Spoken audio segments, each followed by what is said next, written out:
Sniff. Hic. Sneef. A faint sound of crying reached her ears. Who is crying? Where did this child come from? Did she die? Lin Xiumei wanted to open her eyes, but her eyelids felt heavy. Her body ached, especially her chest and throat. Her clothes were cold and damp. Sneef. The child's voice sounded more anxious, slowly getting closer in fear. Then, she felt a sticky kiss on her face. It was soft, like there was drool. Lin Xiumei gasped and suddenly opened her eyes, meeting the face of a child. She froze for a moment, realizing it was alive. The child looked about 2 or 3 years old, with messy, dry yellow hair and big eyes on a malnourished face. Those eyes were filled with tears, wanting to cry but holding back, small hands gripping her sleeve tightly, looking pitiful. Lin Xiumei felt a strange tug at her heart. Who was this child? Why are they next to her? No. Where's this place? Suddenly, countless images flooded her mind, almost making her faint again. She lay back down, holding her aching head. The child, seeing her aunt lie down again, anxiously hugged her hand, as if knowing her aunt was cold and needed warmth. The child's weak grip brought Lin Xiumei a bit of comfort, and she managed to wrap an arm around her. It's okay, don't be afraid. Her voice was weak, her head spinning from the images in her mind. She didn't know how long it took, but she finally started to recover. She had entered a book, and coincidentally, it was one she had read. The original character shared her name, Lin Xiumei, and was a fool. This was Xiaoqiao village, and she had a military officer husband named He Zhang. Now, she was staying with He Zhang's uncle and aunt along with 2 children. Today, she almost died. No, the original character had drowned. She had taken her place. Her clothes were wet, soaking the sheets, clearly left unattended. Thinking about who pushed the original character into the water made Lin Xiumei shiver. The small hand clumsily wiped the sweat from her forehead, and the child looked at her with timid eyes, being especially sensible.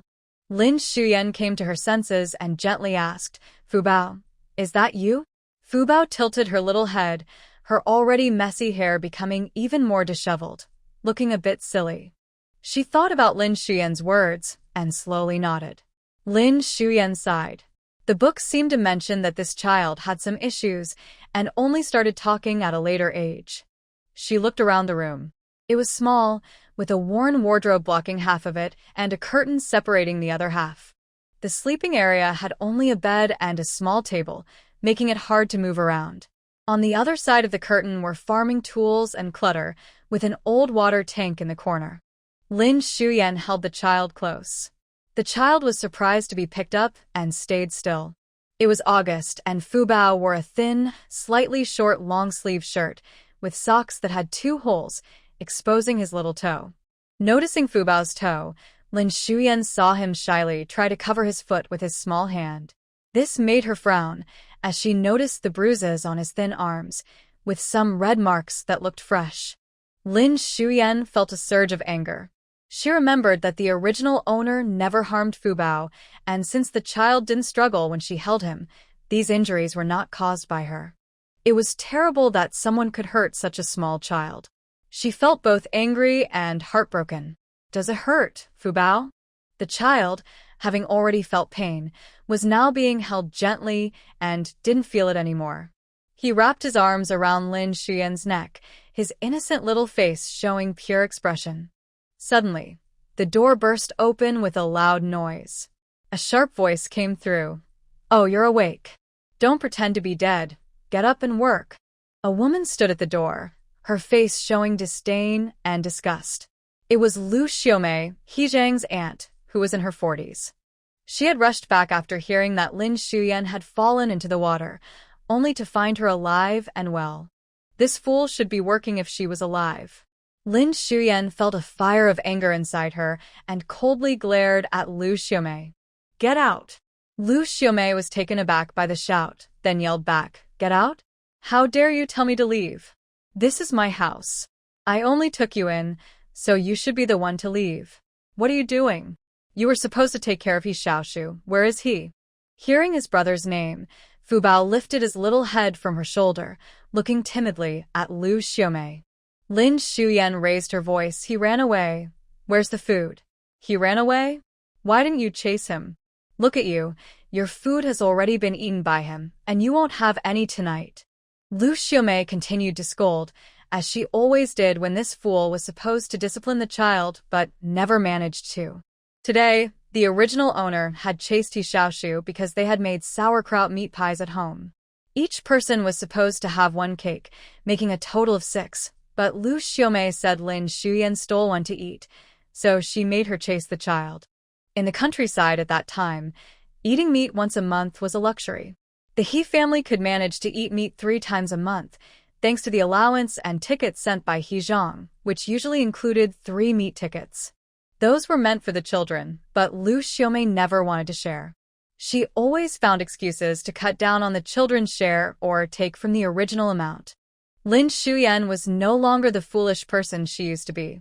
Although her memories were scattered, she clearly remembered recent events. She had helped chop the meat in the kitchen and had also shaped the cakes.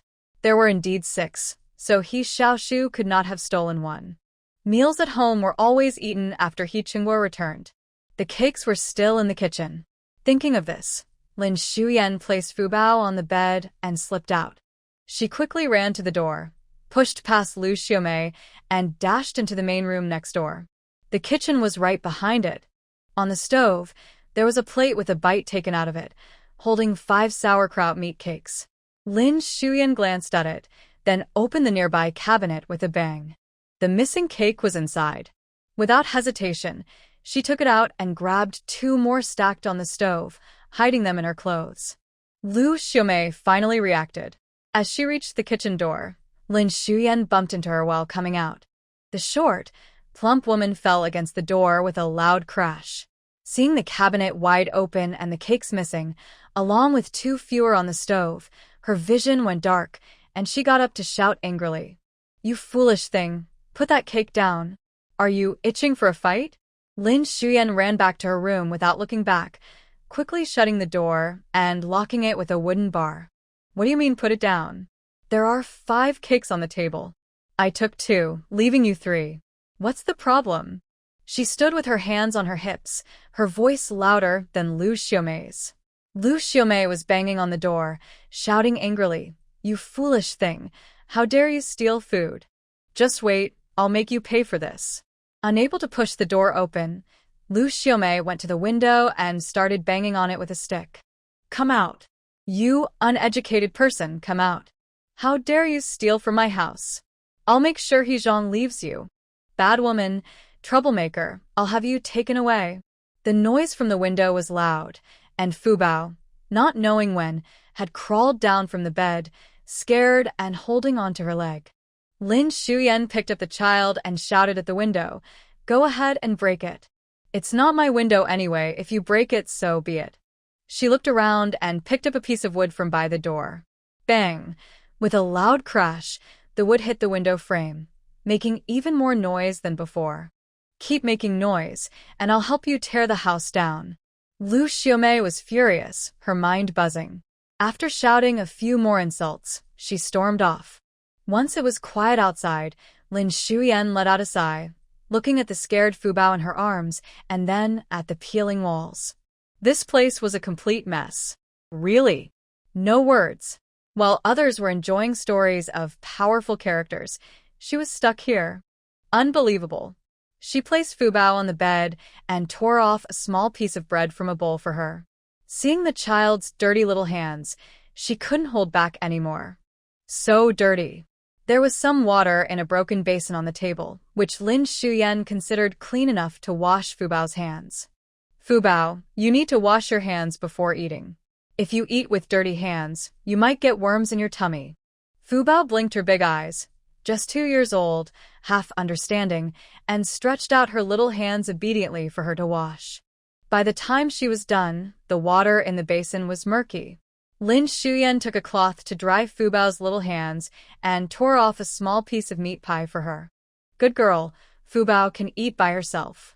Watching the meat pie, Fubao slowly brought it to her mouth, quiet and focused.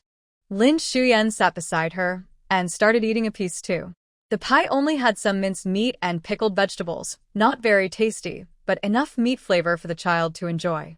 Fubao's little face was messy, her shiny eyes fixed on her, and since the girl had a good appetite, Lin Xiumei gave her another small piece.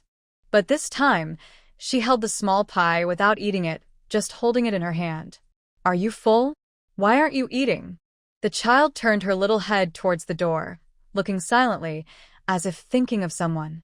Lin Xiumei suddenly realized, "Are you saving it for your brother?"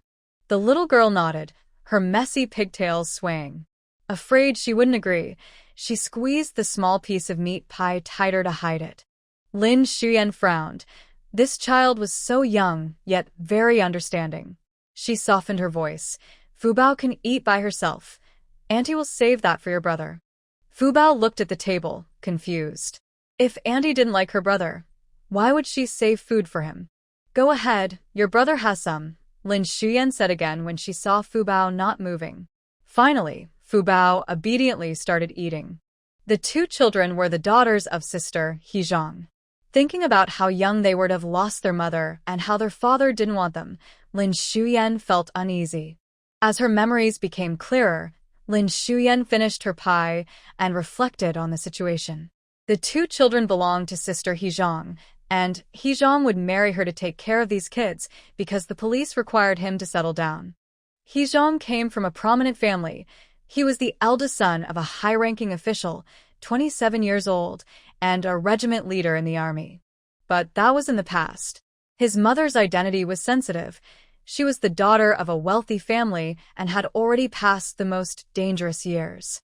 However, her past was dug up, and now their family was under investigation, with his father being monitored. His fiancée quickly called off the engagement. He Zhang had to ask his uncle and aunt to find him a wife, offering a dowry of 1,000 yuan. Liu Xiumei and her husband were eager to find someone they could control as a daughter-in-law. They wanted to keep He Zhang's money from being taken away. They thought a simple girl wouldn't cause trouble, so when Lin Dao brought Lin Xiumei to them, the uncle and aunt agreed.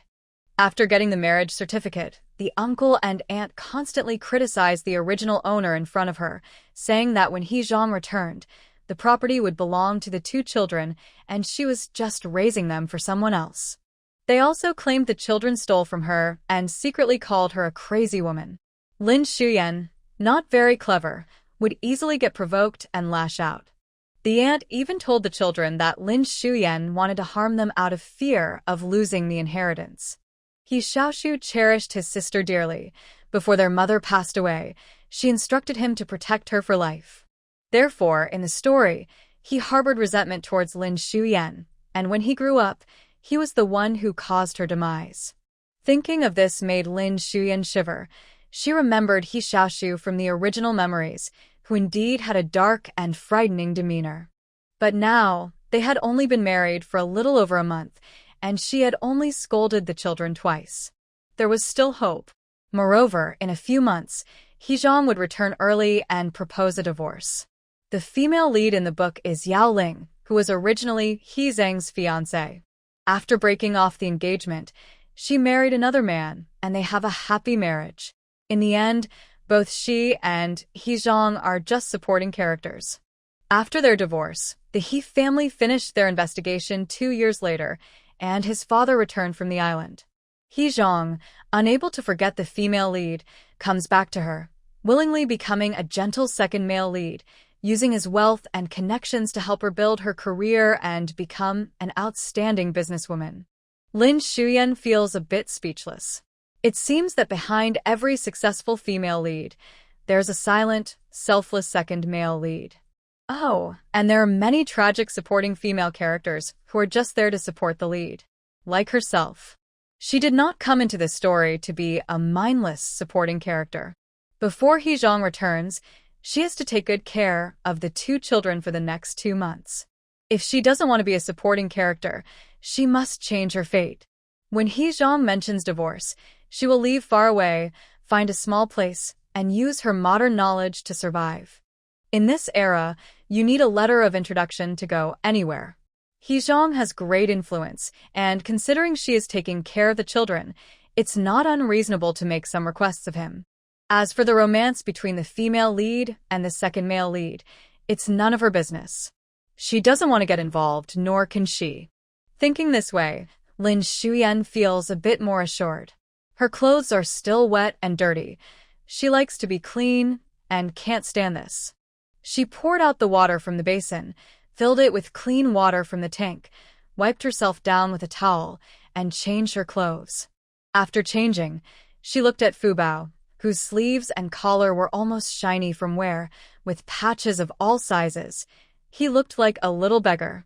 Remembering the injuries on the child, she decided to check if she could treat them. As she undressed him, Lin Xiumei became even angrier.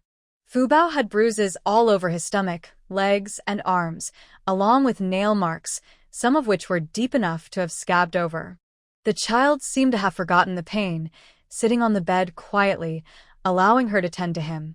Lin Xiumei pressed her lips tightly together. This family is really something. Fubao looked at Lin Xiumei with concern, gently touching her hand as if trying to comfort her. Lin Xiumei silently dressed the child. Since she is now responsible for him, she will handle this situation. After getting wet and having a noisy argument, she felt exhausted from her malnourished body and simply lay down with Fubao on the bed.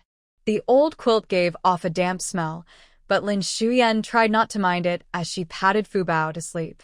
The child was tired too, curling up and quickly dozing off. Lin Xiumei's eyelashes fluttered, and she closed her eyes. Suddenly, she remembered something. In her past life, after she fell ill, the doctor said she could only live for 2 years, but because of something in her mind, she managed to survive for 6 years. It was a supernatural thing, but now that she was in a book, what could be more amazing than this? Lin Xiumei felt the thing in her mind. A white mist gradually appeared before her, and as she passed through it, she saw a familiar space, feeling a surge of joy that she had come here together. It was a small lawn, only a few dozen square meters in size.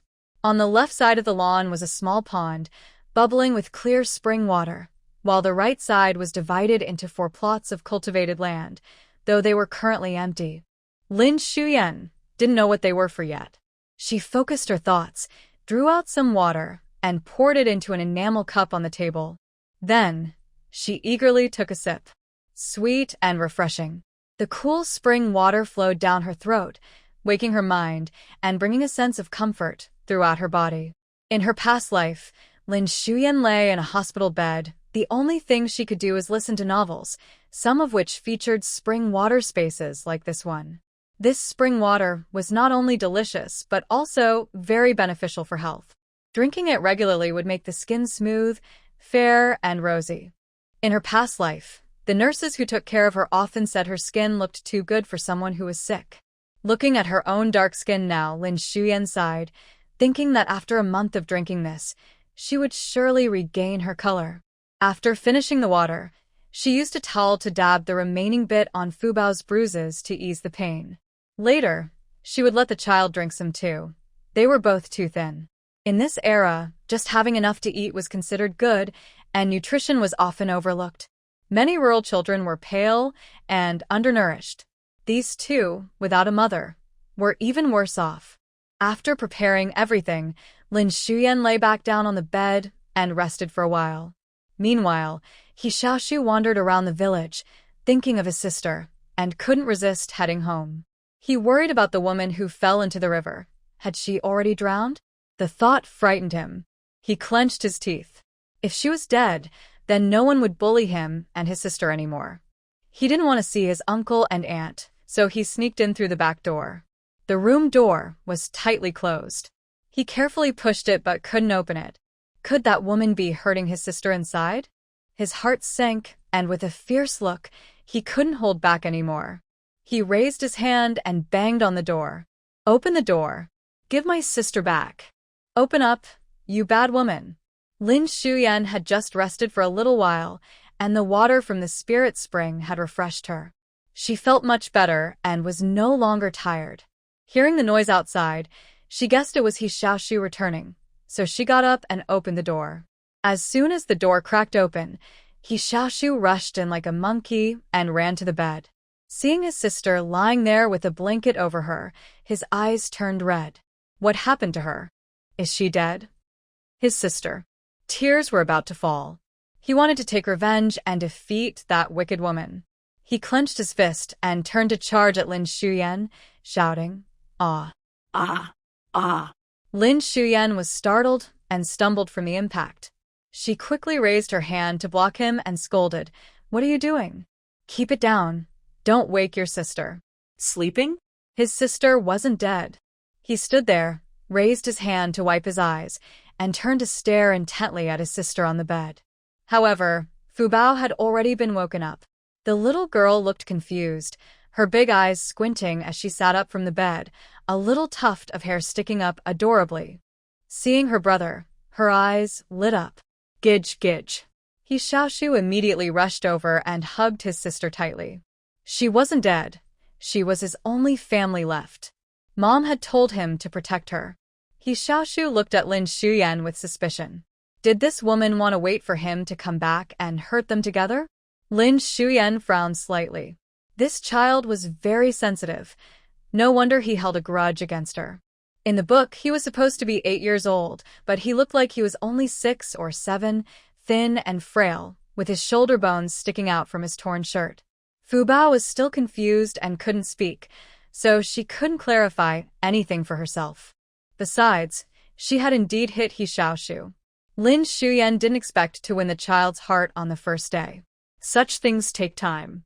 "You are filthy. Go wash yourself. Otherwise, you can't sleep tonight." Her voice was cold, as if nothing had happened. "There's food on the table. Take care of your sister while I do the laundry." After saying that, she didn't look at him again and walked away with a wooden bucket carrying the clothes she had exchanged with Fubao. He Xiaoshu watched the woman leave, his lips tightly pressed together. She "Won't hit me?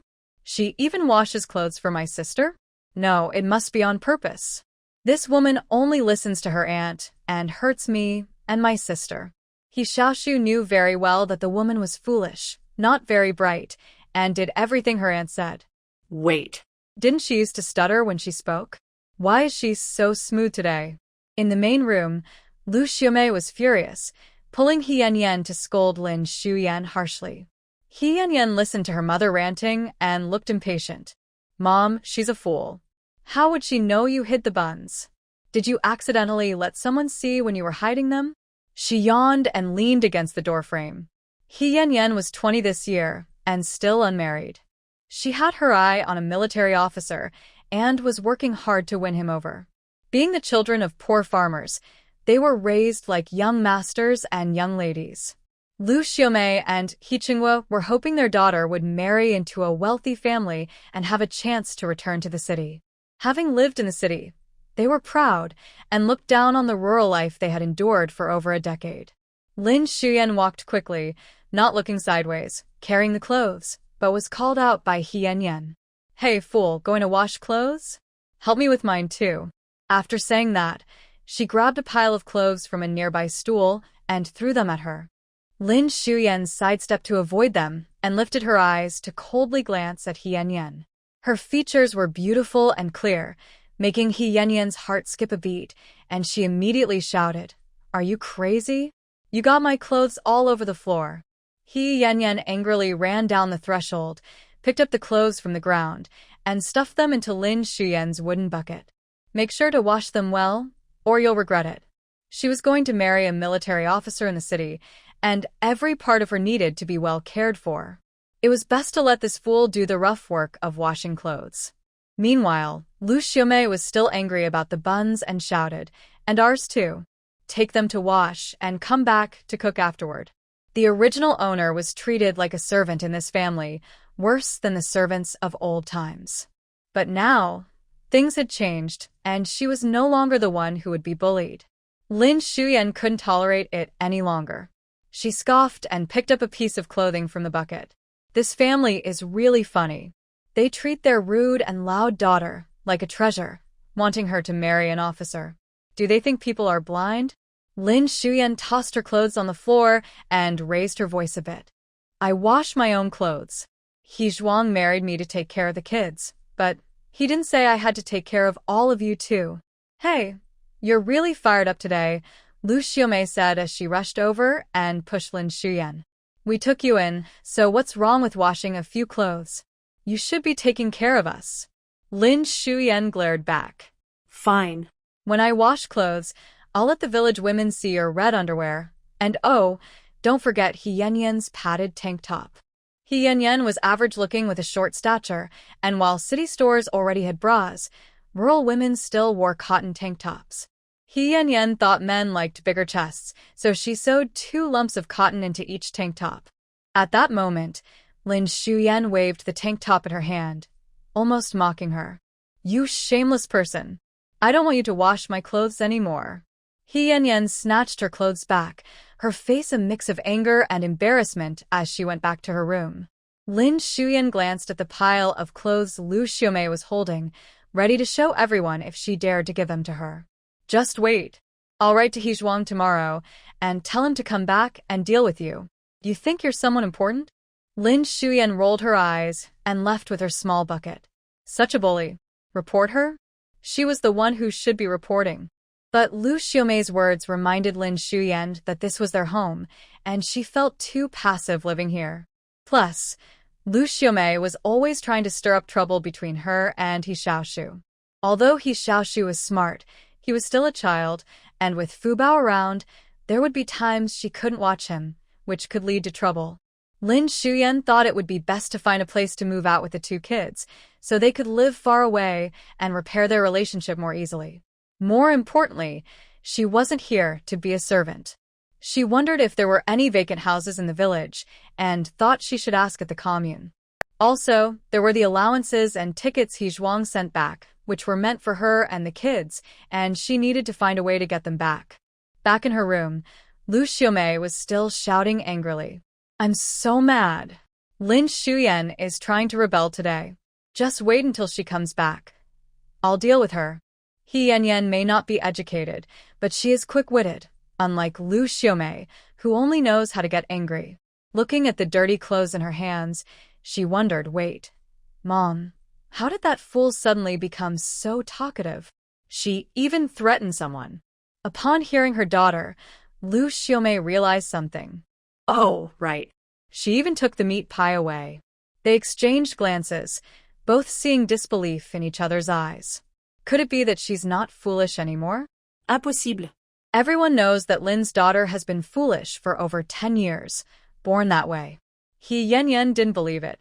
She tossed the dirty clothes aside and hurried outside. I need to find out what happened to her today. Didn't she just go to confront that little brat? Hey, make sure to ask and come back. Liu Xiumei called after her, feeling anxious. If Lin Xuyan was no longer foolish, it would be harder to deal with her. And there were those things that He Zhang sent back. She needed to store them away quickly. Liu Xiumei rushed back to her room and moved the money and tickets she had hidden in the cabinet to under the bed. Her heart raced. Meanwhile, in the military, a tall man in a crisp military uniform walked towards the political commissar's office, holding an envelope. Commissar. He Zhang placed the envelope down. Inside was his written application for discharge. Commissar Li looked up at this top commander in the military region, his finger resting on the envelope. Why do you want to leave? He Zhang, do you plan to stop here with all your skills? Commissar Li's expression was serious. He didn't want to lose this soldier. No leader in the military region would want to let go of someone so outstanding. It takes many years to find a soldier like him, especially considering his background. If it weren't for the situation with General He, his future would be limitless. My father has been reassigned, and it's not appropriate for me to stay here.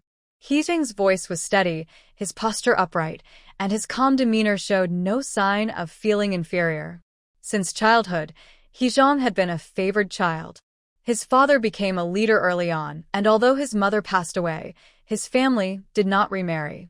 He grew up in a military compound, always excelling, and his pride remained intact despite family changes, making him appear even more composed and capable. Even without his family's influence, he had a charisma that inspired loyalty and respect. He Zhang submitted the application, partly to avoid making it difficult for those in higher positions who supported him. On the other hand, it's because of the letter from He Xiaoshu a few days ago that things at home are a mess. The woman he married is not a calm person. She throws tantrums and, now that she's in the house, shows her true nature by mistreating the two children. He Zhang married her with the intention of transferring custody of the children and having someone to care for them. He has plenty of money and believes he has given her a lot, but her ungratefulness makes it necessary for him to handle the situation. However, He Xiaoshu's words left He Zhang with doubts. He doesn't know his uncle well, but he understands that there are some issues with his character. Otherwise, he wouldn't have been sent to the countryside and cut off from contact for so many years. Commissioner Li remained silent. He watched the child grow up and knew that once he made a decision, it wouldn't change. But leaving the army is serious, so he held back his feelings. I won't approve this report. Wait until the mission in the regiment is over, then return home. By then, if you've thought it through, I'll consider your request. He sighed, deciding to delay for now, hoping the child would come to a realization soon. He Zhang frowned and replied, understood. The mission is the priority, so he would have to wait. It was the end of the workday, and people were washing clothes by the river in waves.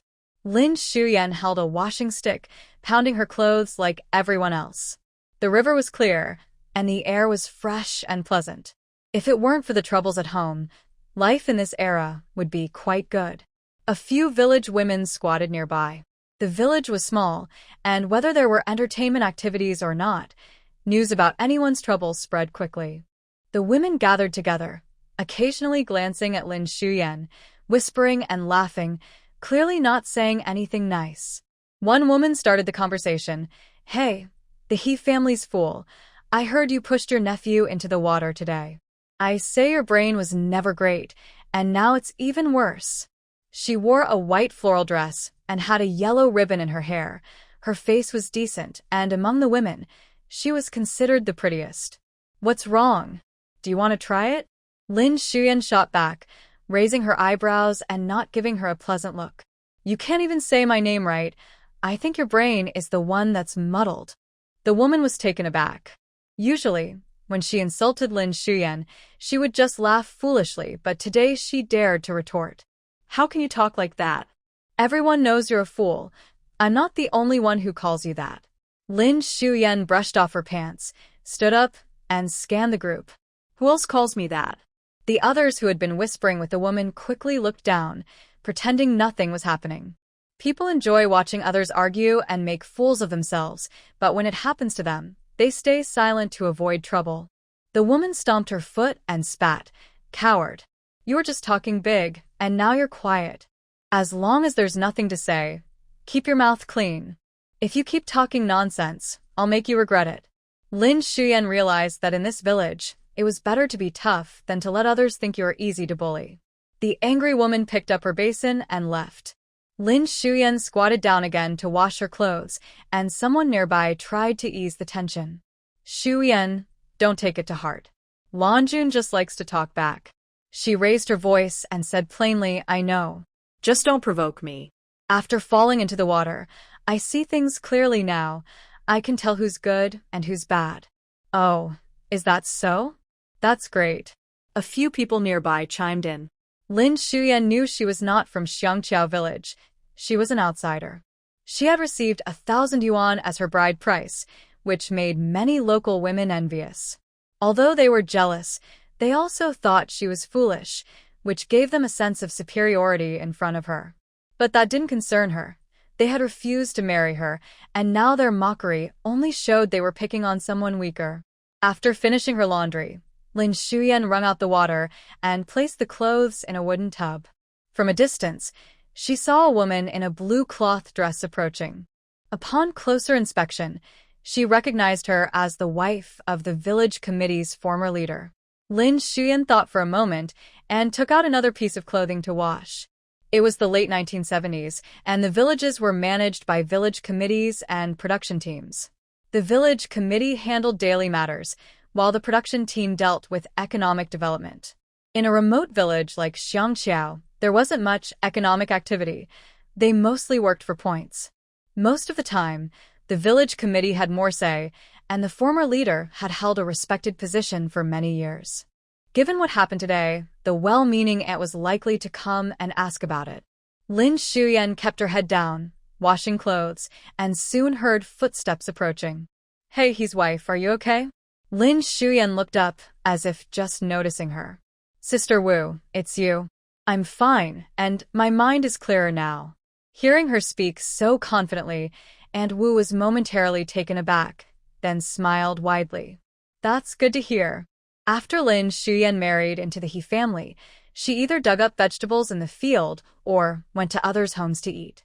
If not, she would argue and fight with her uncles and aunts. After several incidents, she followed them to mediate, and now she realized it was better to avoid trouble. Lin Xiumei stepped aside and said, "Aunt Wu, you can wash here. I'm almost done." "Okay," Aunt Wu replied, nodding as she noticed Lin Xiumei's calm demeanor, which seemed much better. Aunt Wu squatted down to take out the clothes one by one, but Lin Xiumei didn't leave. "Aunt Wu, I was confused before and caused you a lot of trouble. I'm really sorry for bothering you and the old party secretary." Hearing this, Aunt Wu almost dropped the basin. How did this daughter-in-law from the He family become so clear-headed and articulate? It's no problem. Our old Zhang does this for the community." Lin Xiumei squatted next to her and lowered her voice. "Aunt Wu, I want to ask where the allowance for my husband, He Zhang, is sent." Upon hearing this, Aunt Wu paused her work. "These things from the village are sent to the county, and then the post office delivers them to the village committee on the 15th of each month. How do I collect it?" Aunt Wu hesitated. "Why are you asking this all of a sudden?" "Well, I'm more clear-headed now and don't want to trouble my uncles and aunts." Though she said that, Aunt Wu understood her intentions. The money used to be collected by Liu Xiumei, but it was clearly addressed to Lin Xiumei. "You just need to bring your marriage certificate to collect it," Aunt Wu said, sticking to the facts. "All right, thank you, Aunt." Aunt Wu nodded and didn't say anything more. Lin Xiumei didn't linger. She had asked what she needed to know, picked up the wooden bucket, and left. From behind, someone called out, "Aunt Wu, what did the silly girl say to you?" "Go on, stop calling her silly. She has a name." After hanging the clothes on the bamboo pole under the eaves, Lin Xiumei returned to the house. Inside, He Xiaoshu and Fubao were leaning over the table. He Xiaoshu, with his tiny hands, was holding a short pencil, struggling to write on a crumpled piece of paper. Fubao was quietly watching with wide eyes, not making a sound. Hearing the door open, He Xiaoshu crumpled the paper and stuffed it into his pocket, pulling Fubao close to him like a protective hen. Lin Xiumei glanced over and saw the bowl was empty. This child was clever. He knew not to waste food. Fubao leaned against her brother and smiled at Lin Xiumei. The child's innocent and cute smile instantly melted Lin Xiumei's heart. She had never raised a child before and could only take things one step at a time. "Hey, I want to talk to you about something." He Xiaoshu looked wary and didn't say a word. Lin Xiumei pulled up a broken chair and sat across from him. She had thought about this on her way back, wanting to ease the tension between them. After all, if he dared to push her into the river during the day, what might he do at night? Although she wouldn't die from the plot at this point, getting hurt would still be painful. "Xiaoshu, let me apologize first. I shouldn't have hit you before." Lin Xiumei softened her voice, trying to sound kind and gentle. "But you pushed me into the river today, so let's call it even, okay?" He Xiaoshu frowned tightly, suspicious of what this woman was up to. Even? She had hit his sister too. And he had pushed her into the river, almost causing her to drown. There was no way he would let himself off the hook. Lin Xiumei observed his expression and continued, "I was confused before, and when your uncle and aunt stirred things up, I mistakenly thought you had stolen something and punished you. But after falling into the river today, I've thought things through. I promise I won't hit you again." Lin Xiumei distanced herself from the past and shifted the blame onto Liu Xiumei's family. It wasn't unusual for someone confused to be misled by others, and Xiaoshu had likely encountered his uncle and aunt deceiving the original owner before. A child without a mother, abandoned by his father, Xiaoshu had seen too much malice. His little heart had already closed off, and it wouldn't be easy for her to win his trust with just a few words. He hugged his sister tightly and gritted his teeth, saying fiercely, "I don't believe you. Whether you believe it or not, you'll find out in the future." Lin Xiumei glanced at the oblivious Fubao, knowing that Fubao was his most cherished family member. Think about it. If I had hurt Fubao, she would be scared and crying when she saw me. But Fubao still wants me to hold her, right? She spoke slowly, giving Xiaoshu time to understand. Hearing her name, Fubao giggled, tilting her little head and reaching out her tiny hand to Lin Xiumei. Now think, who does Fubao fear the most in this house? A flicker of surprise crossed Xiaoshu's tense face, quickly replaced by anger. Every time Yanyan tried to hold Fubao, she would cry and struggle. Seeing his little expression, Lin Xiumei knew what he was thinking. She didn't push too hard, and instead took a step back. "All right, you think about it for a while. I promised He Zhang I would take care of you, so I will look after you from now on. Otherwise, when he comes back, I'll have to deal with him." If she became too kind all at once, He Xiaoshu might doubt her intentions, so it was better to say it was He Zhang's request. Lin Xiumei sighed. When He Zhang sent the children to Xiaoqiao village, he hurried back to the army. Liu Xiumei arranged the wedding. He Zhang only sent back the marriage report, had someone move Lin Xiumei to the household registry, and then issued the marriage certificate. They hadn't even met, and Lin Xiumei only remembered from the novel that He Zhang was very tall. There wasn't much more detail, as the author focused on describing the male lead. Lin Xiumei sighed again, thinking her husband couldn't be too unattractive. Could it be that the female lead didn't choose him because he was too ugly? Thinking of this, Lin Xiumei rubbed her arms. Forget it. Whether he was ugly or not was none of her business. They were going to get a divorce anyway. He Xiaoshu sat in a corner with his sister, watching the woman lost in thought, not being particularly clever himself. On the other side, He Yanyan was outside asking around, her face dark as she headed home. On the way, she met a few people returning from laundry and stopped to chat for a bit. "Is your silly brother really not silly anymore? He was so proud by the river that he made Lanwan run away." He Yanyan had a good relationship with Lanwan. They often dreamed together about marrying into the city. Did he really say he wasn't silly anymore? The person widened their eyes, confidently replying, "Yes, we all heard it." He was quite articulate, or else Lanwan wouldn't have been upset. "All right, I'll go check it out." He Yanyan hurried home, almost running. Outside the door, He Xiumei happened to return and called out to her when he saw her in a rush.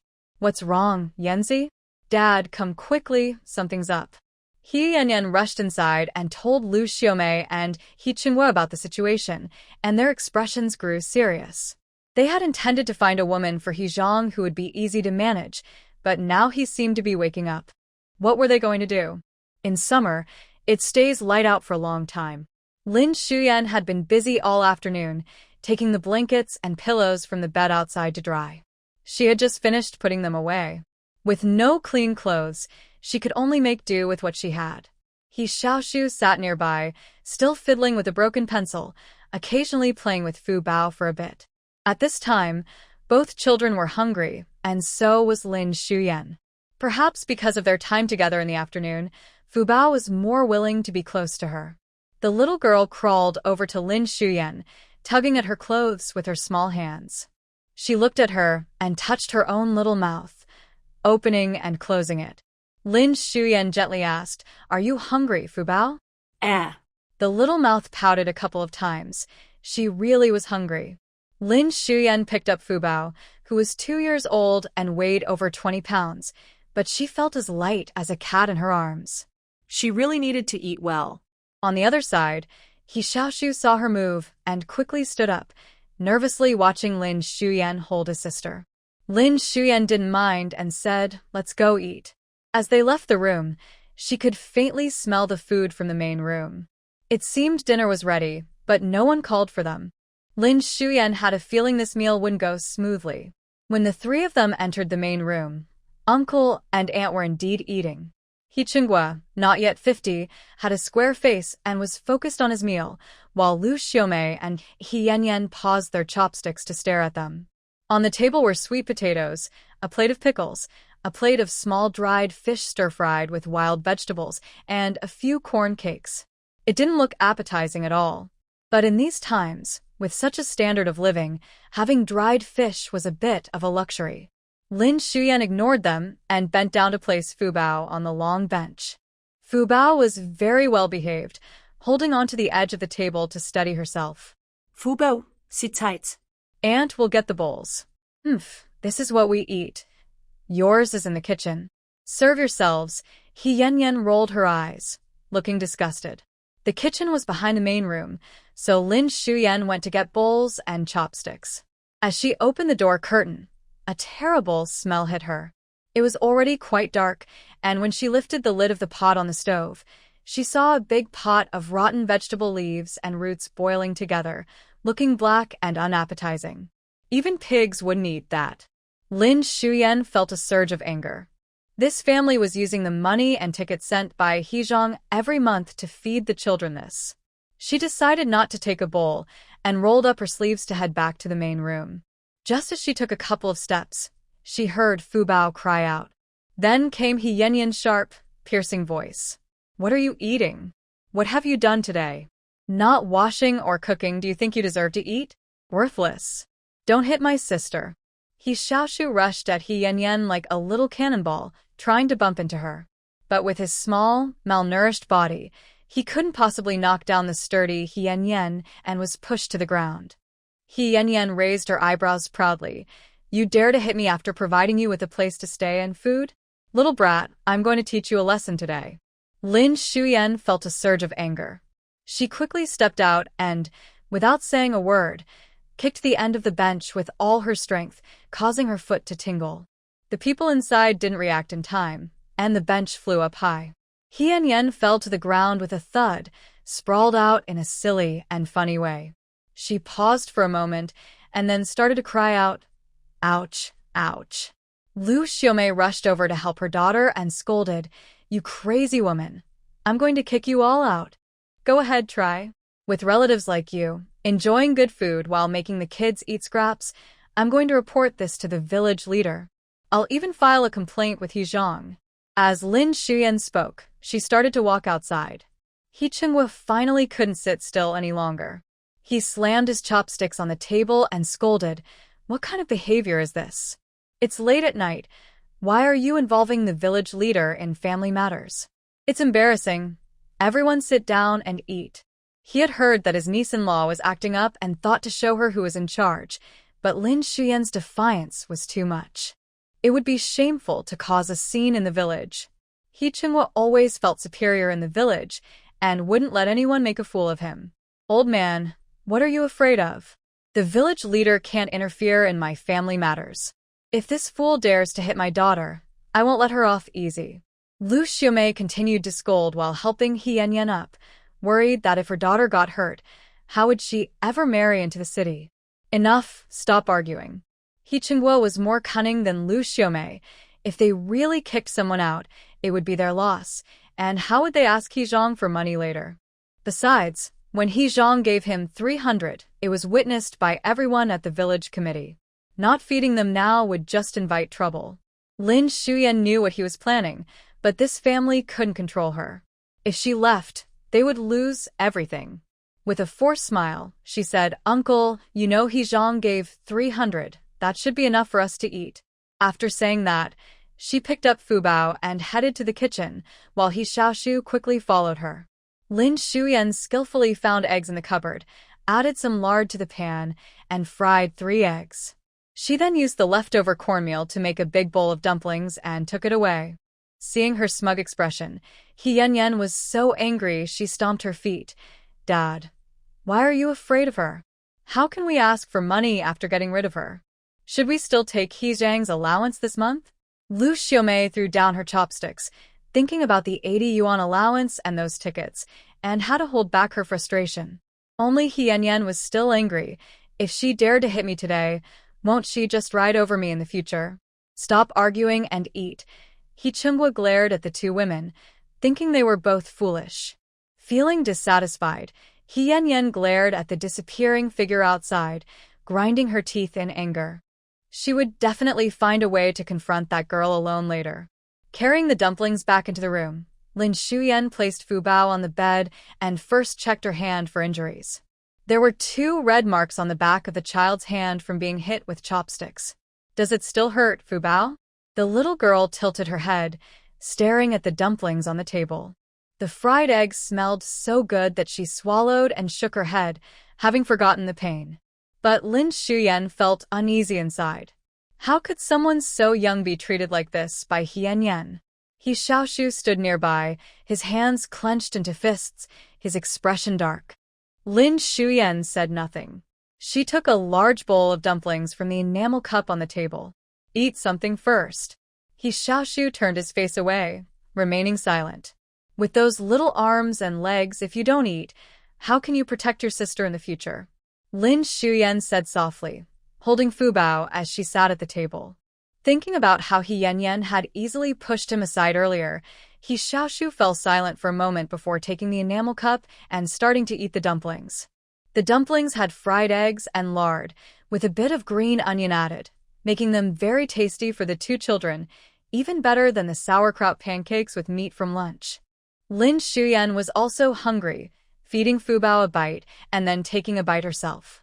In her past life, she lay in bed, occasionally having some liquid food, but often relying on nutritional supplements, wasting her excellent cooking skills.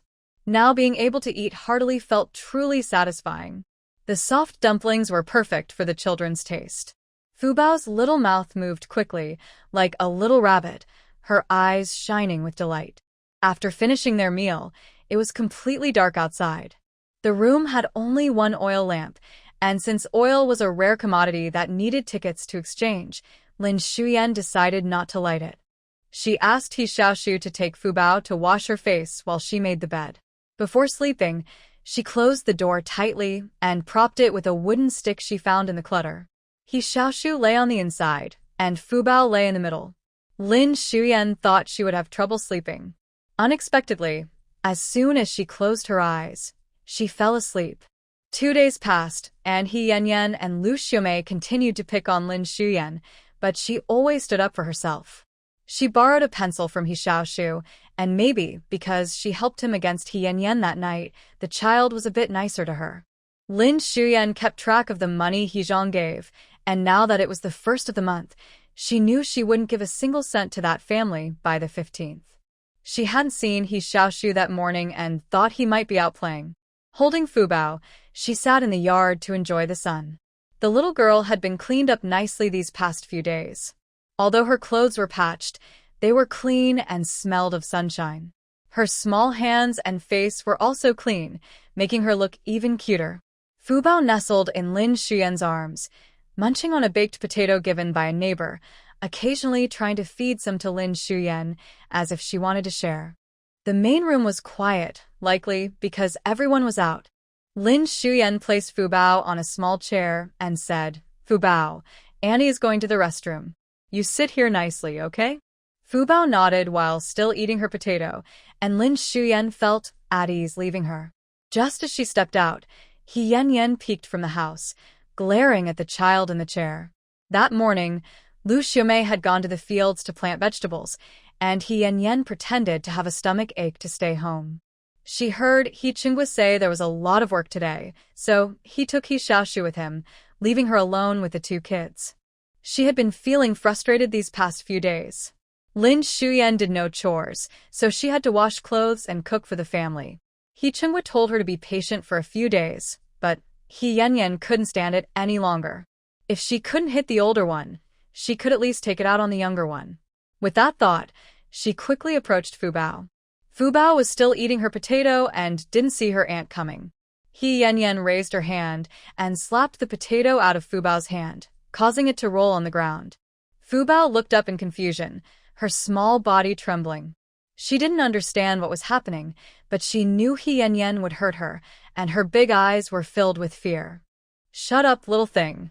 Just because that fool is protecting you doesn't mean I won't hit you." He Yanyan's face twisted with anger as she grabbed Fubao's small arm, squeezing hard. Fubao immediately burst into tears. He Yanyan covered the child's mouth and pinched her leg, feeling a sense of satisfaction. Every time she hit this child, it made her feel better inside. Fubao's tears fell like raindrops as she struggled, rolling off the small chair and onto the floor, crying loudly. Lin Xiumei heard the noise and knew something was wrong. When she ran to the front yard, she was shocked by the scene before her. The child was lying on the ground, and He Yanyan was squatting there, pinching the small body. "What are you doing?" she shouted, not even looking as she grabbed a wooden stick from the corner and swung it at He Yanyan. He Yanyan was startled and raised her arm to block the stick, feeling a sharp pain as she got up from the ground. Help! "She's hitting me." Lin Xiumei was furious and quickly picked up the child. The child's clean clothes were covered in mud, and their face was streaked with tears. Their arms were red, and they were crying silently. Her eyes turned red as she placed the child on a small chair and checked them over, relieved to see they were okay. She turned to glare at He Yanyan, filled with anger. In Lin Xiuei's eyes, every child was precious, especially such a small and well-behaved one like Fubao. He Yanyan was clearly being abusive. He Yanyan, holding her injured arm, defiantly said, "What do you want? Are you going to hit me? Hit you? I want to make you pay." Lin Xiumei was determined and ready to fight back without any shame. Seeing her charge with the stick, He Yanyan ran out of the yard, panicking.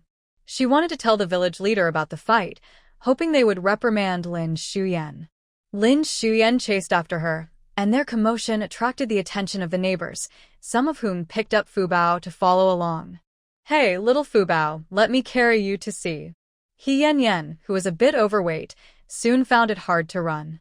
Lin Xiumei was also tiring, but thinking of how Fubao had been hurt, she gritted her teeth and kept going. When they reached the big banyan tree, Lin Xiumei struck He Yanyan's leg with the stick. Ouch! "You wicked Lin Xiumei. How dare you hit me? You'll regret it. I'll have my cousin divorce you." Help! "Someone's trying to hurt me." He Yanyan jumped around, dodging and shouting, but Lin Xiumei didn't listen. She was focused and kept swinging the stick. Soon, a crowd gathered, worried that someone might get seriously hurt. They rushed to find the village leader, while others went to get Liu Xiumei from the fields. "Shut up. Let's see if I can hurt you first, or if you can get me divorced."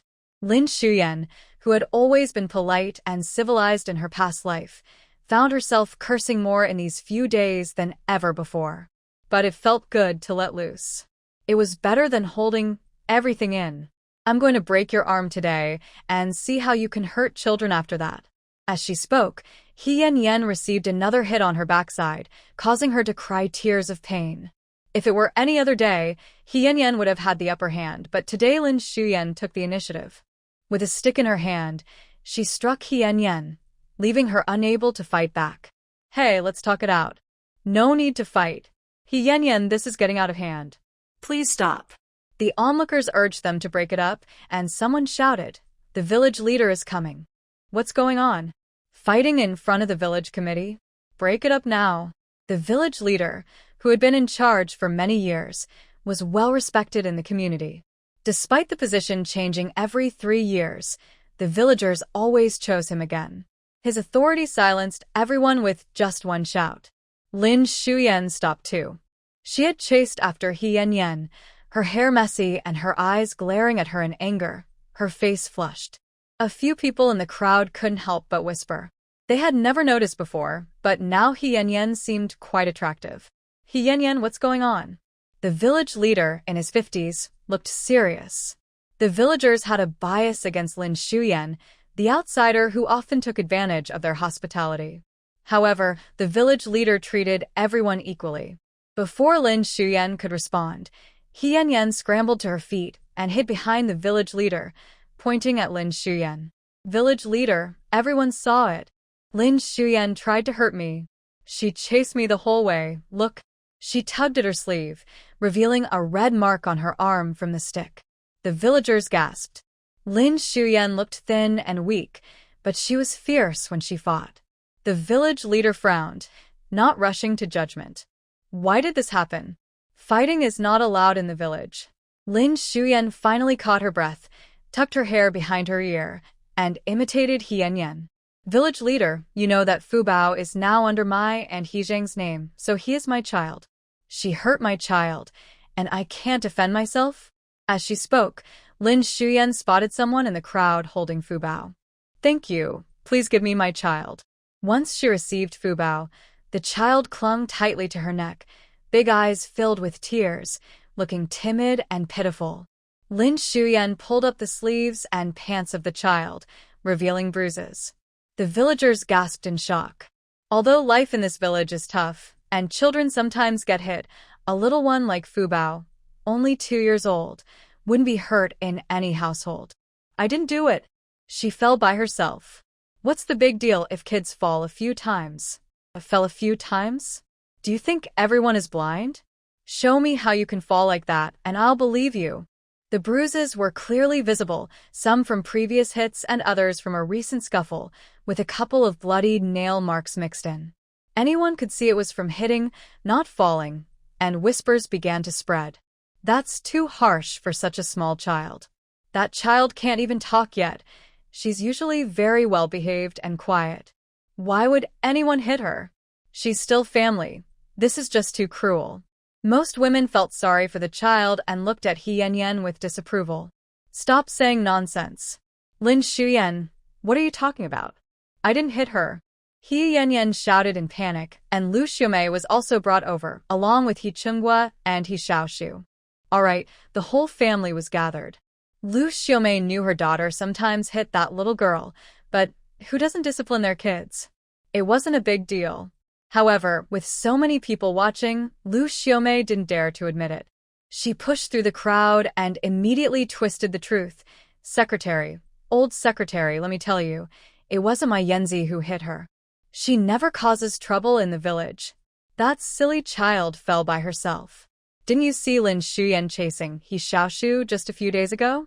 Although He Yanyan was arrogant and looked down on others, she hadn't caused any major trouble in the village. In contrast, Lin Shuyan had actually chased He Xiaoshu. Seeing Liu Xiumei arrive, He Yanyan felt more confident and wiped her tears, hiding behind her. Noticing that some people seemed to believe them, Liu Xiumei pounded her thigh. Our old man took in these kids out of kindness, and now they're turning it around on us, saying we hit children. How heartless. Yeah, maybe Lin Shuyan hit her herself. After all, she's not her own child. They say the He family is wealthy, so they'll surely take care of the kids. Just the other day, she hit He Xiaoshu and chased her to the riverbank. In the countryside, people love to gossip and believe whatever they hear. Moreover, Lin Shuyan had a history of hitting children, which made her less credible. Lin Shuyan wasn't worried.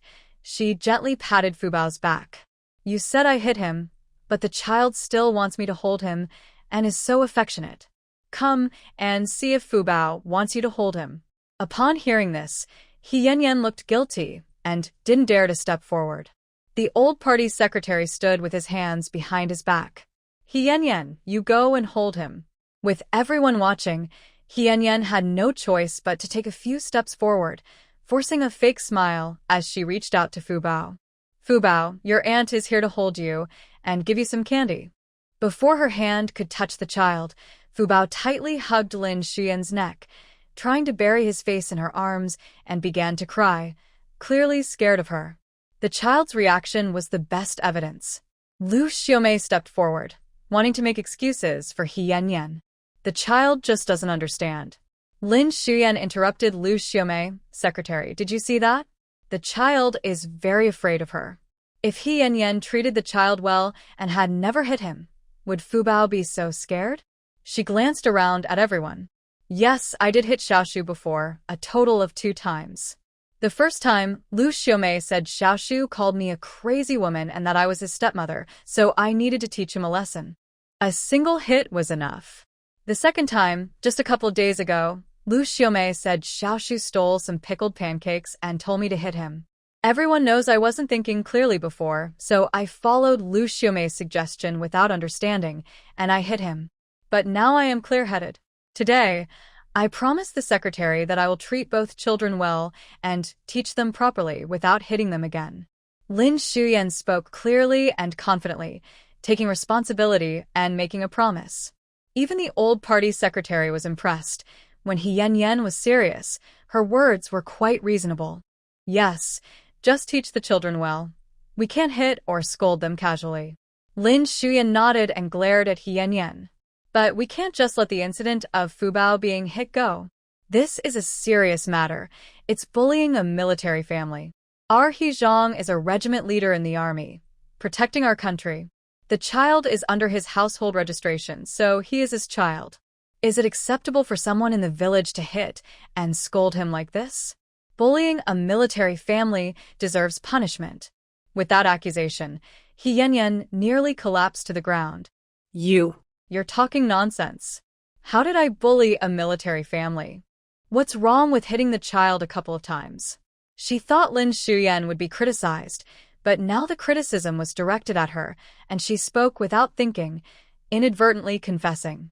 Lin Xiumei sneered. Oh, so you admit you hit him. Beside her, He Xiaoshu clenched his fists, glaring at He Yanyan with hatred. It turns out it was this woman who hit her sister. In the future, when he grows up, he will definitely make this woman pay. Admit that it was you who hit her. As soon as Lin Xiumei finished speaking, He Yanyan fell silent. So it really was He Yanyan who did it. The child is quite pitiful, only 2 years old, and I heard her mother has passed away. Lin Xiumei shot her a glare. She has moved to my household registration, so I am now the child's mother. She is not gone. Upon hearing this, the villagers around them fell silent, and He Xiaoshu stared at her in surprise. He family daughter-in-law, how do you think this should be handled? The village head frowned. It was tricky. If he handled it too lightly or too harshly, it wouldn't be right. Village head, I want to ask if there are any vacant houses in the village. It doesn't matter if they are old. I want to move out with the child. He Xiumei, who had been hiding in the crowd, couldn't hold back anymore. What are you talking about, moving out? He Zhang entrusted you to me as your uncle. How can you move out? Now you're an uncle?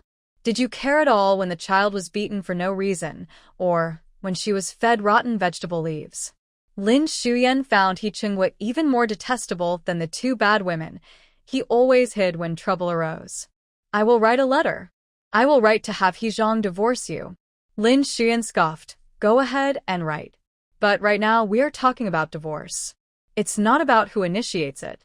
If He Zhang wants to divorce me, I will leave without a word. But today I must move out.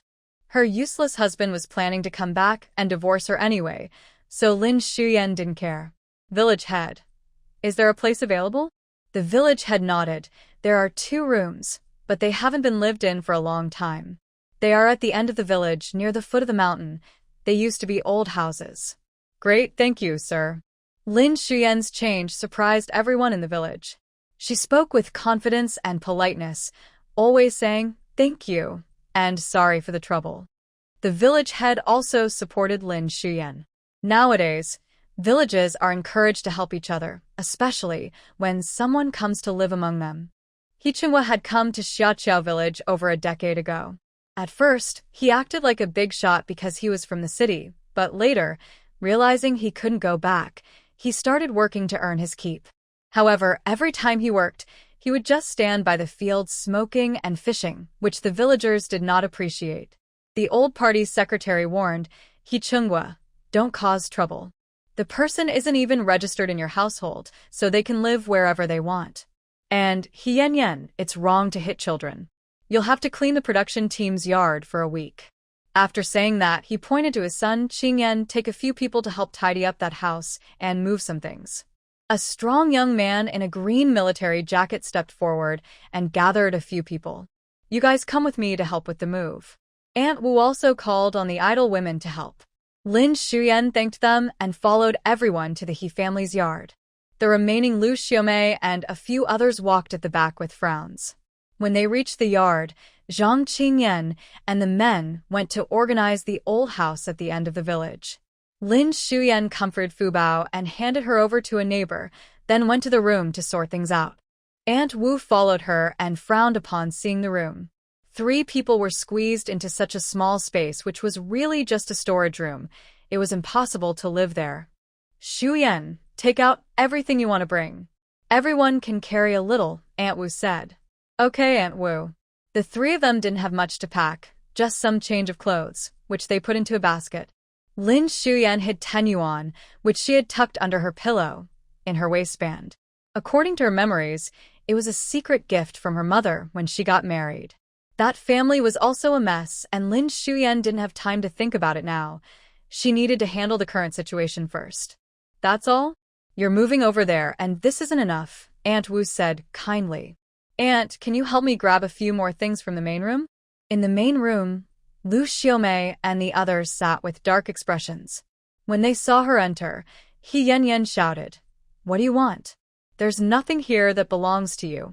Lin Xiumei ignored her and took Aunt Wu into He Yanyan's room. Although that cheap husband hadn't even returned for the wedding, he was generous enough to have bought and sent over what was needed.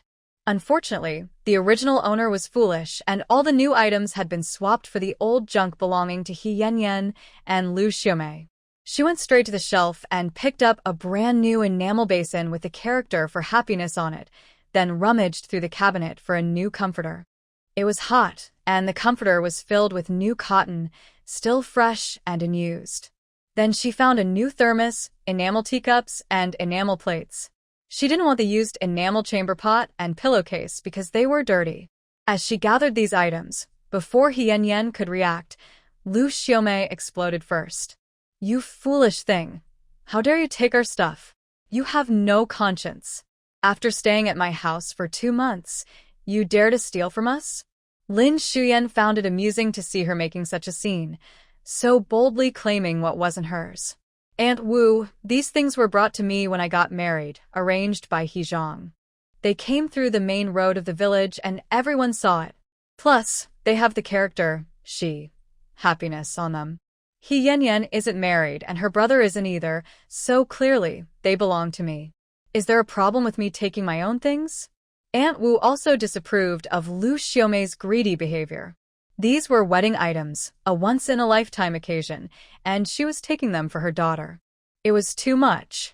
No problem, Xuyan. Make sure you take all your things.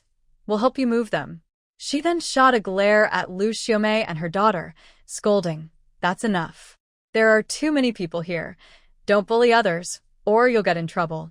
Liu Xiumei was furious, but dared not say anything more. She could only sit on the ground, crying and hitting her legs. Aunt Wu, I might need comrade Xingyan to come over as well. This table and wardrobe are mine too. The brand new square table and the large wardrobe, with a mirror, were indeed brought from the city. Everyone knew that He Zhang had only come to the village once, but he was well-dressed and had arrived in a car. A thin camel is bigger than a horse. That was the home of a leader. His deceased mother was a daughter of a wealthy family, and they had plenty of money. Okay, I'll have Xingyan come over to move them. How can you take the table too? Old man, aren't you going to say anything? Liu Xiumei cried out in distress, feeling as if she was losing something precious. What is there to say?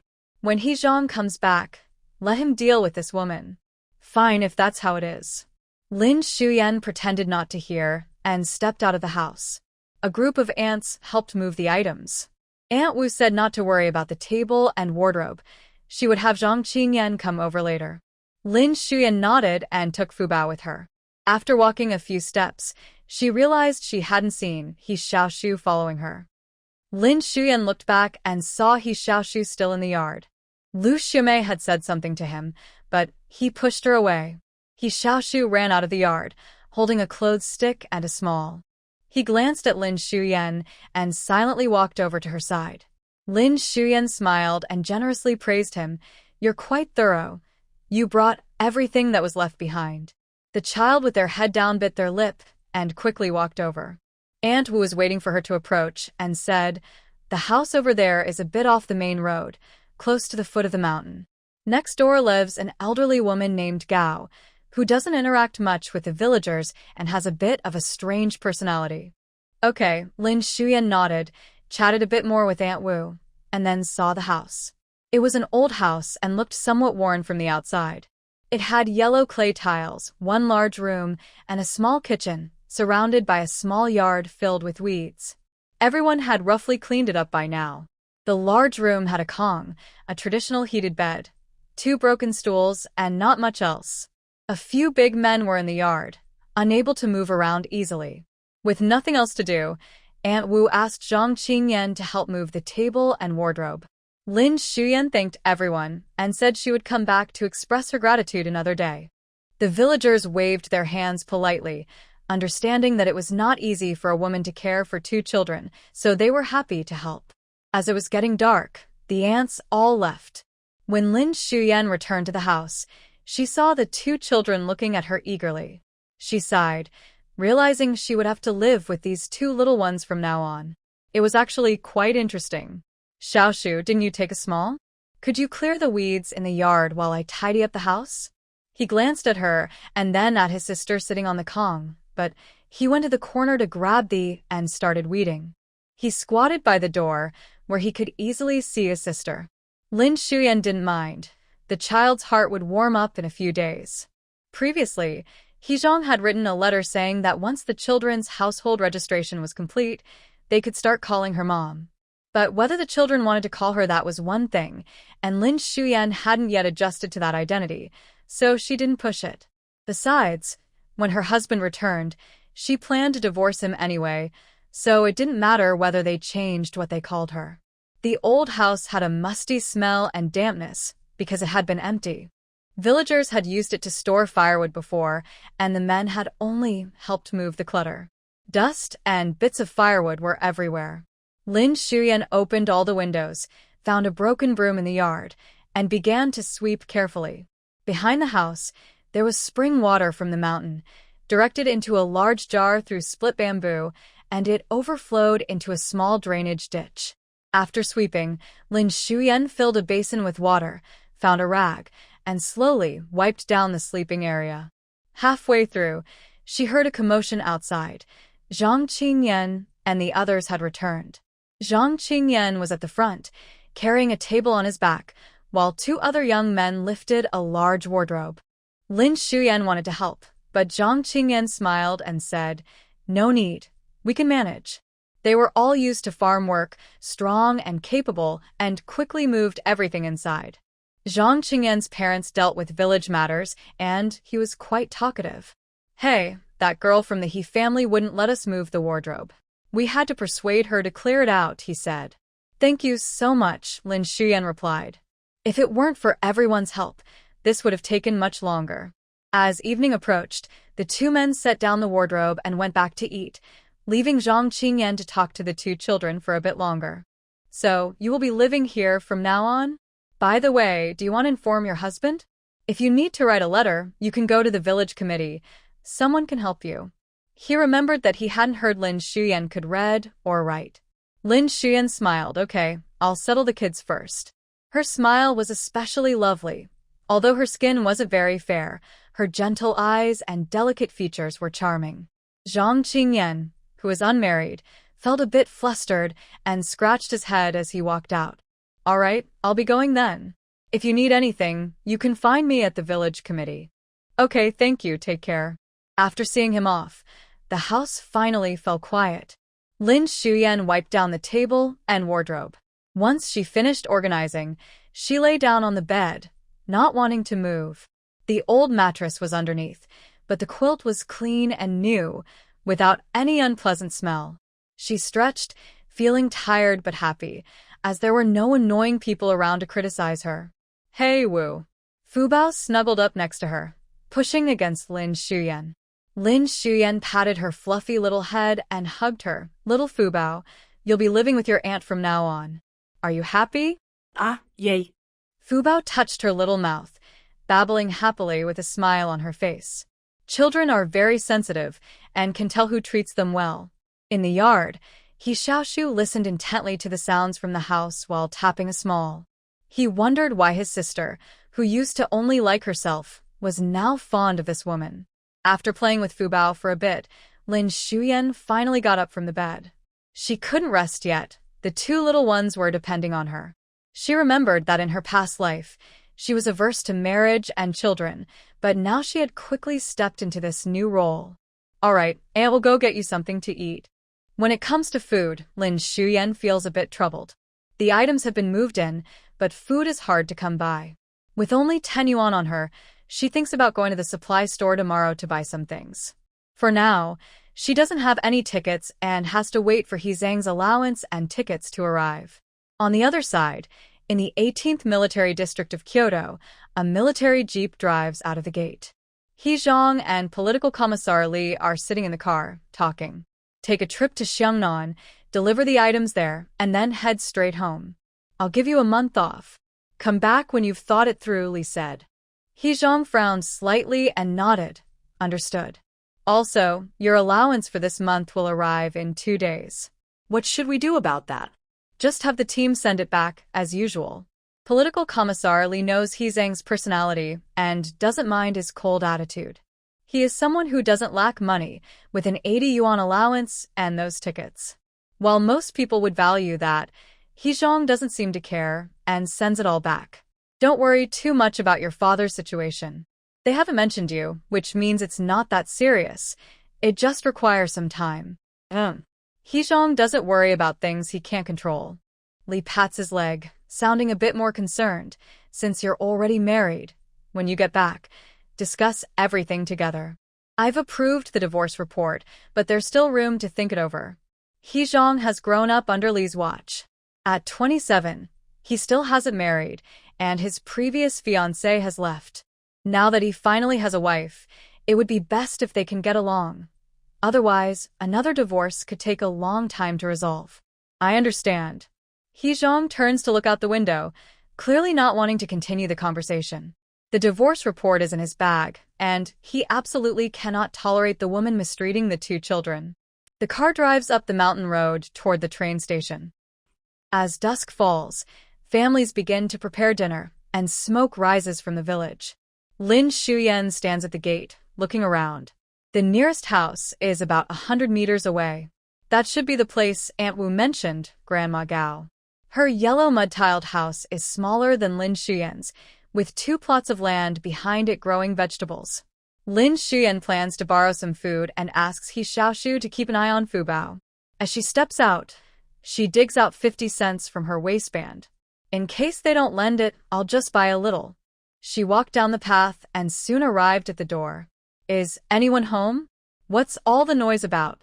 An old man came out of the house, hunched over, wearing a patched black coat, with silver hair neatly combed. She looked a bit annoyed at being disturbed and asked through the wooden door, What do you want? Who are you? Is this Grandma Gao? I just moved into the house next door, and I haven't had a chance to buy food for my 2 kids. Grandma Gao glared at her and turned to leave, saying, I have no food. Can I pick some vegetables from your field? I'll pay you. Fearing she might refuse, Lin Xiumei quickly took out the prepared 50 cents. In these times, that was enough to buy a little food. Grandma Gao paused, grabbed the money from her hand, and stuffed it into her pocket, saying, Go pick it yourself. Lin Xiumei sighed in relief. At least she agreed. Aunt Wu was right. Grandma Gao had a bit of a strange temper, but as long as she agreed, that was fine. She went to the back of the field and saw plenty of vegetables. The radishes looked fresh, so she pulled one up and picked a cabbage. The vegetables were truly natural and looked especially vibrant. Remembering she didn't have a pot at home, Lin Xiumei had to muster the courage to go back and ask Grandma Gao again. To her surprise, this time when she called out, Grandma Gao let her in. The place had only 1 room, lacking a kitchen, and the yard was small, with 2 chickens in a corner. Grandma Gao, can I borrow your stove? I haven't set up my kitchen yet. Sure, take it. There are 2 eggs and a potato on the table for you. I won't let you go hungry. Lin Xiumei smiled. She was indeed a nice person. She was happy to trade 50 cents for this meal. Thank you. Maybe it was a memory from the previous owner, but Lin Xiumei quickly lit the fire and tossed a few potatoes into the stove to roast. Oil was expensive and hard to find, so she used just a little to fry the 2 eggs. When the eggs turned golden brown, she poured hot water over them, creating a milky broth. Then she added finely shredded radish and let it cook for a few minutes before tossing in some vegetable leaves and chopped green onions. While adding water, she secretly included some spring water from her space. Adding this water to the vegetables made them fragrant and tastier. If used for washing or bathing, it improved the skin. Lin Xiumei had been discovering this over the past few days. It seemed to bring out the best essence in everything. The aroma of the egg soup filled the room. The soup is ready, and the potatoes in the fire pit are almost done baking. She forgot to bring bowls and chopsticks, so she borrowed some from Grandma Gao and poured a bowl of soup, leaving one potato on the stove. Grandma Gao, I'll take this bowl for now and return it washed tomorrow. There's a little left on the stove. If you don't mind, you can have it for dinner. Grandma Gao sat on the Kong and nodded without looking up. Lin Xiumei took the big bowl and potato and left. As she entered the yard, a small figure darted past the door. It was He Xiaoshu. She noticed that the weeds in the yard had been pulled out and piled to the side. Lin Xiumei smiled slightly and said cheerfully, I'm back. Are you hungry? She placed the food on the table, and Fubao had already climbed to the edge of the Kong, swinging her short legs and hesitating to come down. Lin Xiumei picked up the little girl and glanced at He Xiaoshu. Fubao, look how great your brother is. He cleared all the weeds. Go wash your hands and get ready to eat. Fubao giggled in agreement. With the gentle praise, He Xiaoshu turned his head away shyly and went to wash his hands behind the house. Hey, Fubao stretched out her little hands and waved at Lin Xiumei, wanting to wash too. Lin Xiumei laughed, pleased with their behavior. They understood after just one lesson. Once they were all clean, the three of them sat down to eat. It was completely dark outside, so Lin Xiumei lit the kerosene lamp on the table. The soup was deliciously sweet, and the shredded radish added to the flavor. After a tiring day, she had added some spring water to the soup, making it especially tasty. There weren't enough bowls, so He Xiaoshu used an enamel cup. Seeing the fried egg in the soup, He Xiaoshu didn't reach for it. How could he take it? There were only two, and she would surely eat one herself. If only she could give a little to his sister. Before he could finish his thought, another fried egg appeared in his enamel cup. Lin Xiumei looked at him and said, Eat more. Don't just munch on potatoes. After saying that, she took the last one and fed it to Fubao. He Xiaoshu stood there, looking at his sister and then at the fried egg in his cup, a bit confused. Hurry up and eat, it will get cold. Seeing the two thin children, Lin Xiumei sighed. She needed to ensure they got enough nutrition, and she couldn't neglect herself either. For the past few days, she had been drinking a cup of spring water every day and secretly added some to the children's water, which seemed to help them feel more energetic. In addition, every morning, Lin Xiumei washed her face and body with spring water, and her skin was finally looking better than on the first day. The three of them finished the soup completely, leaving 2 potatoes, just right for breakfast tomorrow. That day was tiring. Lin Xiumei turned off the lights and went to bed with her 2 children. While lying in bed, she was thinking about what to buy at the supply and marketing cooperative tomorrow and the allowance issue, as the 15th was approaching. By then, life would be much easier. Speaking of which, she should write a letter to He Zhang to inform him about moving the children out. With these thoughts swirling in her mind, Lin Xiumei drifted off to sleep. At that moment, in a 2-story building in the military family compound, a woman suddenly sat up in bed. Her hair was messy, and her eyes were filled with fear as she gasped for breath. Yaoling tightly hugged herself, her hands nervously touching her neck. Just moments ago, her husband, Meng Xiaoqi, had choked her, making it hard to breathe. Had she died? How could she be here? This was her home before she got married. Yaoling quickly got out of bed and ran to the mirror. When she looked in the mirror, she was stunned. Wasn't she already 40 years old? Why did the person in the mirror look only 18 or 19? Her heart raced, and she looked at the calendar on the wall. 1978.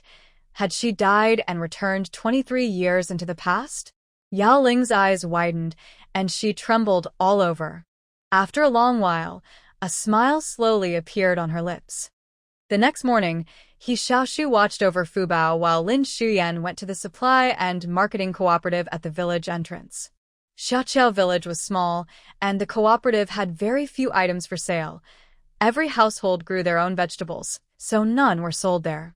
Rice, flour, and cooking oil had to be exchanged for coupons, but by the late 1980s, some items could also be bought with money. Lin Xiumei looked around and realized that the most important thing was to get a large pot for her stove at home. Otherwise, she wouldn't be able to cook. She had become well known in the village yesterday, and the woman at the counter recognized her. The village committee had several members, and those working at the cooperative were considered part of it. "Hey, he's wife. What do you want to buy?" the woman asked. Lin Xiumei smiled. "My old house doesn't have a pot. Where can I buy one?" "Oh, a big pot is hard to find. Every family just uses them for patching up. Let me ask around," the woman said as she went through the back curtain. The cooperative and the village committee were in the same yard, and soon she returned with someone, Aunt Wu. "Xian, we need to go to the city to buy that pot. We can only find one here if we're lucky." There was a team fixing the road before, and the village committee provided food. Now that they've left, there are 2 pots over there. If you want, you can buy one to use. "Really? How much is the pot?" "Now in the city, a pot costs about 10 yuan. I see that the old house's stove is small, so you can take the smaller one for 6 yuan. Buying it directly is the best option, as it saves the trouble of going to the city." Lin Xiumei thought for a moment. It's almost the 15th, and she just needs to make her 10 yuan last until then. "Okay, I'll take it." She moved a bit closer and lowered her voice. "Aunt Wu, I also want to buy some rice and flour. The kids at home need to eat, but I don't have any tickets right now. Can you lend me some, or let me buy on credit? I'll pay you back as soon as I get the money from He Yanyan on the 15th. Aunt Wu hesitated for a moment, but then nodded. In the past, this He family's daughter-in-law would go to other homes to eat when her family didn't have enough food, but now she seemed to be doing much better. Besides, Aunt Wu knew about the money He Zhang sent back every month on the 15th, so she wasn't worried about repayment. "All right, I'll cover you for now. We can't let the kids go hungry." Lin Xiumei smiled and said gratefully, "Thank you, Aunt Wu. I'll pay you back as soon as I get the tickets." They agreed, and Lin Xiumei gave her 6 yuan. Aunt Wu also helped her exchange for 2 pounds of cornmeal, 1 pound of rice, and some basic seasonings. Normally, villagers wouldn't waste fine rice. They usually mix sorghum and corn. Otherwise, you could use cornmeal. You could get 5 pounds for your rice. "That's okay. I'll come back to exchange more in a couple of days," Lin Xiumei said gently, holding the rice. "The 2 kids are small and need good food." "All right then." Aunt Wu didn't say much more and had someone help carry the pot to the old house. She couldn't help but think that this He family's daughter-in-law really cares for her kids, but she doesn't manage her household well. Having bought what she wanted, Lin Xiumei spent a little on seasonings and small items, leaving her with 2 yuan and 8 cents, which she planned to save for buying vegetables from Grandma Gao next door. She walked home cheerfully, feeling lighter in her pocket than ever before, humming a little tune. When she got home, the pot was delivered. Lin Xiumei took out a small handful of candies from her recent purchases and gave them to the person who helped carry the pot. "Thank you for your hard work. Take these home to sweeten the kids' day." Her kindness made the helper happy, and he happily tucked the candies into his pocket as he left. Seeing the colorful fruit candies, the siblings were both drawn to them. He Xiaoshu glanced at them and then looked down. When their mother was still alive, he had eaten all kinds of candies, but since she passed away and their father ignored him and his sister, he hadn't had candy in a long time. Yay! Fubao, on the other hand, had hardly eaten any sweets. The supply store only had the cheapest fruit candies wrapped in clear paper. Fortunately, this candy didn't require tickets. Lin Xiumei didn't buy many, thinking she would get some nice milk candies when she had money, so she let the kids try these. She walked to the edge of the bed, lifted Fubao onto her lap, and opened her palm. "Fubao, what color do you like? Choose one, and Xiaoshu can choose one too." Fubao looked up at her, then at the candies, and reached out to pick a red one. He Xiaoshu stood to the side, his small hands behind his back, not moving. "What's wrong, Xiaoshu? Don't you like them? Next time, Aunt will buy you something else." She knew the child was being shy, so she picked a yellow one and placed it in He Xiaoshu's palm. He Xiaoshu looked at the candy in his hand. He liked blue. Soon, the 15th arrived. Early in the morning, Lin Xiumei got up, holding the marriage certificate she had prepared the day before, and happily headed to the village committee. When she arrived, there was already a long line in front of the committee yard. Lin Xiumei thought she was being proactive, but it turned out everyone else was even more eager. As expected, she spotted a family in the crowd. Liu Xiumei was at the front with He Yanyan, probably having arrived before dawn. Both of them looked cheerful, chatting with a few people behind them, not noticing Lin Xiumei at the back of the line. "Hey, your family is lucky. Your nephew is so successful. Look at our family. Even our son is useless. He can only send back 15 yuan a month from the army. Well, what can I say? My nephew is a commander, one of the best in the military district." Liu Xiumei raised her chin, almost looking down her nose at others. Ever since the He family had been staying with her, the 15th of every month was her proudest day. "That's great. With your nephew's skills, can he help my son out?" "Hey, mine too." Auntie with a child in the army quickly chimed in, hoping for a good opportunity for her child. Liu Xiumei felt even prouder but looked down on these people, thinking, "Go on. This has to be earned by yourself. Your own sons need to have the ability to get ahead." "Mom, you said that when I get the money this time, you would buy me that dress from the department store. I've been waiting for so long." Taking advantage of Liu Xiumei's good mood, He Yanyan quickly made a request. "You really are something. That skirt costs over $20. Liu Xiumei raised her voice at the last few words, looking like she was scolding He Yanyan, but she was actually trying to make sure everyone heard. So expensive. A new skirt from the department store, but since Yanyan likes it, she should dress nicely to marry into the city. Seeing her lively spirit, the aunts rolled their eyes, finding it amusing. Who could blame her for being lucky? Previously, when Liu Xiumei mentioned that her husband's older brother was an official, everyone thought it was a joke. Unexpectedly, it turned out to be true, and now their family was quite proud in the village. Just then, the old village leader came down the hallway with a young man. The young man, He Xiaoshu, was gentle-looking and wore glasses with a broken leg. He was the village committee's treasurer, an educated person. He usually came on the 15th to help with work points and read letters. Aunt Wu was also there. This was a good time to learn about everyone's situation and chat a bit. The main door opened, and people queued to go in one by one, while those waiting stood outside.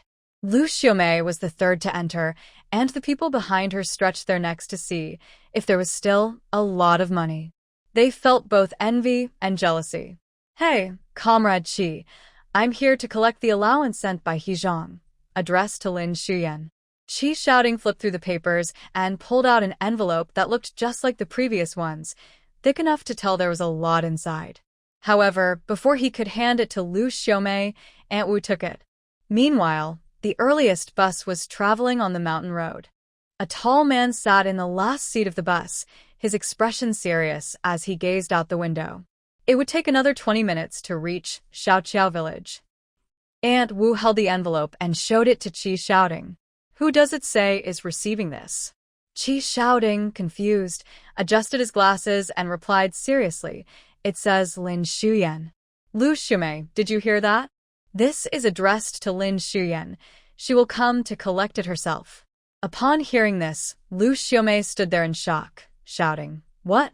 That silly Lin Xiumei wouldn't care about money. I'm taking it to buy things for the kids." "No way.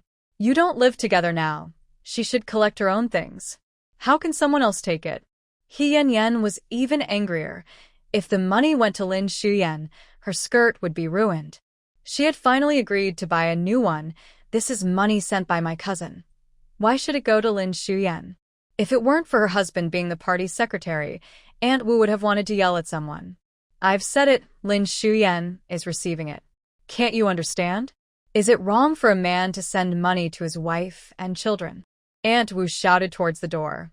"Hey, can someone check if Lin Xiumei has arrived? Let her come up and handle things. Everyone, please wait a moment." "She's here, I see her."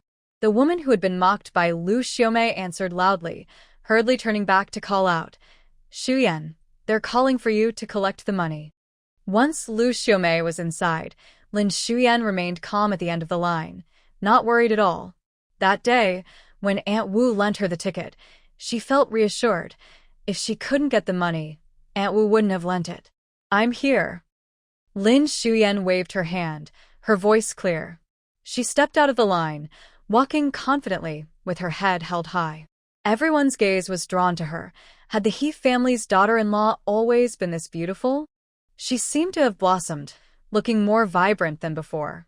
Not paying attention to other stares, Lin Shuyan entered the room. Inside, the old party secretary sat at a corner table. Aunt Wu and He Shouting were in charge of the matter. Seeing her arrive, Aunt Wu waved. "Shuyan, did you bring the documents? Your husband, He Zhang's things have arrived." "I brought them." Lin Shuyan walked to the table, opened a small cloth bag, and took out the marriage certificate. At that time, the marriage certificate was quite interesting, a thin sheet that opened like a big red award, with famous quotes at the top and their names and date below. Lin Shuyan and He Zhang. June 8, 1978. "Thank you, Comrade Qi." She was polite, a stark contrast to Liu Xiumei's earlier loud behavior, even catching He Xiaoting's attention. "No problem, it's your marriage certificate. Do you need me to read anything from the letter?" The envelope was handed to Lin Shuyan. She opened it to find neatly stacked cash, much more than her 10 yuan bill. She counted slightly. It was 80 yuan, plus a small stack of bills, about 10 in total, with nothing else in the envelope. Considering her relationship with He Zhang, there really wasn't anything that needed to be written. No need, just the allowance and money. Seeing what she held, He Yanyan was anxious and stomped her foot. "Mom, look, our money." Liu Xiumei was also upset, rushing forward to snatch the envelope from Lin Shuyan's hands. "Hey, Aunt Liu." He Shouting wanted to intervene, but he was thin and weak like a bamboo stick, and he was easily pushed aside by the strong Liu Xiumei. "Step aside. Why are you meddling in other people's business?" Liu Xiumei scolded as she grabbed Lin Shuyan's arm. Her hands, used to farm work, were very strong, and Lin Shuyan couldn't pull away. Her beautiful brows furrowed. "You bad person, thinking you can be foolish while secretly plotting to take the money sent to you. What's wrong with the money my husband sent? Everyone is watching and you want to take it away." Liu Xiumei's voice was filled with anger. "I can't even use the money my nephew sent. You are the wife I found for him, and if you don't give me this money today, I'll make him come back and divorce you." Lin Shuyan rolled her eyes in her mind. She indeed wanted a divorce, but it had nothing to do with her. Huh. "If he comes back to divorce me, that's after he returns. This allowance is sent to me. You can't have a single cent." With the argument escalating, the village leader couldn't ignore it any longer and stepped forward to scold them. "What's going on? Causing a scene?" Liu Xiumei, let go of her. Liu Xiumei showed no sign of releasing Lin Shuyan's arm and defiantly said, "No way. This money is mine." "What do you mean yours?" "It was sent to his wife. You are stealing. Keep this up, and I'll have you arrested." The village leader's tone was serious, and his voice scared Liu Xiumei into letting go. He Yanyan, seeing the money not returned, started to complain like her mother. "Aunt Wu, why are you so biased? Lin Shuyan and her child stayed at our house for 2 months, and now she just moves out without a word. My cousin didn't even know she left and wrote her name." "Exactly. Once I talk to He Zhang, he'll come back and divorce her." Lin Shuyan shook her sore hand and sneered. "He Zhang is a man. I can't believe I need to listen to you for a divorce. Instead of wasting time, you should manage your own daughter and son better." "You." "What about me? Since everyone is here, let's settle this once and for all." Lin Shuyan decisively interrupted Liu Xiumei and took out a piece of paper from her small bag, placing it on the table. "Village leader Comrade Qi, this is a record of what He Zhang sent me after we got married. Besides this time, for the previous 2 months, it was 80 yuan each time, plus various tickets. In total, it's 160 yuan. I stayed at their house for 2 months, and 60 is for me and the child. Please return the remaining 100 to me." Liu Xiumei felt dizzy and overwhelmed. And just hearing those few light words made her feel like she had to pay 100 yuan, which infuriated her. You have nothing, not even 60 or 100. You three have spent all the money on food and other things long ago. Lin Xiumei looked innocent and said sadly, we have food tickets for meat, grain, and oil, and we have cloth and cotton tickets for supplies. Fellow villagers, tell me, have I or my children had a single new piece of clothing during this time? That day, many people were moving, and since they were all from the village, everyone saw the two children every day. The older child wore a torn vest, and the younger one's clothes were so dirty they couldn't be changed. Where were the new clothes? Meanwhile, He Yanyan had 2 new skirts. No, just now in line, I heard Liu Xiumei say she took that money to buy skirts for He Yanyan in the city, over 20 each. A woman, encouraged by Liu Xiumei, found a way to vent her anger and shouted loudly, her expression exaggerated and unafraid of causing trouble. Shut up. What does it have to do with you? Liu Xiumei bent down and threw her shoes into the crowd, feeling that taking her money was like taking her life, and she didn't care about her reputation. Why are you hitting people? The old village leader scolded, Liu Xiumei, be more respectful. The money is gone, and I won't be respectful. This foolish woman has been against me since she married in. The money I spent on Yanzi's skirt was my own. Lin Xiuyan chuckled lightly. That's fine. Use your own money, but return my cloth tickets later. Comrade Qi, I wrote down that when we got married, there was also a bicycle that He Zhang bought for me, which Liu Xiumei's son used in the city. Please note that down. I also heard that before marrying, He Zhang gave Liu Xiumei 300 yuan as living expenses for me and the children for these months, right? The old village leader nodded. Yes. That day, as He Zhang was leaving, Liu Xiumei chased after him for money, and he gave her 300. I saw it too, Qi shouting said honestly. Our village leader is helping an outsider? I don't care. That money is mine. Liu Xiumei became frantic, throwing a fit, and even involving the old village leader. The old village leader, who had worked hard all his life for the people of Xiaoqiao village, suddenly looked upset at this accusation. Liu Xiumei, we are discussing the matter, not the person. Whoever is right will be supported. Even if you go to the county committee in the city, you won't get that money. Seeing that the situation was hopeless and unable to argue further, Liu Xiumei exploded, throwing herself on the ground and crying out loud. Oh, how could this happen? You're bullying me, stealing my money. You people are robbing me. Yanzi, hurry up and call your dad back. This village can't accommodate us anymore. The more she made a fuss, the happier everyone seemed. Usually so proud, but now look at her. Lin Xiuyan shook her head and checked the list that Qi shouting had copied onto the paper before putting it back on the table. She glanced outside and noticed a man standing on the far left of the crowd, his eyes sharp like an eagle. She didn't recall seeing him in the village before, so she paused for a moment and then looked away. He Zhuang arrived at Xiaoqiao village 20 minutes ago. There were so many people in front of the village committee, and loud voices could be heard. He intended to walk straight through but recognized the voices and decided to step in. Then he saw a woman calling to a young lady, Xuyan, did you bring the materials? This is what your family, He Zhuang, sent. I brought them. The woman was calm and composed, which was a bit different from what was described in the letter. Is she foolish? Abusing children. He Zhuang was tall and easily spotted in the crowd. The noise inside the house was overwhelming, and everyone was focused on it. Now that it had quieted down a bit, the old party secretary looked up and saw him. Hey, He Zhuang, you're back. At this call, everyone turned to look. Lin Xiuyan felt a shiver run through her. So the person she just saw was him. Her husband? He Zhuang's expression was cold, perhaps due to his years in the military and having been on the battlefield. He had an air that made him seem unapproachable. He nodded slightly, yeah, just arrived. Seeing him made Lin Xiuyan feel a bit guilty. How long had he been back? And now he saw her making his aunt cry on the ground. This only confirmed her reputation for being rude, bad-tempered, and greedy. Forget it anyway, they were getting a divorce.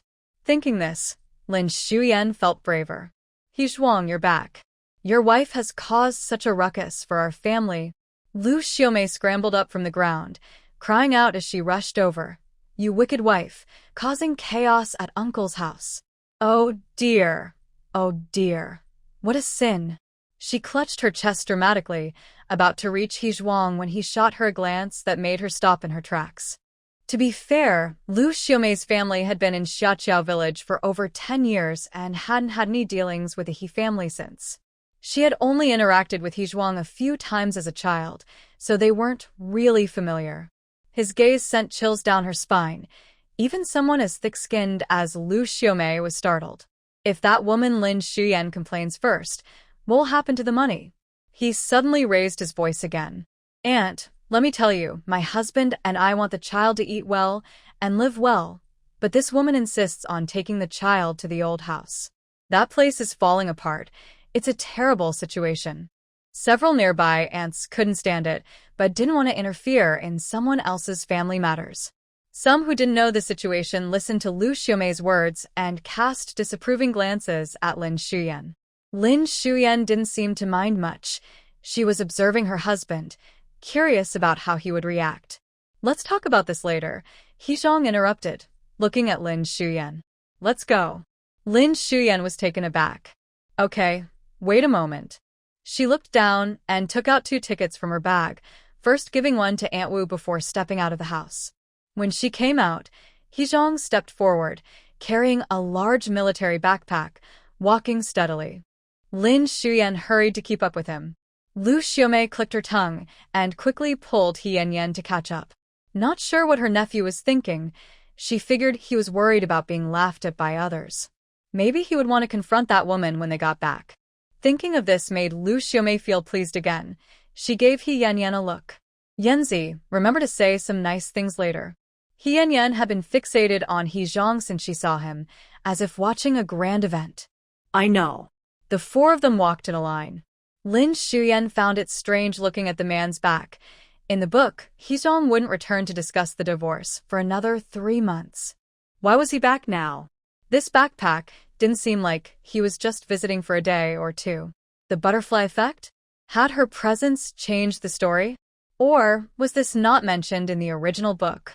Lost in thought, she almost bumped into the person in front of her when they suddenly stopped, quickly steadying herself.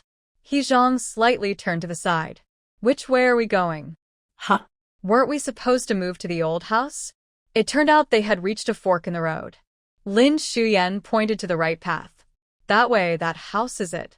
Liu Xiumei pushed past her. Yes, He Zhuang, go to the old house and bring the child back. I'll make some good food for you. That child is living in a broken house with no food. He Zhuang glanced at her, having heard everything at the village committee. He didn't know how this woman treated the child, but Liu Xiumei was definitely suspicious. Let's talk later. He Zhuang coldly replied and walked toward the old house Lin Xuyan indicated. Watching the 2 leave, He Yanyan felt a bit anxious. Mom, what should we do? He's going over there.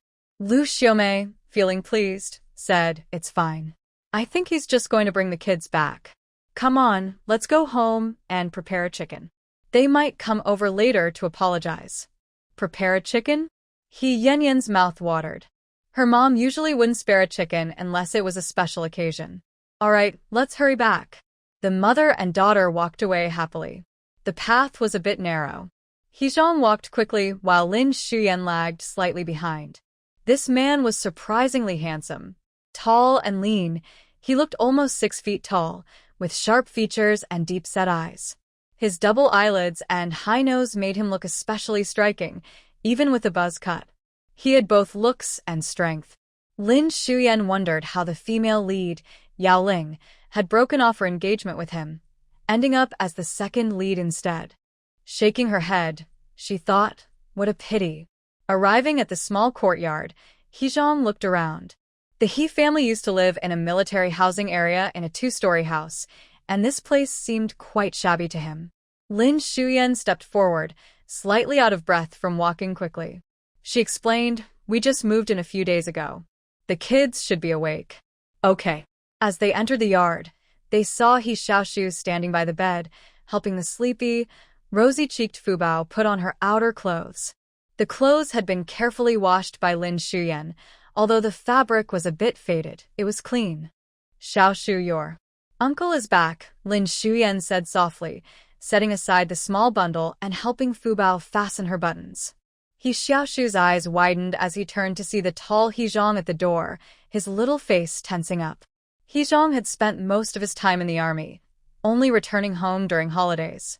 His sister had her own family, so the two kids weren't very close to him. However, He Xiaoshu admired his uncle the most. His mother had said that he was a regiment leader in the army and a skilled soldier. He had always wanted to be like his uncle, the best soldier. But now, seeing He Zhang, the child felt shy and didn't say anything. Lin Shuyan said nothing, noticing how tall He Zhang was, making the door seem a bit low. Come in and set down your things. That bag looks heavy. He Zhang stepped inside and placed the bag in the corner.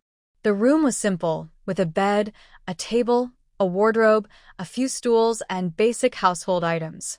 But it was cleaned very well, clearly done with care. He Zhuang felt puzzled about Lin Shuyan. He looked down at her as she skillfully dressed the child and tied 2 little braids. How did you end up moving here? Just as Lin Shuyan was about to answer, Fubao made a sound. Remembering that breakfast hadn't been made yet and guessing the child was hungry, she said, I'll go make breakfast first. Have you eaten? No. Do you have any food restrictions? No. He Zhuang's answers were brief, and he still felt a bit unfamiliar with the woman in front of him. Previously, he got engaged to Yaoling because they grew up together in a military family compound, and their families had encouraged the match. Later, he stayed in the army, and as time passed, family matters arose, leading to the engagement being called off. He was never someone who was deeply invested in emotions, so he didn't feel much turmoil inside. But now, having a wife right in front of him was a different experience. It felt a bit strange, but not as uncomfortable as he had imagined. Fubao, play with your brother for a while. Auntie will make you some noodle soup, Lin Shuyan said gently, her tone a stark contrast to how she had been at the village committee. Fubao looked at He Zhuang with wide eyes. Perhaps He Zhuang's demeanor was too stern, and since Fubao didn't have memories of him like she did with Little Tree, she felt a bit scared and clung to Lin Shuyan's hand. Lin Shuyan patted her head. What's wrong? Let's go to the kitchen with Annie. The little girl perked up, burying her head in her shoulder and being lifted up. He Zhuang stepped aside to let Lin Shuyan pass. The room fell silent. He Zhuang walked to the bedside, crouched down, and began to unpack his bag.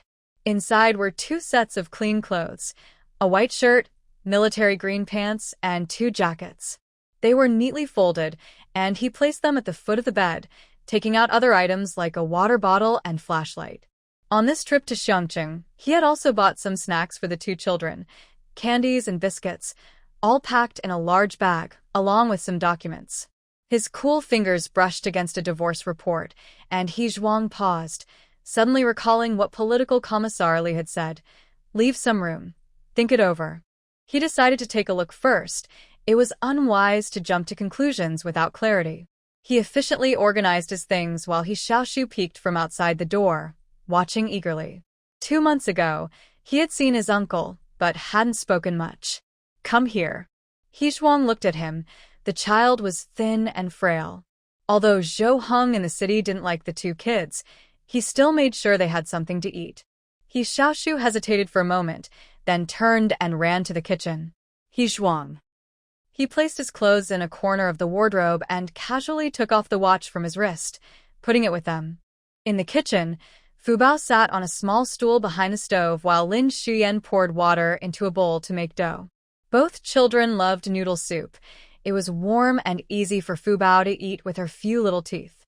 Lin Shuyan lowered her head, a strand of hair falling on the side of her face. Her sleeves were rolled up, and her wrists were delicate and pale, no longer the dark-skinned girl she used to be. Without that man nearby, Lin Shuyan felt relieved. How would newlyweds live together? In her past life, she fell ill at 22 and lay in a hospital bed until she died at 28. Having never been in a relationship, she didn't know how to interact with men and could only take things one step at a time.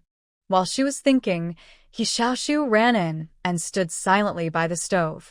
Seeing his expression, Lin Xiumei felt a sense of sympathy for him. He probably didn't know how to get along with that stern uncle either. After kneading the dough and preparing to light the fire, He Zhuang came over. The four of them crowded in the kitchen, and the man bent down to pick up Fubao and handed her to He Xiaoshu. "Take your sister to play. I'll start the fire," he said, slipping a few candies into He Xiaoshu's pocket. He Xiaoshu glanced at Lin Xiumei. She had mentioned that eating too many candies could cause cavities. He didn't want to listen to her, but he also didn't want cavities. Lin Xiumei smiled. "1 candy a day, and remember to rinse your mouth afterward." After hearing this, He Xiaoshu confidently took Fubao outside. She glanced at the man behind the stove. He Zhuang was breaking some firewood over his knee and tossing it into the stove with ease. The oil in the pan quickly began to bubble, and with 3 eggs left from the exchange with Grandma Gao, Lin Xiumei decided to use them all, thinking of He Zhuang's build. She wasn't stingy when it came to food. In her past life, she couldn't eat what she wanted, but now that she had food, she wouldn't hold back for herself or the 2 little ones. The aroma of the eggs filled the air, and after frying them to a golden brown on both sides, she added boiling water, and the delicious smell spread throughout the kitchen. She had made noodle soup many times and was getting better at it, tearing off pieces of dough and dropping them in. He Zhuang had started the fire, and when he looked up, the steam rising from the pot revealed her beautiful face. Earlier, a letter from He Qin was sent to the army mentioned she was the second daughter of the Lin family from the neighboring village, but later it was said she mistreated children and was restless. In fact, He Zhuang had asked a friend to investigate. The second daughter had a fever when she was young that affected her brain. She usually helped her parents with farm work, and her appearance was different from what it is now. He Qinghua and his wife might deceive themselves, but that friend is someone he trusts and has no reason to lie. There is a discrepancy here. He plans to ask about it another day. After finishing the noodles, Lin Xiumei added a handful of fresh greens she had grown herself. They were bright green, clean, and delicious. After sprinkling some green onions, the noodle soup was ready. There weren't many bowls at home. They had bought 2 later, 1 big and 1 small, along with a tin cup for He Xiaoshu. After filling 3 bowls, there was still a little left in the pot, which she topped with 3 eggs. Once she finished serving, she turned around to see the man already standing by the stove. "I'll serve it," he said. "Okay, this bowl is for you." Lin Xiumei handed him the larger bowl, and He Zhuang casually picked up the tin cup and walked outside. The square table in the room was against the wall. Lin Xiumei sat with Fubao on one side, while He Xiaoshu and He Zhuang sat on the other sides.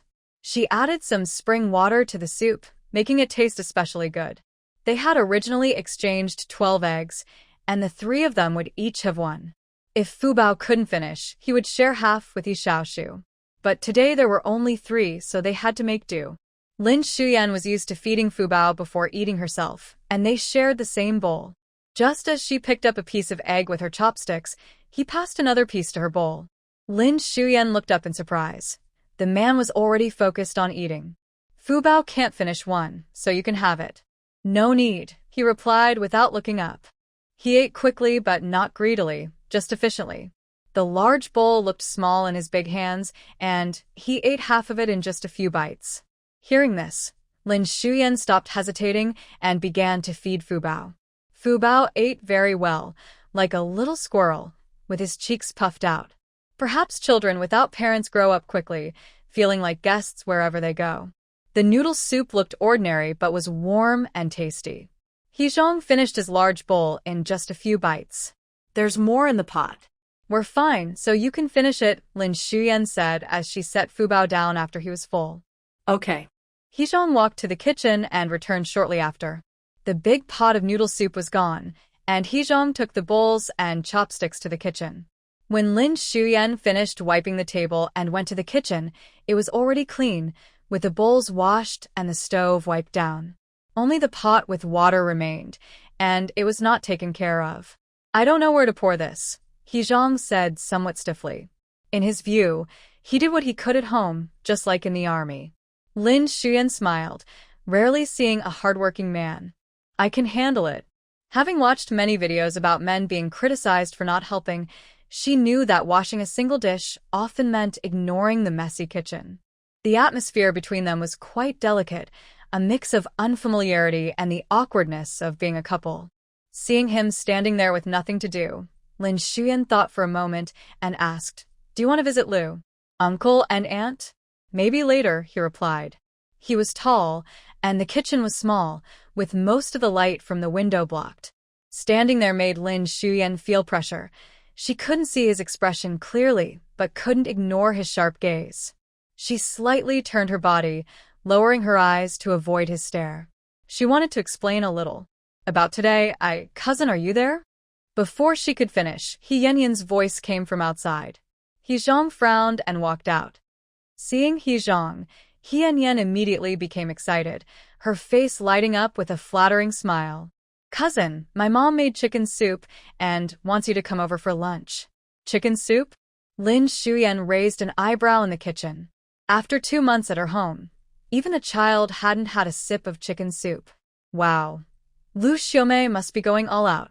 She feared that He Zhang was being summoned for a dramatic complaint. He Zhang frowned, initially wanting to refuse, but then reconsidered and replied, "I'll come over for lunch."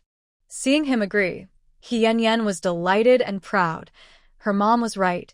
This cousin would say yes. Great. "Then come over for lunch." The 2 little ones peeked from the doorway. He Yanyan glanced over, pretending to be friendly, and bent down to look at Fubao. "Little tree, remember to bring your sister too." Fubao sniffled and, without holding back, cried out loudly. He Xiaoshu immediately stood in front of his sister, shouting defensively, "Bad lady, go away. We don't want to go." This scene made He Yanyan a bit embarrassed and her smile faded. Meeting He Zhang's curious gaze, she quickly fled in a panic. "Haha, this child saying silly things. I'm going back now, cousin. Remember to come for lunch." As she spoke, she hurriedly left, almost tripping over the threshold. Lin Xiumei came out of the kitchen, holding Fubao in her arms, comforting him. "Don't be scared, Fubao. Don't cry. Aunt is here." He Xiaoshu remembered that his uncle had just agreed to go to He Yanyan's house and angrily huffed at him before running out the door. He Zhang was about to call the child back when Lin Xiumei stopped him, saying it's fine. Xiaoshu won't run off. He'll be back soon. The kids in the countryside love to run around, so letting them go outside for some fresh air is good. After a while of comforting, Fubao leaned on her shoulder, quietly sniffing, looking quite pitiful. He Zhang wasn't foolish. It was clear that the 2 kids didn't like He Qingguo's family. After a moment of silence, he said, "I'll step out for a bit and come back for lunch." Lin Xiumei thought to herself, "Isn't there chicken soup at Liu Xiumei's house? Why come back when we barely have any rice left?" Of course, she only muttered this in her mind and replied, "Okay." In the pot on the stove, the soup was bubbling, filling the house with the aroma of chicken. He Yanyan was feeling hungry, peering out the courtyard door. "Why aren't they here yet?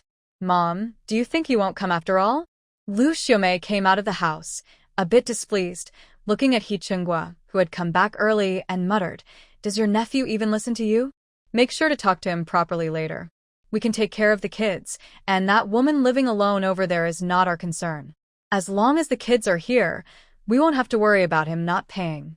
He Qingguo wasn't quite sure about his nephew's temperament. Sometimes, just a glance from him felt more difficult than dealing with his older brother. At least his brother was family.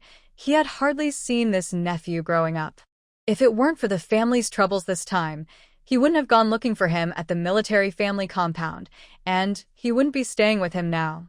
But no matter what, he was still his uncle, and the boy should listen to him. "Stop complaining. Now you care?" When those 2 little troublemakers were at home, they didn't behave and even hit people. "We can't let He Zhang know about this, or we'll have nothing." He Qingguo frowned, thinking he shouldn't have spoiled those 2. He Yanyan pouted, feeling guilty. They had already hit the kids, and it was too late to say anything now. Who knows if He Zhang would find out. "You old man, now you're blaming us. You don't take care of things at home, and now you want to complain." Before the guests even arrived, the family was already in chaos, shouting and arguing. In the end, He Yanyan shouted, "They're here, they're coming." They walked from the village head. Great. I'll bring out the chicken soup. Liu Xiumei quickly grabbed 2 cloths, wrapped the jar, and brought the whole pot of chicken soup to the table in the living room.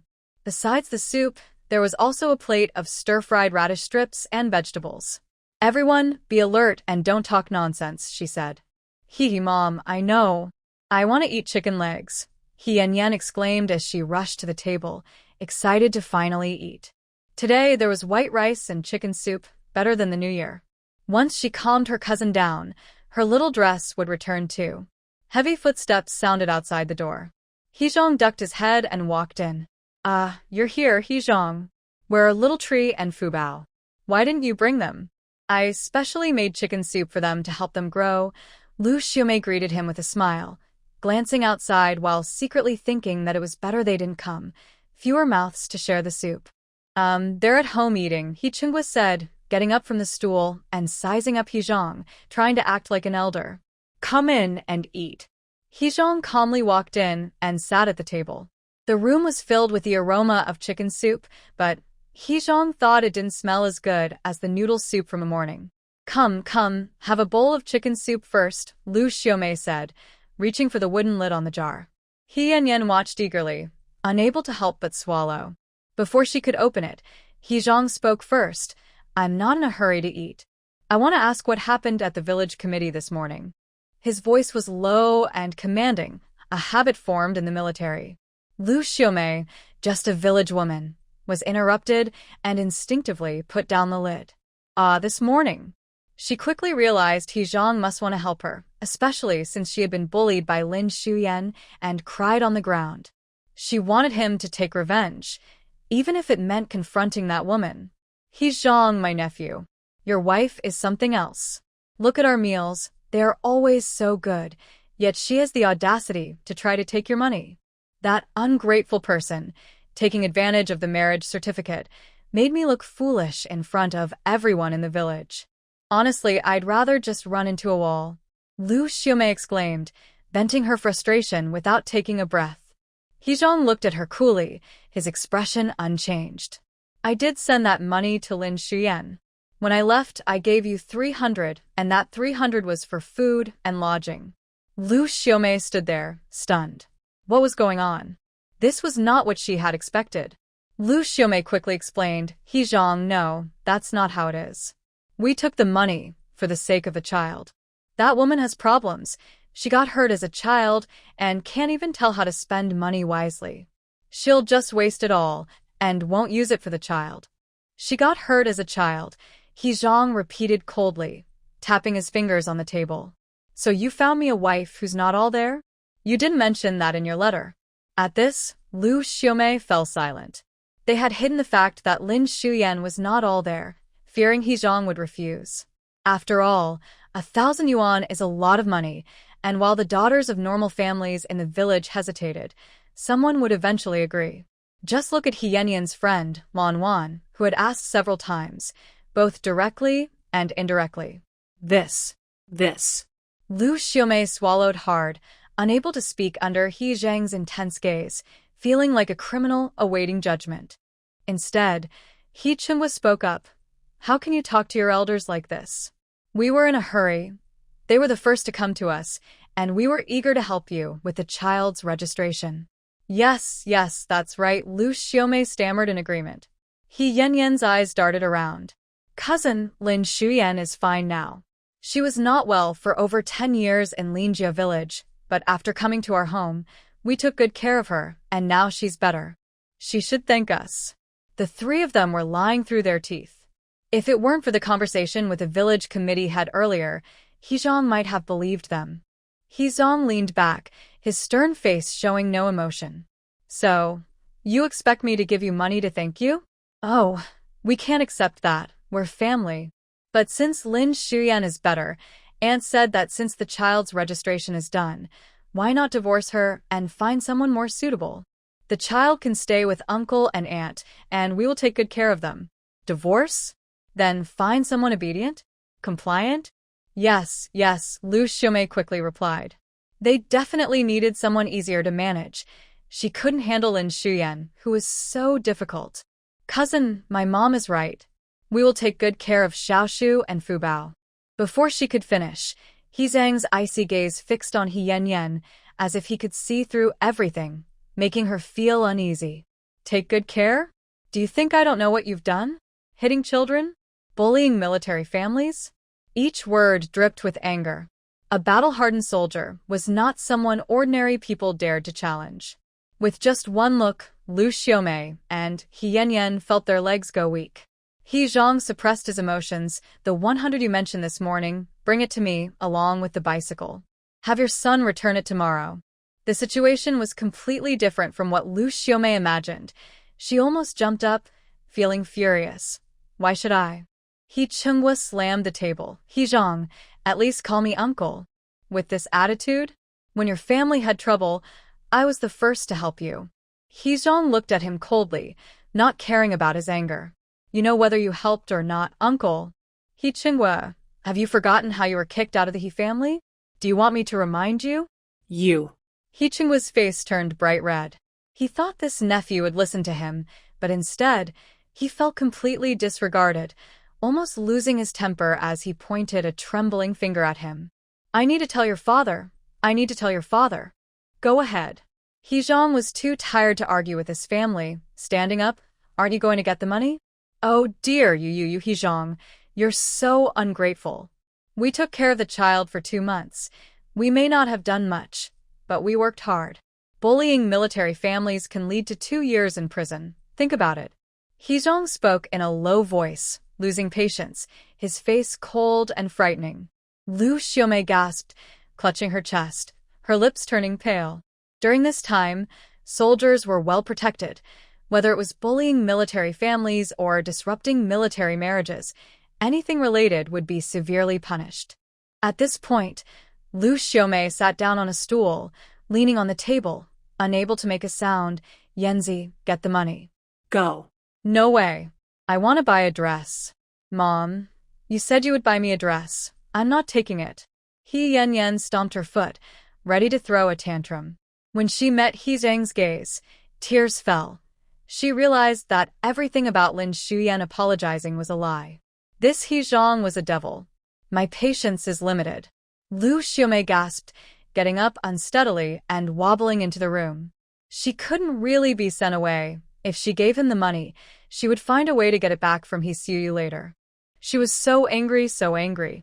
She pulled out a tin box from under the bed, counting out 100 yuan with great reluctance, and went out to throw it on the table. 100 yuan was a year's worth of expenses for people at that time, but to He Zhang, it wasn't much. It was just what that woman wanted, and he might as well take it back, giving it to her instead of this family. He picked up the money and casually stuffed it into his pocket. Glancing at the jar on the table, he reached out and picked it up. Since it's specially made for the child, I'll take it. After saying that, he stepped out of Liu Xiumei's house. It wasn't until he was far away that He Yanyan reacted, Mom, the chicken soup, my chicken soup. But she didn't dare to chase after him and angrily dropped her chopsticks. As lunchtime approached, families began to prepare meals. He Xiaoshu wandered around outside for a while and returned quietly, sitting behind the stove to watch the fire. Lin Shuyan didn't ask him anything. She knew he would speak when he wanted to. She put the leftover rice in the pot to steam. She still had the 80 yuan from the morning, so she took some to Grandma Gao to exchange for vegetables and eggs. These days, she had become quite familiar with Grandma Gao, who lived alone and couldn't finish all the vegetables and eggs she grew. It made Grandma Gao happy when Lin Shuyan came to trade. Next to the rice, she added pumpkin and steamed eggs, which Fubao loved. Once it was done, she sprinkled a bit of soy sauce and green onions on top, making it smell delicious. She also quickly stir-fried some spicy scrambled eggs, which were great with rice. The oil was running low, so Lin Shuyan decided to use it all. She had some money and could buy more later. She thought the market day was coming up soon. With the oil hot, she added the eggs and stir-fried them over high heat, splashing in a bit of rice wine. The aroma filled the air as she added the chili and green onions, then tossed in the seasonings. The shiny, spicy scrambled eggs were ready. Lin Shuyan served the dishes and looked outside. Xiaoshu, see if your uncle is back. He Xiaoshu looked up in confusion. Didn't his uncle say he was going to that annoying person's place? He said he would come back for lunch. Go check. It's almost time to eat. Lin Shuyan knew what the child was thinking and was subtly helping He Zhang explain. She really worried too much. He Xiaoshu awkwardly stood up. He wasn't going to listen to her. He just wanted to see if she was lying. He ran to the gate and saw He Zhang coming back with a jar. His big eyes lit up. His uncle really was back. He's back. Fearing He Zhang would notice him, He Xiaoshu took a quick glance and ran back inside, pretending to play with Fubao. Lin Shuyan smiled but didn't expose him. She brought the dishes to the table. A bowl of steamed eggs, a bowl of steamed pumpkin, and spicy scrambled eggs. With an extra man at the table, there wasn't quite enough food, but since he returned unexpectedly, they could only make do for one meal. Footsteps came from outside, and Lin Shuyan looked toward the door, a bit stunned. He Zhang walked in steadily, holding a clay pot. Is the food ready? Yes, this is. Before she could finish her question, the aroma of chicken soup wafted out. I got it from over there. I'm not sure if it tastes good. You can try it. As she opened the wooden lid, the chicken soup shimmered with oil. Lin Shuyan took a small spoonful. It had been cooked long enough, but the taste was hard to describe and a bit greasy. Such good ingredients from the home-raised chicken were wasted. How about I add some seasoning? You and the kids can eat something else first. She took the chicken soup to the kitchen, wondering why Liu Xiumei was so kind to let him bring it back. The kids had only been eating eggs lately, so it had been a long time since they had meat, and even she felt a bit tempted. Pouring the soup into a pot, Lin Shuyan skimmed off some of the oil with a spoon to make it lighter for the kids. She secretly added a bit of spring water, tied some green onions and tossed them in, then added a pinch of salt. The flavor of the chicken soup was completely enhanced with the spring water, and the aroma filled the air. Once it boiled again, Lin Shuyan took a small spoonful to taste. It was indeed delicious. If only there were chestnuts or mushrooms, she thought she would look for some next time she went up the mountain. While thinking this, Lin Shuyan served the chicken soup from the pot. This is for you. A deep voice came from outside, and He Zhang walked in, placing a stack of loose change on the stove. Where did this come from? With both chicken soup and money. Lin Shuyan was a bit confused. He Zhang looked down at her. Her hair was casually tied back, her face delicate and pretty, her skin smooth, not at all like someone who worked in the fields. After a moment, he looked away. You got the 100 yuan you mentioned at the village committee this morning. I had them send the bicycle over tomorrow. After he said this, Lin Shuyan asked curiously, how did Liu Xiumei give you the money? She knew that in the morning, with so many people at the village committee, Liu Xiumei would rather make a scene than part with her money. This money was supposed to be yours. If not, I would have taken it to the police station. This man was a bit ruthless, but it was also quite satisfying. Lin Shuyan felt secretly pleased and glanced at the chicken soup. Did you also take the soup? No, Liu Xiumei said it was specially made for the kids, so I brought it back. Uffed. Lin Shuyan couldn't help but laugh, quickly covering her mouth. Then I'll keep it for now? He Zhang didn't mind much. He rarely spent money in the army and had never lacked for it. Seeing the smile on her face, he thought it was nice to give her the money. Use it for now and buy some household items. If you need more, just let me know. Lin Shuyan carefully tucked the money into a small pocket sewn into the side of her clothing, thinking that He Zhang was just being polite. The book mentioned that He Zhang's mother left behind a large sum of money, all in his hands. Later, He Zhang helped Yaoling with her business using that money. But since their family was under investigation, Lin Shuyan thought they shouldn't use that money, so she had to be frugal with what she had. 180 yuan would last a long time. Thinking about how Liu Xiumei would probably have trouble sleeping for a few days, Lin Shuyan felt relaxed. He Zhang carried the soup and stepped outside, wondering if having money really made one so happy. Inside the house, He Xiaoshu sat quietly at the table with Fubao, with a little rice in his bowl. The bowls were just bought by Lin Shuyan from the supply store, one big and one small, for He Xiaoshu and He Zhang. The rest would be bought at the market in 2 days, which would be more economical. Half of the chicken soup was poured into the soup bowl, and the rest was saved in a jar for later. Lin Xiumei took a big spoon and filled He Zhang's bowl to the brim, saying softly, "Let them drink first. There's plenty, enough for dinner. You should drink the chicken soup you brought back," she said gently, glancing at He Xiaoshu. After serving He Zhang, she scooped a large spoonful for He Xiaoshu, adding some chicken as well. The child was too thin. Other 8-year-olds didn't look like him. Finally, it was her turn. Lin Xiumei poured the chicken soup over her rice, soaking it to feed Fubao. As Fubao ate the rice soaked in chicken soup, his big eyes squinted with delight, clearly enjoying it, even ignoring his previous favorite steamed egg. Lin Xiumei smiled.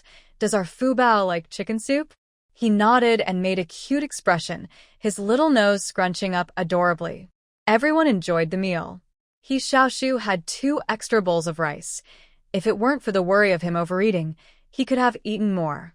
He Zhang finished off the remaining rice and steamed pumpkin on the table. He didn't understand. He used to think the army cooks made good large pots of food, but now, comparing it, he felt what he used to eat lacked flavor. After the meal, they let the 2 children play in the yard. With such a large sum of money, Lin Xiumei happily began to plan what to buy, as the house was empty and lacking everything. She took out He Xiaoshu's half-pencil and started to write and draw on paper. No matter the era, shopping always made women happy. He Zhang didn't know she could write. Can you write? Lin Xiumei was momentarily stunned, too happy to remember that the original owner had been foolish for over 10 years. I only know simple numbers, learned them at the village committee.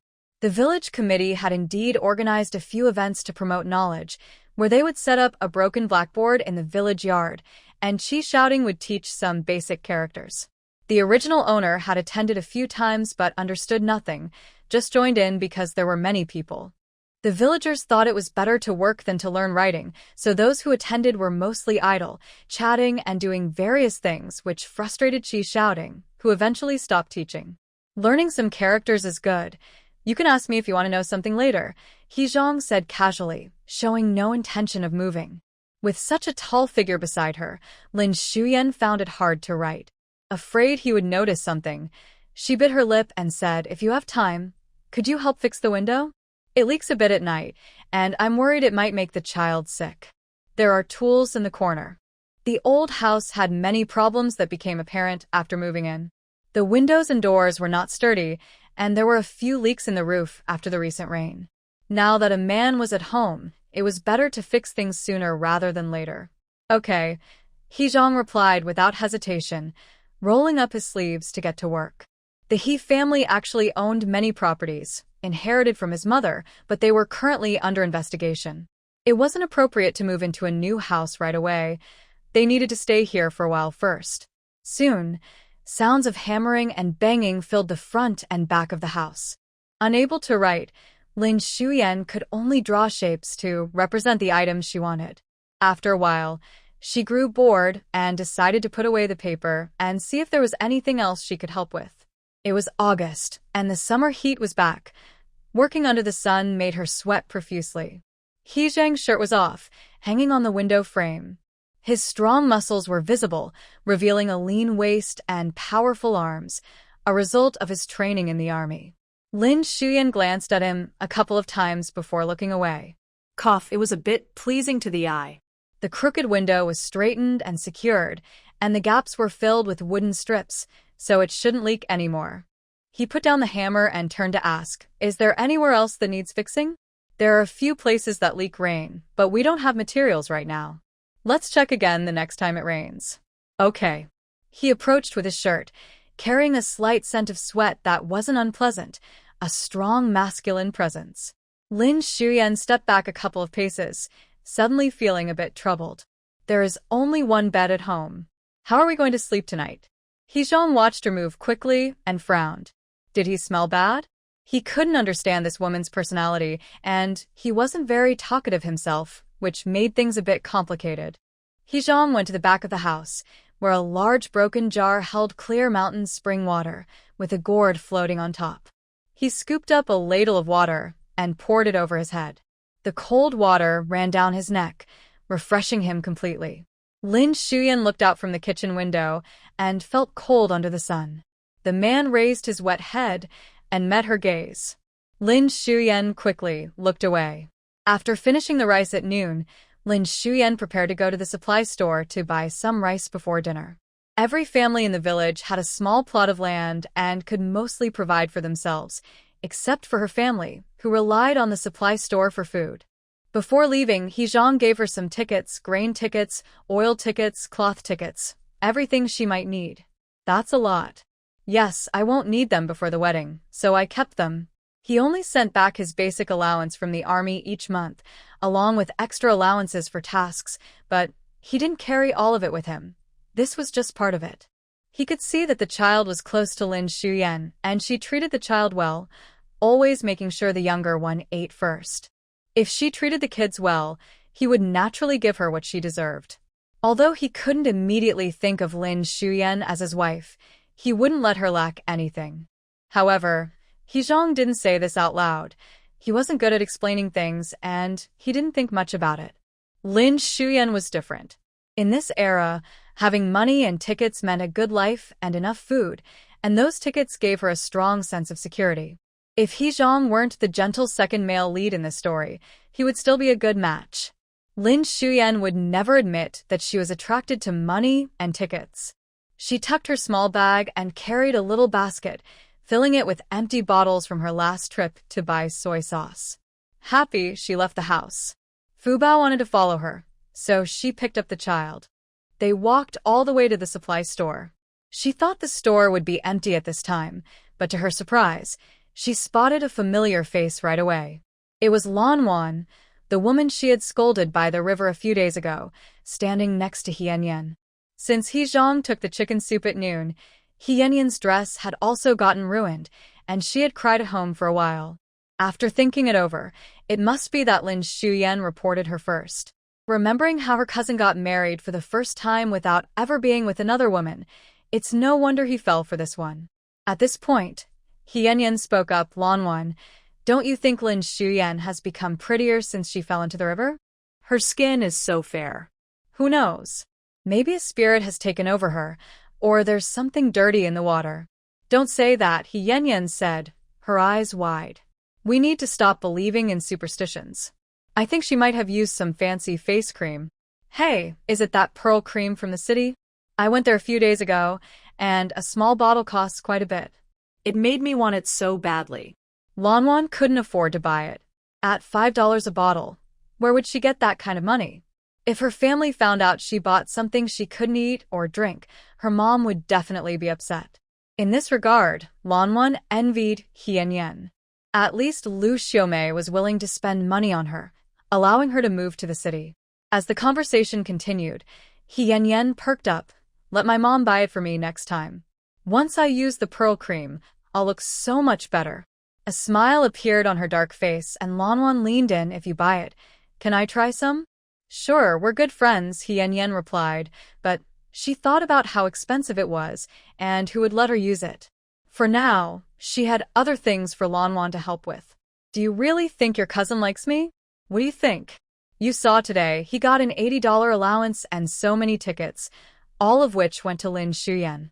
If you were my cousin-in-law, that money would be yours and you could use whatever cream you wanted. Lanwan did see that, and she also noticed He Zhang. He was really handsome, much better looking than the boys in the village. He was tall and charming. Earlier, her mom said his family wouldn't allow him to marry, but now it seemed like nothing was stopping him. He was even getting a military allowance, and she wanted to marry him. As for Lin Xiumei marrying him, that didn't matter. He Zhang wasn't even there at the time. He just came back to register the child's household. They didn't even sleep together, so Lin Xiumei was just a girl. Thinking about this made Lanwan blush, and the more she thought about it, the more she felt it could work. All right, stop daydreaming and hurry to buy a new hair tie before you go to her house. Otherwise, if it gets dark, what if my cousin gets enchanted by that girl? He Yanyan urged her, wanting Lanwan to catch He Zhang's attention. Lin Xiumei seemed too plain. Men usually don't like that. Although Lanwan wasn't as pretty, the saying goes that a woman chasing a man is like a thin veil. She just needed to go for it. If it worked out, Lanwan would listen to her in the future and wouldn't oppose her family like Lin Xiumei did. The two whispered in front of the glass cabinet, and Sister Xiao from the supply and marketing cooperative glanced over several times, catching bits of their conversation and rolling her eyes. What a wild idea. The village's supply and marketing cooperative didn't have any fancy hair ties, just the simplest ones. A red string with a red flower, and there were also yellow and blue ones, making 3 colors in total. Lanwan couldn't decide. She wanted both the red and the blue. Oh, forget the red one. I'll pay for you, He Yanyan said impatiently. After all, wearing a hair tie wouldn't make her look as good as Lin Xiumei. The important thing was to get her to take the initiative. As soon as Lanwan heard that He Yanyan would pay, she quickly agreed to take the red one. She liked red anyway, but in this era, she worried that wearing a red hair tie would be too noticeable. Before they could make the payment, Lin Xiumei arrived outside, saying, "Fubao is so good. Today, Annie is going to buy you a small gift." Yay! Fubao blushed from the compliment, snuggling into Lin Xiuyan's arms. Lin Xiuyan had walked quite a bit and was a bit out of breath, so she set the child down. Fubao was very obedient, holding onto Lin Xiuyan's pant leg as they entered the supply and marketing cooperative. As soon as she spotted the two inside, Lin Xiuyan thought to herself how unfortunate it was, then took Fubao's little hand and walked toward the counter. On the left side of the cooperative were grains and oils, while the right side had daily necessities and miscellaneous items. "Sister Zhao, I'm here to buy some grain." "It's Xiuyan." Sister Zhao came out from behind the counter, greeting her warmly. "Oh, your man is back. Has he been eating more? How much do you want to buy today?" Lin Xiuyan had already organized her ration tickets. He Zhang's tickets were valid nationwide and included both fine and coarse grains, which could actually be exchanged. For example, 1 pound of fine grain could be exchanged for 3 to 5 pounds of coarse grain, while sweet potatoes and potatoes could be exchanged for 7 or 8 pounds, depending on the local ratio at the time. Additionally, 2 pounds of grain tickets could be exchanged for 5 taels of oil. If villagers had a bit of fine grain tickets, most would exchange them for coarse grain. Lin Xiuyan had heard from her sons and in the army that they usually sent back about 5 pounds of fine grain and 10 pounds of coarse grain tickets each month. But Lin Xiuyan had. She had 75 pounds of coarse grain tickets and, surprisingly, a similar amount of fine grain tickets, enough to last a long time. Anyway, there's plenty to go around. Lin Xiuyan felt like a newly rich person, having money and coupons. But there was one problem. She bought too much to carry back. She just saw He Zhang wanting to fix the door, but didn't call him over. "Zhao Jie, please weigh me 10 jin of cornmeal, then give me 5 jin of rice, and exchange it for 2 jin of oil." The food bought with coupons is already processed, like the cornmeal, which is considered a coarse grain. 2 jin of oil. Who buys 2 jin of oil at once? Usually 5 liang would last a long time. He Yanyan felt jealous and said, "Humph, you only bought those things because you took money from my family." "Lin Xiuyan, you're so full of yourself." As soon as He Yanyan spoke, Fubao hid behind Lin Xiuyan, his big eyes filled with fear. Lin Xiuyan didn't want to argue with her, but if someone bothered her, she wouldn't stay quiet. She wasn't a pushover. "I'm proud of it. The money from your family? That's He Zhang's allowance. I thought you'd be grateful just to pay back 100 yuan. What's wrong? Should we count those coupons too?" Hearing the word count, He Yanyan got even angrier. She felt like her money for buying a dress was gone. "Count what? I can't be bothered with you. With your looks, what man would like you? When my cousin divorces you, you'll be nothing." "Divorce? Then what type does He Zhang like?" Lin Xiuyan glanced at Lan Wan, recalling that the book mentioned a girl named Lan Wan, who had asked about He Zhang when he was looking to marry. Suddenly, Lin Xiuyan understood what these two were up to, and her delicate face showed exaggerated surprise. "No way, He Yanyan, you don't want someone to flirt with He Zhang, do you? What nonsense are you talking about?" Before He Yanyan could respond, Lan Wan quickly denied it. Having such thoughts was one thing, but having it exposed was another. Knowing another man's intentions could be embarrassing for life, she still wanted to keep some dignity. "Oh, that's for the best. He Zhang won't like you, so don't waste your time. Lin Xiumei kindly advised her. After all, someone liked the female lead from the book, and as for other women, he probably wouldn't be interested at all. Lanwan wanted to say something else, but fell silent when she saw someone standing outside the door. The supply and marketing cooperative was eerily quiet.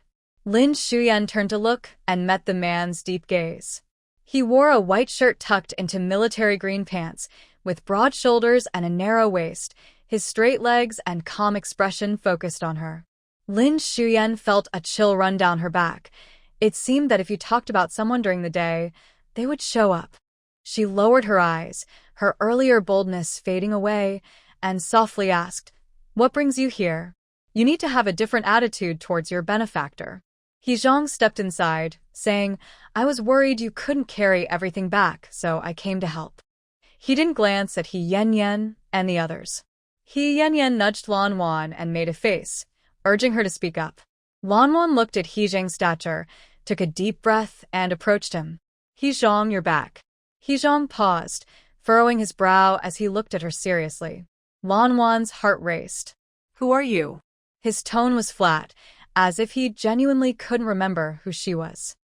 A shy smile froze on Lanwan's face. She bit her lip, feeling both angry and embarrassed, and tears welled up in her eyes. She shot a glare at He Yanyan and ran off in frustration. "Hey, Lanwan, wait for me." He Yanyan hurried after her. Lin Xiumei watched them leave and shook her head, thinking, "See, they don't listen." She hoped she wouldn't develop feelings for the man in front of her. He belonged to the female lead, after all. Of course, he wasn't from her family either. "All right, Xiumei, I've weighed everything you wanted," Sister Zhao said quickly, keeping an eye on the commotion while organizing the items. 10 pounds of cornmeal, 5 pounds of rice, 2 pounds of oil, and glass jars filled with soy sauce and rice wine were neatly arranged on the counter. He Zhang said, "Let's buy a bit more to save another trip." That made sense. It seemed a bit wasteful to use He Zhang's strength for such a small amount. "Okay, Sister Zhao, please give me 15 more pounds of rice, 5 pounds of flour, and 5 pounds of mung beans." The supply store didn't have much, so Lin Xiumei bought the essentials. Some items were better to trade with villagers or buy at the market. She wondered how things were in the city and when she might visit. Yay. Fubao clung to Lin Xiumei's leg like a little chick, and she bent down to pick her up. "Oh, I almost forgot to buy a small gift for Fubao." "A gift?" He Zhang found her words interesting. In a village like this, gifts were rare. During festivals, people would bring something to others' homes, but it was just a matter of courtesy. She was thoughtful enough to buy something for the child. Lin Xiumei carried Fubao to another area. The cupboard was nearly empty. She heard that the supply store was allowed to open in the village because of road construction, providing convenience for the workers. Once the construction team left, the store remained. Towels, teacups, pencils, and notebooks were scattered around, all looking quite old-fashioned. Fubao's big eyes looked at the colorful hair ties, then turned to Lin Xiumei and back to the hair ties. Lin Xiumei knew what she wanted and held back a laugh. What does Fubao want? Fubao stretched out her little hand and pointed at the hair ties in the display case. Ah. At almost 3 years old, she hadn't fully spoken a complete sentence yet, usually just making baby sounds. However, the child had a desire to express herself but struggled to find the words, which needed attention. Lin Xiumei sighed. "Sister Zhao, please get the hair tie for me." "Are you buying it for the child?" The hair tie wasn't cheap. It had been in the display for over half a year without selling. People in the village would just use a rubber band or a string to tie their hair, and 50 cents could buy a small piece of meat. Yeah, Fubao likes it. Holding 3 colors in her palm, Fubao didn't hesitate and chose the red flower one. "Oh, this little one has good taste, Sister," Zhao said with a smile. Lin Xiumei didn't pretend to be modest but instead tapped Fubao's little nose. "Yes, our Fubao has great ideas. Very impressive." Fubao, praised gently, pressed her little lips together and shyly hit her head with a new hair tie. "Fubao has a gift now. Let's get a gift for brother too." Remembering He Xiaoshu's pencil, which was now just a tiny stub, Lin Xiumei asked Sister Zhao to get 2 pencils from the cabinet. Sister Zhao held the items while chatting with her. Hey, don't you live at the foot of the mountain? Have there been many mushrooms up there lately? It hasn't rained, so it might take a while. Mushrooms? Oh, I forgot you weren't in Xiaoqiao village before. After the autumn heat passes and it rains a bit, there will be plenty of mushrooms on that mountain behind your house. Many people go pick them to sell in the city's restaurants. Lin Xuyan's eyes lit up. That sounded great. Mushrooms are delicious and can be sold for money. Living so close, she could go up the mountain to check after it rains. Hey, when the time comes, I'll let Xiaoshu tell you, and we can go pick them together. Sister Zhao was surprised. She hadn't paid much attention to Lin Xuyan before, due to a bad impression. Now, Lin Xuyan seemed clear-headed, considerate, and spoke well. No wonder she wanted to chat. All right, we'll go together then. After finishing their conversation, they gathered the items. He Xiaoshu had already picked up the basket and was waiting by the door. The thought of divorce had come from a letter sent by He Xiaoshu, claiming that Lin Xuyan was hot-tempered, unreasonable, and hit the children. There are 2 young soldiers from Xiaoqiao village in the military district. When they returned during the family visit holiday, they heard their parents talk about the funny and ridiculous things Lin Xuyan did. She instinctively felt that this woman was not right, but in just one day, He Xiaoshu found that the woman in front of him was completely different from what he had heard. She could be fierce at times, but also very considerate when being kind. Lin Xuyan took out a small cloth bag and counted the tickets and money for Sister Zhao. With the tickets in hand, she also bought hair ties, pencils, and seasonings, spending about 7 or 8 yuan. What a bargain! This money goes a long way. Holding Fubao, Lin Xuyan smiled and said, "Let's go home." The 30 to 40 pounds of items felt weightless in He Zhang's hands. He didn't even need to put them on his back, just carried them easily. Thinking about how the second male lead in the book was the best regiment leader in the army, Lin Xuyan agreed. After all, the second male lead in most novels is wealthy, handsome, and excellent, yet the female lead never appreciates him. That's what makes it exciting. Readers feel for the second male lead, and she used to be one of them, silently shouting while listening to the story, "Let go of that second male lead. Let me have him." With this thought, Lin Xuyan couldn't help but smile. The man, not knowing what she was smiling about, reached out, saying, "Let me hold the child too." He Xiaoshu shook his head internally. The little one was like a small potato, unsteady on his feet, and he wanted to hold a child? Lin Xuyan looked at Fubao, thinking it would be nice for the child to bond with his uncle, and since holding him all the way was tiring, she handed him over. "Fubao, be good. Aunt's arms are tired. Let uncle hold you." Upon hearing that she was tired, Fubao obediently stayed in He Zhang's arms, pouting slightly, unwilling. Lin Xuyan wanted to help carry the basket but, seeing the rice, decided against it. Instead, she grabbed 2 glass bottles, choosing what she could manage. As the sun set, the sky turned a fiery red. The warm light fell on their faces. He Xiaoshu held the child in one arm and carried the basket in the other, walking ahead. Lin Xuyan followed behind with the 2 glass bottles.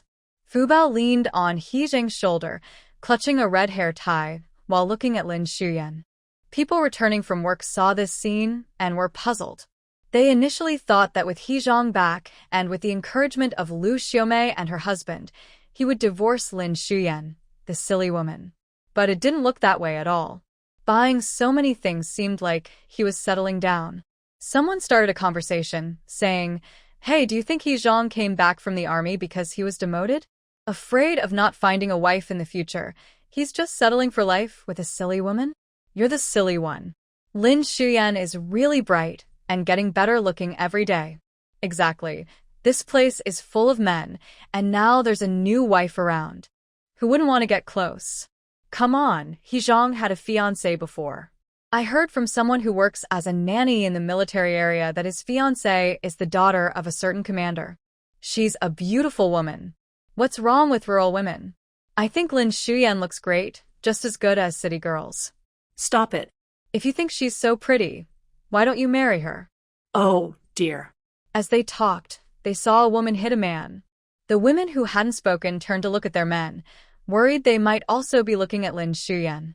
When they got home, He Xiaoshu was sneaking back inside. His clothes, which were clean in the morning, were now dirty. Who knows where he rolled around? Fubao pointed at his brother coming from afar. Look, look. But He Xiaoshu only glanced at the three of them and quickly ran back inside.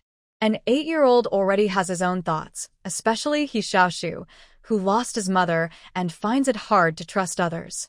Liu Xiumei didn't expect the child to fully trust her. She just hoped that when He Xiaoshu grew up, he wouldn't want revenge on her, so she didn't interfere too much with his freedom. But Fubao was still young and needed to stay close to her. The three of them walked back to the yard, and Liu Xiumei peeked out from the kitchen to see He Xiaoshu pouring water over himself. They say kids take after their uncles, and He Zhang is just like that. The mountain spring water is cold. He Zhang is used to the army and doesn't mind the cold, but a child can't handle it. The sun is setting, and if he gets sick, where will they find medicine? Put that down and get some warm water for Xiaoshu to bathe with. Kids can't wash with cold water. He Zhang didn't say anything and took the kettle and basin to the back. Seeing his stern uncle approach, He Xiaoshu splashed water and fell back, shivering from the cold.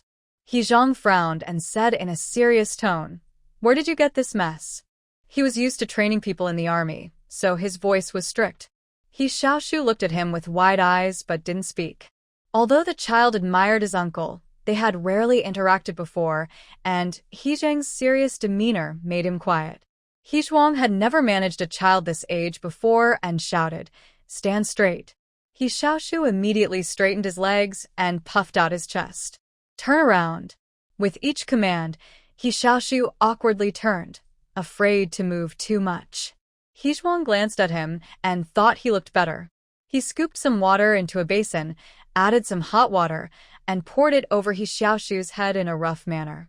The sudden splash nearly knocked He Xiaoshu off balance, and then a voice scolded, "You're too thin.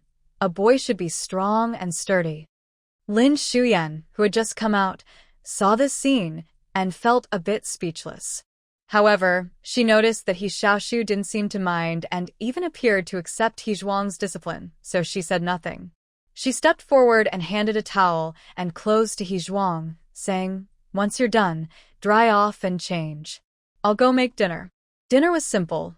Liu Xiumei made a scrambled egg dish and boiled noodles with flour. The noodles, cooked in spring water, were delicious and chewy. Together with the egg dish and some blanched greens, He Zhuang and He Xiaoshu each had 2 bowls. Fubao also ate until her little belly was round. As night fell, the village became very quiet. At that time, kerosene was hard to come by, and candles were expensive, so every household saved on them, going to bed soon after dark. The moonlight outside was bright and silvery, and inside, they had a kerosene lamp, so they didn't need to save on fuel. He Xiaoshu, feeling full, wandered around the yard, bouncing and jumping, while Fubao clutched the little hair tie she had bought and wouldn't let go. There was a hint of awkwardness in the air. Liu Xiumei wasn't sure if it was just her feeling awkward, or if He Zhuang felt it too. They were a couple but had just met for the first time. Now they had to sleep in the same room, on the same bed. If there had been 2 rooms, Liu Xiumei would have suggested sleeping separately. She didn't want Yaoling to hold a grudge against her for taking up her male lead space. Sigh. So worried.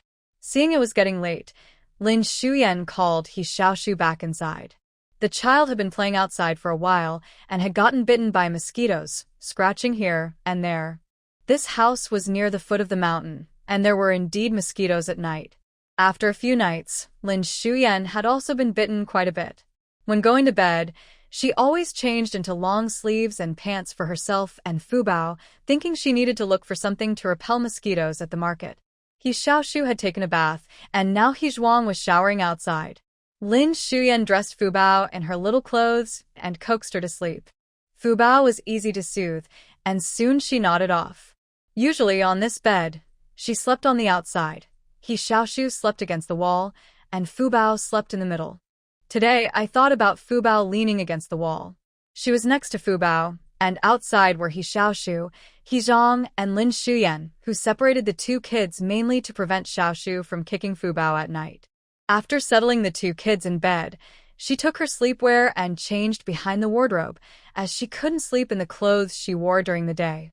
Just as she finished changing, footsteps were heard outside. He Zhang entered, carrying a basin and placing it by the shelf. He immediately encountered Liu Xiumei, who had just come out from behind the wardrobe. He was only wearing a white tank top, blocking the moonlight behind him. The man's presence was overwhelming. Liu Xiumei paused for a moment, her lips moving slightly. "Let's sleep." After saying that, she quickly darted past him and climbed into the inner side of the bed. He Zhang set down the basin, looked at the space left for him, and lay down.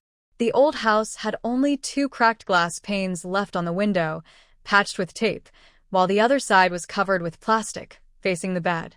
The moonlight was bright, casting a dim glow inside. Liu Xiumei lay on the inner side, in the shadows, while He Zhang's position was illuminated. After lying quietly for a long time, she couldn't help but open her eyes. The man lay straight, half of his face lit by the moonlight, his profile strong and defined, with a high nose. If described in modern terms, he looked like a ruggedly handsome man, full of masculine energy. However, good things always belong to the female lead. Liu Xiumei's mind wandered, and she sighed without realizing it, then heard the man's deep voice. "Can't sleep." "Can't sleep?" He Zhang slowly opened his eyes, turned his head to look at her, his deep eyes clear, clearly not asleep. Liu Xiumei was caught off guard and quickly closed her eyes, hurriedly saying, "I can sleep, I can sleep." She squeezed her eyes shut tightly, her eyelashes still trembling. He Zhang glanced at her suspiciously but said nothing. He himself couldn't sleep, as it was the first time lying in the same bed with a woman, even though there was He Xiaoshu between them. But the feeling was hard to describe. Outside, the sound of crickets chirped in the corner. Liu Xiumei thought she would be unable to sleep, but once she closed her eyes, she drifted off into a light sleep. In the morning, a thin mist wrapped around the village. People going to work got up before dawn, grabbing a couple of steamed buns to eat on the way. When Liu Xiumei woke up, there were only the 2 little ones in bed.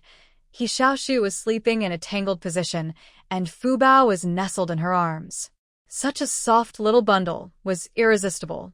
Liu Xiumei kissed her little face and sat up. In the morning, it was still a bit cool. Liu Xiumei covered the children with a blanket and quietly got out of bed. She didn't see He Zhang, so she changed her clothes and went to the kitchen. The kitchen was warm, and the stove was lit with firewood added, boiling a pot of hot water. Liu Xiumei scooped out some hot water into a thermos and brewed 2 cups of tea. There were only 2 enamel tea mugs at home, one for her and Fubao, and the other for Xiaoshu. She added spring water to the tea, making sure the children had a little every day. The 2 kids used to live in the city, so they were already fairer than the village children. After drinking the spring water, Fubao became quite fair, but He Xiaoshu played outside in the sun every day, so no matter how much he drank, he couldn't escape getting tanned. With the remaining water, Liu Xiumei went outside to mix it with spring water and washed her face.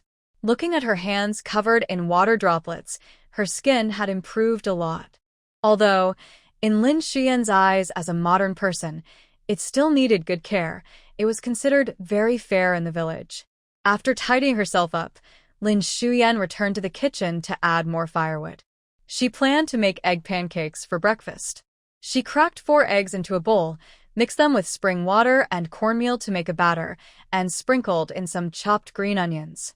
The bright yellow batter reminded Liu Xiumei that for the past few days, they had either egg soup, steamed eggs, or fried eggs. There was no choice. The only thing available in the village was eggs. Meat had to be bought from the market or city, and with 2 kids at home, they needed proper nutrition. Maybe they should raise a few chickens. Not only would they lay eggs, but they could also provide meat later. While Liu Xiumei was frying the egg pancakes, He Zhang returned. He was used to waking up early, having to get up at 5 in the army, and had just gone for a run. The aroma of the egg pancakes wafted through the kitchen. He Zhang glanced in and said, "You're up." Liu Xiumei turned around to see the man, just back from his run, wearing a white tank top, his skin glistening with sweat, looking refreshed. She looked away and replied, "Yes, please wake the kids up to wash their faces. It will be ready soon." The two children had to wash up first before getting out of bed. He Zhang walked next door and playfully patted He Xiaoshu's bottom. The still sleepy He Xiaoshu was confused as he was lifted to the end of the bed. "Go wash your face." He Zhang's voice was firm, instantly waking He Xiaoshu from his drowsiness. He quickly changed his clothes and ran to the back. Fubao was curled up in a small ball, her rosy little face buried in the blanket. He Zhang stood by the bed, feeling a bit awkward. He couldn't just lift her like he did with the boy. Clearing his throat, he tried to imitate how Liu Xiumei usually spoke to the kids. "Our Fubao is awake." The child wiggled her little feet, opened her eyes, and they locked gazes. Fubao pouted and looked at the tall He Zhang by the bed, momentarily forgetting he was her uncle, and almost cried. Fortunately, Liu Xiumei had just finished making an egg pancake and brought it over, saying, "Oh, Fubao is awake. Come on, get up, sweetheart." Her gentle voice comforted Fubao, who crawled out from under the covers, looking a bit wronged at Liu Xiumei. Liu Xiumei smiled, set down the pancake, and walked over. "You go wash up, I'll take care of her." After changing Fubao's clothes and washing her little face, the porridge on the stove was ready. The small stove was given by Grandma Gao next door. Though she often seemed indifferent, Liu Xiumei knew her heart was warm. After serving the porridge, Liu Xiumei brought out a small jar of pickled radishes she had made a few days ago. Grandma Gao had plenty of radishes, so she pickled a small jar to go with the porridge. "Let's eat this for now. When the market opens the day after tomorrow, I'll buy some meat and get 2 chickens to raise." He Zhang seemed to remember something.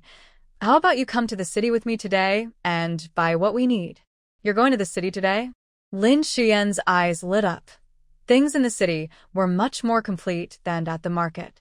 "Yeah, I'm going to see He Xiaoshu and then pick up some things from the courtyard." The military housing area was temporarily closed, but they could still go in with a service member to grab a few items. Great. "Let's all go, and the kids too. I was thinking of buying them some new clothes." With autumn arriving, the weather was turning cool. When they had no money, Liu Xiumei had considered asking for some old clothes from Xiaoshu's dad. But now that they had money, it was better to buy new ones to avoid reminding the kids of sad memories. Upon hearing they were going to the city, He Xiaoshu focused on his food, his big eyes dimming. "All right, we'll go together," He Zhang decided. Thinking about going to the city, they all hurried through their meal. Liu Xiumei grabbed her small cloth bag and a larger one for their things, and the family of 4 headed out. To get to the city, they first had to wait for a bus at the edge of the village, which only had 2 trips a day. He Zhang carried Fubao in front, while Liu Xiumei talked to He Xiaoshu behind. "When we get to the city, stay close to your aunt. Don't run off. It's easy to get lost and meet bad people." He Xiaoshu kept his head down and didn't respond. Liu Xiumei sighed, thinking he wasn't that careless of a child. The 4 of them reached the village entrance. They didn't wait long before the bus arrived. The ticket was 10 cents each, and Fubao didn't need one. Liu Xiumei counted 30 cents for the ticket seller, and they all sat in the last row. The bus was not crowded, and it was the time for the autumn harvest. Everyone was busy working in the fields, so very few people were coming to the city at this time. After the bus had traveled for a while, Liu Xiumei realized she had completely underestimated the bumpy mountain road. The potholes made the bus shake. Liu Xiumei used to get car sick, and the original owner of this body probably hadn't traveled much by bus either, so she couldn't handle it at all. She frowned, leaned back against the seat, and closed her eyes. Fortunately, Fubao was sitting quietly in He Zhang's arms, so she didn't have to take care of him. After about 10 minutes, someone gently guided her head to rest on a strong arm. Without thinking, she knew who it was. He Zhang glanced over and saw the woman with her eyes closed, her face pale. He knew some people got car sick and could tell she was uncomfortable. To him, Liu Xiumei was now his wife, so he felt responsible for taking care of her. Her eyelashes fluttered slightly as she tensed up. She wasn't used to this, and when she opened her eyes to sit up properly, she heard a deep voice above her. "It'll be more comfortable if you lean against me. I'll wake you when we arrive." With that said, she couldn't be difficult and awkwardly leaned against him. In fact, He Xiaoshu wasn't used to this either. No woman had been this close to him before.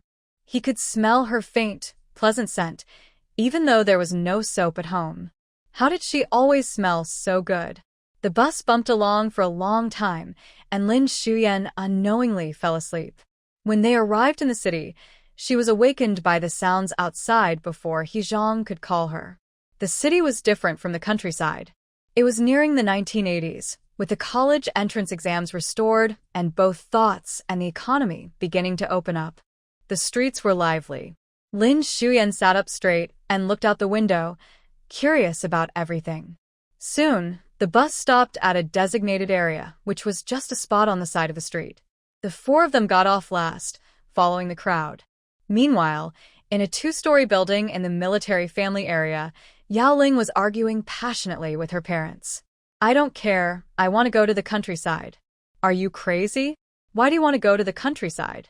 You have the chance to study, and your family supports your education. You can do anything, but going to the countryside is not an option." He Yanyan was furious. Her precious daughter had been insisting on going to the countryside every day.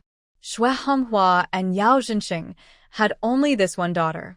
They had worked hard in the past, but after having a daughter, their family's situation improved and they had never let her suffer at all. Originally, they thought that by connecting with the He family through marriage, they wouldn't have to worry much in the future. But now that the He family was in trouble, the marriage was off, and they had to start worrying about finding Yaoling a partner again. "I want to go to the countryside and teach at Jixing Primary School. I've already made arrangements myself. Mom and Dad, it doesn't matter if you disagree." Yaoling's eyes were firm as she looked at He Yanyan, showing no signs of backing down. Having been reborn, she was determined not to listen to her parents anymore. In her past life, it was at this moment that her father married her off to someone named Meng Xiaoqi, who is now a deputy commander and later rose to become a leader. In the beginning, Meng Xiaoqi treated her fairly well, but as he climbed the ranks, he began to look down on her. After a violent incident, the domestic abuse escalated and became frequent. Remembering how she had died at his hands, Yaoling couldn't help but shiver. This time, she would never walk the same path again. He Yanyan pointed at her daughter, her hand shaking. You want to give me a heart attack?" Yao Zhenxing spoke up. "What's your reason?" After decades in her past life, Yaoling knew that her father was similar to Meng Xiaoqi. Although he was genuinely good to her, he also took advantage of her. To be honest, Meng Xiaoqi was not as good as He Xiaoshu, but back then, she was naive.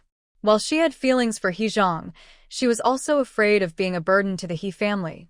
After marrying Meng Xiaoqi, she regretted it more than once and even thought about divorcing him to be with He Xiaoshu. However, He Xiaoshu firmly refused, willing to lend her money, but only because those business dealings involved He Xiaoshu as well. That was a sum of money Yaoling could hardly imagine. He Xiaoshu could easily provide it, showing it was just a small amount to him. This time, she would not make the wrong choice. She wanted He Zhang's heart, and she wanted his money, every cent of which would be spent on herself. Yaoling gritted her teeth. "I want to marry He Xiaoshu. Dad, the He family will be fine. Look at He Xiaoshu. He is still doing well in the army. Has he been affected at all? He is still serving as a commander and is valued by the 18th Military District. You know the special nature of the 18th Regiment. If there were any issues, he would have been sent back long ago."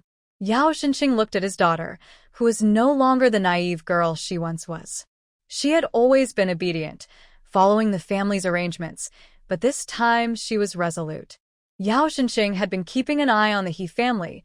The current attitude from above was ambiguous, not clearly stating any faults of the He family. When he inquired indirectly, he was only told that an investigation was ongoing. Yaoling's words were not without reason. Although he had talked to Meng Xiaoqi about marrying his daughter off, if the He family had no issues, Meng Xiaoqi was nothing compared to He Xiaoshu. Anyway, Meng Xiaoqi hadn't made a final decision. "You should meet Meng Xiaoqi first. Once you do, I will agree to let you go to the countryside. You can't put all your eggs in one basket. You should understand this. Meng is a motivated person and will do well in the future." Old Yao, have you lost your mind? You want to send your daughter to the countryside? They say it's to help the poor farmers, but you know the conditions out there. I won't agree. She can't go. Xue Honghua was worried about her daughter and didn't understand why Yao Zhenxing suddenly agreed. And what about marrying He Zhang? You were the one who called off the engagement before, and now you want to go back to him? That's just chasing after him. Their family isn't important anymore, so why should we let our daughter settle for less? I think Meng is a much better choice. In the past, because of the He family status, Xue Honghua's family seemed to be in a better position. Now that the He family had fallen, why should they let their daughter settle for less? Yaoling didn't listen to Xue Honghua and turned to her father. Fine, I can go, but only to meet him. After that, you don't need to worry about my going to the countryside. Yao understood that it was 1978, and by the end of the year, the policy for young people returning to the city would be announced. By early March next year, this group of young people would be arranged to return. It wouldn't even take a year. In her past life, there was a time when He Zhang asked He Xiaoshu to deliver something to Jixing Primary School, and she went along with her. Once she became a teacher there, she wouldn't be afraid of crossing paths with He Zhang. Besides, she also wanted to befriend He Xiaoshu. As for Meng Xiaoqi, just thinking of his name made Yaoling grind her teeth in anger. She wished she could take revenge on him. What difference would it make to meet him? She could just refuse. As for Meng Xiaoqi's future, she wouldn't let him succeed. The city was lively, with people bustling about, wearing bright and colorful clothes, including long dresses. Lin Xiuyan noticed that in the village, most people wore blue, black, or dull gray clothes, while city dwellers had started to pursue beautiful and vibrant colors. Everywhere she looked, there were bold reds and purples. In the past, she thought red clothes were too eye-catching, but now she understood why people wore such bright colors. After being suppressed for decades, people finally welcomed reform and opening up. They no longer had to wear dull colors and naturally gravitated towards vibrant ones.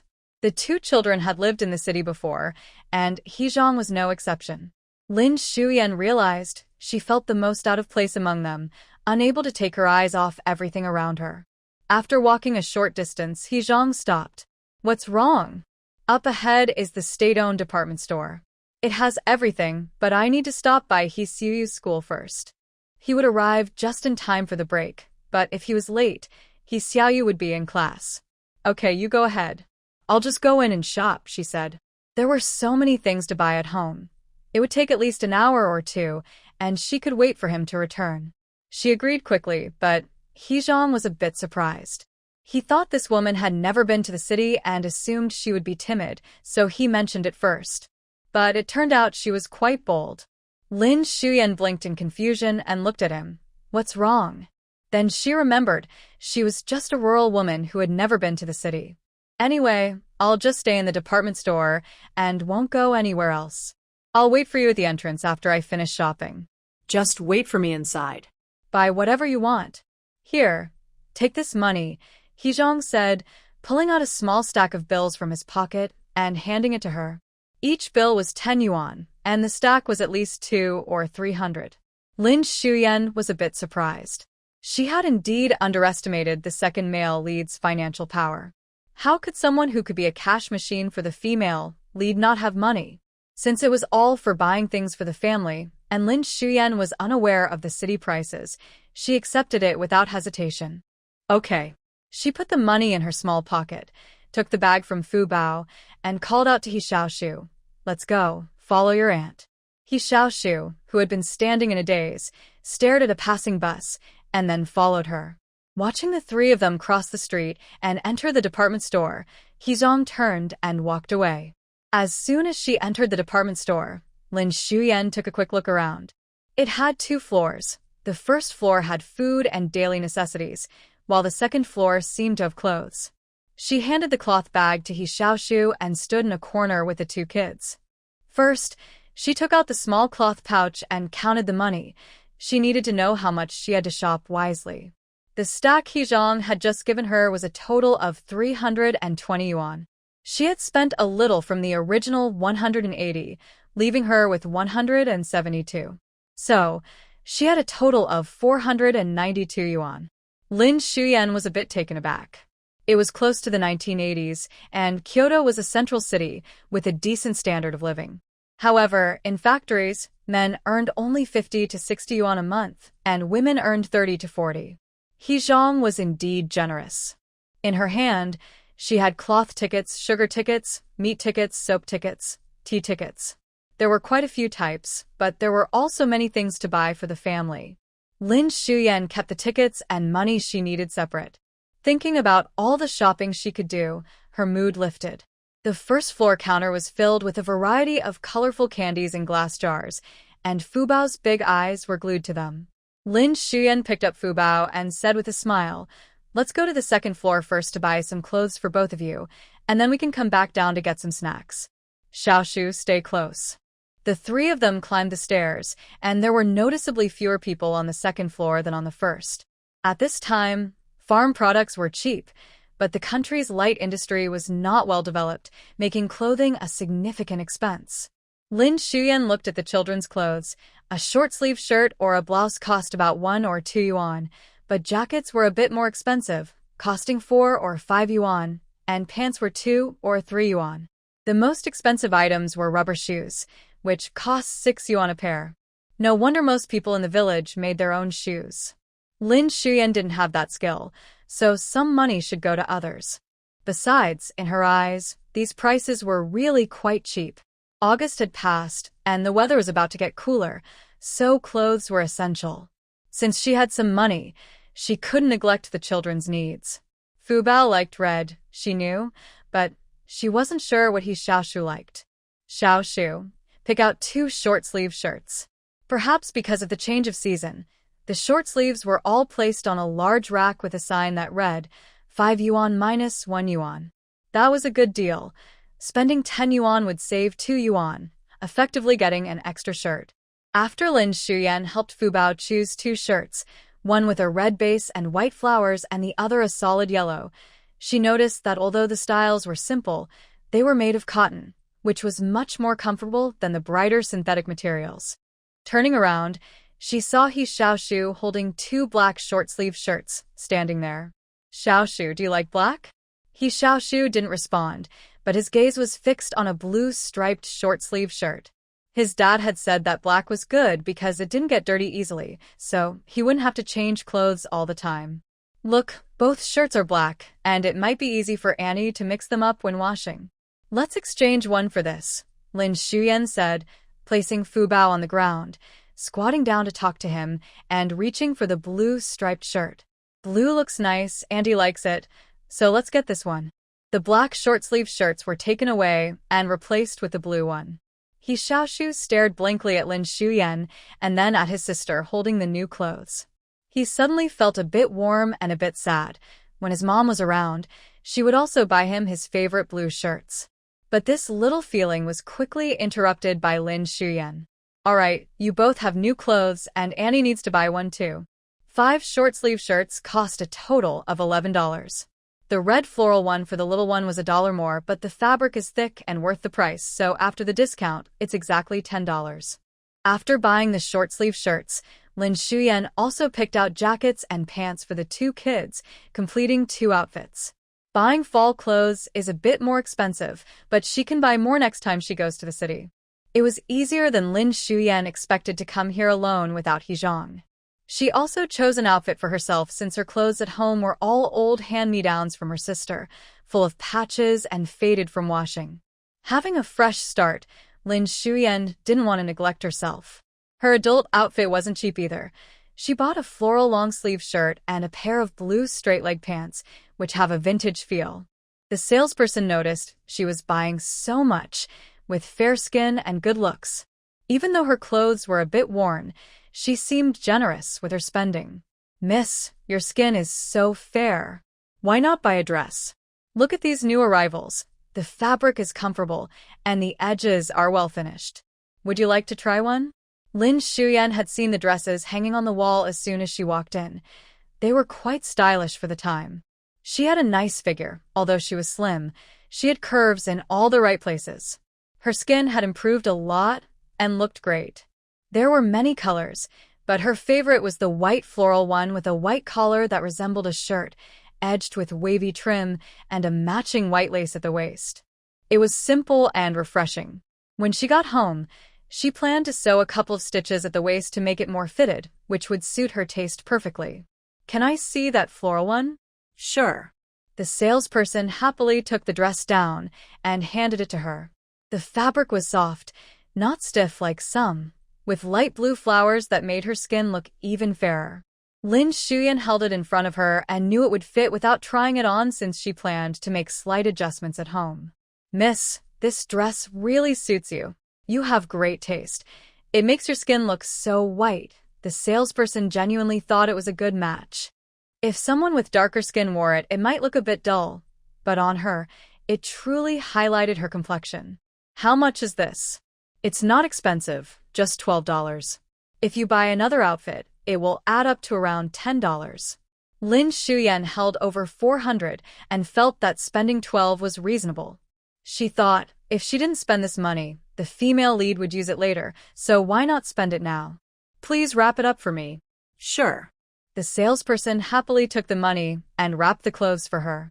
Lin Xiumei then went to buy 2 pieces of underwear. The underwear at the state-run department store was quite old-fashioned, one piece with padding in the front and buttons on the side. But it was definitely better than her torn tank top. The holes weren't the main issue. It was that her figure was a bit noticeable, and she couldn't wear anything too tight. It would have been nice to go to a store with more stylish options. Lin Xiumei secretly vowed that after her divorce, she would earn more money and buy whatever she wanted to wear. After using fabric coupons to get cloth and exchanging cotton coupons for cotton, she had bought enough for the second floor. "Let's go to the first floor." There were more items to buy on the first floor, and the household goods here were more refined than those at the market, though they were also pricier. Thinking about He Zhang and his 2 children who used to live in the city, especially He Zhang, who came from a high-ranking family, they wouldn't use poor-quality items. Buying these was suitable for them. Since He Zhang casually took out 300 today, Lin Xiumei felt much more relaxed about spending money. She needed 4 bowls at 50 cents each, 1 for each person for meals, plus 2 soup bowls, 2 plates, and 2 noodle bowls. She also needed 2 enamel mugs, 1 large and 1 small. Additionally, she needed a basin for washing her face and feet separately and a larger one for laundry, along with towels and toothbrushes, 1 for each person. For bathing, she exchanged soap coupons for laundry soap, and Lin Xiumei also bought some nicer soap and shampoo. Her cloth bag was almost full of clothes, and the smaller items were packed into the basin. Remembering the mosquitoes at her old house, Lin Xiumei asked the salesperson about anti-itch and mosquito repellent. To her surprise, there was already floral water available. Beauty Lily, in a diamond-shaped bottle, looked green and was similar to modern floral water. Lin Xiumei bought some candy for the children. There were milk candies and milk tablets. While they could order milk in the city, it wasn't available in the countryside, so she thought buying some candy would be a good substitute.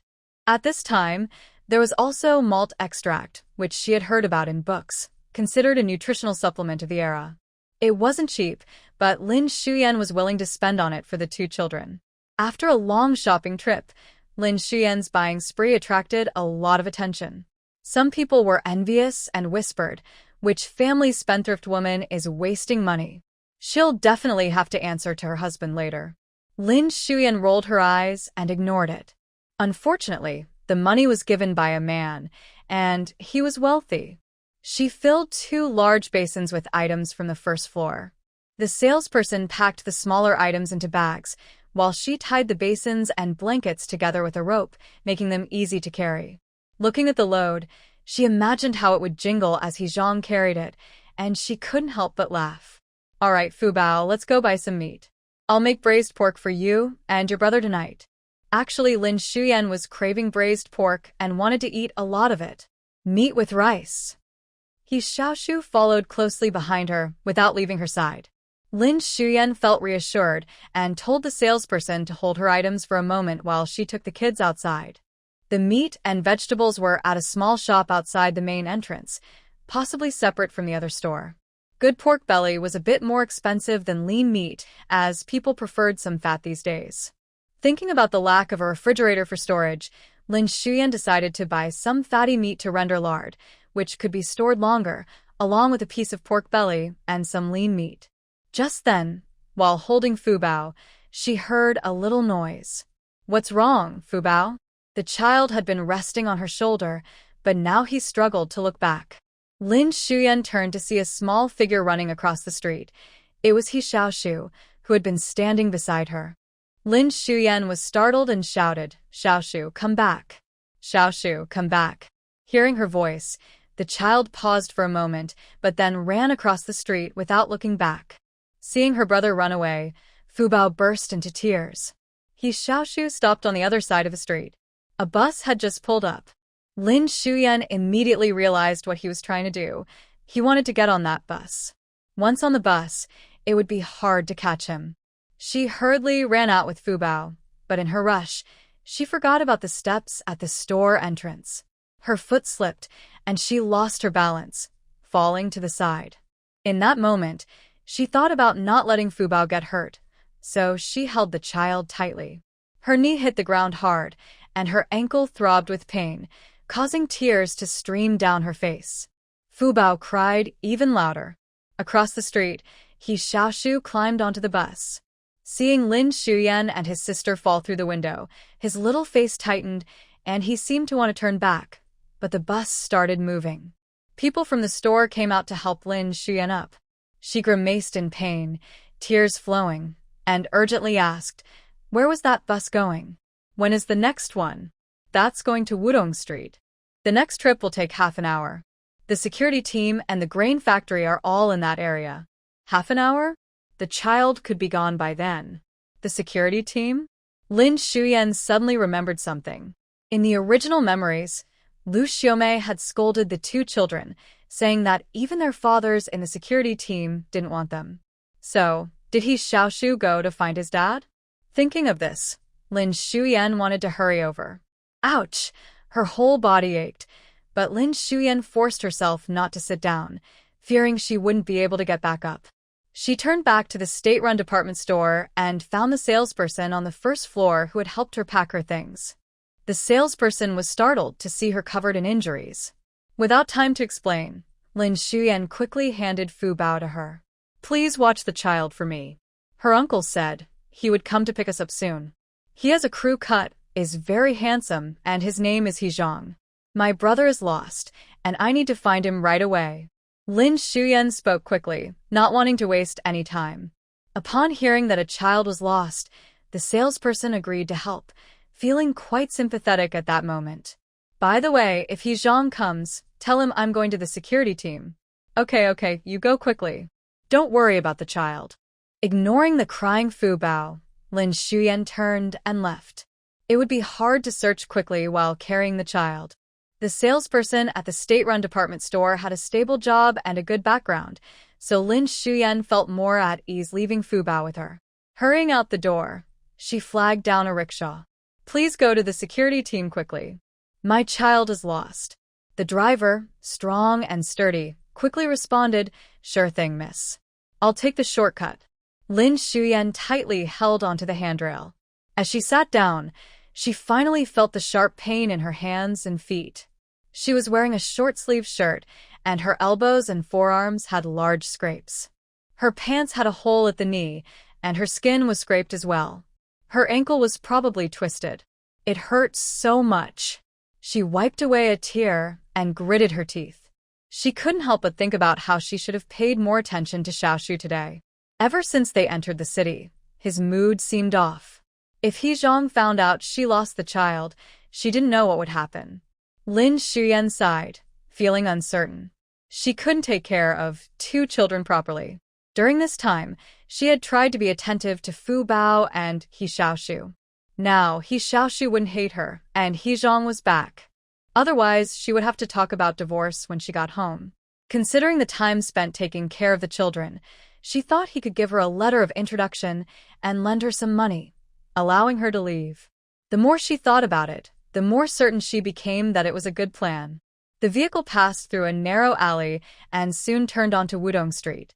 The bus was nowhere in sight, and the driver stopped in front of the security team. Miss, this is the security team. Go find your child quickly. Thank you, sir. Lin Xiumei handed him a coin without waiting for change and limped toward the security team. As the name suggests, the security team was responsible for maintaining order in the area. There were 2 iron gates in front, and one was half open. There was no one at the guard booth. As Lin Xiumei approached the gate, she suddenly heard a child scream. Her heart relaxed. It was He Xiaoshu. Ah, ah, ah, ah, ah, ah. The child's cries were heart-wrenching. Before Lin Xiumei could push the door open, she heard a man scolding.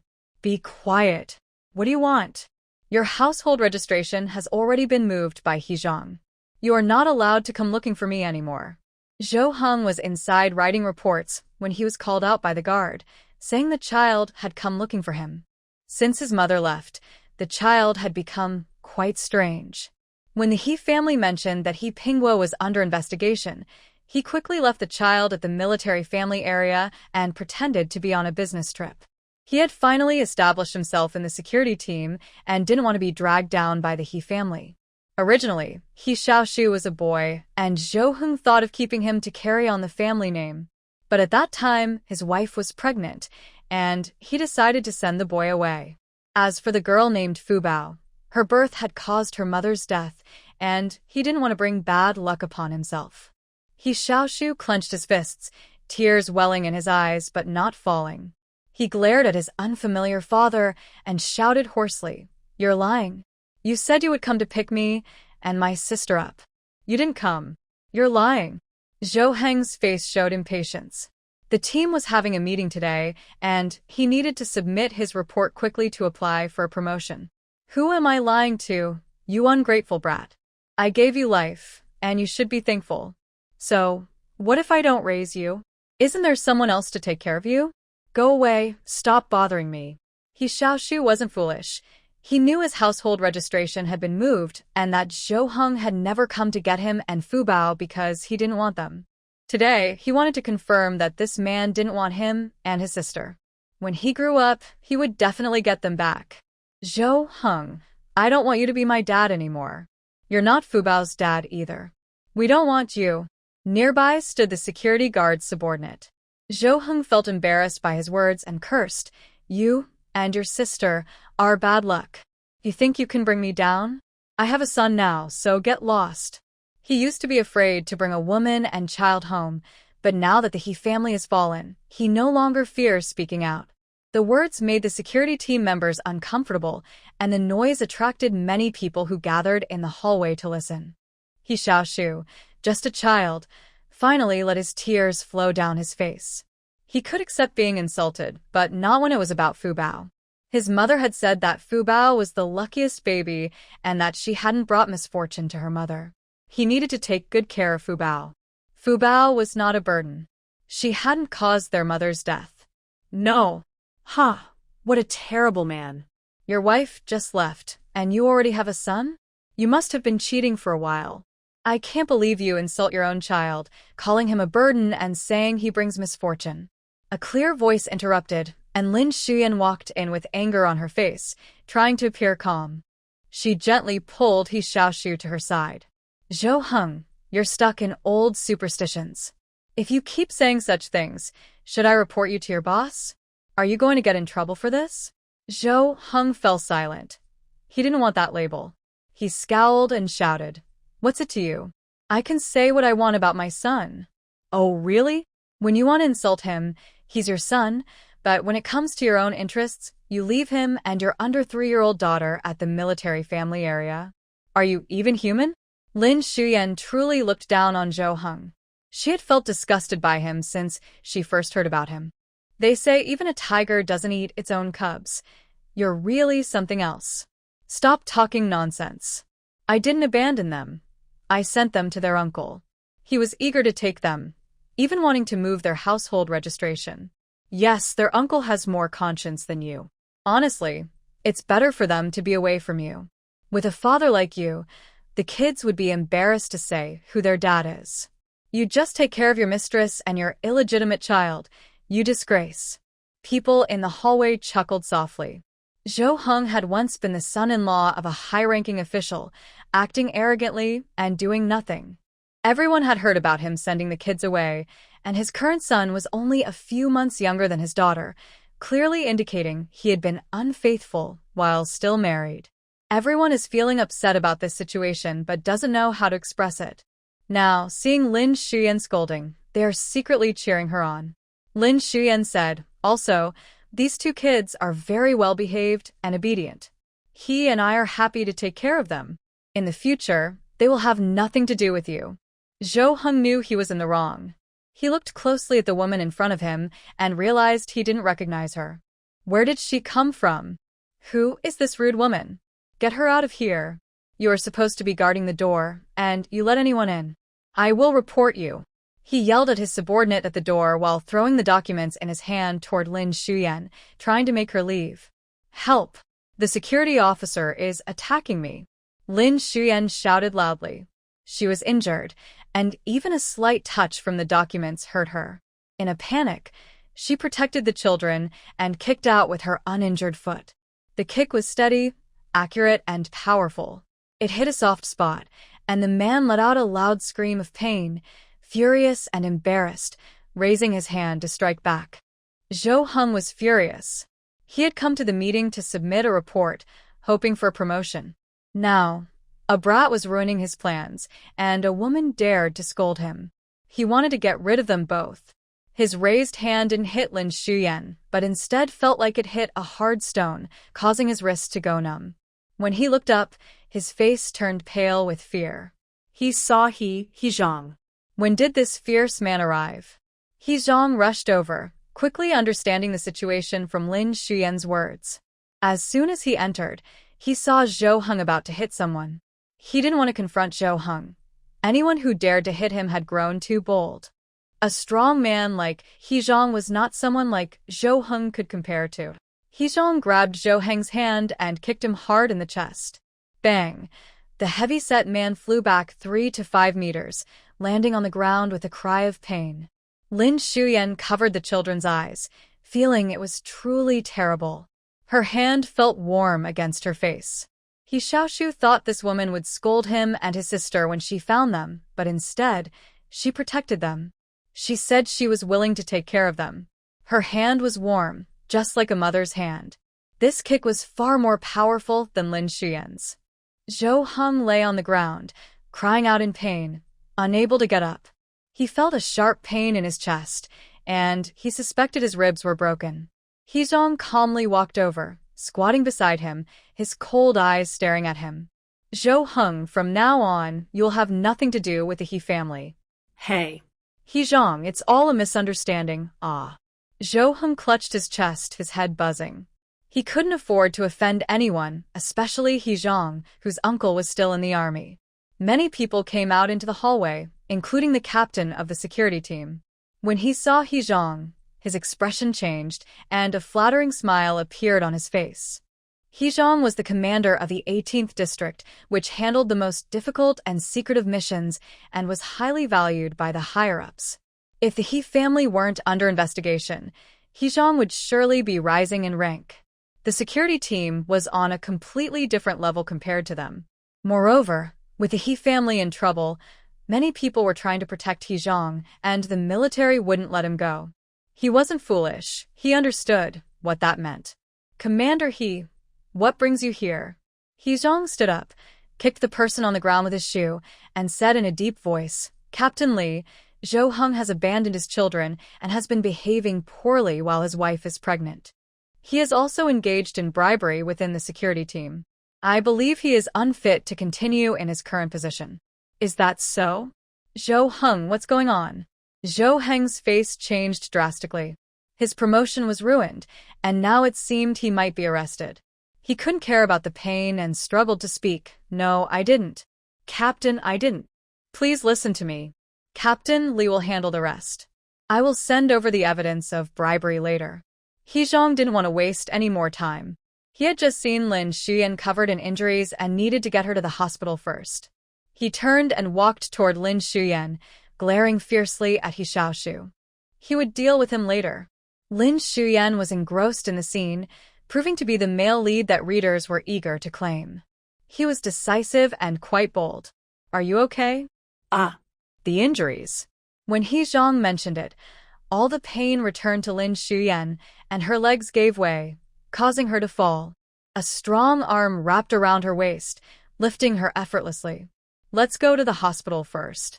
Yes, to the hospital first. It hurt so much. Tears welled up in Lin Xiumei's eyes again, and she felt embarrassed but couldn't help it. Being held by a man made her face feel warm.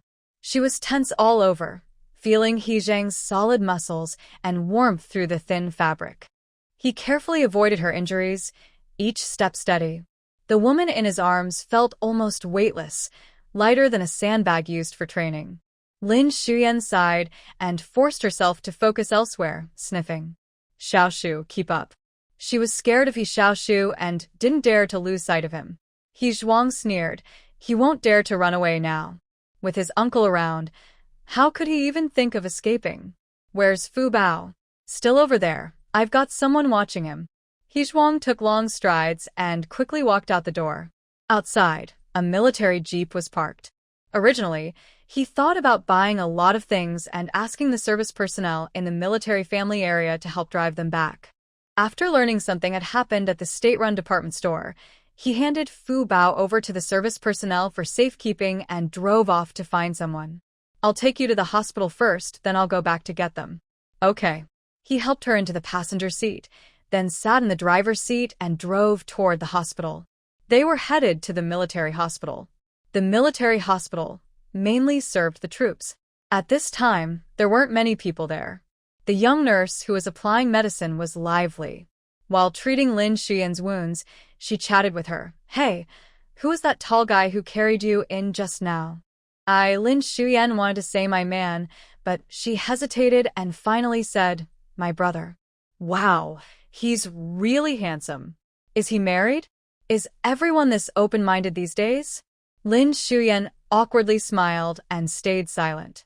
Although the nurse was curious, she worked quickly and soon finished treating the wounds.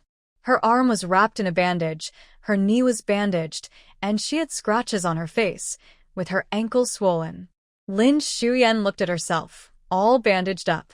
She was at a loss for words.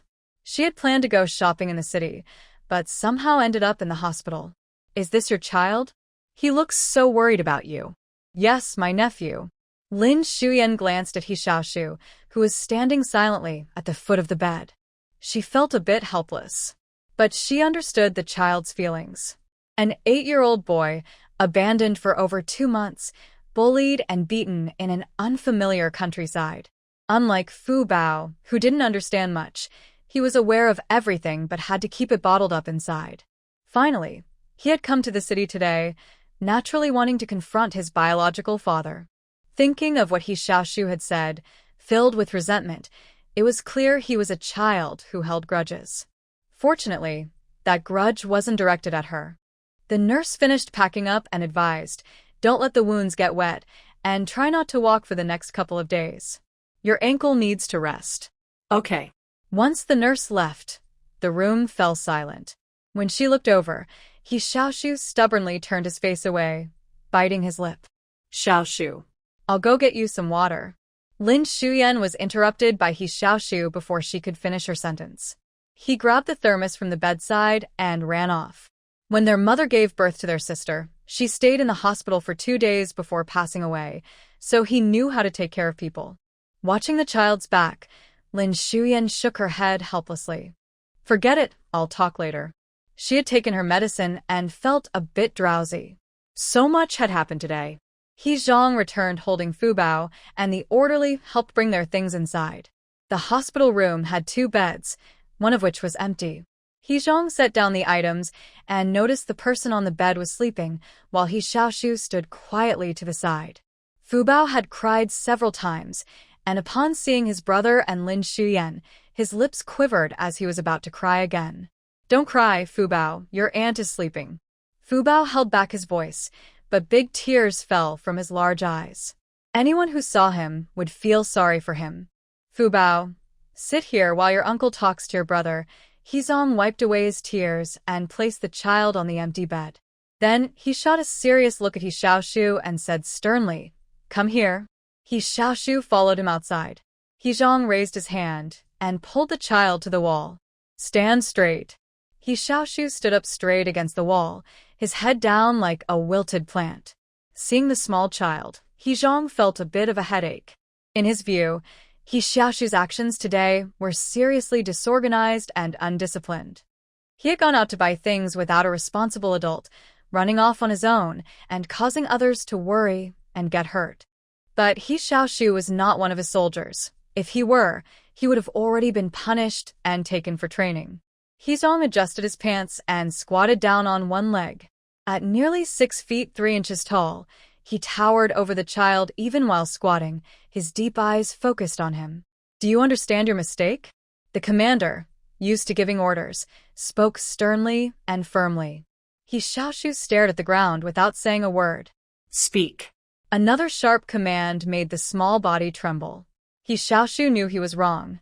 However, he hadn't learned how to admit mistakes, especially in front of his admired uncle. He was afraid that admitting he was wrong would make his uncle dislike him. If his uncle didn't want him anymore, where would he go? Not knowing how to teach children, He Zhang also felt at a loss. In the army, he only knew how to give orders. Disobedience was met with punishment. Now, not acting out of anger was already a sign of patience with the child. Stand there and think about what you did. He couldn't hit or scold him, and he was quite frustrated, so he stood up and went back to the hospital room. The person on the bed is still sleeping. He Zhuang sits on the other side and quickly tidies up the things he brought back, placing them in the corner of the room. Fubao remains silent, her big, grape-like eyes looking at the sleeping Lin Xiumei and then at the door, unsure of where her brother has gone. The little girl has been scared all day. Usually Lin Xiumei takes care of her, so she doesn't dare to act spoiled around He Zhuang, sniffing and sniffling. After a while, Lin Xiumei wakes up. She opens her eyes and sees Fubao sitting across from her. The little girl's eyes are red and pitiful. "What's wrong, Fubao?" she asks as she sits up. He Zhuang just comes in from outside, holding a few aluminum lunch boxes. They still haven't eaten lunch, so he went to the hospital cafeteria to get some. "You're awake?" "Yes, bring Fubao over to me," Lin Xiumei says helplessly. Men aren't as attentive when it comes to caring for children. He Zhuang hesitates, but then brings Fubao to her side. "Don't cry, Fubao. Were you scared today?" With this comfort, the little girl feels even more upset, and tears start to fall. During this time, she has taken good care of Fubao, keeping her clean and tidy, with her hair neatly tied every day. Now, after a moment, the child is crying with tears all over her face, and her hair is messy. "Be good, don't cry. Auntie will fix your hair." Lin Xiumei patiently comforts her, wiping her tears and fixing the other side of her hair. The child's hair is fine and soft, much better than before. He Zhuang stands there, watching her. He had tried to comfort the child for a long time without success, but as soon as she speaks, the child stops crying. Does he need to learn how to braid hair too? Alright, our Fubao is so cute. Fubao stops crying and sits obediently on the blanket, looking at the bandaged part of Lin Xiumei's arm. She leans in and blows on it clumsily. Lin Xiumei's heart melts. Sometimes when Fubao bumps into something, she helps her by blowing on it like this. Fubao is helping Auntie on it. It really doesn't hurt anymore. Outside the door, He Xiaoshu is listening intently to the conversation in the room, her lips pressed together. "Where's brother?" Hearing her question, He Xiaoshu stands up straight, feeling guilty. Lin Xiumei looks at He Zhuang and lowers her voice. "Did you punish him?" At this question, He Zhuang looks serious and replies with a grunt. If he did something wrong, he should be punished. Children shouldn't be spoiled. But he feels a bit guilty when asked. Lin Xiumei sighs. The current educational ideas are still quite outdated and rarely consider the child's feelings. In the countryside, children are often scolded, but He Zhang probably wouldn't hit anyone. He might just make them stand outside as punishment. "I'll talk to him." Before long, the door opened, and He Zhang's deep voice came through. Come in. He Xiaoshu walked into the hospital room with his head down. He knew he would be scolded for causing her to fall, and almost making his sister fall too. Let them scold him. Besides his mom, everyone would. He didn't care. The child stood at the foot of the bed, glanced at Lin Xiuyan, and then looked down again. Lin Xiuyan waved to him. Come here, Xiaoshu. He Xiaoshu moved closer to the bed, and Fubao quickly grabbed his hand, having forgotten that he had run away. Yay. Did Xiaoshu find out the answer he wanted today? Lin Xiuyan asked gently, without blaming him. He Xiaoshu's eyes widened as he stared at her, confused about why she wasn't scolding him. He nodded, saying he learned that the man didn't want him and his sister, so he wouldn't be their dad anymore. That's good, but do you know what you did wrong today? He Xiaoshu hesitated, mumbling, I know. He didn't understand why he felt compelled to answer her question. Where did you go wrong? I shouldn't have run away. Lin Xiuyan smiled, very smart. You see, when you suddenly ran away, your aunt didn't know what happened to you, and your sister thought you left her behind. That made your aunt worry, and your sister sad, right? He Xiaoshu nodded, seriously considering what she said. Then in the future, if you want to do something, can you tell your aunt first? He Xiaoshu hesitated. Ever since his mom was gone, no one had asked for his opinion. Seeing his hesitation, Lin Xiuyan changed the subject. About what happened with Zhang today, do you think it was too much? She didn't say dad, but Zhang. In Lin Xiuyan's mind, Zhang didn't deserve to be the father of the two children. He Xiaoshu shook his head without hesitation. Who helped you deal with it and stood up for you, your mom and Fubao? He Xiaoshu turned to look at He Zhang, meeting his deep gaze before looking away. It was my uncle, right? He Xiaoshu pointed at Lin Xiuyan, and you. He could tell right from wrong. Lin Xiuyan smiled. Yes, so if you tell your aunt what you want to do, she will go with you, and you won't have to run away. For anything, as long as you are right, your aunt and uncle will always stand by you. Do you understand? After saying this, even He Zhang felt a bit moved. Her thoughts were so detailed, gently guiding the child to express what was on his mind with just a few words. Besides considering each statement from the child's perspective, it was surely also because of their time spent together and her genuine care for him. He Zhang suddenly began to reflect on himself, realizing that he wasn't as good at dealing with children as Lin Xiuyan was. He Xiaoshu pressed his lips together and said stiffly, I understand. He moved his lips again, adding a few more words, I'm sorry. It's okay, we can correct it next time. Lin Xiuyan wasn't born knowing how to teach children. Her own family was complicated, and she had once been in He Xiaoshu's position, having to figure out how to earn money for medical expenses even after being diagnosed with a serious illness. She had also felt resentment towards those who raised her. But because of this, when she found herself in this time, she wasn't so panicked and even felt capable of facing everything independently. Lin Xiuyan looked at He Zhang. All right, let's eat. We're all hungry. Let's eat. He Zhang returned to the moment. There was a bedside table between the two beds, and he sat on the other side, opening the lunch boxes one by one. 2 boxes of rice and 2 boxes of vegetables. The vegetables were quite plentiful. One box was all vegetarian with green beans stewed with eggplant, stir-fried cucumbers, and sautéed bean sprouts. The other box contained meat, 2 large pork chops, stir-fried mushrooms with shredded meat, and soy sauce scrambled eggs. The boxes were packed tightly. However, since he arrived late, only 2 pork chops were left. I bought a bowl this morning. Go get 2 out for us. Before He Zhang could get up, He Xiaoshu ran over first, taking 2 bowls from a pile of things and rushing out of the room to wash them. Lin Xiuyan smiled, feeling a sense of accomplishment in teaching the child. While the child was away, she leaned a bit closer to He Zhang. Don't be so harsh with him. Explain things. Xiaoshu can understand. Her voice was soft, and her words were easy to accept. In the past, people in the army said He Zhang was like a fierce judge, very intimidating, but he didn't think much of it. At this moment, he began to wonder if he really was that scary. Open the child's heart and build trust. Things will get better. He replied with an his brow slightly furrowed, putting down the lunch box and looking at Lin Xiuyan. I'm sorry. I should have come to pick you up earlier this morning.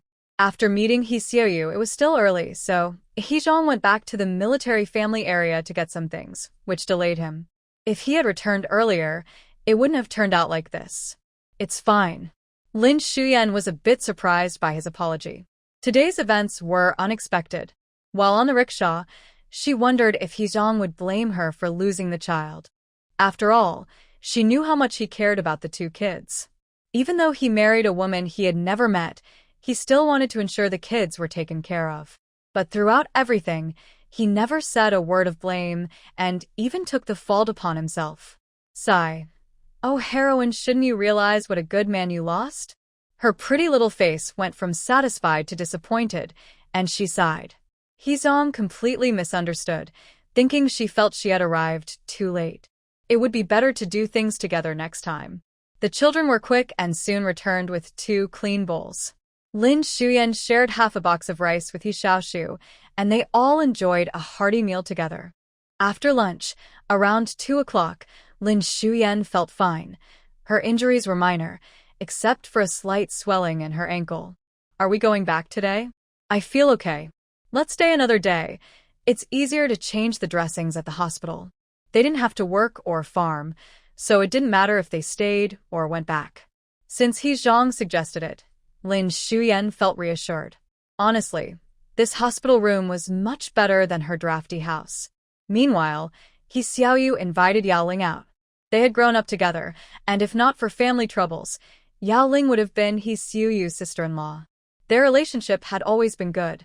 Yaoling, I've missed you so much. He Xiaoshu, a few months younger, loved to act cute. She wore a blue dress with half her hair tied back with a bow clip. She hugged Yaoling's arm excitedly. Yaoling wore a shirt and a pleated long skirt, looking more mature and composed than He Xiaoshu. I've been a bit busy lately, so I haven't come to see you. In her past life, He Xiaoshu had been naive, used by others without realizing it, not much different from He Zhang. Now that she wanted to win He Zhang back, she had to treat her sister-in-law well. Why did you suddenly ask me out? When will your brother? Hey, I knew you'd ask about my brother right away, but today, I'm here to give you some news. He Xiaoshu looked pleased as she spoke. I have to tell you, my brother is back and even came to school to see me this morning. Really? Yaoling didn't expect He Zhang to come back at this time. She didn't remember him from her previous life, but back then, she was busy getting to know Meng Xiaoqi, so she might not have noticed He Zhang's return. Of course it's true. Why would I lie to you? Let me tell you, he brought that woman into the city to shop this morning.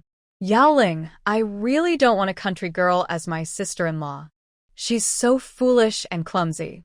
My uncle and aunt say she's a simpleton. It's so embarrassing. He Xiaoshu had been to the countryside twice. The first time, Lin Xiumei hadn't moved in yet, and the second time, she didn't run into her either. But as soon as her uncle and aunt saw her, they complained that the woman had embarrassed herself in the village and that she had some issues. He Xiaoshu, from her social class, had never interacted with rural people and held some prejudices. Not to mention, she thought of her as a simpleton. Can you bear to let my brother marry a simpleton? Boo-hoo, Yaoling, you should be my sister-in-law instead. Yaoling knew that He Zhang's wife had some issues. She looked okay, but she was too dark and didn't know how to dress, making her look plain compared to Yaoling. I see. So, where did your brother go? Back to Xiaoqia village? How long is he staying this time? Well, he should have gone back. He said he would be gone for a month. Hey, let's go shopping. He gave me 300 yuan. Yaoling wanted to get more information, so she happily agreed. All right, let's go shopping. Your birthday is coming up, so I can buy you a gift. You're so nice, sister. Yaoling, don't call me that. I don't care. You are my sister-in-law. The 2 well-dressed women stood by the street, creating a beautiful scene that turned heads. Yaoling felt proud. She was initially worried about winning He Zhang's heart back, but now she felt confident. With her looks, there was no way that rural woman could compare. Besides, He Xiaoshu was on her side. They browsed through a department store and then visited a shop selling imported goods. Yaoling bought her a bracelet as a birthday gift, making He Xiaoshu so happy that she kept calling her sister-in-law. In the evening, He Xiaoshu was supposed to return to school. Yaoling invited her to come home for dinner, hoping to show her parents how well He Xiaoyu was doing. If there were issues in the He family, He Xiaoyu wouldn't be living such a comfortable life. They took the bus to the military family area and entered through the main gate. After walking a bit, they ran into a service member from that area, the same one who had driven He Zhang in the morning, named Liu Dong. The service member was responsible for handling various tasks for the military families, delivering items and driving. When he saw Yaoling and He Xiaoyu, he greeted them with a smile. Comrade Yao, Comrade He. He used to visit the He family often and was quite familiar with He Xiaoyu. Xiaodong, what are you doing? Since the Mid-Autumn Festival is coming, I just delivered the pastry tickets from the leaders. Oh, that sounds tiring. Liu Dong scratched his head shyly, feeling a bit awkward in front of the two women. By the way, He comrade, did you know that team leader He is in the hospital? He Xiaoyu's eyes widened. What happened to my brother? Why is he in the hospital? No, not your team leader He. This morning, your little nephew ran away, and team leader He's wife went after him, fell, and was sent to the hospital. Yaoling, who had been silent, squinted her eyes upon hearing this. Oh, you scared me. I thought something happened to my brother. I don't care about that woman. Liu Dong felt a bit awkward. It seemed that the team leader's wife didn't have a good relationship with her sister-in-law. He realized he had said too much. I'm going to the cafeteria for a meal. Goodbye. Liu Dong hurriedly said, and left. Once he was gone, He Xiaoyu rolled her eyes and said angrily, just a foolish woman. She can't even keep herself from falling.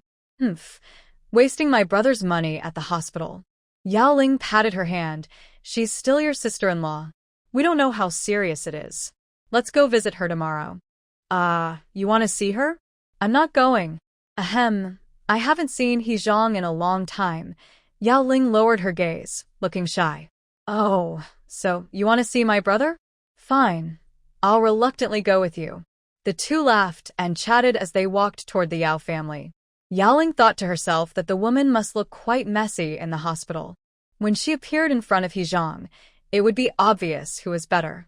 He Zhang arrived for dinner early.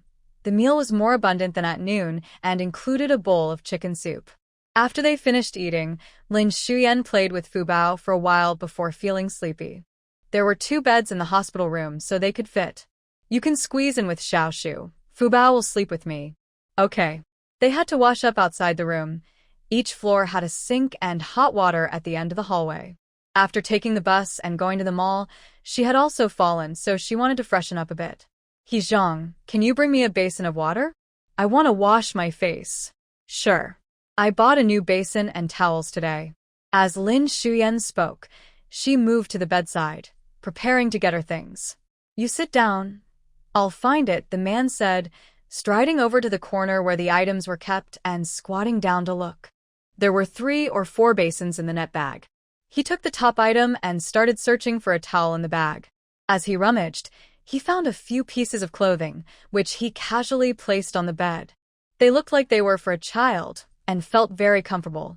Below that, there was a dress, likely for himself, with a nice white floral pattern. He thought it looked great. The clothes she had were also old, and it was time for her to get new ones. Now that Liu Xiumei was his wife, he felt it was only natural to give her money to spend as she wished, especially since she cared so much for the child. He kept searching while thinking. He found 2 small white cotton vests, women's underwear which he didn't know how it ended up in his hands. His hands were large, with long fingers. Due to long training, the pads of his fingers and palms had a thin layer of callus, and the veins on the back of his hands were prominent, showing his strength. The small pieces of fabric hung from his hand, creating an awkward tension. Liu Xiumei's eyes widened. Her face turned bright red, and she quickly turned her head, pretending she hadn't seen anything. After a moment, he realized what had happened and quickly stuffed everything back, finally finding the towel in another bag. Which towel is yours? He asked, his voice a bit stiff as he stood up. Liu Xiumei pretended to just turn her head. The yellow one is mine. Okay, I'll go get some water. He left the room quickly, not noticing her flushed ears.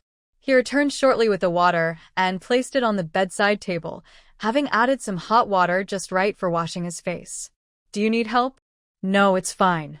You can take Little Tree and Fubao to wash their faces over there. I can do it myself. All right. His voice was deep as he picked up Fubao and took the kids outside. Estimating he would take some time, Lin Shuyan hurriedly wiped herself down and changed into the new outfit she had bought. Although it felt a bit uncomfortable without washing, she had to make do and decided to keep the vest on. Just as she finished, footsteps sounded outside the door. He placed Fubao by her bed and took the basin to pour out the water. Lin Shuyan noticed that perhaps due to his military background, he had very good habits. In the morning, he would neatly fold the blankets, and his clothes were always organized in the cabinet.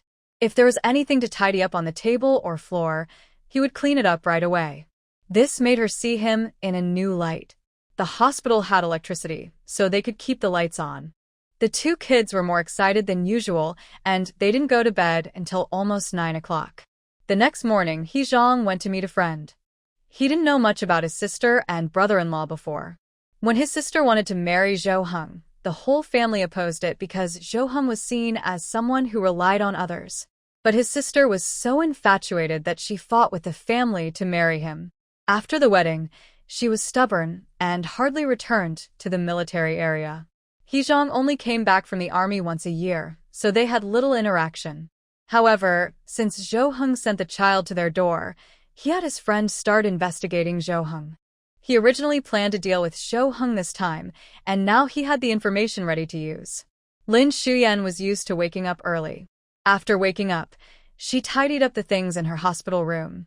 Her ankle felt better after icing, and the nurse said she would come back to change the bandage at noon. However, before noon arrived, two unexpected guests showed up. He Xiaoshu had planned to go to the hospital today, so she didn't return to school last night. When she woke up, Yaoling was downstairs packing the soup she had made into a thermos. He Xiaoshu rubbed her eyes and said, "Wow, it smells so good. Come down and have a bowl. We're going to the hospital," Yaoling replied. "Is this soup really for me, or is it for my brother?" He Xiaoshu teased. Yes, you're so clever," Yaoling said. As He Xiaoshu drank the soup, she exaggerated. My brother must be so touched." They took the soup and ran into Xiaodong, who offered to drive them. The car left the military area. Yaoling sighed softly. "Xiaoyu, do you think it's bad that I didn't tell anyone and just went to the hospital? Maybe we shouldn't go after all." Why not? "My brother hasn't seen you in a long time," He Xiaoshu replied. Even though she said that, He Xiaoshu felt a bit puzzled. Yaoling used to like her brother, but she had never been this proactive before. After all, they've been engaged for 2 years without getting married. But your brother is married now. What if your new sister-in-law gets upset? Hearing this, He Xiaoshu felt sorry for Yaoling and comforted her. "Don't overthink it. My sister-in-law isn't very normal. She doesn't understand much and is a bit silly. Besides, you've known my brother since childhood, and she's only been married to him for 2 months. It's great that we're going to see her." Lu Dong in the front scratched his head. Was she really not normal? Yesterday, so many things were bought by the team leader's wife at the state-owned store. If she were silly, how could she buy those things? But what was Yaoling planning to do? It sounded strange. The hospital was not far away, and the car quickly arrived downstairs. "Xiaodong, thank you. You can go back. We will take the bus." "Okay, the team leader is on the 3rd floor." Yaoling and He Xiaoshu went up to the 3rd floor. In the hospital room, with nothing to do, Lin Shuyan styled Fubao's hair, putting in some effort to braid it. She bought new hair ties yesterday at the state-run department store, with 2 plastic little rabbits on the red ribbon. The craftsmanship was rough, but Fubao loved it. Now, wearing it on her head, the little girl wouldn't let go of the mirror. He Xiaoshu sat at the bedside practicing writing his name with a new pencil and a small notebook. When he was in the city, he attended school and could write some simple characters. Originally, when they arrived at Xiaoqiao village, He Zhang had found him a spot in a local elementary school, but for some reason, he didn't attend. Lin Shuyan planned to ask about it at the school another day. The 3 in the hospital room had a harmonious atmosphere. Suddenly, the door was pushed open. He Xiaoyu walked in first, followed by Yaoling. Lin Shuyan looked towards the door, thinking they were relatives in the wrong room. Who are you? He Xiaoyu paused when she saw Lin Shuyan. She thought country women had rough skin, but this one was much fairer than her. Could she have made a mistake? No, Fubao was here. But This woman had big eyes, double eyelids, a delicate nose, and red lips with white teeth. He Xiaoyu asked, "Are you Lin Shuyan?" yes. Lin Shuyan replied calmly, noticing the rudeness in her tone, and her expression turned cold.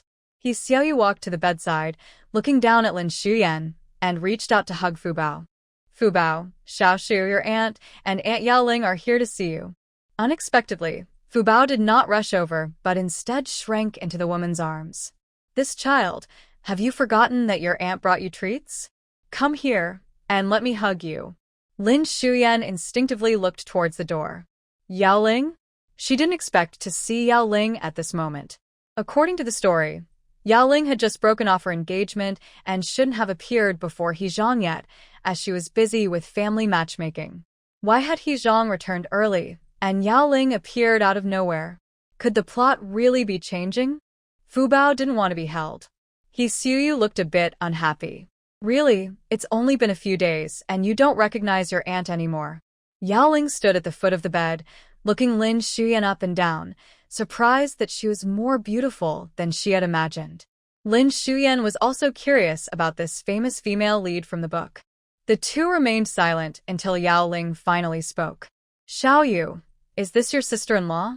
She's really pretty." He Xiaoyu rolled her eyes. "What good is being pretty? You know my brother can't tell if a woman is pretty or not. He only cares about you. Otherwise, why would he be willing to stay engaged to you for so many years?" "Don't talk nonsense." Yaoling pretended to be annoyed, but her expression showed she accepted it calmly. Lin Shuyan raised an eyebrow. "Oh, so this is the approach you're taking." She let He Xiaoyu act all innocent. Seeing Lin Shuyan silent, He Xiaoyu thought she didn't understand and said disdainfully, "Lin Shuyan, you should divorce my brother as soon as possible. I don't want a fool as my sister-in-law. You don't deserve my brother.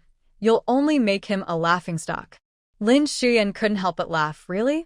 If your brother thinks I'm not good enough for him, he can come to me himself to ask for a divorce.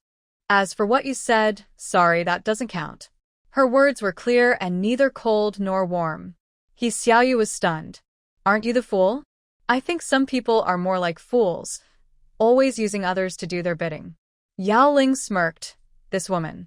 However, He Xiaoyu was carefree and didn't catch the meaning behind Lin Shuyan's words.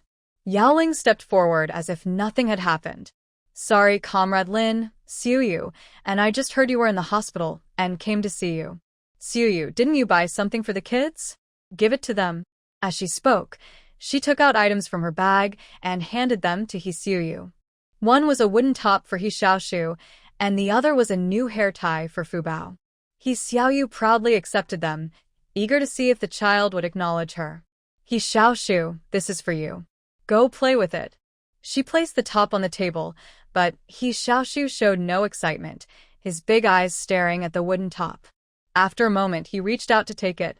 "Thank you." Then he walked to the other side of the bed and threw the top into the trash can. "What?" "What's wrong with you?" "Xiaoshu, this was bought by Aunt Yaoling. It cost $2. He Xiaoshu looked up at her. "I don't want it." His mother had bought him one before, but he never wanted to play with it, and in the end, it was taken by Zhou Heng to give to a leader's child.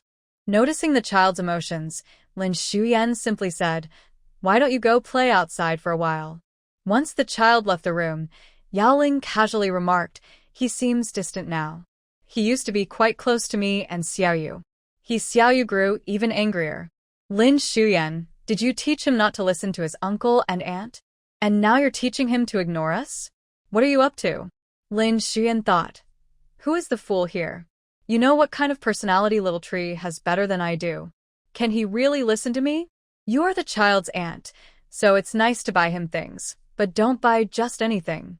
Understand what the child likes and dislikes before you buy. As she spoke, she glanced at Yaoling. This woman was skilled at stirring up trouble.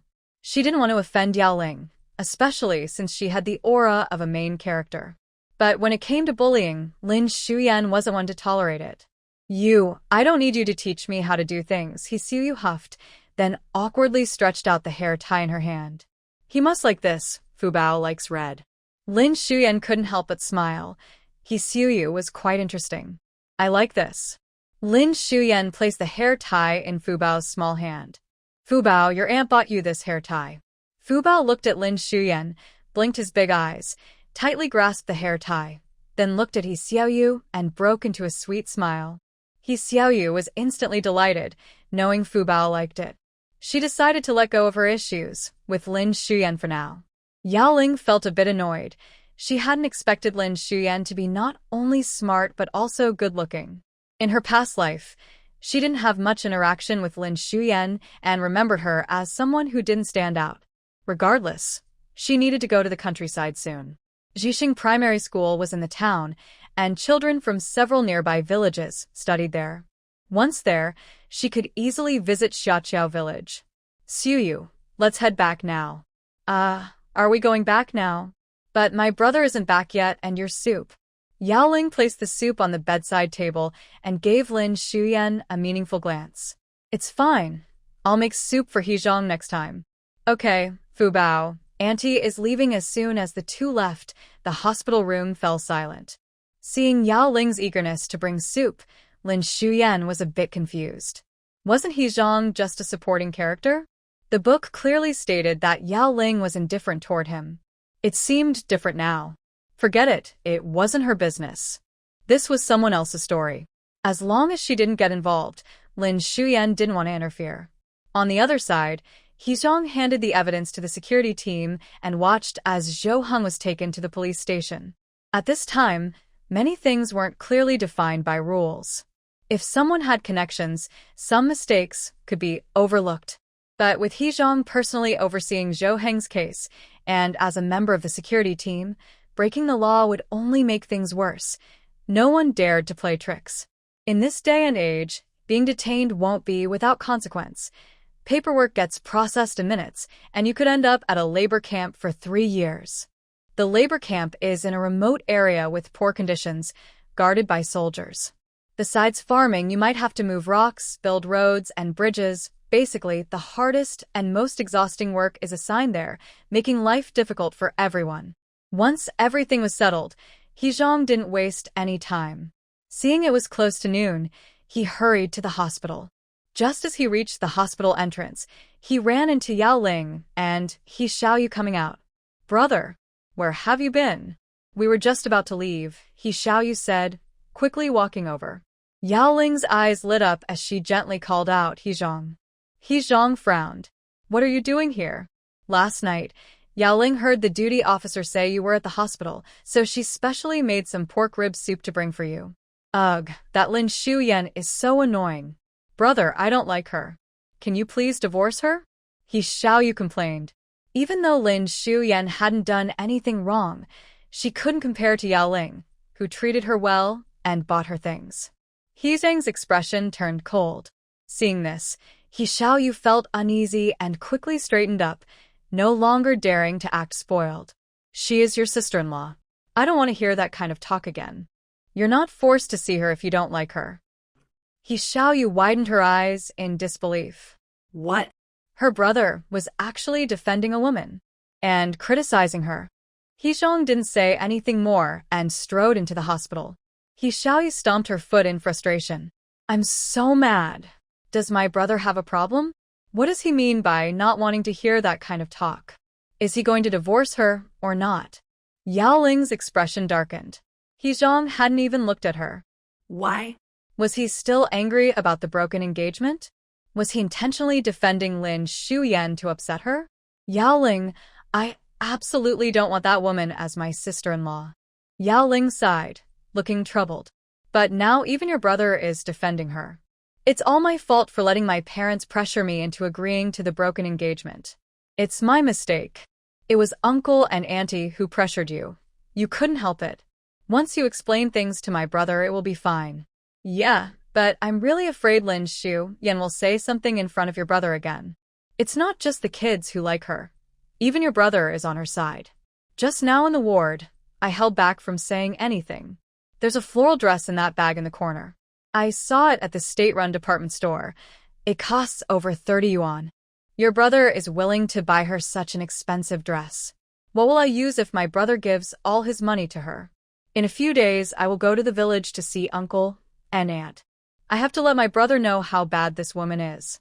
Yaoling smirked. Although He Xiaoshu is a bit slow, she has a fiery temper and can easily get upset. It's not a bad idea to stir things up a bit. He Zhang walked quickly upstairs to grab the lunchbox and returned shortly with the food. He Xiaoshu was back too, and they divided the food as usual. Lin Shuyan looked at the thermos. By the way, Yaoling sent you some soup. He Zhang replied with an opening it. I ran into her downstairs.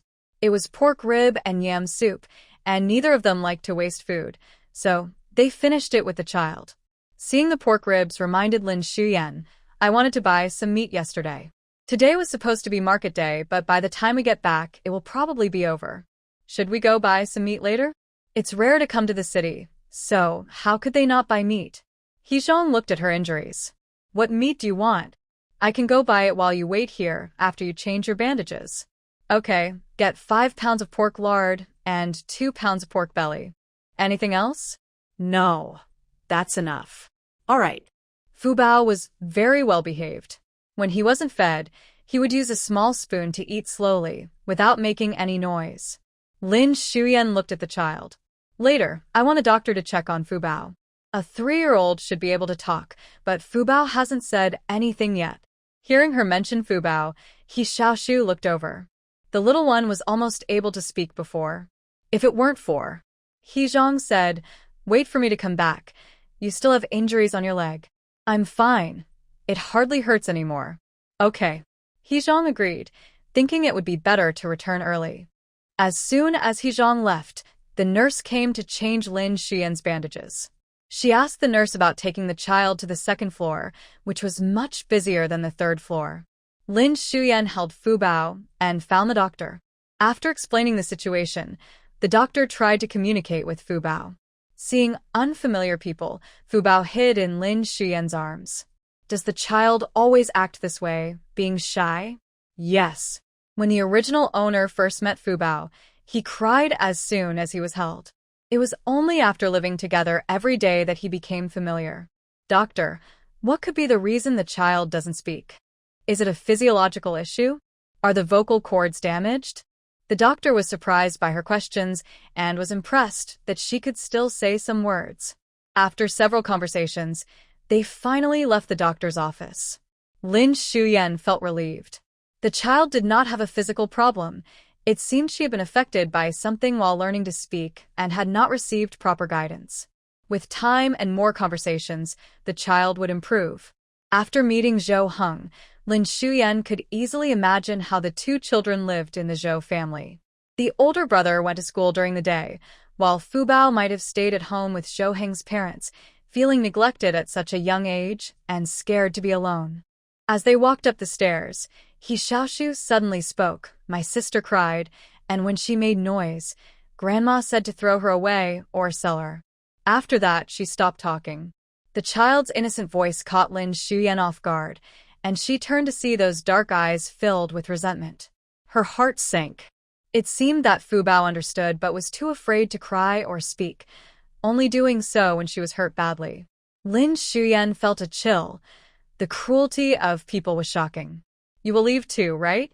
No one wants to take care of someone else's child. He Xiaoshu's gaze was mature and cold, contrasting sharply with Fubao's innocence. The hallway was quiet, and Lin Shuyan sighed, not wanting to deceive him. Yes, I will leave, but until then, I will take care of you and your sister. She didn't want to lie or brush him off, but she also had to think about herself. Yesterday, she considered telling He Zhang about a divorce, and today, Yaoling suddenly appeared.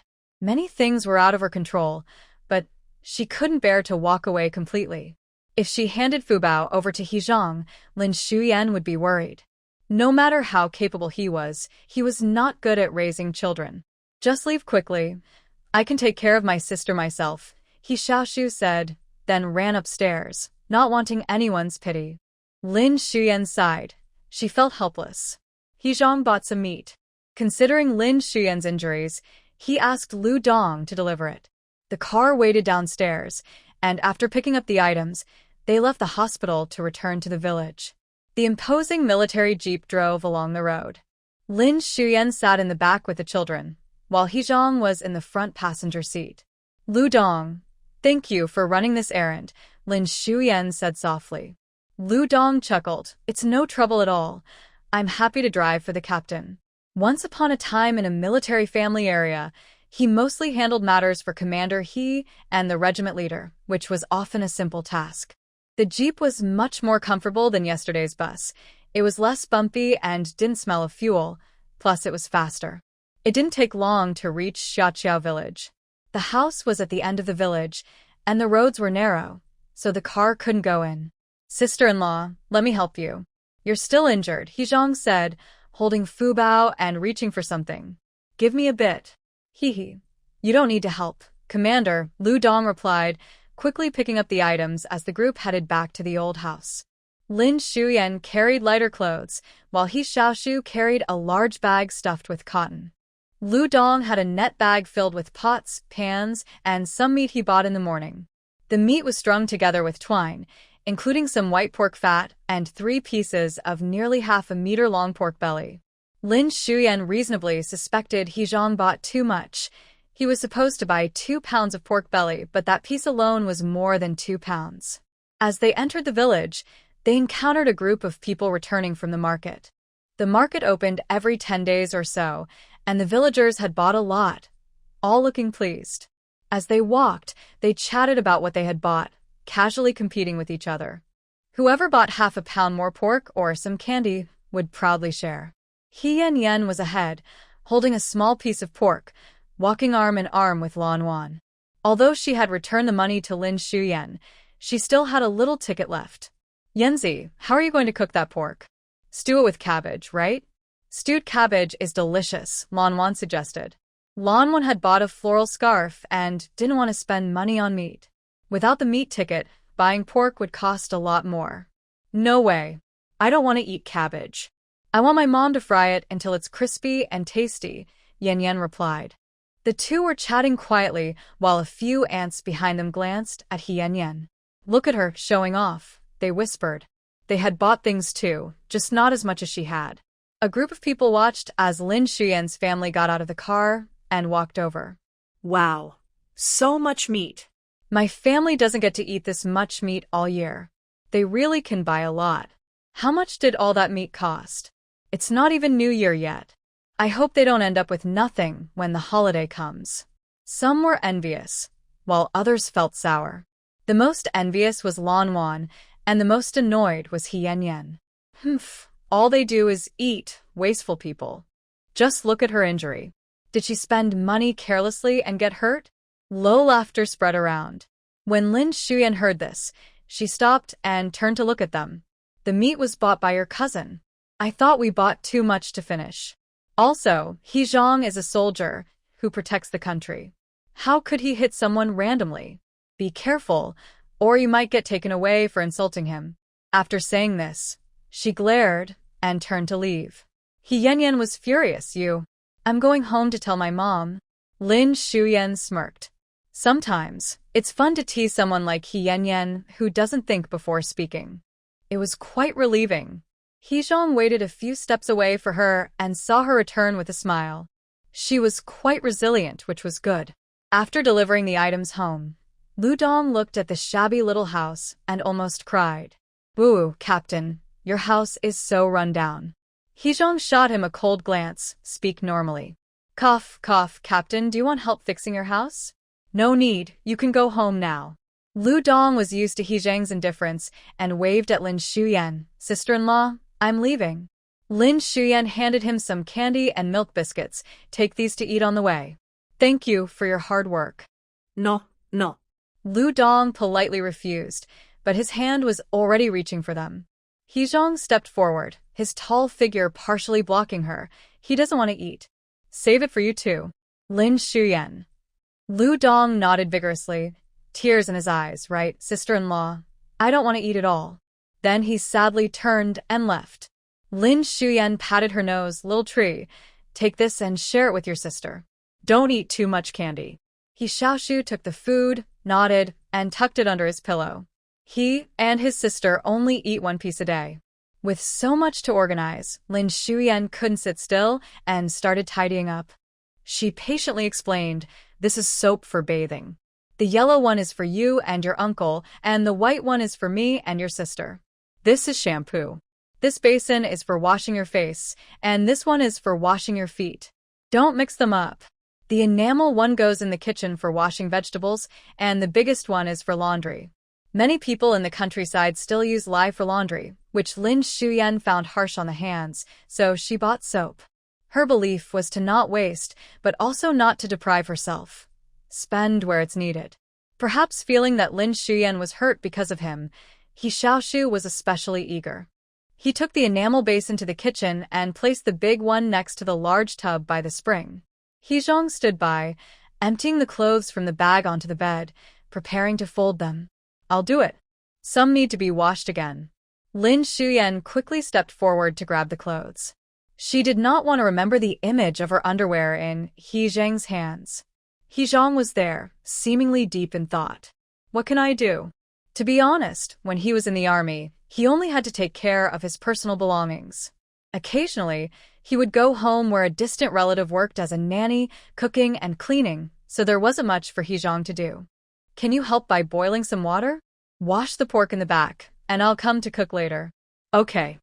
Lin Xiumei quickly tidied up the room and carried a pile of pots and dishes to the kitchen. There was water boiling in the iron pot on the stove, and He Zhang had even lit a small fire, washing the pork in the back of the kitchen. Lin Xiumei set the bowls and chopsticks on a small counter and covered them with a clean cloth to keep off the dust. She realized she didn't have everything she needed and would have to buy some furniture later. He Zhang, are you done? He Zhang was bent over, wearing just a white tank top tucked into his pants, and his shoulder muscles looked strong and well-defined. Lin Xiumei told herself she wasn't someone who would stare, but seeing that physique every day was hard to ignore. It was difficult to maintain her innocence. All done, he said, straightening up and placing the cleaned pork into an enamel basin, passing it through the window. Lin Xiumei reached out to take it and handed him a soup bowl. Fill it with water for cooking later. Sure. The two of them, who had never lived together, got along quite naturally, mainly because He Zhang was helpful and Lin Xiumei wasn't picky. She cut the pork fat into small pieces, filling 2 large plates with 5 pounds of it. Luckily, she had bought extra bowls and jars yesterday. After pouring out the hot water from the pot and replacing it with cold water, Lin Xiumei blanched the pork fat and rinsed it again. The cleaned pork fat went back into the pot with a handful of Sichuan peppercorns to remove the smell. While the kitchen was empty, she added half a bowl of spring water to the pot to simmer. Using water to render the pork fat would yield more oil, and once the water evaporated, she would have clear pork lard. She figured it would need to simmer for about an hour. Lin Xiumei then turned to handle the 3 pieces of pork belly. Looking at the 3 pieces, she felt a bit overwhelmed. With so much meat and the weather still warm, it would spoil if left out. After thinking for a moment, she decided to use 1 piece to make braised pork for today and turn the other 2 into dried cured meat, which could be stored longer. Braised pork wasn't difficult. Lin Xiumei had made it a few times. This time, she had bought a clay pot in the city, which, though a bit rough, was perfect for making soup and stews. Cut the pork belly into large pieces and blanch them in water. Heat some oil in a pot, add a small handful of rock sugar, and stir over low heat until it caramelizes. Once the water is drained from the pork, add it to the pot, and it will sizzle. Next, add slices, green onions, and spices, and the aroma will fill the air, attracting 2 little heads peeking in from outside. Fubao is pulled by his brother, his big eyes sparkling, and his little mouth is pursed. Lin Xiumei looks at them and smiles, saying, "Go play for a while. Annie will make you braised pork." He Xiaoshu turns his head away. He only wants to eat because his sister wants it. After adding soy sauce and rice wine, the meat smells even better. After stirring a few times, Lin Xiumei pours in hot water. She covers the pot, and soon it starts to bubble. She glances at the lard on the stove. The moisture has almost evaporated, and the oil has become clear. Once it reduces a bit more, it will be ready.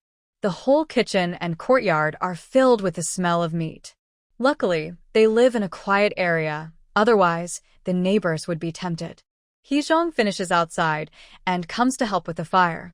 Liu Xiumei looks at him, wondering why he doesn't just stay in the army as a commander instead of coming back to cook every day. He Xiaoshu, how long are you back for? The space behind the stove is narrow. The man in a white shirt sits on a low stool, his legs cramped, hands resting on his knees. A month? That's quite a while. He squints slightly. Is that a long time? Why did you suddenly come back? Is there something to handle? I need to deal with my father's matters. Oh. So, it's because of his father. That makes sense. His father is still living in a retirement home. Actually, there's not much to handle. The higher-ups haven't made a decision, so it's not up to He Xiaoshu to take action. He returned mainly for the divorce issue. The kitchen falls silent again. The lard is almost ready, with the bits floating on top, golden and fragrant. Liu Xiumei takes out 2 yellow enamel bowls with lids. She remembers seeing these bowls in old TV dramas from her childhood. It's nice to see them now. I'll do it, she says, but, remembering her arm is still injured, He Xiaoshu stands up to help pour the lard. His tall figure stands beside her, towering over Liu Xiumei. The space at the stove feels cramped. Liu Xiumei doesn't hesitate and hands him a large spoon. First, scoop the bits into this bowl. The yellow enamel bowl is perfect for holding the lard bits. He Xiaoshu follows her instructions, scooping out the bits while the lard in the pot looks clear and bright, pouring it into another bowl. She takes out a small dish, puts some lard bits in it, sprinkles a little sugar, and picks up a piece with chopsticks.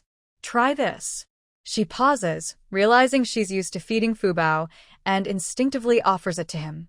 He turned his head to look at her, and their eyes met. She had a fair little face and was nervously holding her chopsticks, looking a bit frustrated. He found it strangely amusing. Without saying anything, he lowered his head and ate the piece of crispy pork fat. The moment it entered his mouth, he tasted the rich flavor and a hint of sweetness, perfectly blended together. The oil in the pork fat was well cooked, with no unpleasant smell, and it paired nicely with white sugar. Liu Xiumei quickly pulled her hand back and called out, "Little tree, take this to eat with your sister." She handed a plate to He Xiaoshu and then filled another plate for He Xiaoshu, saying, "Take this to Grandma Gao next door, and then trade it for 50 cents worth of eggs." "Okay," He Xiaoshu replied, taking the plate and stepping out the door. Liu Xiumei poured water into the iron pot, feeling her face heat up. Even though she wasn't thinking much of it, the overly charming man was just too much to handle. In the yard, He Xiaoshu and his sister were sitting on small chairs. He fed the crispy pork fat, which had a bit of sugar on it, into Fubao's mouth. She chewed hard, furrowing her little brows, but when she tasted the sweetness and aroma, her big eyes lit up. Ah! She pointed at her brother's mouth, wanting him to eat too. He Xiaoshu pursed his lips, looking at the plate of pork fat. "Fubao can eat first. After she's had enough, then I'll eat." Fubao seemed to understand a little. Seeing her brother not eating, she anxiously grabbed a piece and tried to put it in his mouth. With her little hand reaching out, He Xiaoshu had no choice but to accept it. Once he bit into it, his mouth was filled with a savory flavor. The pork fat wasn't cold and was slightly chewy, becoming more delicious with each bite. It was really tasty. Did you really see them buy that much meat? On the path, Liu Xiumei and He Yanyan were walking from a distance. He Yanyan, feeling jealous, gritted her teeth. "Mom, you don't know. 3 pieces of pork belly, a big chunk of lard, and some old stuff too. There were 4 or 5 basins. Humph, that should have all been ours." Liu Xiumei huffed. "I'm still his aunt. If we can't get anything, can't we at least go over for some meat?" "Exactly. I can already smell the delicious aroma," He Yanyan said, feeling anxious and pulling Liu Xiumei to hurry to the old house. "Little tree, what are you eating? Give your aunt a taste." As He Yanyan entered the yard, she immediately smelled the delicious aroma. The two little ones were holding a plate that clearly had pork fat on it. It looked so tempting. She quickly walked over, reached out, and grabbed a piece, quickly popping it into her mouth. Yum, so good. Mom, you have to come and try this. He Yanyan bent down, eager to grab another piece. Go away, this is ours. He Xiaoshu hugged the small plate and stepped back. In the kitchen, Liu Xiumei heard the noise and ran out, shouting, "What are you doing?" Liu Xiumei snorted, "Buying so much meat just for yourselves? I'm He Zhang's aunt. I even made you chicken soup last time. What's wrong with coming over for a meal? Chicken soup? Do we have any? I don't remember," Liu Xiumei insisted. "If you come over just to eat for free, I might get angry." He Yanyan, scared from last time when she got chased around the village, shouted, "What's going on? Just for meal, and you're getting violent? Crazy lady is going to lose it again. I am He Zhang's aunt. You wasteful woman. Always spending money recklessly. With all those injuries, I bet you got them from He Zhang." That day at their house, He Zhang was so fierce, it was clear he wasn't easy to deal with. No more allowances. No more food stamps. No more chicken soup. Liu Xiumei felt frustrated these days and was being blamed for their family hitting children. It was all this woman's fault, and today she was going to teach her a lesson. Used to farm work, Liu Xiumei was strong. She grabbed A and was determined to let out her anger today. With Liu Xiumei causing a scene, He Yanyan felt braver and stretched her neck. "I suggest you apologize and give us some meat, or we won't let you off today." Lin Shuyan was almost laughing in anger. She had seen shameless people, but never anyone this shameless. What an eye-opener. "Liu Xiumei, try to hit me and see what happens. What do I have to be afraid of?" Seeing she was serious, Lin Shuyan quickly sent the two kids inside. A came crashing down, and Lin Shuyan dodged to the side. The yard was still muddy, and a pit was instantly made by the. Lin Shuyan frowned, realizing Liu Xiumei had truly lost it. Luckily, there was about Liu Xiumei's height, so her swings weren't very precise. Her brute strength only caused chaos. Lin Shuyan picked up a small chair and threw it. Liu Xiumei couldn't dodge in time and got hit on the hand, making her even angrier. "You dare to hit me? I will make sure He Zhang teaches you a lesson. When did it become your place to teach my wife a lesson?" A man's voice was cold as he grabbed the. He glanced at Lin Shuyan to check if she was okay, then turned his fierce gaze back to Liu Xiumei. This mother and daughter dared to cause trouble at their door. It seemed they had always bullied others like this. Liu Xiumei was startled by the shout, her hair standing on end. She turned to see He Yanyan had already run outside, with He Zhang's tall figure standing nearby. He Zhang, Anne is just trying to teach this woman a lesson. Your money doesn't come easily. How can you buy so many things? Sooner or later, this woman will waste it all. He Zhang's stern face was tense, showing no hint of a smile, and he was holding a basket of eggs. But just his presence was enough to create an overwhelming pressure, making it hard for anyone to speak. Who do you think you are? If I remember correctly, He Chengguo was already removed from the He family tree long ago, so he doesn't count as a He family member, and I certainly don't have any uncles or aunts. In this life, no one could control He Zhang, not even his father, who was a high-ranking official. He Chengguo was nothing to him. Sending the child away was just a business transaction in He Zhang's eyes. If Liu Xiumei's family couldn't handle it, someone else could. It was all the same. But now this family dared to overstep their bounds, so they shouldn't blame him for being rude. Liu Xiumei trembled, but still tried to act tough. That's not how it works. I'm doing this for your own good. Get lost. Don't let me see you again. As for the bicycle, I told you it was supposed to be delivered yesterday. The bicycle was given to Xiuyu. It's not with us, Liu Xiumei said, her eyes darting around, looking guilty. After He Zhang's visit that day, she had sent a message to He Zhifei to have him deliver the bicycle to He Xiuyu, trying to stir up trouble. By now, it must have already been delivered. That bicycle was meant for Lin Shuyan. It wouldn't do for anyone else. If you want He Zhifei to have a hard time in the city, let him bring it here. Liu Xiumei's eyes widened. Could it be that He Zhang was really blinded by some woman and wouldn't even help his own sister? Not wanting to waste any more time, He Zhang pulled out causing Liu Xiumei to fall hard to the ground, rolling in the mud and crying out. Lin Shuyan shook her head. He Yanyan, take your mom away. She's too noisy. He Yanyan looked at He Zhang, afraid to speak, and quickly helped Liu Xiumei up. Are you okay? He Zhang glanced at her, noticing her fair skin showed no injuries. Lin Shuyan took the eggs from his hands and smiled slightly. It's good you came back quickly. I'm fine. She planned to rely on He Zhang for a while and knew the power of sweet words. She wasn't stingy with occasional compliments.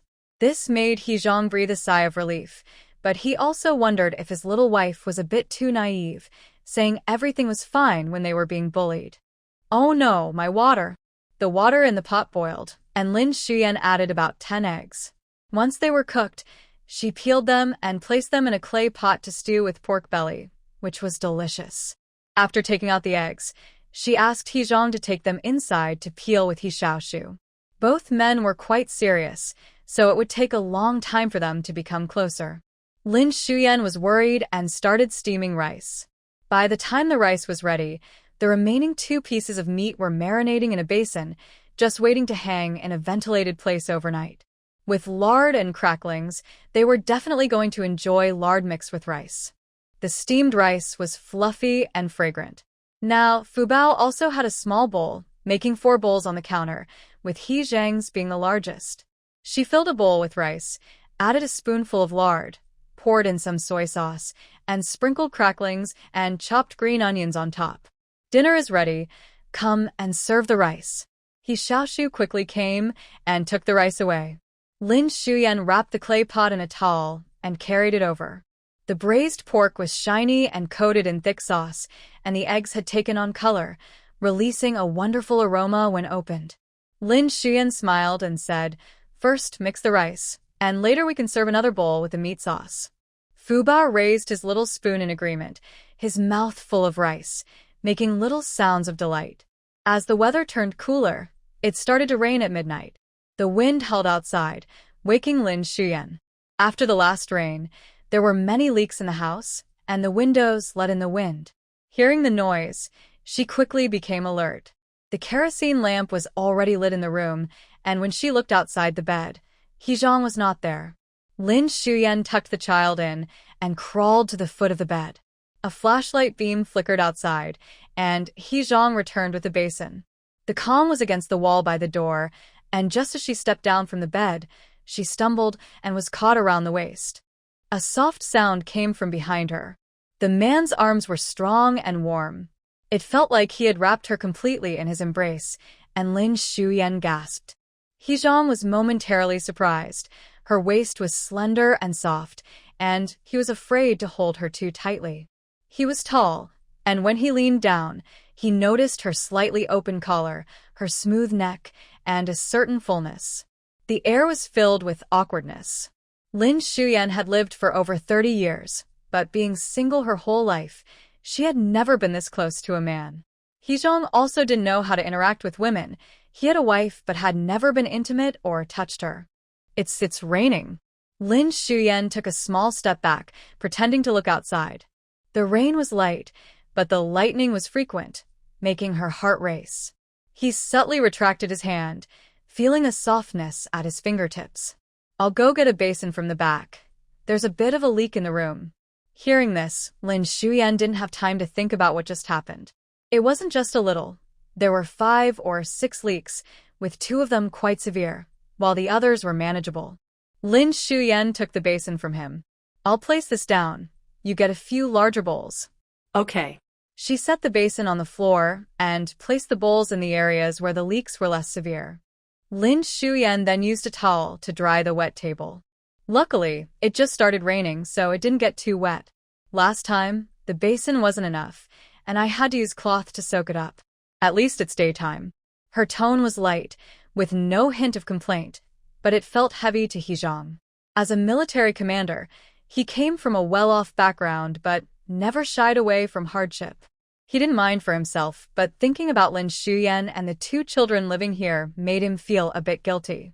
In the quiet of the night, the sound of wind and rain filled the air.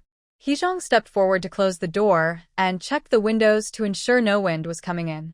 After all that, neither of them felt sleepy. Lin Xiumei poured herself a cup of hot water to warm up.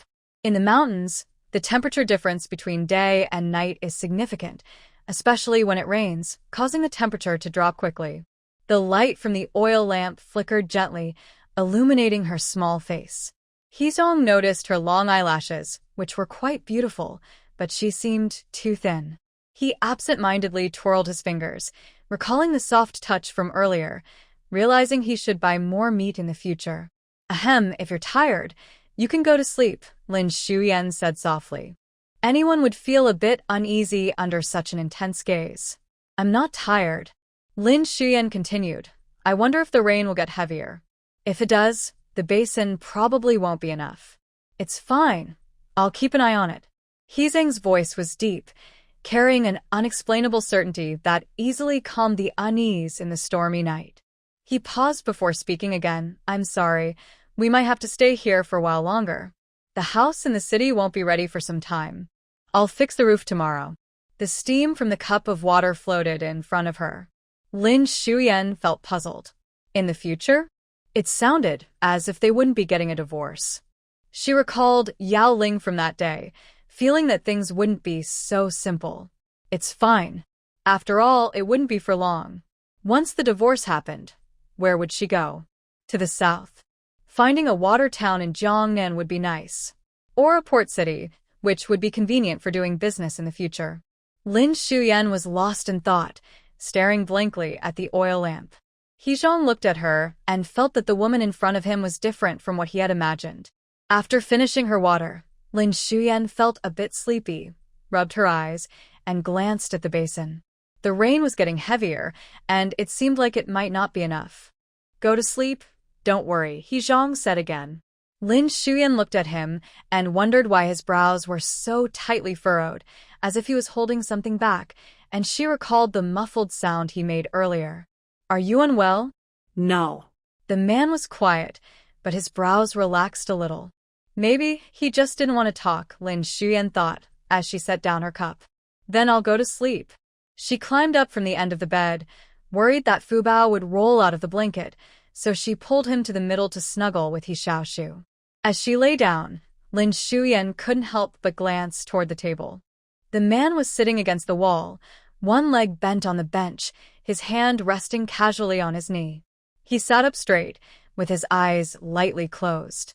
She pursed her lips and looked away.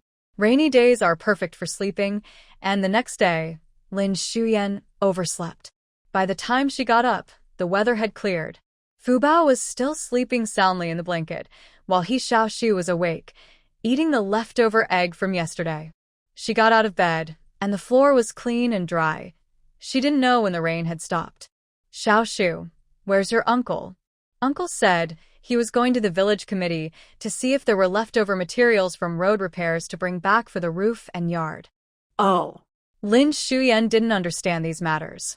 After washing Fubao's face, she fed him a little something. Thinking about bringing someone to help fix the roof, she grabbed some biscuits and candies she had bought the other day and placed them on the table. If she was going to ask for help, she should at least provide lunch. There was still some braised pork left, but the two kids liked it, so she planned to save it for their dinner. She had 2 pieces of marinated pork, and she cut one in half to stir-fry with peppers. Lin Xiumei hung the remaining piece in the window to air out, ensuring it wouldn't get wet. Before long, He Xiong really brought back a few people. There was Zhang Qingyan from the village leader's family, and Qi Shouting. Zhang Qingyan was fine, but Lin Xiumei wasn't sure about Qi Shouting, who looked so thin. Zhang Qingyan, who was somewhat familiar with her, set down his burdens of 2 buckets of wheat straw and cotton stalks. He smiled and said, Sister Xiuyan, everyone in the village has gone to work, so only the 2 of us are free. I really appreciate your help. Let me make you some tea first. He Xiong walked to the end, carrying 2 buckets of yellow mud. At that moment, he mixed the clay with straw to repair the roof. Zhang Qingyan was experienced in these tasks. Later, I'll borrow a cart to bring some stones to pack down the yard, he said. Okay. He Zhang was usually brief with unfamiliar people. Lin Xiumei brought out tea, finding it amusing. Some people aren't good at polite talk and don't show much expression, yet their presence makes others want to work with them. First, have some tea. There are cookies and candy on the table. Eat a bit and stay for lunch, she offered. Oh, no need. That's too kind. Zhang Qingyan waved his hand. By the way, Sister Zhao said it rained last night. She'll come to take you mushroom picking later. Really? There are mushrooms in the mountains? Lin Xiuyen's eyes widened with interest. He Zhang glanced at her, seeming familiar with Zhang Qingyan, then walked into the house to pour himself a cup of tea. He took off his coat, grabbed a towel, and went out to work. Seeing him start, Zhang Qingyan and He Xiaoshu placed their cups on the windowsill. Yes, there should be plenty of mushrooms. Since everyone is working, you should hurry and go pick some, he said, moving to help He Zhang. Lin Xiuyen had never picked mushrooms before, but she had watched many videos about it. Red caps, white stems, eat and lie down. But Sister Zhao should be able to tell which ones are poisonous. Lin Xiuyen went back inside to find a basket. Xiaoshu, keep an eye on your sister. Annie is going to pick some mushrooms, she said. He Xiaoshu nodded and took his notebook to the bed to stay with Fubao. Hey, it's starting, Sister Zhao's voice called from outside. Xiuyen, are you coming? Yes, just a moment.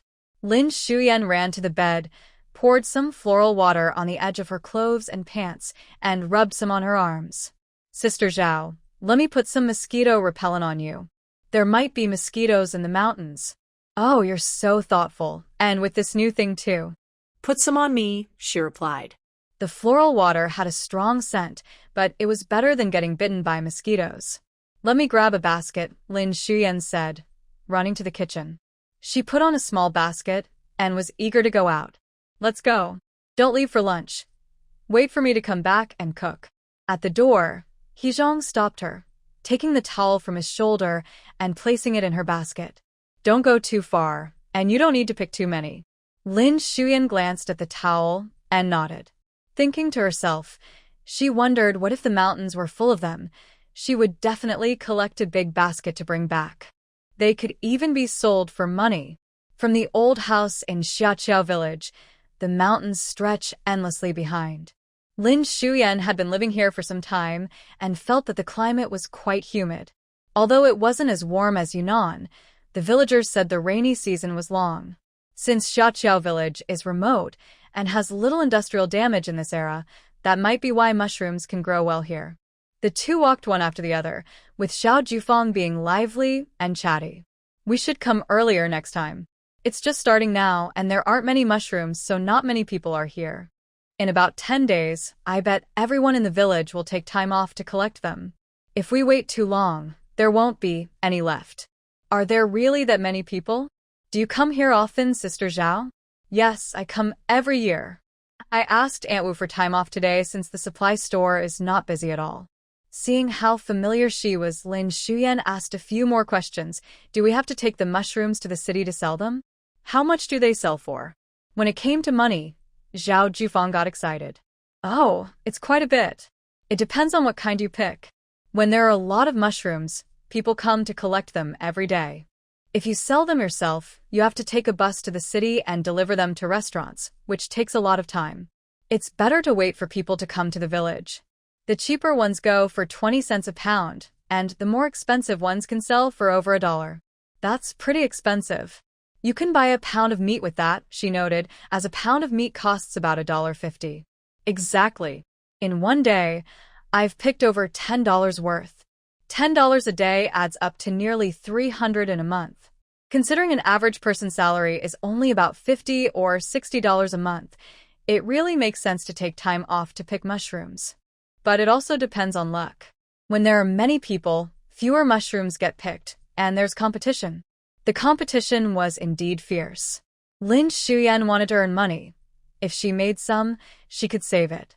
After all, the money from He Zhang was his, and most of it was spent on the two kids. When she left, whether she would return it to He Zhang was another matter. Having her own money would bring her peace of mind. Lin Xiuyen took out the cookies and candies she had from her pocket and handed them to Zhao Jufang.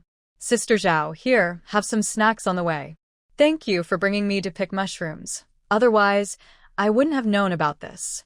Don't mention it, Zhao Jufang said cheerfully as she accepted the cookies.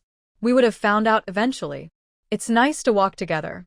She doesn't like to be with those gossiping women at the village entrance, but when she has to go early in the morning before dawn, she feels scared alone. In the end, she just wants someone to keep her company. Also, Lin Xiuyan is small and hasn't picked mushrooms before, so she probably won't gather much. After a while, they finally found a way up the mountain. Lin Xiuyan thought there would be a path, but when they got there, she realized there wasn't even a road. The lower part was okay, with some marks left by villagers, but as they went deeper, it became harder to climb. The plants were thick and almost blocked her face, and she had to hold onto tree trunks to move up. It had rained last night, and the ground was slippery, making it easy to fall. Water droplets hung on the branches, and after walking for a while, Lin Xiuyan's face and hair were wet, and she was out of breath. They stopped to rest, and Lin Xiuyan remembered the towel in her backpack and took it out to wipe her face.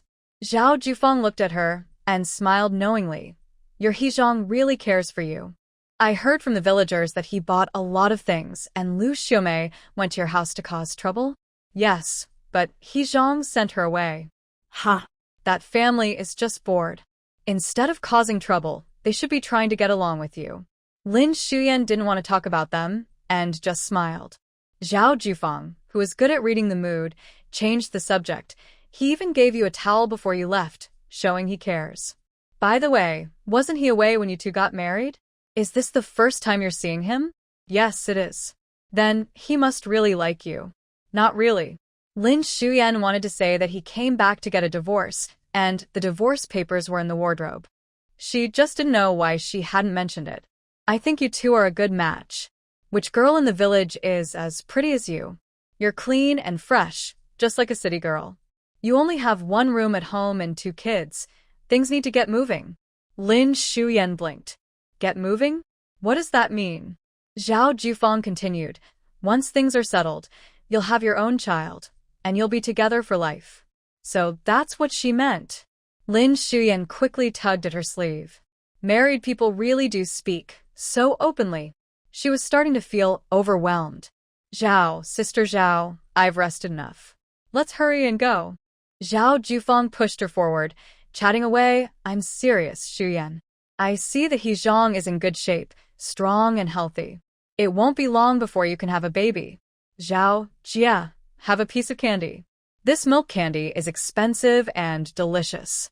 You should eat it. Lin Xiuyan felt overwhelmed, discussing He Zhang's abilities with others. I know he is capable, but he is only capable with the main character. Even if he is, it doesn't concern me. Zhao Jufang handed her a piece of candy and finally stopped talking. After walking for about half an hour, she slowed down. This area seems good. Let's look carefully. Some might be hidden under the leaves. But I don't know which ones are poisonous. Right? You haven't picked before. Just gather everything, and I'll help you sort them out later. Okay, that's a good idea. After sorting a couple of times, I should recognize them. The two walked side by side, each searching in their own space. Lin Xiuyan took her time. She just needed enough for today, focusing on learning the paths. After a few steps, Zhao Jufang's voice came from the other side. Xiuyan, don't wander too far. Step carefully. Okay. Lin Xiuyan certainly didn't want to return dirty, so she walked carefully. Pushing aside the branches in front of her, she peeked and saw nothing below. Oh. There were a few small ones near the tree roots above. With yellow caps and white stems, Lin Xiuyan didn't recognize them, but she decided to pick them anyway, hanging her towel around her neck and placing the mushrooms in her basket. Surprisingly, picking mushrooms was quite enjoyable. They felt soft, and with a gentle tug on the stem, they came right out. It was satisfying and therapeutic. After picking those under the tree, she looked up and saw a few scattered ahead. Sticking to the principle of since I'm here, she picked them all. After a while, she called out to Zhao Jia to make sure they didn't stray too far apart. Zhao Jufang had only gathered 3 or 4 after a long time, confirming that it wasn't the right season, so it seemed they wouldn't collect much today. The forest was quiet, with tall trees reaching the sky. Occasionally, a bird would chirp. As Lin Xiuyan walked and filled her basket, she felt she had enough, discarding the poisonous ones and keeping half to stir-fry. Just as she was about to head left to find Zhao Jia, a row of white and yellow flowers caught her eye. In the deep mountains, everything was lush and green. Those little flowers were vibrant, quietly blooming. Something seemed to draw her in, and Lin Xiuyan found herself unable to resist moving closer. Turning around a giant tree, Lin Xiuyan saw flowers covering the mountainside, among which one flower stood out. That flower looked strange, surrounded by a faint golden glow, with layered petals. Lin Xiuyan couldn't identify its type. However, in her mind, no matter the variety, she wondered how a flower could look like it had special effects with light surrounding it. As she was lost in thought, something clicked in her mind, and the soft golden light seemed to resonate with the flower. She suddenly remembered the empty spaces in her spiritual spring. Lin Xiuyan walked over to the flower and reached out to touch it. As her fingertip made contact with the flower, she thought about moving it into her space. Suddenly, her fingertip felt empty, and when she looked again, the flower was gone. Instead, there was a flower on the ground in her space. Golden letters appeared above it. Snow lotus flower. It can prevent aging, reduce wrinkles and lipid accumulation, improve microcirculation, and give skin a glow. It is warm in nature and has a sweet bitter taste, capable of dispelling cold, enhancing vitality, regulating, and stopping bleeding. It is used for weak waist and knees, irregular in women, excessive bleeding, rheumatic arthritis, and external bleeding. Extracted from bite. Lin Xiuyan was shocked. What was happening? Before she could think further, Zhao Jufang's anxious voice came through. Xiuyan, Xiuyan. Where are you? I'm here, Lin Xiuyan quickly replied, peeking out. Zhao Jufang hurried over, sweating profusely, clearly worried. Oh, you scared me. I called you several times and no one answered. Lin Xiuyan genuinely hadn't heard her, probably too focused on the snow lotus flower. Zhao Jia, I was just admiring the flower and got lost in thought. I thought so. This flower is beautiful, but hey, there aren't many mushrooms today. Can we still pick some? Sure, I haven't picked much either. Can you check which ones are toxic? Lin Xiuyan set down her basket, and Zhao Jufang looked inside. This isn't too little. You have quite a bit here, and they're all good.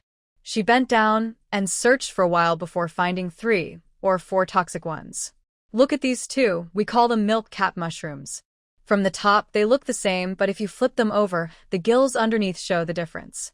The dense ones are toxic, while the spread-out ones are safe. Lin Xiuyan picked one up to examine it. Indeed, one had dense gills, and the other was more spaced out. These milk cap mushrooms are quite valuable, about 50 to 60 cents a pound. Indeed, no matter the circumstances, there are always wealthy people. Seeing how much she had collected, Zhao Jufang felt energized and said, You've picked so many. It seems there are plenty of mushrooms on this mountain. Let's keep looking. It was still early, and Lin Xiuyan couldn't just go back after filling her basket, even though she really wanted to study the snow lotus in her space. After a while, Lin Xiuyan was almost done filling her basket. Sister Zhao, should we head back now? I think I have enough. Zhao Jufang was a bit stunned. Her basket was barely started while Lin Xiuyan's was nearly full. Xiuyan, you're really lucky. It seems the land is favoring you. Lin Xiuyan couldn't explain it either. It felt like the mushrooms were easier to find, probably due to beginner's luck. Sister Zhao, please take some of these. I can't carry all of this back. Zhao Jufang was tempted, but felt shy about asking. This is all money. Just leave some with me, and I'll return it when we get down the mountain. I can't take yours. Don't be polite with me. It's thanks to you for bringing me here. Consider it my tuition fee. Just take it. Her words were so smooth and pleasant to hear. Lin Xiuyan generously shared half of her mushrooms with Zhao Jufang, making her smile widely. Tomorrow, she could sell them in town. Thank you, Xiuyan. Next time I collect more, I'll share with you. No need for that, let's just go home. You can come over to eat mushrooms. Going down the mountain was not as easy as going up. Lin Xiuyan stumbled and fell a couple of times, but the thick layer of leaves on the ground cushioned her falls, so it didn't hurt much, just made her a bit dirty. When they reached the foot of the mountain and saw the path, she spotted He Zhang standing by the side of the road. He Zhang, what are you doing here? He Zhang, who had left the house looking clean in the morning, frowned at the sight of her muddy pants. Let me help. He took the basket from Lin Xiuyan's back and carried it for her. Lin Xiuyan, feeling sore, didn't insist and followed him. In the yard, Zhang Qingyan and He Xiaoshu were still working on pressing stones. They had brought over some leftover stones from the road work, small and flat, and were placing them in the muddy ground. This way, it wouldn't be muddy when it rained. Xiuyan is back. Did you find many mushrooms? Lin Xiuyan was happy and felt accomplished. Not bad. We definitely have enough for lunch. What about Jufang? Zhao Jufang felt shy about taking the mushrooms and stayed behind to eat, refusing to come in. Sister Zhao went back first. She was worried about the supply and marketing cooperative being busy. He Zhang came in behind them and placed the basket against the wall. Zhang Qingyan looked at it. That's quite a lot. Good thing, Captain, he insisted on coming to get you. He was worried you wouldn't make it back. Lin Xiuyan glanced at He Zhang. Realizing he was worried, she couldn't carry it back. This man. He Zhang remained silent, moved to the side, and started moving stones. Please wait a moment. I will go make lunch, Lin Xiuyan said. She ran to the back, washed her face with water, and then changed her clothes in the house. Behind the wardrobe, she pulled out a piece of cloth to create a small space for changing. With mushrooms available, she decided not to make spicy stir-fried meat. Instead, she would prepare stir-fried mushrooms with meat and mushroom soup. If the meat had been dried in the wind, the stir-fried mushrooms would taste even better, but stir-fried meat was good too. Not wanting to lie down, Lin Xiuyan called out to Zhang Qingyan to check the mushrooms again. Brother Zhang, can you help me see if these mushrooms are poisonous? Sure. Zhang Qingyan replied. He walked into the kitchen and looked at the mushrooms spread out on the bamboo mat. They're not poisonous. These few will taste good when stir-fried. If you want to make soup, use these. He was a local from Xiangqiao village and had been picking mushrooms in the mountains since he was little, so he was very familiar with them. All right, you all can take a break for now. We'll continue in the afternoon. Let's go have some tea. Okay. Zhang Qingyan scratched his head, surprised at how polite the He family's daughter-in-law had become.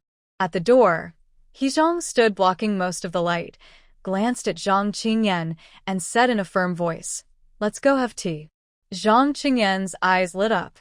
After working all morning, He Zhang had spoken to him less than 10 words, and now he was inviting him for tea, which was quite surprising. Being so young and already a leader, He Zhang didn't realize how impressive he was in the eyes of the men in Xiangqiao village, who looked at him with admiration. Okay, let's go have tea, Zhang Qingyan said, rubbing his hands as he left. He Zhang walked into the kitchen. Do you need me to do anything? No, you go take care of them. I'll be done soon. Even though she said that, He Zhang still went to stoke the fire. Lin Xiuyan first steamed rice on a small stove and placed a few cornmeal buns nearby, knowing the big men would eat a lot. After washing the picked mushrooms, she divided them into 3 portions and started with stir-fried mushrooms with meat. She sliced the pork belly thinly, ensuring the layers were distinct. For the stir-fried meat, she used fresh porcini mushrooms, sliced them, heated the pan with oil, and added the pork belly to render its fat before adding the thick porcini. The hot oil coated the mushrooms, and she added minced garlic, slices, and chili, filling the kitchen with a delicious aroma. Lin Xiuyan made sure to cook them thoroughly, stirring until the mushrooms turned slightly yellow before transferring them to a plate. For the second dish, she mixed flour, eggs, and spring water to make a batter, which she coated over the sliced mushrooms before frying them in oil. Fried food is always delicious, especially with spring water added, but frying uses a lot of oil, so it's rarely done in the countryside. In the end, I made a 3-flavor mushroom soup, using only spring water. The mushroom's flavor was fully brought out and I didn't need many seasonings, just added an egg and sprinkled some salt before serving. The aroma wafted through the air, making the neighbors eager. My family was used to the smell when Lin Xiumei cooked, so they stayed calm. He Xiaoshu kept swallowing hard. It smelled so good, even better than the food at big restaurants in the city, although they had never eaten at one. But it was just so fragrant.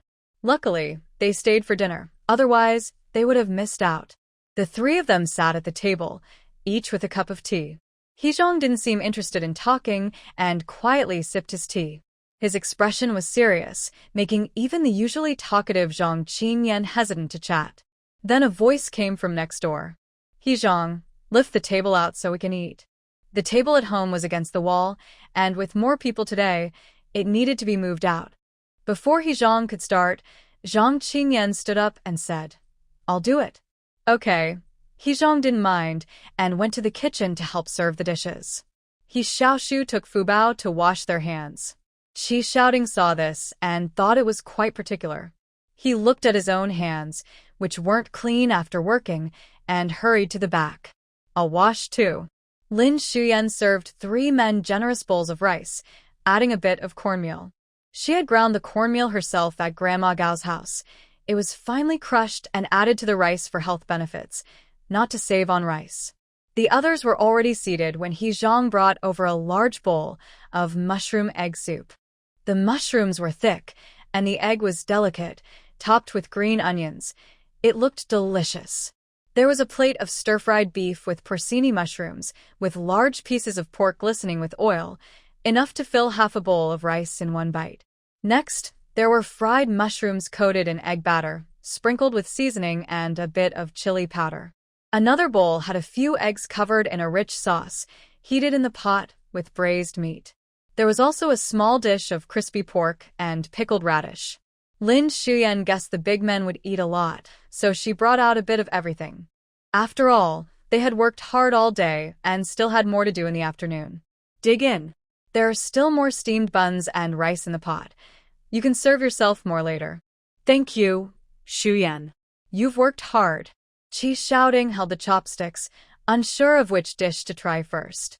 Everything looks so delicious. Lin Xiumei smiled. Go ahead and eat before it gets cold. She pulled Fubao close, and they sat on a long bench. Fubao had her own little bowl and liked to eat by herself. What does Fubao want to eat? Fubao pointed at the soup and then at her bowl, indicating she wanted the soup poured over her rice. Lin Xiumei poured some soup for her and added extra egg for her to mix in. The men were eating quickly. At first, they were cautious, but after a few bites, they couldn't help but eat more. Even He Xiaoshu joined in for another bowl of rice. How is this rice even better than mine at home? It's so strange. If it's good, eat more. The rice was delicious because it was made with spring water, making it stickier and sweeter, enhancing the flavors of the grains. Lin Xiumei thought about the snow lotus in her space, wondering if she could study it later at night. While she was lost in thought, a piece of stir-fried mushrooms and meat was added to her bowl. She looked at the men. He Zhang had already turned his attention back to his meal, as if nothing had happened, focusing on the emptying dishes. Lin Xiumei felt a flutter in her heart. The food and warm steamed buns were quickly finished, and she was glad she had made extra. If they had this many people eating every day, it would be hard to manage. Thankfully, Xiaoshu and Fubao were still just little ones. She patted Fubao's fluffy hair, and Fubao tilted her little head, offering her a spoonful of egg. Ah, so sweet, little darling. Good girl. Fubao can eat by herself. Auntie is full. Fubao listened and carefully put the little spoon in her mouth to eat on her own. By evening, the stones in the yard were finally laid down. Zhang Qinyan and He Xiaoshu headed back.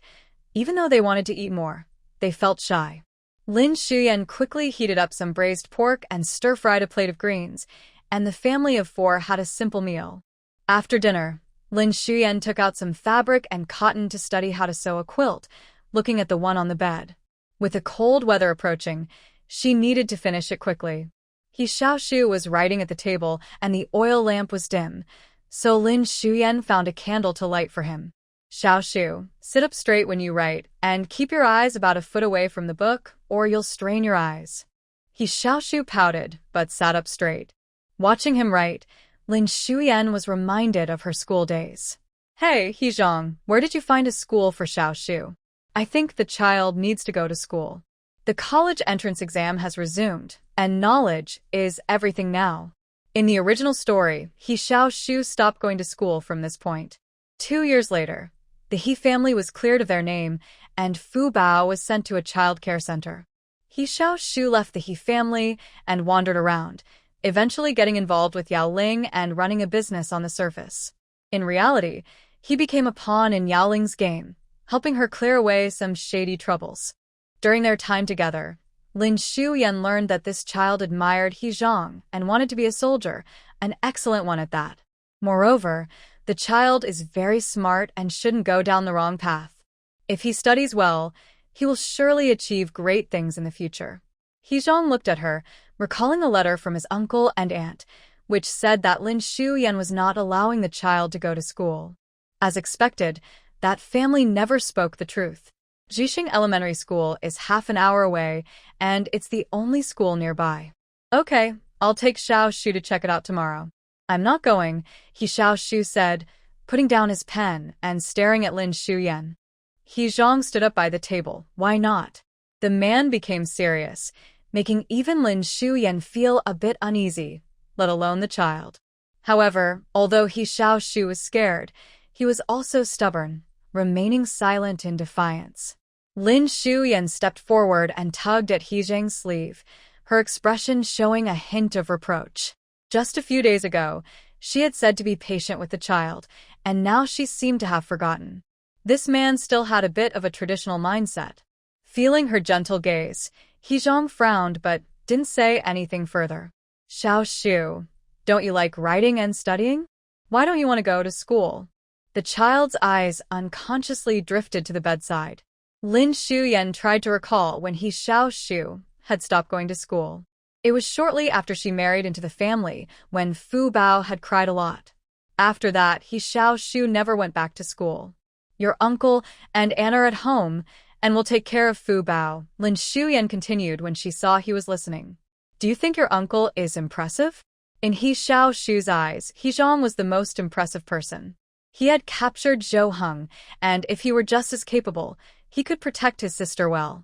To be a regiment leader in the army and be a remarkable person, it's not enough to just be good at training. You also need to read and write and understand various things.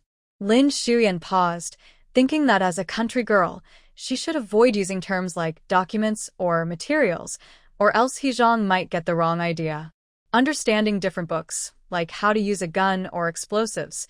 What will you do if you can't understand them? She spoke in a confusing way, and He Xiaoshu frowned. The book doesn't say that. Well, the school's books teach you to read.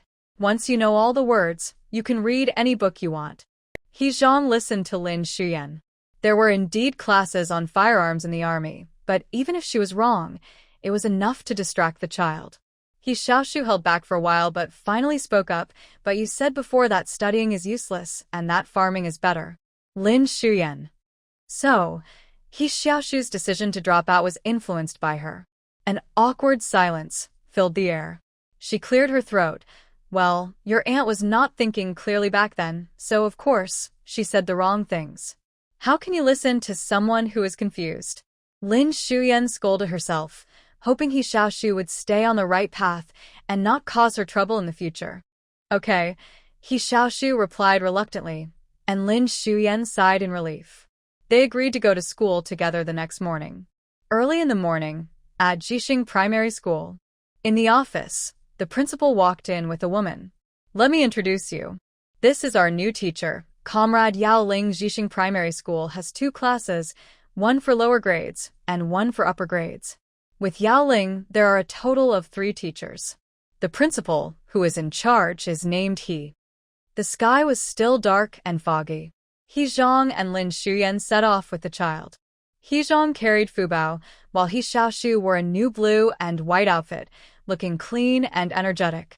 He held a cloth bag filled with notebooks, books, and his lunchbox. It was impossible to say he wasn't happy, but He Xiaoshu inherited He Zhang's cold expression, so it didn't show. It had been a long time since anyone had taken him to school. In the past, Zhou Heng ignored him, and he had to carry his backpack to school alone, envying other students who had someone to pick them up. I should have remembered to buy you a backpack that day. I forgot. Your aunt will buy you one later, Lin Xiumei said gently as they walked. She had spent a long time researching in the spiritual spring space last night and felt energetic in the morning. The snow lotus flowers were growing well in the ground, and the spring water seemed to bring out more golden light. Lin Xiumei carefully read the words, which should describe the benefits of snow lotus flowers. But as for how to use them, she still needed to try. Beauty care and anti-aging, as well as treating joint pain and bleeding. What woman doesn't want to look pretty? She certainly wishes to look a little better. Lingquan water cultivation helps the body, while snow lotus is more targeted for specific issues. As I walked down the road, I occasionally saw a few children heading to school. They held potatoes or sweet potatoes or even steamed buns, munching as they walked, moving faster than Lin Xiumei. These days, there aren't many children going to school. The schools in the city are for the wealthy. In the village, there is only one primary school, Jixing Primary School, serving the surrounding areas. The mindset hasn't fully changed. In the eyes of rural people, education is not as valuable as farming. Older children can earn work points, while studying costs money and time. If they study too much, they can't do physical work and only recite things that seem useless. It's better to earn some work points, which can provide money and food for the family throughout the year. So in a family, there are either many children earning enough points, sending one child to school, or a few with a bit of awareness, which is quite rare. The passing children curiously looked at Lin Xiumei and the others. They had never seen a family send a child to school with both parents present. They had never seen a child in new clothes, with a tall father walking straight and a beautiful mother, looking like city folks. After walking until their legs felt sore, they finally saw the entrance of Jixing Primary School. The school was small, with a little town a few hundred meters away. The whole school consisted of a few simple buildings and a rundown yellow mud playground. There were 2 classrooms with old desks and chairs, and the windows were open for ventilation. At this time, some children were already seated. Each class had about 30 students. Next to it was the cafeteria. Although it was called a cafeteria, it only served meals for the teachers. There was a big pot for hot meals, and students would place their aluminum lunch boxes there to pick up their food during lunchtime. In summer, they didn't even bother with hot meals. The conditions were worse than Lin Xiumei expected, but they had to make do for now. Traveling to the city was too far and inconvenient. Seeing so many people, Fubao felt a bit scared, so Lin Xiumei picked her up. Fubao, this is your brother's school. He will study here in the future. Fubao didn't understand, resting on Lin Xiumei's shoulder, her big eyes looking around. Just as they were about to take He Xiaoshu to the office to register, a woman's voice called out from the side, "He Zhang, what are you doing here?" He Zhang glanced at her. "I brought the child to school." Yaoling had already seen them. It was the first day for the newcomers, and she had been assigned to teach Chinese for 2 classes in the morning. It was almost time for class, and she wandered through 2 classrooms but didn't see He Xiaoshu. She thought something had gone wrong again, but unexpectedly, he showed up. Isn't it fate? Sure enough, He Zhang followed her just like in the past life. Lin Xiumei stood aside, holding Fubao, her eyes darting between the two. This was her first time witnessing the meeting of the main characters. It was definitely worth remembering. He Zhang glanced at her curiously. "Are you taking the child to register?" He meant for them to go together, but Lin Xiumei looked enlightened and said, "Let's go, Xiaoshu. Follow your aunt to the office." Just as He Zhang was about to follow, Yaoling called out to him. "He Zhang, can I talk to you for a moment?" He Zhang frowned. He and He Xiaoyu were the same age, and their fathers were comrades, so their families had always been close. However, since he joined the army, they had rarely met. To be honest, he wasn't very familiar with Yaoling now. He Zhang nodded slightly. "What's the matter?" "Let's talk over there." Yaoling led him to the shade of a poplar tree on the small playground. After their brief encounter at the hospital, this was the first time she seriously looked at the man in front of her. He wore a simple white shirt, and he looked handsome, with deep features and a cool demeanor. How could she have overlooked such a man? In her past life, she chose Meng Xiaoqi because she didn't know the He family would rise again. During the difficult times that followed, she regretted not choosing He Zhang. She had worked hard to keep He Xiaoshu close, hoping He Zhang would invest in them, and they became successful businesswomen. But only she knew that once she returned home, the glamorous outside was all a facade. She felt like a dog without dignity under Meng Xiaoqi. So this time, she wouldn't make the wrong choice again. No matter how difficult it was for the He family now, as long as she stood by him, this man would love her 100 times more in the future. He Zhang, I have something very important to tell you. What is it? The man seemed uninterested, his gaze drifting toward the office. It's about the broken engagement. I'm sorry, my family forced me into it. Yaoling's eyes turned slightly red, her lips trembling, looking pitiful. You know my dad is quite strong-willed. He's kept me at home lately, not letting me go out. They made the decision about the engagement without my consent. He Zhang pulled his gaze back, studying the woman in front of him with deep eyes, his voice cold. It's in the past. Since the engagement is off, just treat it like it never happened. Yaoling was stunned, tears streaming down her face. No, He Zhang, are you still angry with me? You said we would get married. You like me, right? He Zhang frowned and interrupted her. When we got engaged, I said we would marry, and that was true.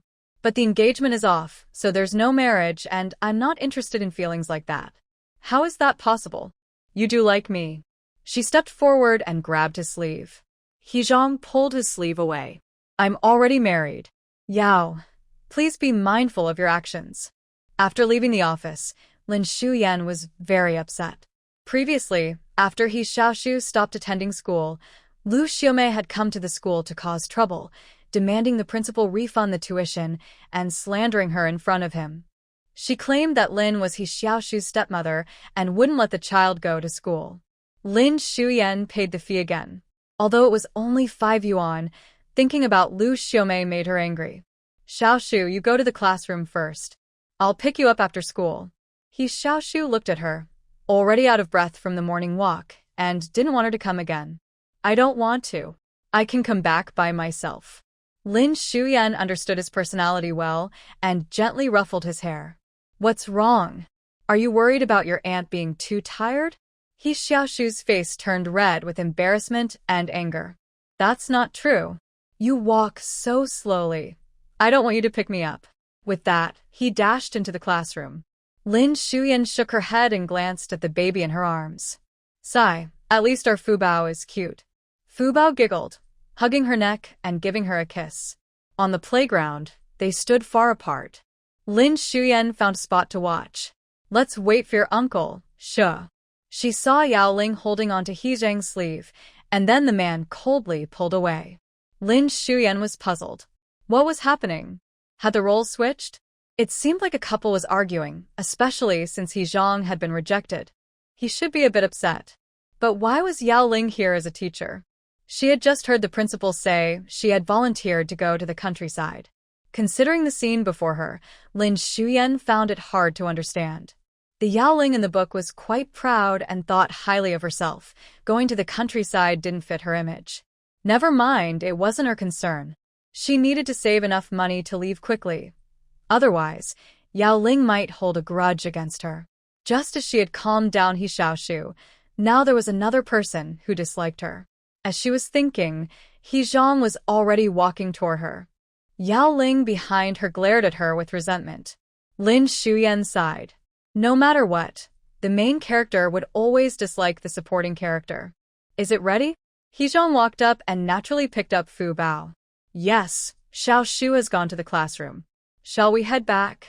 She casually mentioned Liu Xiumei's situation, and He Zhang responded. As they exited the door, Fubao kept looking back. Oh, brother is at school, Fubao. We'll pick him up after school. Hearing that they would come back for her brother, the little girl felt relieved. He Zhang said, we need to go to the city. Huh. Are we going to buy a backpack for Xiaoshu? We can also bring back the bicycle. Next time you come, you can ride it. Lin Shuyan's eyes lit up. Great. Last time at the state-run department store, there were some really nice backpacks. We can wait for the bus here. It should arrive soon. The bus would pass through the town, and the two stood by the roadside, not waiting long before it arrived.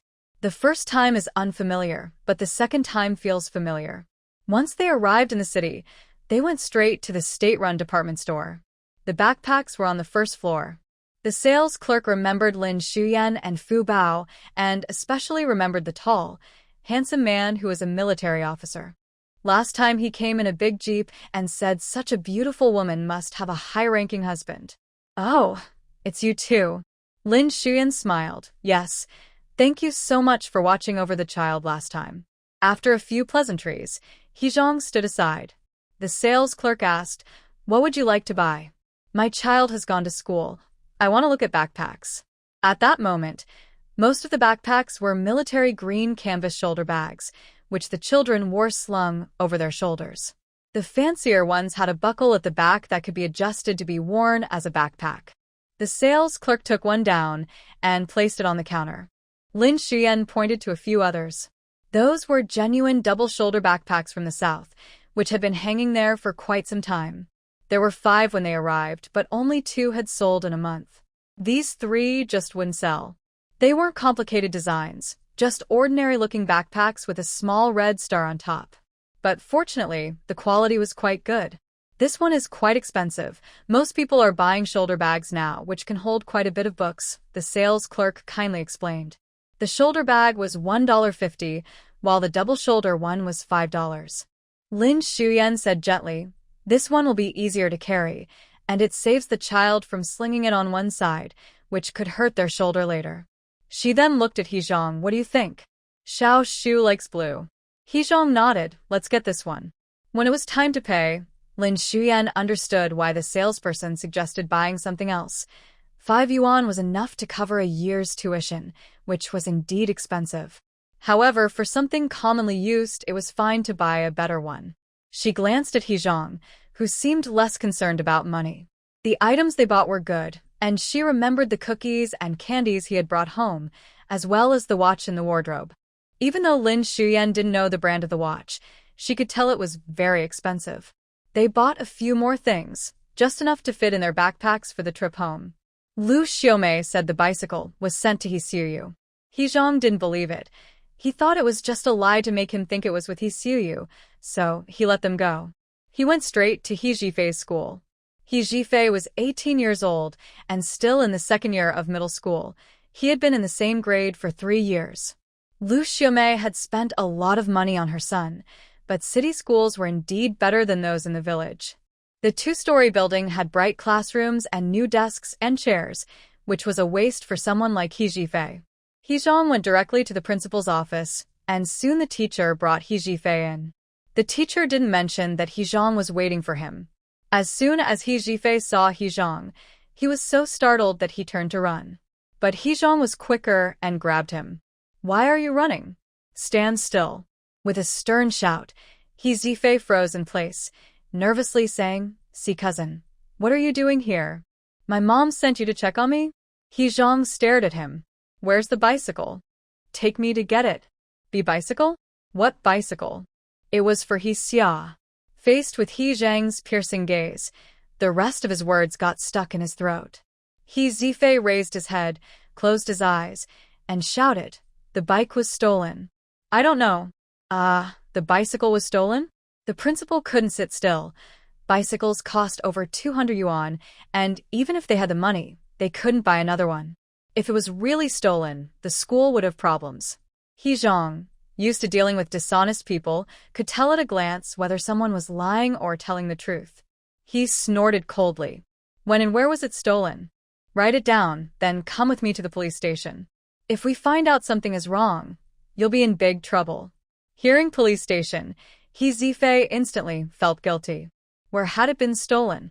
The bicycle had been parked right outside the dormitory, and classmates had seen him showing off that morning. There was no need for an investigation. Everyone would know. He Zhifei had been out for a long time and was good at reading people. He realized that He Zhang was serious and quickly backed down, saying, "No, it's fine. I just remembered the lock is downstairs. It can't be stolen." It was all because of Liu Xiumei. Her mother had sent someone to say that their belongings and money were taken, all because of this woman. He glared at Liu Xiumei in frustration, then stood there in shock. What? What is this? When did this fool become like this? So fair and delicate, with such a slim waist, she really looks good. It must feel nice to touch. A series of inappropriate thoughts crossed his mind, and he thought He Zhang was really lucky. Liu Xiumei felt uncomfortable under his gaze and frowned in disgust. He Fei swallowed hard. That look was enough to make someone lose their mind. At his age, he had long been curious about women. A sharp pain shot through his leg, and He Fei fell to the ground, screaming. The director stood nearby, frozen in shock, wondering why he was suddenly kicking someone. He Zhang looked at him coldly. Your eyes, do you want to keep them? His voice was icy, not just cold but filled with a fierce intensity, as if He Fei dared to say anything, he would truly harm him. He Fei trembled all over, too afraid to shout in pain, and crawled out of the office. He got his bicycle back, and it was still in good condition. He Fei wanted to show off his bike, which he usually took great care of. A group of students nearby watched and laughed at his disheveled appearance. Serves him right. Always showing off. So it wasn't even his bike, what a liar. He felt embarrassed and angry, unable to hold his head high, and snapped back, What are you all yelling about? Mind your own business. Go away. He Zhang didn't want to waste time on such people, and left with Liu Xiumei. He Fei watched their backs and spat angrily. What are they so proud of? He wouldn't let this go easily. On the way home, Liu Xiumei slept the entire time. The bicycle was tied to the roof, and when they reached the village, He Zhang climbed up to take it down. Otherwise, you can ride it to pick up Xiaoshu later. We agreed to get him this morning. Okay. After dropping off the things and Liu Xiumei at home, He Zhang rode off to pick up the child. Fubao didn't sleep in the car, and once they got home, she started to snore softly. Liu Xiumei placed her on the bed, covered her with a blanket, and gently rubbed her soft little face. It felt so nice. She had nurtured her from a tiny, thin baby to this chubby little one. She washed her hands and went to the kitchen to prepare dinner. When the meal was ready, He Zhang returned with the child, riding his bicycle quickly. He Xiaoshu rarely smiled, always wearing a serious expression like He Zhang, but today he couldn't help but show a little smile. His uncle came to pick him up, also riding a bicycle. His uncle was taller and stronger than other dads, and all his classmates saw someone coming to pick him up. He had new pencils, a new notebook, and new clothes, which were different from when he was in the city. No one would call him a child without a mother, and no one would say his dad didn't come to parent-teacher meetings. Children who lack paternal love pay special attention to this, and he couldn't help but bounce a little while walking. Liu Xiumei watched him and finally saw a bit of the innocence of a child in him. Xiaoshu, wash your hands for dinner. Your sister is sleeping. He Xiaoshu leaned over the bed, looked at his sister for a while, and then obediently went to wash his hands. After washing his hands, he helped serve the dishes and wipe the table. In the evening, he took out his notebook and began to write the new characters he learned today. Liu Xiumei sat beside him, watching him write seriously. Although his writing was still childish, each stroke was neat and precise. Do you recognize this? Seeing her staring at him, He Xiaoshu looked up and asked. Liu Xiumei shook her head, a small smile appearing on her lips as she looked at him gently. It was not easy for this child to talk to her. You're silly. This is Li, as in the character for wood, and this is Zhang, as in the long bow. Liu Xiumei was not discouraged. Can I try writing it? Can you lend me a pencil? He Xiaoshu handed her a pencil and took out a new notebook, since they were all bought by her. The pencil felt good in her hand, already sharpened. She hadn't written in a long time, so she slowly wrote a few characters to pass the time, deliberately holding the pencil awkwardly to avoid being noticed. He Xiaoshu leaned over to take a look and shook his head, acting quite mature for his age. Liu Xiumei bit her lip to suppress a laugh. She used to have nice handwriting, but now she was being teased by an elementary school student. Suddenly, a warm, dry hand touched her hand, gently guiding her fingers to hold the pencil. Hold it an inch from the tip, keep your palm relaxed, and tilt the pencil at about 60 degrees like this. His voice was low and calm, close to her ear. His grip on the pencil was meticulous, and as he spoke, a slight warmth brushed against her ear, making it feel a bit ticklish. Horizontal, vertical, slant, double wood for Liu Xiumei. He leaned closer, his broad figure almost enveloping her completely. Your name, he said slowly, following the strokes as he pronounced each character, pausing when he finished writing. She could smell a faint, pleasant scent from him, and they were too close together. Under the candlelight, her long eyelashes fluttered gently, and her face connected to her neck, with skin as white as snow. The area where their skin touched gradually warmed up, and his palm rested against her smooth skin, causing a little sweat to form. He swallowed, feeling a bit thirsty and losing his voice. You keep writing, I'll go boil some water. Okay, she said, blinking and staring at the paper without moving. As his warmth left, he turned and walked toward the kitchen. She slowly exhaled and looked up to meet his curious gaze. What are you looking at? Hurry up and write. She lowered her head again and slowly began to write her name. His handwriting was strong and powerful, with sharp and bold strokes, indicating he had practiced seriously.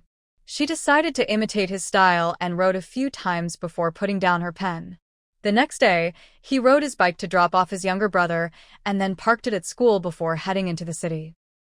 He didn't have many friends, but as the eldest son of the He family in the capital, he had a good network.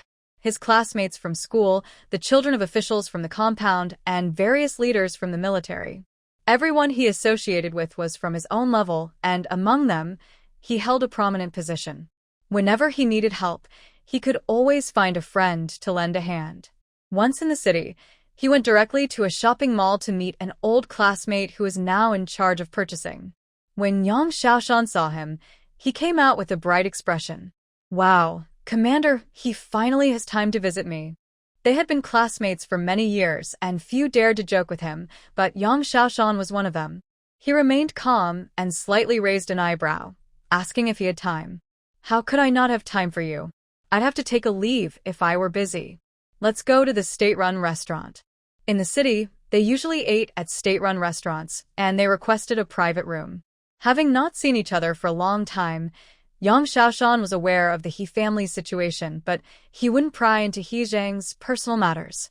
In their group, He Zhang was the most composed and careful, so friends wouldn't ask unless he brought it up.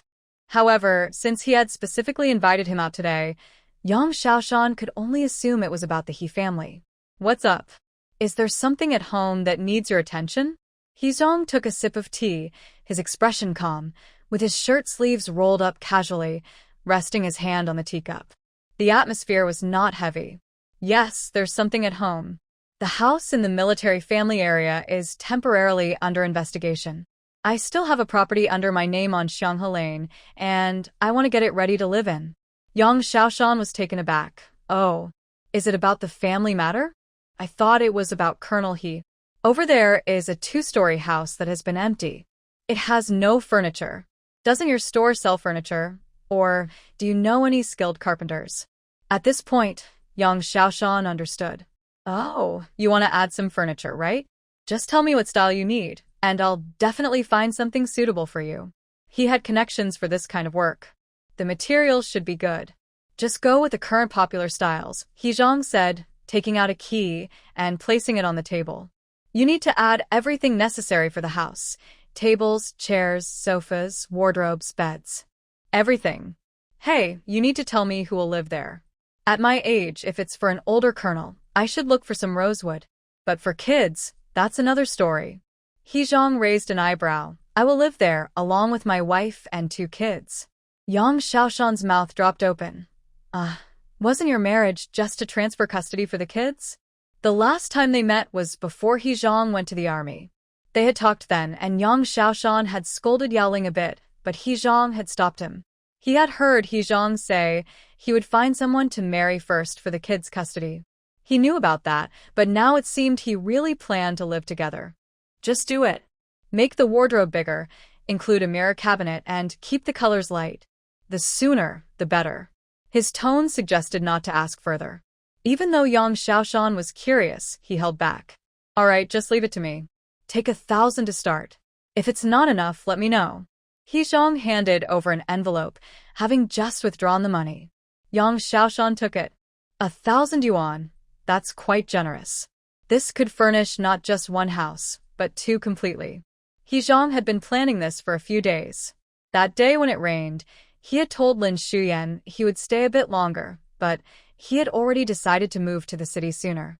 He could tell that although Lin Xiumei was from the countryside, she was very particular about things. She always had a delicate demeanor. She used soap for bathing, changed into clean pajamas before bed, applied mosquito repellent, and would put some cream on her face in the morning. She was just as careful with her children. The conditions in Xiaoqiao village were too poor. No matter how you fixed it, the house was old and could be considered unsafe. He planned to live well, not to let anyone suffer alongside him. As their conversation reached this point, the dishes arrived, and He Zhang ordered a few more dishes to take away. After finishing a meal, he turned and went to the rest area for retired officials. He probably had to send He Pingwa to the island. However, first, the higher-ups said they were still investigating.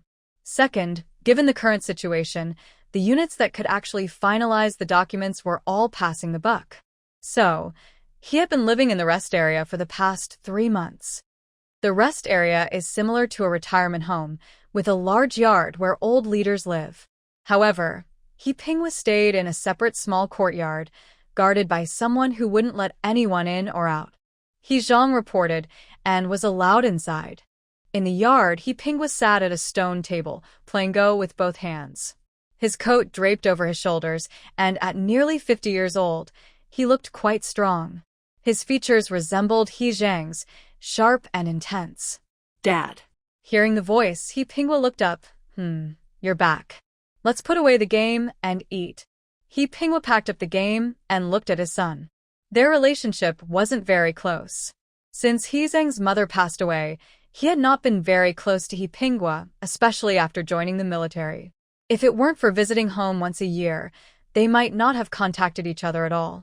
But deep down, He Pingwa had always been proud of his son. They didn't have much to say. He Pingwa had just told him not to worry about family matters and to go along with whatever the higher-ups decided. He Zhang thought the same and nodded in agreement. As the meal was served, He Pingwa began to eat. Noticing another packed meal on the table reminded him. By the way, did you get a household registration for Xiaoshu and Fubao? Are they married? He had to persuade He Zhang for a long time to agree to get engaged to Yaoling, and they had discussed it for over 10 years. Of course, he did most of the talking, while He Zhang mostly just responded with one word. Who would have thought that after everything happened, the Yao family would back out before anything was clear? They're not good people. When He Pingwa was young, he fought enemies on the battlefield, had a fiery temper, but he calmed down with age. He valued loyalty and kept his promises. He was very displeased with the Yao family's actions. He Zhang replied, "They're married." Oh, if you're not happy, just transfer the household registration, talk to the girl nicely, offer some compensation, and get a divorce. You can find someone better later. He and He Zhang's mother had a love marriage, which was rare in that era. Although he was anxious about He Zhang's marriage, he believed that if it wasn't right, it was better to let it go. He had misjudged the situation, thinking there was something between him and Yaoling. We're not getting divorced. It's going well. He Pingwa. Can you hear which woman is quite nice from He Zhang's mouth? That's a rare occurrence. He Pingwa paused with his chopsticks. Double what? Ignoring him, He Zhang urged, hurry up and eat, then I'll head back. He came here today just to tell him that he plans to live well with Lin Xiumei, so the old man wouldn't worry. Around 3 o'clock, school ended at Jixing Elementary. He Xiaoshu was doing chores in the classroom with 2 classmates, wiping the blackboard and sweeping the floor. A voice called from the door, "Xiaoshu, come here for a moment." He Xiaoshu put down the cloth and ran to the door, softly saying, "Teacher Yao." They didn't know each other before. When He Zhang and Yaoling came that day, He Xiaoshu assumed She was his uncle's friend. Yaoling reached out to pat his head, but the child dodged. Her eyes flickered, and she withdrew her hand. When there's no one around, just call me Aunt Yao. Did you remember how to write today's characters? Lin Shu. Your aunt probably doesn't know how to read, right? Isn't there anyone to teach you at home? He Xiaoshu pressed his lips together, thinking of Lin Xuyan's writing. He couldn't argue. I remembered it myself. I don't need my aunt to teach me. That's impressive. Yaoling smiled and squatted down to look at the child. Xiaoshu, I heard your aunt is not nice to you and your sister. If anything happens, you can tell the teacher. I will protect you. He Xiaoshu looked at Yaoling suspiciously and took a step back. My aunt has never hit my sister, and she won't hit me either. She was sick before, but she is better now. Yaoling didn't expect the child to argue back. In the past, He Xiaoshu had hated Lin Xuyan and considered her the most trusted person. She forced a smile. Is that so? But with such illnesses, they can come back. If anything happens in the future, you can still talk to Annie. No need, my uncle is at home.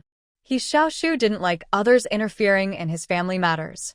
He didn't know why, but he just didn't like hearing bad things about his aunt. The child's stubbornness made Yaoling a bit unhappy, so she changed the subject. Annie just wants to care for you. Your uncle is here to pick you up. Before she could finish, He Xiaoshu looked behind her uncle. He Zhang was standing at a distance, nodding slightly at He Xiaoshu. Time to go home. He Xiaoshu dashed back to the classroom, grabbed his small bag, and ran off without even saying goodbye. It was only after their figures disappeared that Yaoling stood up. She stared intently at their backs. Why was He Xiaoshu so wary of her? He Zhang didn't seem to care about himself either. A bicycle carried the child home. The school let out early at this time, partly because there were fewer classes and partly because rural children needed to help their families when they returned home. In the afternoon, Lin Xuyan sewed a quilt for a while. Her technique was simple. She cut 2 pieces of cloth and sewed the edges together, using another quilt as a guide. She didn't worry about uneven stitches. She thought it was good enough for her skill level. After finishing half of it, she put the quilt away in the wardrobe, planning to continue tomorrow. The ridge blocked the way, so He Zhang usually parked his bike by the cow shed across the way. I'm back, he said as they entered the yard. Both of them were quiet by nature, which Lin Xuyan was used to. Yeah, He Zhang placed the vegetables on the table. No need to cook today. Lin Xuyan smiled and went to look with Fubao. Did you buy these? I had lunch at the state-run restaurant. There were 2 enamel bowls covered with lids, containing meat, vegetables, and roast duck, which looked delicious. However, meals at state-run restaurants were usually quite expensive. A meal could cost over 10 yuan, and he bought so many dishes. He Xiaoshu came in after washing his hands. He had developed the good habit of washing his hands first when he got home. Xiaoshu, I forgot to give you your backpack this morning. See if you like it. Lin Xuyan placed Fubao on the bed and took out the new backpack she bought yesterday. It was blue, his favorite color, and He Xiaoshu liked it immediately, though he rarely expressed his feelings. He awkwardly said, Thank you. No need to thank me. Just pack your things in it, and you can take it to school tomorrow. He Xiaoshu remembered what Yaoling had said about Lin Xuyan and felt a bit angry. His aunt wouldn't be sick anymore. For dinner, they only steamed rice and enjoyed the dishes He Zhang brought back. They had a lovely meal together. He Zhang didn't mention moving back to the city. First, Yang Xiaoshan said it would take at least half a month to move the furniture, and second, He Zhang preferred to finish things before talking about them, avoiding unnecessary fuss. A couple of days later, someone came to their home. It was Yaoling's mother, Shui Honghua. She brought a bottle of malt milk and a bag of red dates. Starting from the village entrance, she asked around and finally found her way to the ridge. Looking at the dilapidated yard and house across the way, she felt a bit disdainful. She thought that if the He family was fine, they wouldn't be living in such a rundown place. He Zhang was excellent, but that was in the past. Shui Honghua had inquired through others and learned that he had submitted his discharge report before returning. Whether he did it voluntarily or was told to do so, who could say? She walked along the ridge to the front yard, her cloth shoes covered in mud, feeling even more upset.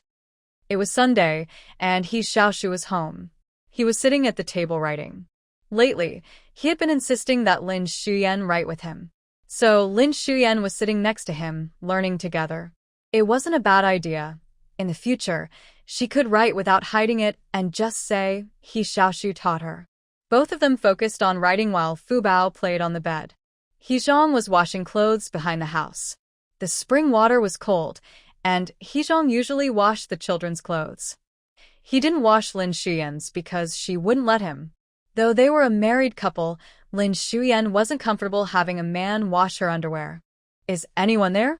A voice called from the yard, and Shui Honghua shouted loudly while carrying something. Lin Xiuyan put down her pen and went outside. Who are you? Shui Honghua was from the art troupe and had a certain presence, being in her 40s. Hello, comrade. Does He Zhang live here? Yes, please come in. Lin Xiuyan invited her inside and called for He Zhang through the kitchen window. Shui Honghua looked around the small, shabby house, which was cramped for 4 people. He Zhang came back holding clothes and hung them on a line in the small yard. Seeing a man doing laundry made Shui Honghua's eyes widen. He Zhang, how can you wash clothes? Your wife really doesn't understand. It's not right for a man to do this. Shui Honghua glanced at Lin Xiuyan. Lin Xiuyan was confused, wondering why this person was meddling in her life. He Zhang didn't respond and asked, Is there something you need? Shui Honghua handed her some items, thinking that this milk powder might be something rural women hadn't tried. I brought some things for the child. I'm here about Yaoling. Can you talk to her and suggest she return to the city for work? It's tough living in the countryside, and her father isn't helping. As her mother, I can't ignore it. So she was Yaoling's mother? Lin Xiuyan placed the items on the table, feeling she should step away from the conversation about Yaoling. She picked up Fubao, saying, I'm going for a walk. Where are you going? It's about to rain. Don't go out. He Zhang stopped her, sensing Lin Xiuyan didn't care much about Yaoling's situation, which made him feel uneasy. Lin Xiuyan had to sit by the Kong and play with Fubao. He Zhang, did you hear what your mother said? Shui Honghua had never spoken to He Zhang like this before. She used to speak softly and always tried to say nice things. Now that the He family is in trouble, her attitude has completely changed. He Zhang's expression was cold. I can't control Yaoling. She has the freedom to choose. How can you say that? You grew up together and were even engaged. She applied to go to the countryside for you. Didn't she come after you? Shui Honghua was frustrated, thinking that her daughter was trying to reach out to him, yet he remained unresponsive. He Zhang's expression turned even colder. I am already married. Are you suggesting that Yaoling wants to ruin my marriage? Ruin your marriage? He Zhang, how can you say such a thing? Is that something you can just throw around? Do I look like I'm joking? He said seriously with a warning tone. Lin Xiuyan was listening with her ears perked up, feeling annoyed by Shui Honghua's entitled attitude and confused by He Zhang's firm tone. There's nothing more to discuss. Please leave. He Zhang dismissed them, stating that since the engagement was off, Yaoling's situation was no longer his concern. Shui Honghua was not ready to give up. The Yao family was now better off than the He family, yet He Zhang still dared to treat her this way. He Zhang, you can't be so selfish. Now that your family is in trouble, don't think you can keep Yaoling here and delay her from marrying someone good. I'll have her go on a blind date with Meng Xiaoqi. After she said this, the room fell silent. Even Fubao looked up in surprise. Lin Xiuyan believed that while He Zhang might still have feelings for Yaoling, he was not a selfish person. Shui Honghua thought she had hit the mark and looked even more disdainful. Look at you. Your discharge report is done, and you're living in this rundown place. We really misjudged you before. Her words became increasingly harsh, and Lin Xiuyan suddenly stood up. I understand now. Yaoling's mother. You're in a hurry to break off the engagement just because the He family is in trouble?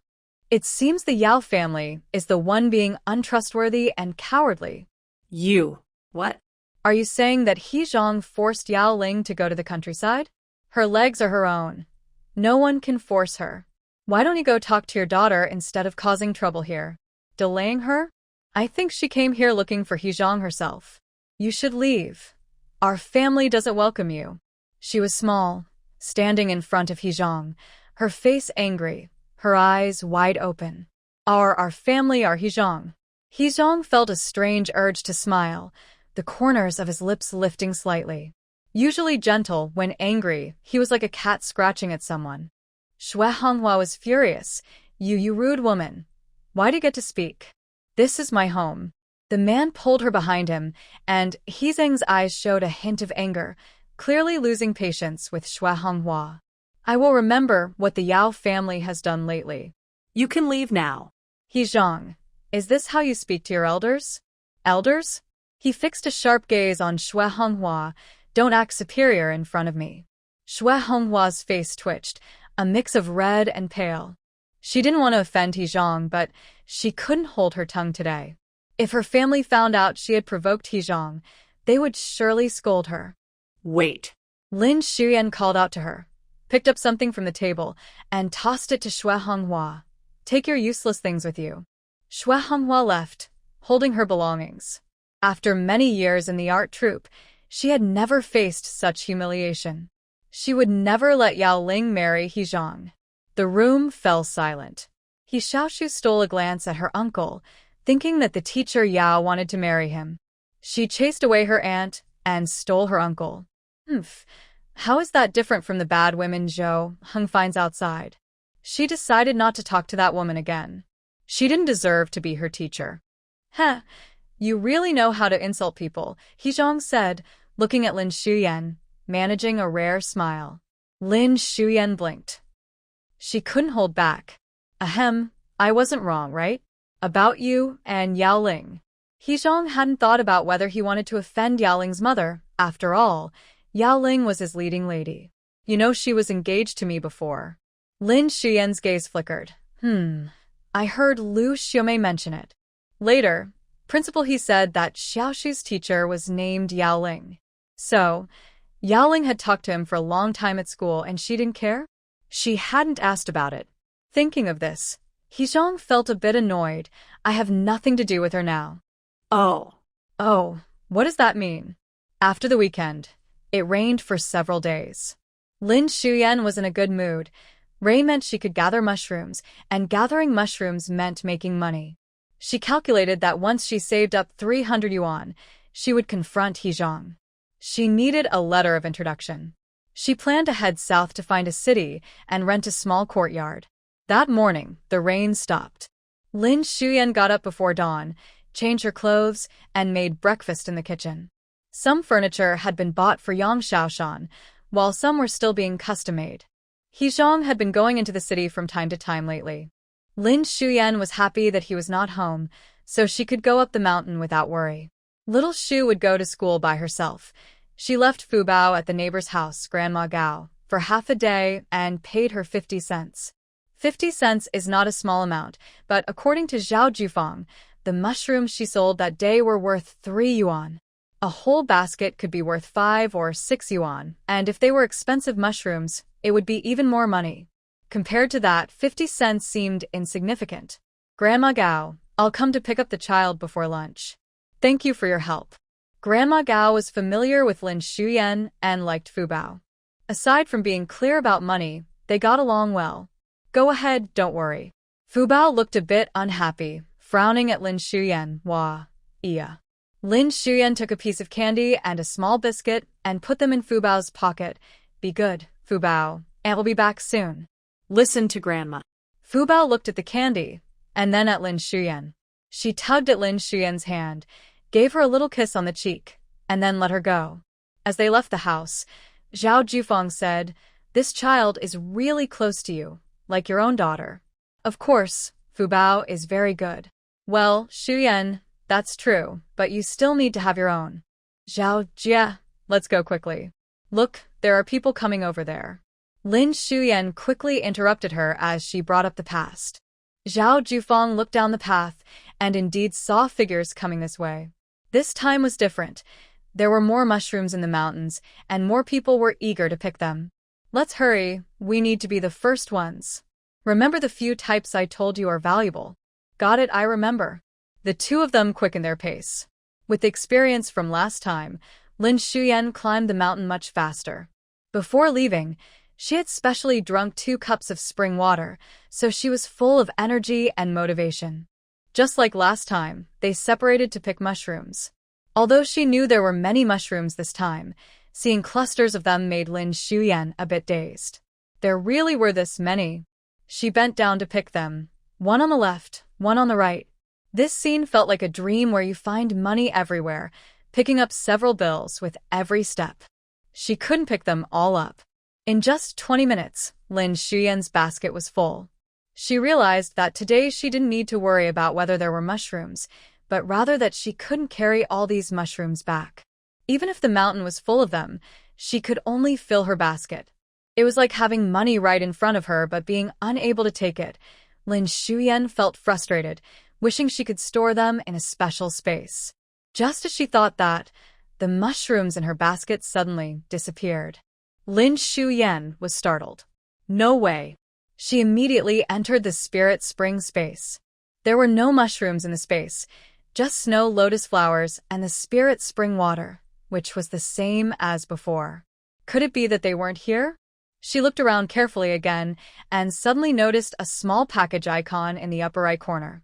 The spirit spring space was a 3-dimensional space, but the package icon seemed to be just a small image on the screen without any physical form.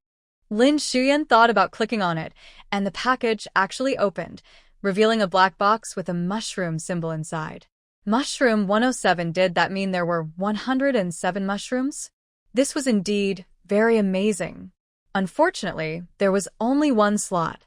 She bent down to pick up a stone, thinking of storing it in the space, but it didn't work. It seemed she could only store one item. With this slot, Lin Xiumei couldn't contain her happiness. She was even happier than when she found the snow lotus flowers. In the future, she could hide mushrooms here first, and she felt like she was going to get rich. $300 was within reach. Lin Xiumei exited the spirit spring space, bent down, and continued picking mushrooms. When her basket was almost full, she quietly transferred some to the space, keeping her basket only half full. She picked mushrooms as she walked. Soon, she heard voices from below. Others had arrived. Hey, Xiumei, how's the picking going? Pretty good. I have a little less than half a basket. There are quite a few mushrooms today. You all caught up? Great, we're here. It was customary that if they met, everyone would choose a direction to pick on their own. Generally, if there were people on this path, no one else would come to pick. But if someone was unreasonable, there was no choice but to compete for the mushrooms or move to another spot. With more people around, Lin Xiumei found it hard to hide things in the space. She preferred to pick a little less rather than reveal any secrets about the space. If others found out, she couldn't imagine what would happen. The mountains were damp after the heavy rain. Raindrops were everywhere on the leaves. The air was fresh, and taking a breath felt refreshing. She had picked enough and called Zhao Jufang to head back. Zhao Jufang's basket was almost full too. Lin Xiumei estimated that if she counted what was in the space, she had picked enough for 3 baskets. Let's go. There should be someone at the front to buy now. Once we sell, we'll have time to get home for lunch. Okay. The two walked to the village and sure enough, there were buyers for the mushrooms.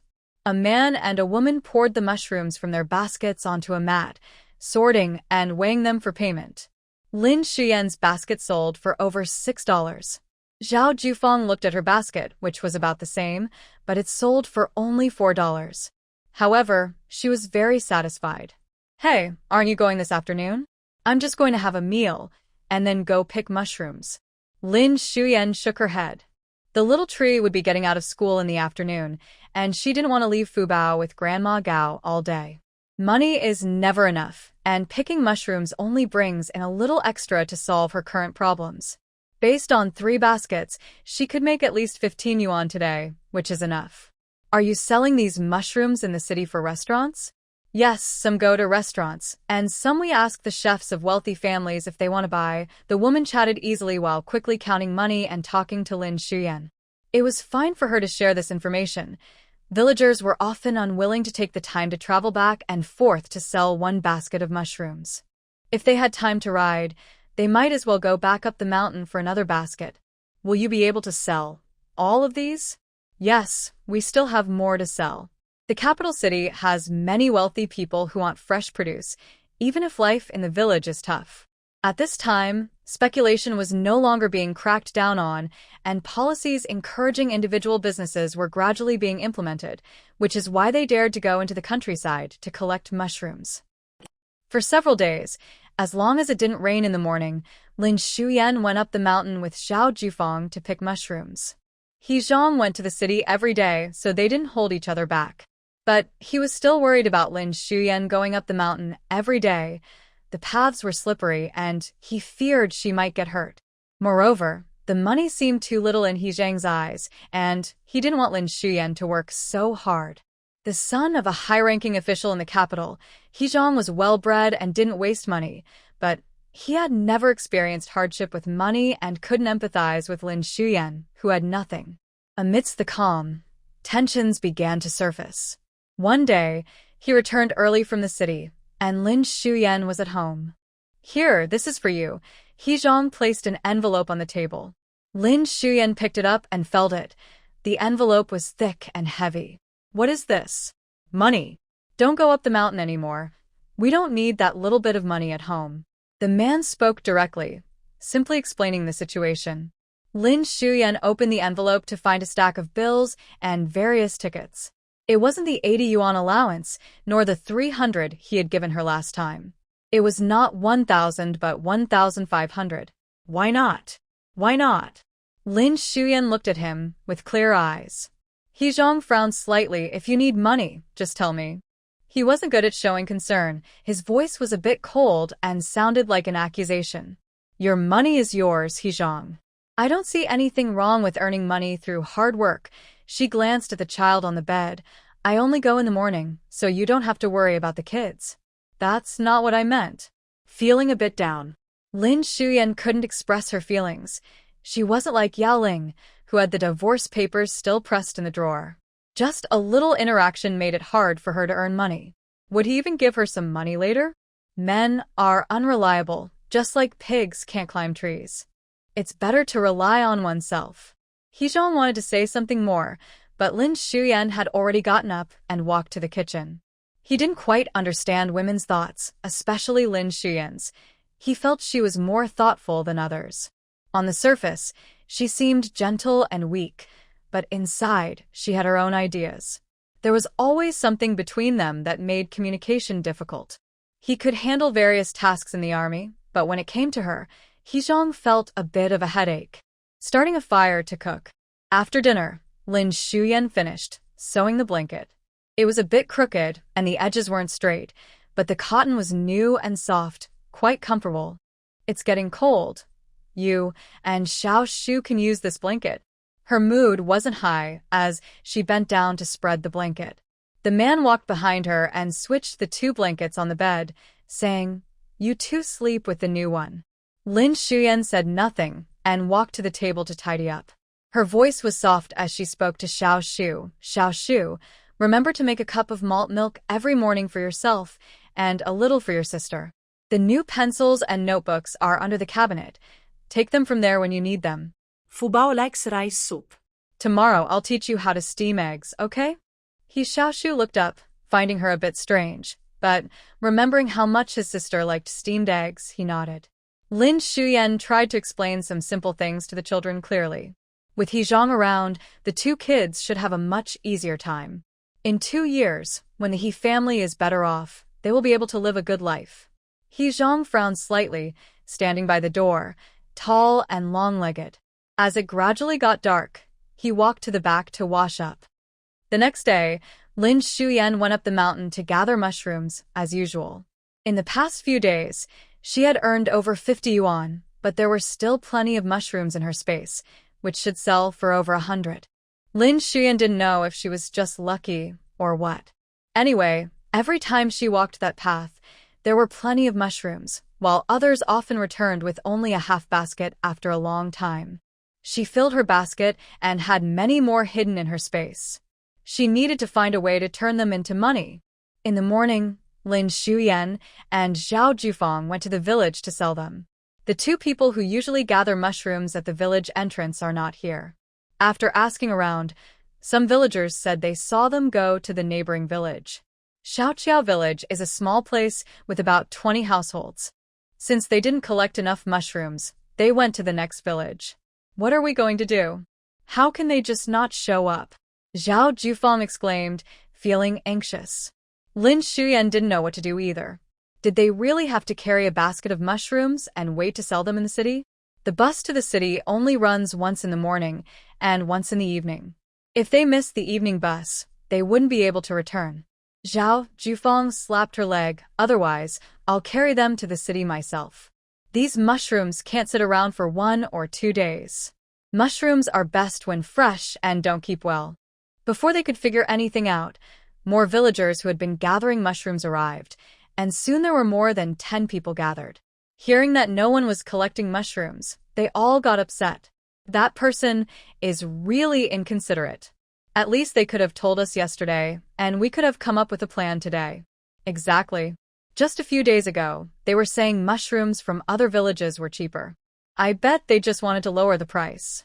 Hey, what's the use of saying all this? We need to come up with a solution. You're so clever. Why don't you think of something? With no clear ideas, the villagers started to argue. Only Lin Xiumei remained calm, looking at the baskets filled with good mushrooms. She raised her voice. How about this? You can sell your mushrooms to me at the same price those two would have offered. The villagers quickly gathered around. Xiumei, why do you want to buy these mushrooms? You can't eat them all. Lin Xiumei replied, I'm buying them to make some delicious dishes. If you're willing, just sell them to me. A few ants exchanged glances, thinking it was great that someone was willing to buy. But they hesitated. When it came to money, everyone became cautious. In the crowd, He Yanyan and Lanwan rolled their eyes at each other. He Yanyan stepped forward. Lin Xiumei, are you out of your mind? Buying so many mushrooms? Lanwan chimed in. Are you being silly again? This struck a chord with the others, who were all ears for Lin Xiumei's response. Lin Xiumei took a step closer. Have I not told you not to call me silly? She glared at Lanwan, reminding her of the warning she had given by the river not to say foolish things. Lanwan pouted and shouted, What? I have to ask if you're buying my stuff. What if you buy them and then come back asking for a refund? Don't worry, I don't want your mushrooms, Lin Xiumei said, directing her words at Lanwan, but also for everyone else to hear. When no one buys them, mushrooms aren't worth much. Now that she wants to buy them, they suddenly seem precious. By saying this, she tells them that she can choose to buy or not, and if not, it's no big deal. He Yanyan stubbornly said, If you don't want them, then fine. I don't care to sell them to you anyway. Exactly, I don't care either. Among them, Zhao Jufang and Lin Xiumei are the closest. After spending so much time together, she knows what kind of person Lin Xiumei is. She placed her basket in front of Lin Xiumei and said, Xiumei, if you buy from me, you won't have to go to the city. Lin Xiumei smiled. Okay, Sister Zhao, can you lend me a scale? The supply and marketing cooperative has one. I'll go get it, Zhao Jufang said as she walked quickly toward the village committee. Once the first one came, the second followed, all worried that Lin Xiumei might say she didn't want them. They hurriedly squeezed forward with their baskets. Xiumei, look at mine. And mine. I picked a lot today. He Yanyan found herself pushed to the back, glaring at Lin Xiumei. She wanted to see what Lin Xiumei would do with all those mushrooms. If they spoiled, she would love to see how angry He Zhang would be. Zhao Jufang returned with the scale. Here it is. We have the scale, but we don't have anyone to count the money. Should we ask Comrade Chi for help? Xiao Ding isn't here. He went to the city today. What should we do then? Who can count the money? Lin Xiumei was about to suggest that everyone sort their mushrooms first, and she would do the counting when a voice came from outside the crowd. What is everyone doing? Yaoling had been listening for a while. She was dressed in a nice dress, holding a small bag, standing gracefully in contrast to the muddy people who had just picked mushrooms. The villagers looked curiously. They had never seen her before. He Yanyan looked at the woman and suddenly had a flash of insight. Isn't that Yaoling? She was the ex-fiancée of her cousin. She had seen this woman before when she complained to He Xiaoshu about the bicycle issue, and she even gave her a piece of candy. Yaoling, is that you? Yaoling recognized her too, and nodded. He Yanyan felt proud. Even if she didn't buy from her, it didn't matter. Now Lin Xiumei would have to come to her for help. Hey, you all are in luck. My sister Yaoling is from the city, and counting money is easy for her. The villagers immediately smiled. Really? She looks like an educated person. That dress is so pretty. Could you spare some time to help us count the money? Yaoling glanced at Lin Xiumei and said, No, I'm currently a teacher at Jixing Primary School. Oh, you really are educated. No wonder my child said there's a new teacher at school. That's impressive. Could you help us calculate, Teacher Yao? We appreciate your effort. Yaoling pretended to hesitate. Is that okay? It's about money. Let Comrade Lin handle it. One aunt exclaimed, Oh, our village women can't compare to you city folks. We can't calculate, and we can't even read. Yaoling looked at Lin Xiumei, feeling a bit proud. She didn't need to do anything. In the eyes of these villagers, she was already better than Lin Xiumei. In her past life, He Zhang divorced Lin Xiumei 3 months later and moved back to the city, so she would still be living here for a while. She wanted everyone to know that only she, Yaoling, was worthy of He Zhang. Compared to her, Lin Xiumei was just an ignorant village girl. She thought she was good at math, but didn't want to help the villagers, guessing Lin Xiumei would refuse to let her shine. Thinking this, Yaoling pretended to say, Although I want to help, since it's about money, I think Comrade Lin should handle it. Lin Xiumei thought differently. She smiled and said, Since Teacher Yao wants to help, I'll trouble you today. Yaoling was stunned, her expression darkening as she met the eager gazes of the surrounding villagers. After a moment, she reconsidered. Helping them today would make it easier for her to come to the village later. She noted that it was borrowed from Zhao Jufang and asked her for paper and a pen. Having paper and a pen makes it easier to calculate clearly. Once everything was settled, the ants were happy. Yes, Comrade Yao is very attentive. Comrade Yao, can you calculate for me first? I need to go home and cook. Calculate for me first. Who doesn't need to cook? I know you just want to calculate before going to gather. I do. I have 2 kids waiting at home. The ants, carrying their baskets, crowded around Yaoling. Yaoling looked at the mud on them, slightly frowning in distaste. So dirty. She hoped they wouldn't stain the dress she had specially worn today. She forced a smile while feeling more annoyed seeing Lin Xiumei standing by, doing nothing. Lin Xiumei acted as if she didn't see it, resting her chin on her hand under the banyan tree, casually tearing a piece of paper into small bits. Let's get started. You shouldn't waste a good opportunity. Everyone, please line up. Otherwise, we won't be able to calculate anything. Yaoling frowned, took a pen and paper, and with He Yanyan's help, managed to organize the group. The ant at the front dumped the mushrooms on the ground, separating them into about 10 types, each with a different price. Yaoling was stunned. This meant each type had to be weighed and priced separately. He Yanyan just shouted, claiming she couldn't weigh them and didn't know how to read, so she couldn't help at all. She kept boasting, My sister Yaoling is really fast. Everyone don't worry, this will be done in no time. Yaoling hesitantly started calculating the prices, regretting her decision. She thought Lin Xiumei would refuse, which was why she had agreed to He Yanyan's suggestion. Frustrated, she thought it would have been better to find He Zhang instead. But now she had no choice and had to push through. She didn't know much about mushrooms and was slow at calculating. The few people who could help with weighing were unwilling to stay and assist. After weighing just 2 types, the ant behind her grew impatient. Why is it taking so long? City folks aren't very useful. Yeah, the person who collected the mushrooms earlier was faster. Exactly, and they were a teacher. The people waiting behind murmured, and Lin Xiumei found it amusing. Hey, I said this is 50 cents a pound. Why did you calculate it wrong? Everyone couldn't read, but they recognized numbers. The beef liver mushrooms were 50 cents a pound. How did she end up calculating 30 cents? Yaoling was sweating. The paper was a mess. How could she remember the prices of so many types of mushrooms? Got it, 50 cents is fine. Yaoling replied irritably, shooting a glare at the ant. Yao teacher, can you hurry up? It's almost mealtime. I need to go back. Yes, yes. Lin Xiumei shook her head. She was hungry too. Well, it turned out this strong worker was useless. She stood up, squatted next to Yaoling, and said, at this speed, we might not finish before dark. I'll do it myself. Yaoling glared at her. Can you even calculate? Just okay, Little Tree has taught me a lot. If I knew you were this slow, I would have let Little Tree come. You! Yaoling was furious and shoved the pen and paper into her hands. You've never even read a book. I want to see how you calculate. Lin Xiumei stood up, not in a hurry to calculate, and said, everyone, dump the mushrooms from your baskets and sort them first. It will be faster when weighing. Then she handed a small piece of paper to Zhao Jufang. Sister Zhao, you know how to weigh.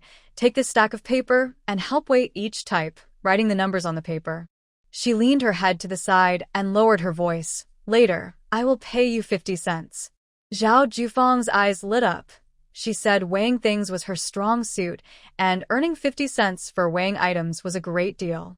She immediately bent down to pick up the scale. All right, everyone, let's divide it well. I'll do the weighing.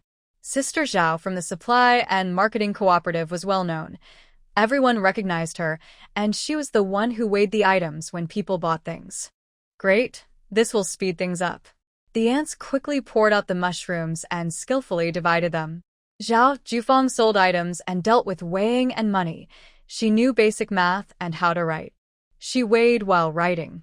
Lin Xiumei saw everyone getting busy and picked up paper and a pen to start calculating the money. Such simple math could be done in her head. She just needed to jot down the prices and add them up at the end. The ants were very careful with money. They knew how much each type of mushroom weighed and how much it was worth better than she did. When Lin Xiumei finished calculating, it was pretty accurate, and no one had any doubts. He Yanyan and Lanwan couldn't sell their mushrooms. After looking for a long time, they got frustrated and decided to take them to the city themselves. Yaoling stood by, gritting her teeth, wanting to find He Zhang, but Lin Xiumei informed her that no one was home, so it wasn't convenient to go in. Lin Xiumei handed over the money as she finished calculating.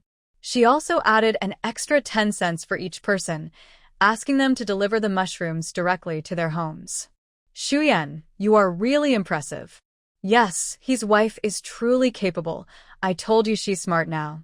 The ants received their money and were happy, unable to stop praising her. Lin Xiumei, when will He Zhang be back? Yaoling couldn't hold back her anger and asked her. Lin Xiumei blinked innocently. Teacher Yao, didn't you break off the engagement? Why are you looking for my man every day now? The ants, who were about to leave, paused and exchanged glances. What? Break off the engagement? This Teacher Yao? Lin Xiumei put the money away, her voice light. Now I am He Zhang's wife. It's not appropriate for you to look for him like this. Since that day when she had a little argument with He Zhang, she had been feeling a bit unhappy. Thinking about how He Zhang in the book listened to this scheming woman made her even angrier. Foolish second male led. He knows nothing. Boom boom. The car drove along the mountain road, with a man at the driver's seat gripping the steering wheel. Frequent trips to the city weren't unusual. It was no surprise that the He family had a few cars in the capital. However, He Zhang's car was specially approved by the military district. He received the documents a few days ago for a task in the suburbs of the capital, making it convenient for him to move around.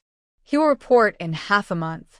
Since the car has been approved, we can use it directly, which makes it easier to get into the city. Lin Xiumei felt uneasy and was even more annoyed when she saw Yaoling. How blind could He Zhang be to like this woman? The driver sneezed.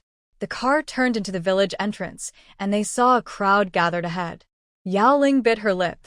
She didn't expect Lin Xiumei to say that in front of everyone. I broke off the engagement with He Zhang because of my family's decision. We clearly are.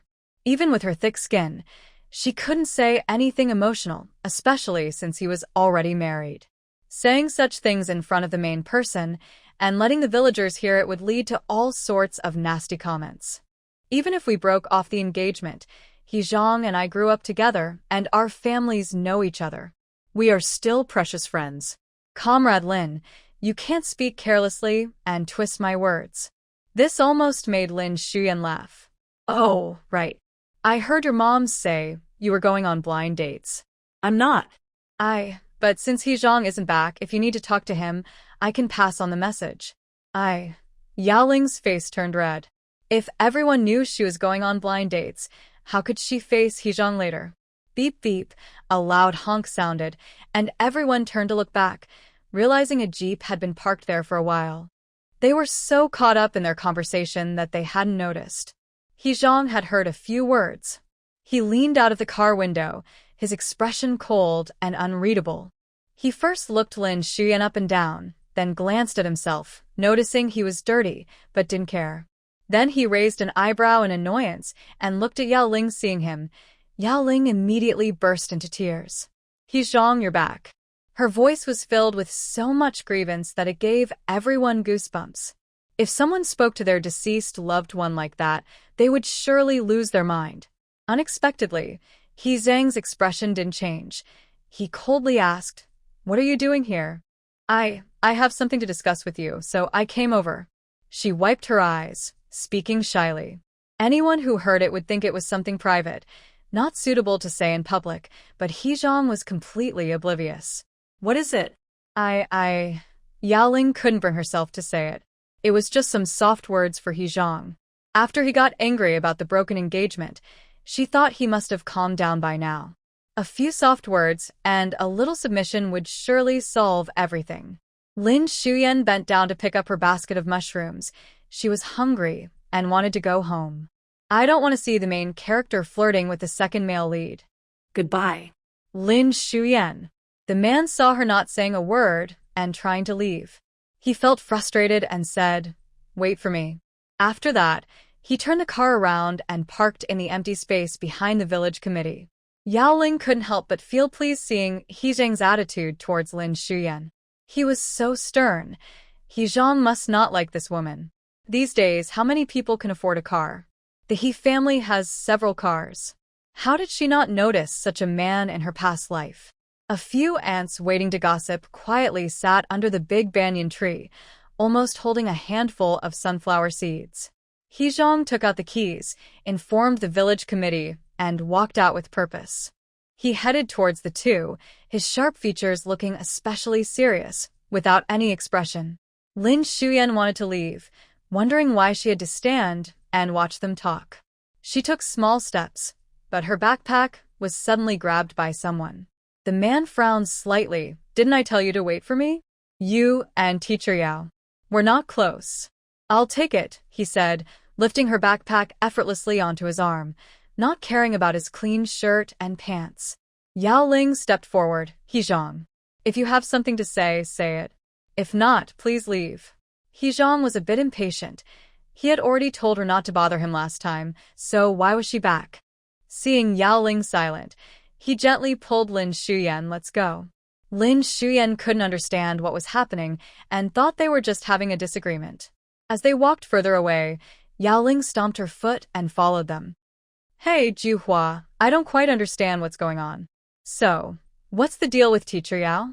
Could it be that she's regretting the breakup and wants to reconcile? It seems that way, but Captain, he doesn't look like he agrees." Of course, a man feels embarrassed after being broken off, but they must have had some feelings to get engaged in the first place. Zhao Juhua snorted. "What feelings?" I don't see any. "I think Xiumei is great, much better than Teacher Yao." Everyone knew Zhao Juhua was close to Liu Xiumei, so they didn't know how to respond. Besides, Liu Xiumei was indeed impressive. She counted money quickly today. "Yes, I also think Comrade Lin is good. Captain, his car is really nice. I've never seen one like it in my life.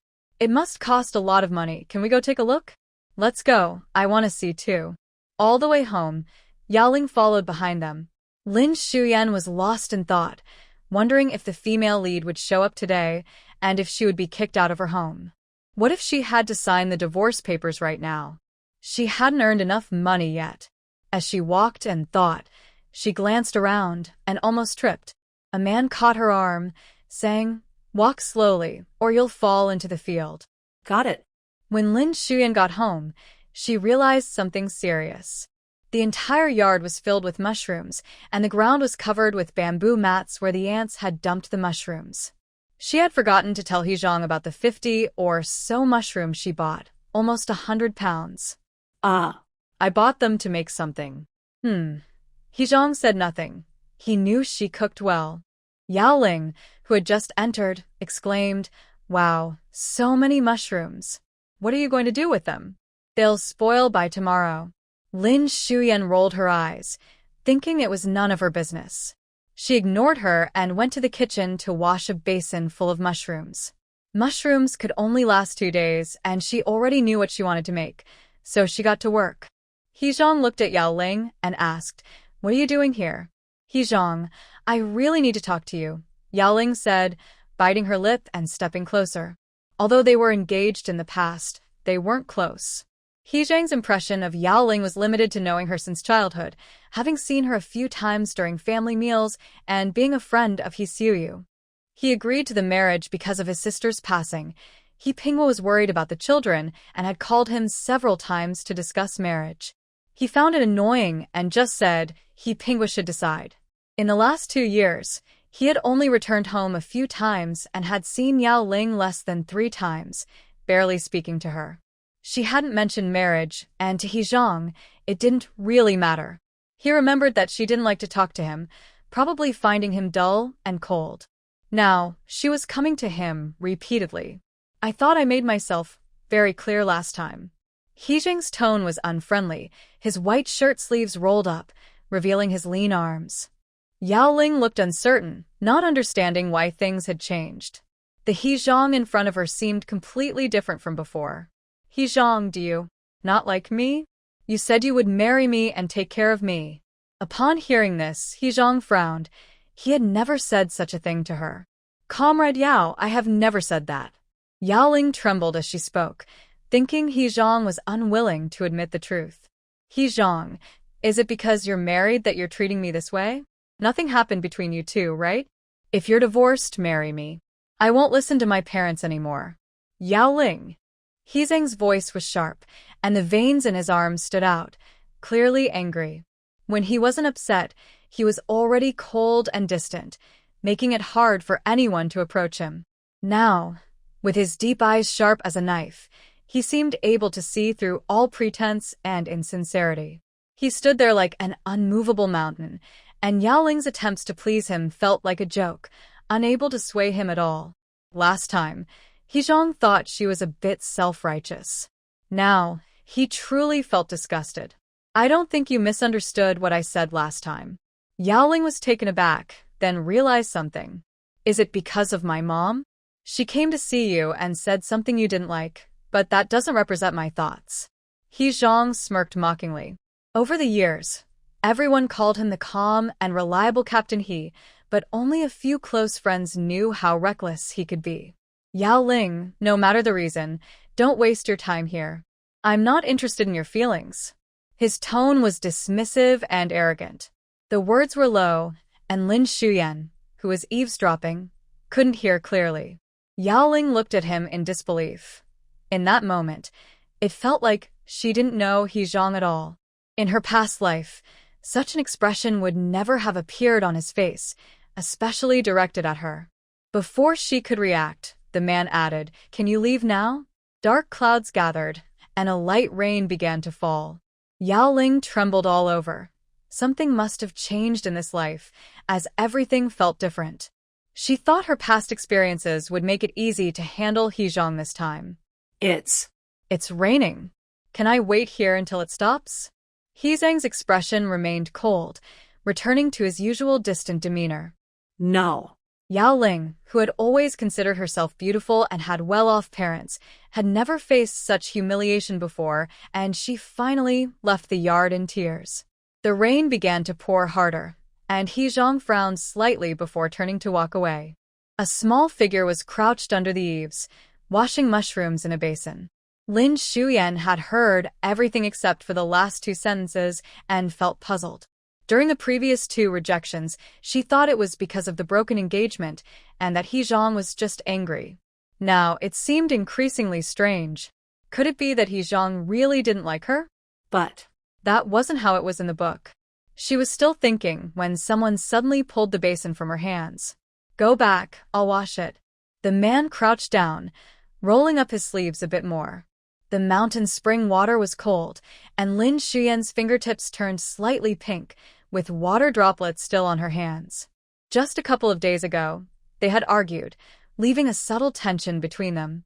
Lin Xiumei murmured, I can wash it myself. She earned this money and didn't need He Zhang's help.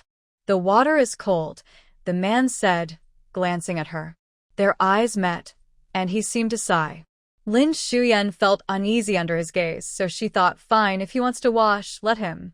Did Yaoling leave? Yes. Don't pay attention to her anymore. With someone helping to wash, Lin Xiumei went back to the front. Looking at the mushrooms in the yard, she quietly collected the more expensive ones into her space and took some out from there. After checking to ensure nothing was visible, she walked into the kitchen.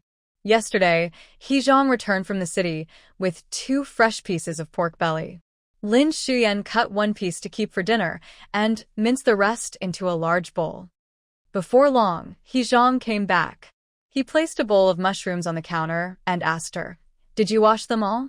Lin Xiumei suddenly felt a bit shy. It would take more than an hour to wash dozens of pounds of mushrooms. Just leave it, I can do it myself. His stern face suddenly loomed closer as he leaned in, pressing his hands on the stove. Yourself? Just a few days ago, it was we. Yourself? Just a few days ago, it was we. His voice was steady, but Lin Xiumei sensed he was angry. What do you mean, we? Why is he upset all of a sudden? Their faces were close, breaths mingling. He Zhang didn't know why. He usually kept his emotions in check, but this woman easily made him feel irritated. However, someone who has been in the army for a long time can quickly regain control after losing it for a moment. He took a deep breath, suppressing his emotions, and went back outside to wash the mushrooms. Lin Xiumei's face was hot, and she blinked to regain her focus. She sighed, wondering why she was acting so strangely. The minced meat was almost ready, so she put it in a large bowl, adding rice wine and soy sauce to marinate it a bit. Lin Xiumei then went to Grandma Gao's house to exchange for a basket of green onions and chili peppers, bringing back Fubao as well. Fubao sat on the small bed, playing with a little doll made from leftover fabric and cotton that Lin Xiumei had sewn together. The little rabbit looked so ugly that it was hard to tell what it was, but Fubao really liked it. Fubao, play with it, Auntie will make you something delicious. Yay. Fubao nodded and hugged the little floral doll, burrowing into the bed. Lin Xiumei returned to the kitchen and chopped the chili into small pieces. At times like this, she really missed the meat grinder. Once everything was ready, she started preparing the mushrooms. She planned to make all the mushrooms into mushroom meat sauce. 2 flavors, one original and one spicy. Mushroom meat sauce is easy to store, has a unique flavor, and most importantly, it's convenient. Just a couple of scoops can make a meal with rice or noodles. People at work can take a jar to the office, and kids can bring a jar to school. Also, for those who can't go to a restaurant for fresh mushrooms, buying a jar of mushroom meat sauce can satisfy their cravings. Besides, there's meat in it too. Lin Xiumei used all the big bowls, pots, and even the large tea jar and clay pot to store all the diced mushrooms. The only thing she was grateful for was that her iron pot was large enough to cook a lot at once. About 3 to 4 batches would be enough. She heated oil in the pot, frying the green onions, Sichuan pepper, and slices until they were slightly browned, then took them out. She added the minced meat to the pot. The hot oil and rice wine brought out a wonderful aroma, and soon it had a tempting sheen. She poured in 2 bowls of chopped mushrooms, which shrank after frying. Lin Xiumei added another bowl, pouring it into the clay pot to free up the iron pot. She used up more than half of the soy sauce and rice wine, but thankfully, she had bought plenty. In this era, seasonings are simple, Just oil, salt, soy sauce, vinegar, and rice wine, plus some spices. But that wasn't important. Adding spring water while simmering is more effective than any seasoning. Lin Xiumei was confident she could sell it because of the spring water. Its special effects are irresistible. The aroma wafted from the kitchen, and He Zhang could smell it too. With so many mushrooms, it seemed unlikely they were just for home. He realized that Lin Xiumei was a little money-minded, eager to earn. But making food at home was definitely safer than going up the mountain to pick mushrooms.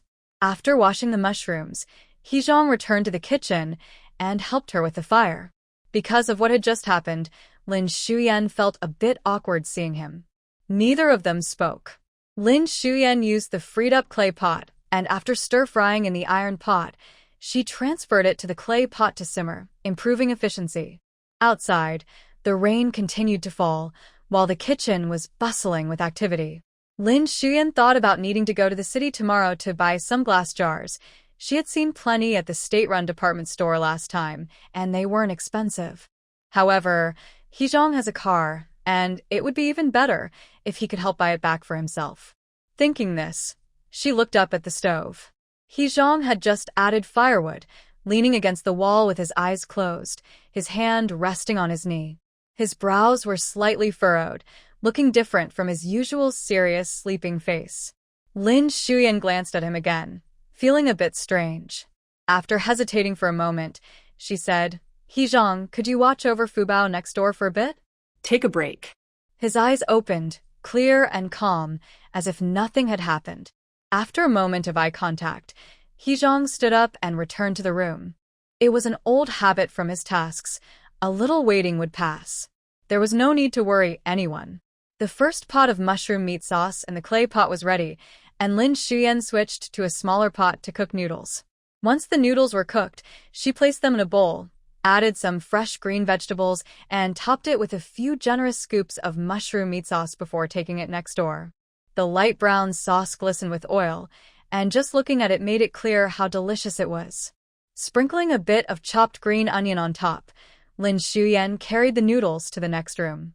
It was very quiet inside. Fubao was sitting on the bed playing house with a small doll. He Zhang was leaning against the headboard, and surprisingly, he had fallen asleep. When he slept, he looked a bit gentler than usual, with long eyelashes casting a slight shadow, and his brows were less distant. Yet, he still had a strong presence that was hard to ignore. Lin Xiumei pressed her lips together, placed the noodles on the table, and returned to the other room to grab 2 plates to cover them for when he woke up. When she came back, He Zhang was already sitting up. You're awake. Eat the noodles first. He Zhang nodded slightly, absent-mindedly pressing his leg, then picked up Fubao and sat at the table. Lin Xiumei also had a bowl, and the meat sauce was tender from long cooking. The chewy noodles mixed with the rich sauce filled her mouth with a delightful flavor, making her want to eat more. It was indeed delicious. The fresh mushrooms combined with spring water made the taste indescribably good. Meanwhile, at Liu Xiumei's house, Yaoling was sitting on a bench, her eyes red and swollen from crying. It was raining outside, and she trudged through the mud from the field. Her shoes were a mess, and she had accidentally fallen into the mud, ruining her new dress. Without an umbrella and looking like this, she thought of He Yanyan's house and came over to ask if she could stay for a night. After introducing herself and her purpose, Yaoling took out a bracelet from her bag, saying it was a gift for He Yanyan, which Liu Xiumei eagerly accepted. At that moment, all she cared about was that He Zhang's wife was not Lin Xiumei. Anyone else would do. Moreover, this Yaoling is quite capable and impressive. I heard He Xiaoshu mention that both of Yaoling's parents are officials. Aunt Liu, I'm sorry for making you laugh at me. I truly feel very sad, and just couldn't hold back my tears. Liu Xiumei replied warmly, Oh, don't cry. This isn't your fault. If we're blaming anyone, it should be Lin Xiumei. She must have been whispering in He Zhang's ear. I always said that Lin Xiumei is trouble. First, she got He Zhang to take all our money, and now she's trying to stir up trouble between you and He Zhang. Yaoling pretended to be surprised. How could that be? You are He Zhang's uncle and aunt. He Zhang wasn't always this stingy. He wouldn't care about a few hundred yuan. Liu Xiumei became more animated. I knew it was Lin Xiuyan. Otherwise, He Zhang wouldn't have taken the money and the bicycle too. If I were to marry He Zhang, I would treat you both well, bring you to live in the city, and find a good match for Yanyan. It's a pity He Zhang doesn't want to see me anymore, Yaoling said, wiping her eyes and looking innocent, knowing how to play on Liu Xiumei's feelings. Liu Xiumei felt regretful, thinking she shouldn't have involved Lin Xiuyan. If Yaoling were the daughter-in-law, life would be much easier for her family. Strangely enough, I don't understand what's going on with Lin Xiuyan. She's been in Linjia village for over a decade, and she seemed a bit slow. How could she suddenly be better? As she said this, Liu Xiumei leaned in closer and lowered her voice. It's not that I'm superstitious, but it is odd. In just 2 months, Lin Xiuyan's skin has become so fair. Look at the people in our village. None have skin as smooth as hers. While Liu Xiumei was just complaining and speaking ill of Lin Xiuyan to amuse herself, Yaoling suddenly became alert. Yes. Why is that? Why has Lin Xiuyan suddenly become sharp? Not only is she sharp, but today at the village entrance, she was counting money with such skill. Does she really seem like an uneducated villager? In her past life, Yaoling had seen Lin Xiuyan, and while her skin wasn't dark, it was definitely yellowish.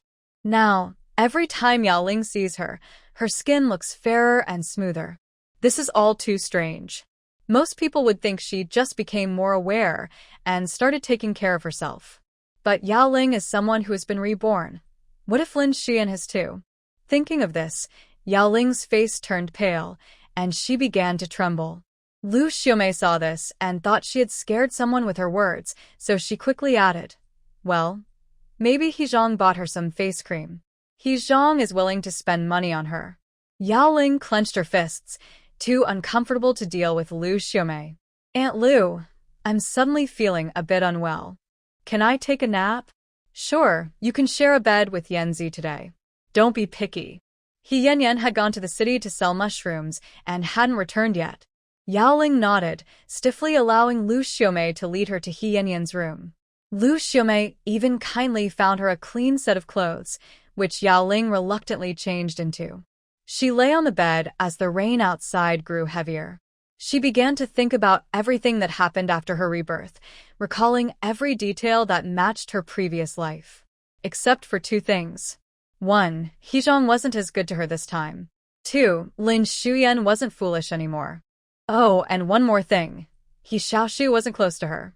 But both He Zhang and He Xiaoshu could be explained as being influenced by Lin Xiuyan. Once she returned to normal, whatever she said would affect He Zhang and He Xiaoshu. Yaoling trembled, her teeth chattering. So Lin Xiuyan was the only variable. But since she was given a second chance, why let Lin Xiuyan have one too? Yaoling gritted her teeth, her gaze growing colder as she stared at the rain outside. So, if she dealt with Lin Xiuyan, everything would return to normal. As long as Lin Xiuyan was out of the picture, He Zhang wouldn't even need to divorce. He could marry her. All problems could be solved. Thinking of this, a satisfied smile appeared on Yaoling's face. Then let Lin Xiuyan go away. This world only needs one of me. She is destined to be a stepping stone. It was raining. Tomorrow there would surely be many mushrooms on the mountain. The meat sauce was prepared from noon until evening and was finally done. He Xiaoshu had 2 full bowls of rice with it and still wanted more. Lin Xiuyan was too tired to move, her hands nearly worn out, and she was feeling exhausted. She looked weary, having eaten little, and secretly drank a cup of spring water to regain some strength. He Zhang took the initiative to wash the dishes and clean the kitchen. After He Xiaoshu finished his homework, Lin Xiuyan could no longer hold on and fell asleep. The next morning, the sky cleared up. He Zhang needed to go to the city to pick up a document. Lin Xiuyan hesitated until just before he left, then asked him to bring back some glass jars. Yesterday, she had said, I'll do it myself, but now she was asking for his help. It seemed she couldn't be too certain with her words. He Zhang didn't mind and simply replied before leaving with He Xiaoshu.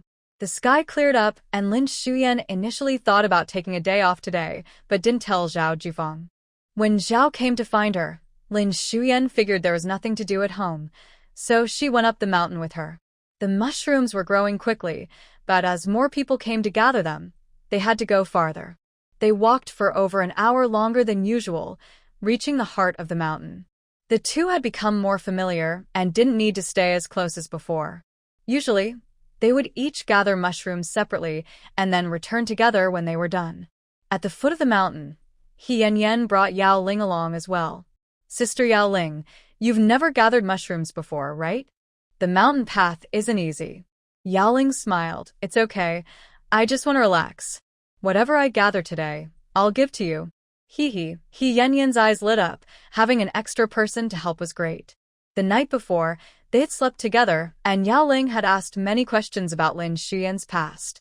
When they were looking for a wife for He Zhang, Liu Xiumei had also asked Lin Dayo, confirming that Lin Shuyan was just an uneducated fool. Everything she did at He Yanyan's house embarrassed her and made the village leader help retrieve the subsidies. It was as if it was all planned out step by step. Initially, Yaoling thought Lin Shuyan would take He Zhang away. Later, she recalled that in her past life, Lin Shuyan had been dealt with by her orders, which was even more shocking. If Lin Shuyan were to be reborn and knew her past fate, she might be thinking about how to harm Yaoling now. Taking the initiative was key. Today, Yaoling planned to resolve everything. Lin Shuyan, of course, had no idea that Yaoling could be reborn.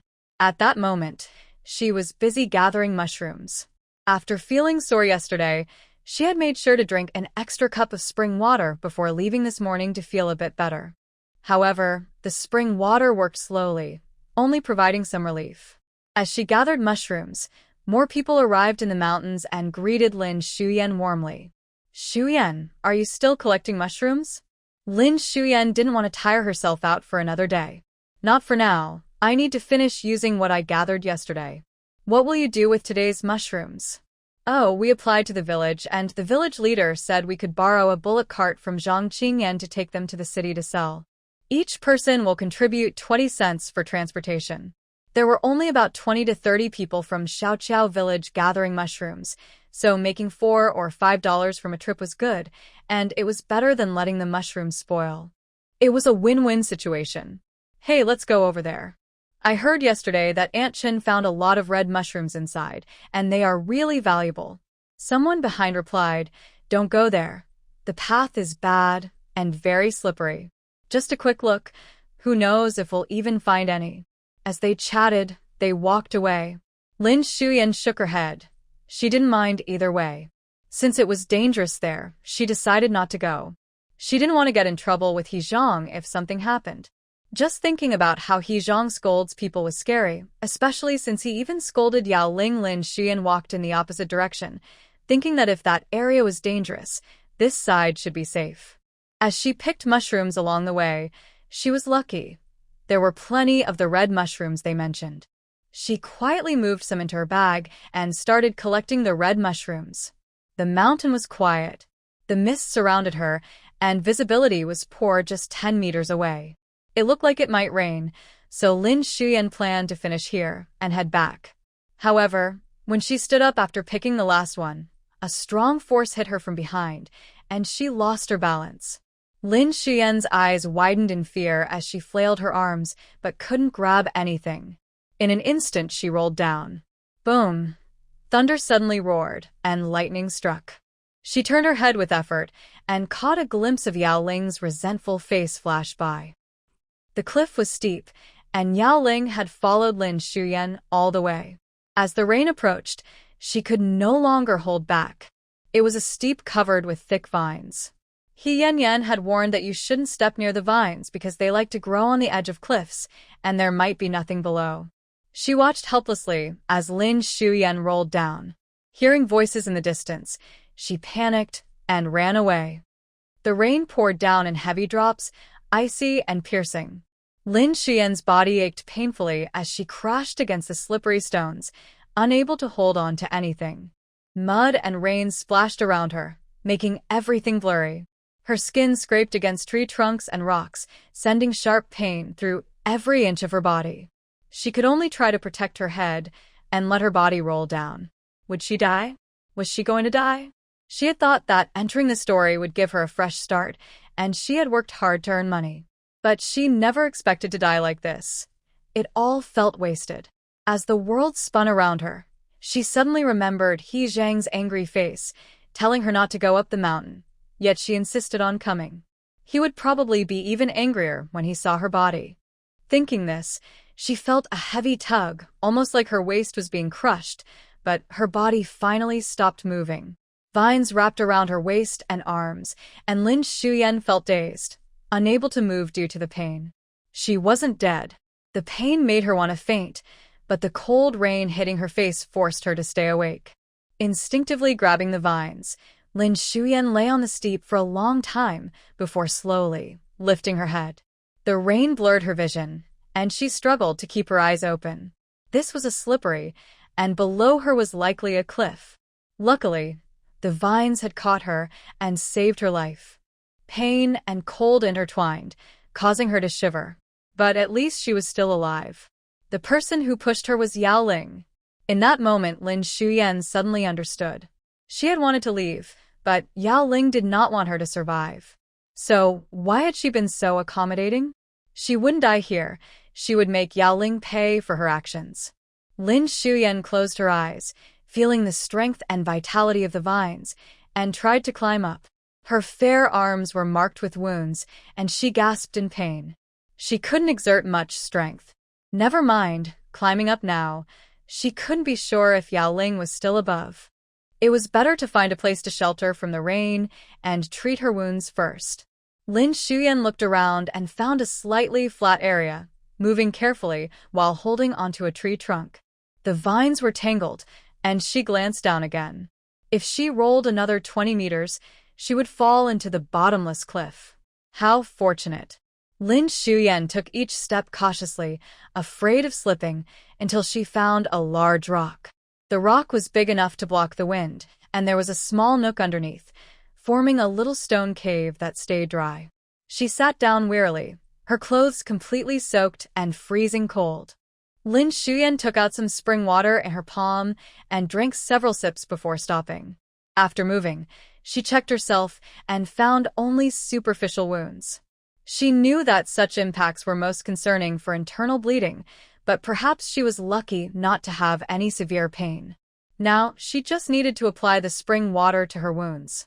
Entering the spring space, Lin Xiumei saw the snow lotus again. Inspired, her gaze fell on the words "stop bleeding" and "treat external wounds." Focusing her thoughts, she took a petal from the snow lotus and placed it in the small pool, watching it float gently on the surface. Then it dissolved away. The clear spring water gradually radiated a hint of light golden color, similar to that on the snow lotus. Lin Xiumei tore off a piece of her clothing. Her clothes were already torn and in bad shape. After carefully applying the spirit spring water with snow lotus flowers to her wounds, she felt a gentle warmth, and the sharp pain eased a bit. She wasn't sure if it was her imagination, but the areas she had treated seemed less red and swollen. Her injuries were mostly on her arms and legs, with many bruises, but thankfully, there were no deep cuts. There seemed to be a scratch on her neck and another on her back that she couldn't reach, so she had to bear with it for now. The golden light of the spirit's spring water faded, and not wanting to waste it, Lin Xiumei decided to drink the last bit. The water became clear again. She counted the petals of the snow lotus flowers and found there were 11 left, meaning there had originally been 12. It was a wonderful thing. She wondered if it would continue to grow. The rain grew heavier, and the mountains quickly darkened. The only sound left was the rain hitting the leaves, creating an eerie atmosphere in the empty valley. Lin Xiumei, afraid of the dark, curled up under the rocks, hugging her knees. In the village committee's backyard, a jeep had just parked. A man stepped out, his straight legs in army green pants and military boots. A flash of lightning struck, and He Zhang frowned slightly. It was raining, and Lin Xiumei should have gone home. There were many glass bottles in the back seat, which he had gotten from Yang Xiaoshan. Just as he was about to grab them, he heard shouting from a distance. "Not good, not good. Xiumei is missing." The glass bottles slipped from his hands as He Zhang slammed the car door and walked quickly. Zhao Jufang dropped her basket on the ground, soaked, and rushed into the village committee with a few other women. Inside, the old party secretary, Zhang Qingyan, and Aunt Wu were present. What happened, Xiao Zhao? Who is missing? Aunt Wu asked urgently as she stepped away from the table. Lin Xiumei, the wife of Captain He. We went up the mountain to pick mushrooms, Zhao Jufang said, nearly in tears. Then it started to rain, and we were getting ready to come back, but we couldn't find Xiuyan after calling for a long time, so we had to come down first. Yes, I just checked. Her home is empty. She must not have come down, Zhang Qingyan added as he approached. It's raining, and the mountain paths are slippery and dangerous. We need to gather the villagers to search. Who else should we tell? Let He Zhang know. I'm here, the man said, his brow furrowed, his tall figure appearing at the door, looking serious. How long has she been missing? And where was she last seen? His expression was stern as he forced down his worries and unease. It was raining, and the most important thing now was to find her. Zhao Jufang looked at him, almost speechless, stammering. We walked for over 40 minutes down from Yunli to get here. We even searched around her house. It must have taken about an hour. Losing someone is serious, and everyone started to share what they knew. That area has steep slopes. Could they have fallen? Someone timidly suggested, and this thought made everyone in the room fall silent. A loud thunderclap struck, and lightning lit up half the sky before it quickly darkened again. He Zhang's face looked very bad as he spoke firmly. I'm going up the mountain to search. Does the supply store have flashlights? Give me a few. He turned to Zhao Jufang. Please lead the way again, and find me a roll of rope. You can't search alone. I'll go get some people, Aunt Wu said before rushing out into the rain to find help. Zhao Jufang anxiously said, I'll take you. I know where it is. Okay. He Zhang nodded slightly and set off quickly. It was clearly noon, but the rain fell relentlessly, and the sky was heavily overcast. After using the spring water and snow lotus flower, the pain lessened. The rain continued to pour, and Lin Xiumei looked up at the place where she had fallen. Yaoling must have come with He Yanyan, and she must have left by now. Staying here would expose her. The backpack was still up there. Zhao Jufang would definitely come looking for her, and she guessed they were already in the village. She wondered if He Zhang had returned. If he found out, he would surely be very angry. But Lin Xiumei knew that no matter what, He Zhang would come looking for her. Though they had not known each other long, Lin Xiumei understood that He Zhang was a very responsible person. Her hands were cold, so she hugged them to her chest and rubbed her palms together, starting to think about what had happened today. Why did Yaoling push her down the mountain? Was it because of He Zhang? Could it really have come to this? But regardless of the reason, this fact was clear to Lin Xiumei. The story in the book had not changed. Even though she only wanted to leave the capital and leave He Zhang behind, she was still seen as a rival by Yaoling. In fact, the plot had fast-forwarded many times. In the book, she died after He Xiaoshu grew up, which would be at least 7 or 8 years from now. And now, Yaoling had actually taken action. Lin Xiumei's gaze turned cold as she fixed her eyes on a spot, filled with determination. Since that was the case, why not take her place? The female lead? Someone like that shouldn't be the lead. I should take on that role. Before, she had been trapped in the story, walking on thin ice, afraid to change anything or affect others' fates. Now that I think about it, why not change this terrible plot? What does a selfish killer deserve? The rain continued to fall, blown sideways by the wind, drenching her long hair against her pale face. No pain, no gain. The wind was cold, and Lin Xiumei shrank a little, hugging herself as she looked at the empty valley. Understanding this made her feel much lighter inside. Her head felt a bit heavy, so Lin Xiumei leaned against a rock and closed her eyes. At Liu Xiumei's house, He Yanyan was eating lunch, looking pleased. Sister Yaoling, where do you think Lin Xiumei could have gone? I said that area is a steep, and going down leads to a cliff. What if she's gone? Yaoling kept her eyes down, eating rice, but She couldn't taste anything. Lin Xiumei must be dead. She pushed her down the mountain herself, so she had to be gone. I don't know. I was right behind you, but you didn't see me, so you probably didn't see anything. He Yanyan scratched her head, thinking. Yaoling had been right behind her, but there was a moment in the middle when she didn't see her. She probably stopped to rest. Exactly, I told you that you've never been to the mountains, so you wouldn't be able to climb. You shouldn't go again. It's too much trouble. Yeah, I won't go. Just then, Liu Xiumei returned from outside, shouting, Did Lin Xiumei really get lost in the mountains? She hadn't gone to pick mushrooms and saw a group of people heading up the mountain, so she asked. He Yanyan repeated the story, and Liu Xiumei clapped her thigh happily. Huh. Bad people get their comeuppance. It serves her right. Mom, do you think they can find her? Ugh, find her? Not a chance. If she fell, she must be badly hurt. He Yanyan felt uneasy hearing that, and rubbed her arms. The mountain path was even harder to walk on after the rain, but luckily, all the men were used to climbing, so they moved quickly. Zhao Jufang led the way. They had walked for an hour in the morning, and in their hurry, they climbed up in just over half an hour. She was panting and exhausted, but thinking about finding someone pushed her to keep going. He Zhang walked just ahead of her. Zhao Jufang looked at the man's broad back. Since they set off, Captain He had worn a serious expression and hadn't spoken much. He asked a question or two about the path, but seemed lost in thought. All along the way, He Zhang thought of countless bad outcomes. He regretted going out today. If he hadn't left, perhaps she could have stayed home, or he could have taken her to buy glass jars.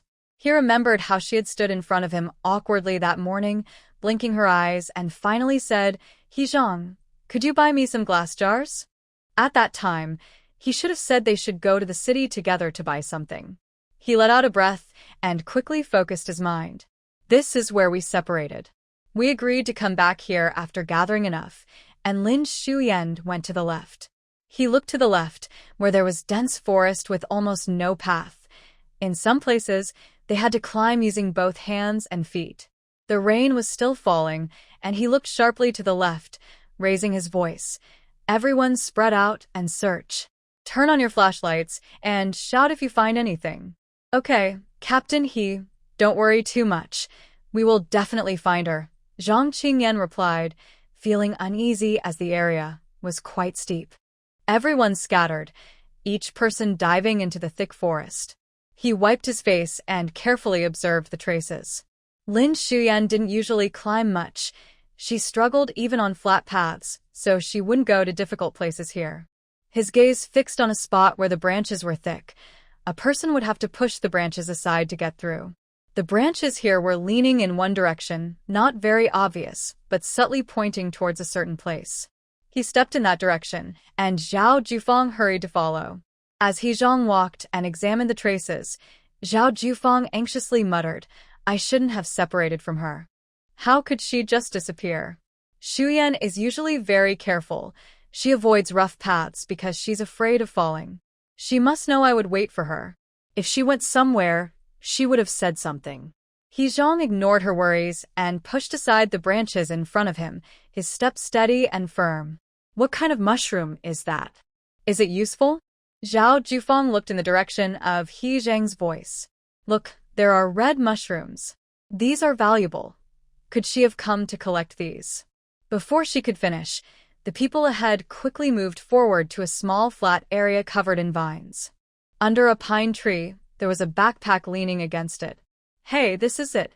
This is Xiuyan's. He Zhang recognized it immediately. The backpack was covered with a piece of yellow floral fabric, just like the one used to make a little rabbit for Fubao. He shone his flashlight and moved towards the edge. Captain He, be careful. It's steep over there, Zhao Jufang warned, then quickly shouted for others to come over. We found it. Everyone, come over here. Hearing the voices, the villagers rushed over. He Zhang looked at a spot where the rain had washed away the traces on the ground, but the vines in that area were all leaning downward. It was clear that someone had passed through there. He had excellent vision and looked down using the flashlight. It was steep, about a 60 to 70 degree angle, with yellow mud at the top and rocky terrain below. Having been on various missions, he knew well that the edge of the rocks meant a cliff. Zhang Qingyan arrived first. Captain He, did you find her? He Zhang turned around. Give me the rope. The wind was strong and the rain heavy. Zhang Qingyan looked down. It's dangerous to go down here. It's too slippery with all this rain. Hand it over. His 2 words carried an authoritative tone, and Zhang Qingyan found himself passing the rope without thinking. The rope was sturdy, about the thickness of a finger. He Zhang quickly tied a knot and secured it around his waist. Zhang Qingyan tied the other end to a thick pine tree and cautioned, Captain He, please be careful. Okay. He Zhang raised his hand, holding the flashlight in his mouth, and swiftly descended. He was tall and agile, moving quickly, his toes touching the rocks while his arms grabbed onto the scattered trees, leaping down several meters. The villagers arrived behind him, shining their flashlights and calling out Lin Xian's name. The sound of rain mixed with their shouts echoed around. A piece of torn cloth caught on a branch was from Lin Xian's clothing. He Zhang furrowed his brow and paused at a slightly flatter spot at the bottom. The rope reached its limit, and he untied it from his waist, holding the flashlight in his hand. The villagers watching felt anxious. Even though they lived in the mountains, they wouldn't dare to descend like this. A slip could cost them their lives. The wind howled, and the rain stung his face. He Zhang couldn't describe his feelings. Even if he didn't fall off the cliff, he would surely be injured from falling here. He gritted his teeth, cautiously searching for a place to step. Looking again, he spotted another piece of torn cloth among some vines. Lin Xian woke up, stirred by the shouting. She felt a rush of joy, thinking someone had come to find her. Her head was heavy, but she heard voices from above and tried to crawl out a bit. I'm here. I'm here. Her weak voice was drowned out by the rain until a beam of light shone on her. She blinked for a moment, squinting against the brightness, and raised her hand to shield her eyes. When she looked again, she saw a tall figure approaching against the light. She recognized him immediately. It was He Zhang. The cold wind swept by, causing her long hair to fly wildly. Her heart raced like a drum. Seeing him in this desperate situation made her heart soften. He felt like a savior, calming all her fears and anxieties. Suddenly, she thought that He Zhang was wonderful. Upon seeing Lin Xian, He Zhang's heart suddenly relaxed, but then a wave of anger surged within him.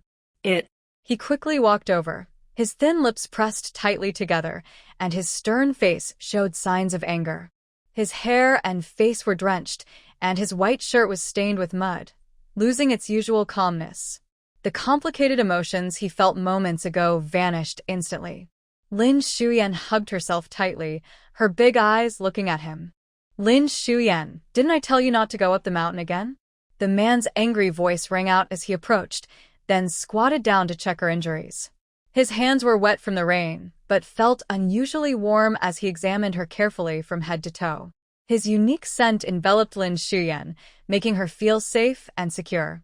Her thin shirt was already torn, with half of the sleeves missing and the hem pulled apart.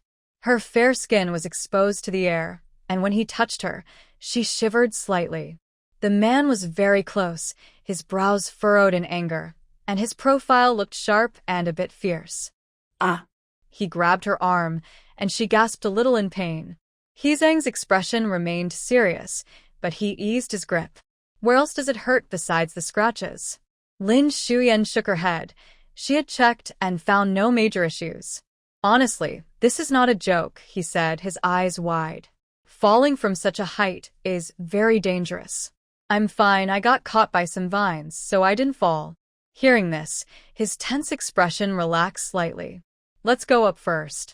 After hesitating for a moment, he unbuttoned his shirt, revealing his strong muscles, leaving only a white tank top. Lin Xian stared at him, glancing a few times. He draped his shirt over her, carefully helping her put it on while holding her hand. His long fingers fastened the buttons, and he tried to ignore the slight glimpse of her skin showing at the neckline. Once her shirt was on, he said in a low voice, "Let's go up first." They emerged from under the rocks and walked to where the rope was. The people above had been waiting anxiously, and upon seeing them, they immediately felt relieved. "We found them! We found them!" Seeing so many people looking for her made Lin Xiumei feel a bit touched, but also guilty for troubling everyone. He Zhang pulled the rope and tied it tightly around her waist, making it quite painful. It must have been the vines that caused the bruising, but Lin Xiumei remained silent. "Don't you have a rope?" she asked, frowning at He Zhang. "No need." At this height, it wasn't difficult for him.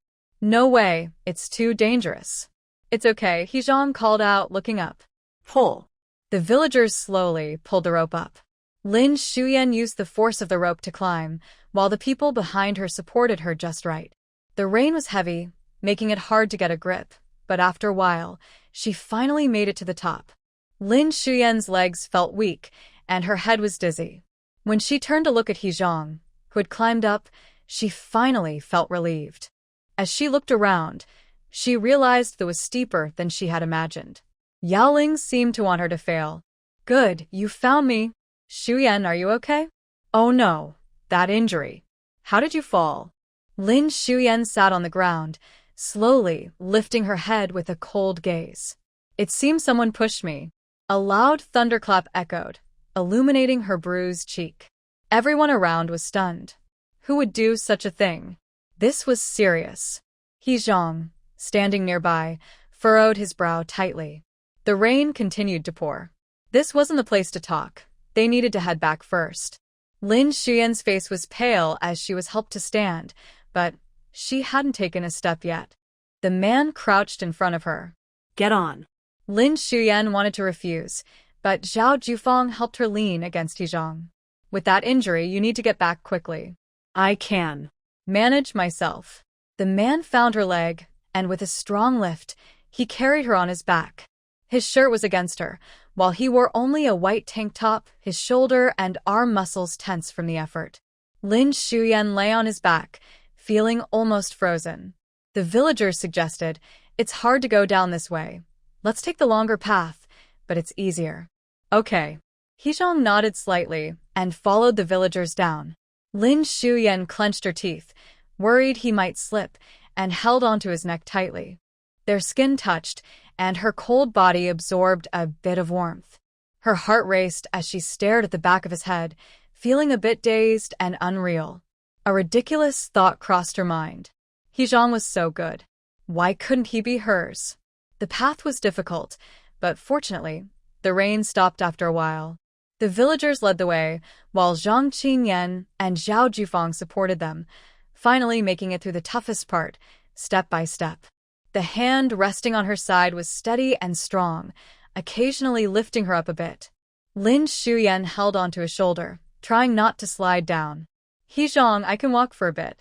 "No need," the man replied coldly, his breath slightly heavy, but he walked steadily. Lin Xiumei bit her lip. The long journey would take her an hour to walk alone, let alone carrying her. She felt a bit gloomy and suddenly regretted coming up the mountain today. But she wasn't a mind reader and couldn't have known what Yaoling would do. Without the rain, Lin Xiumei could feel his warmth more clearly, with sweat replacing the rain, trickling down her neck. The man's broad shoulders and steady steps seemed capable of bearing all storms. A hand gently wiped his face, the fingertips bringing a slight coolness to his skin.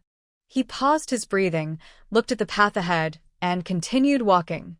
As they descended the mountain, the sky darkened. He didn't waste anyone's time, thanked the villagers, and told them to disperse, reminding them not to spread rumors about the push. Lin Xiumei added that she didn't see who it was. Walking on the flat road, she gently closed her eyes. After a few more steps, she said, "I really didn't see. I'm sorry." They both spoke at the same time, and He Zhang stopped. Lin Xiumei knew what he was asking, but his thoughts were interrupted by her apology. "What are you sorry for?" "I didn't listen to you, went up the mountain myself, and got into trouble, making you risk your safety to save me." Her soft voice showed genuine remorse. He Zhang replied, "So why go up the mountain? I can buy you what you need. The money I earn is enough for you all." Lin Xiumei patted his shoulder, asking him to let her down.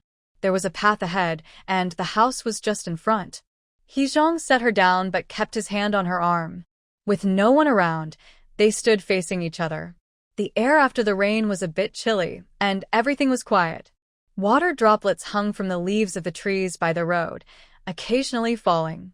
His brow was furrowed, and Lin Xiumei had to look up to meet his gaze. "You want to divorce me, right? I saw that thing you left in the cabinet. Little Tree taught me some characters and I recognized it." She paused and continued, "I was thinking of finding a place to live on my own. I need to save some money." Her calm voice, upon closer listening, held an indescribable emotion. The reluctance she felt was genuine.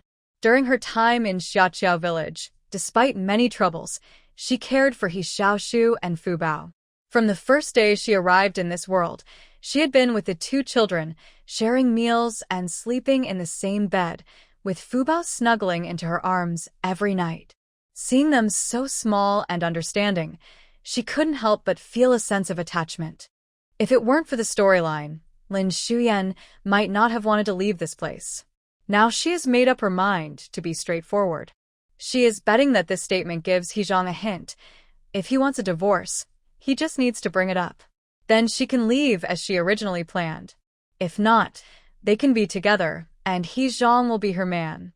He Zhang's anger suddenly faded, replaced by guilt. "Yes, I did want a divorce before." Her eyes were dark, and her eyelashes fluttered slightly. "Before? He Xiumei said you were harsh with the children. I did come back thinking about divorce, but after learning the truth, I changed my mind." Ah. The man's honesty surprised Lin Xiumei, and she realized that this meant he wasn't planning to divorce anymore. He Zhang continued, "Things are good as they are now. Xiaoshu and Fubao both like you. I have no objections. Marriage isn't a necessity for me." Lin Xiumei felt a surge of joy.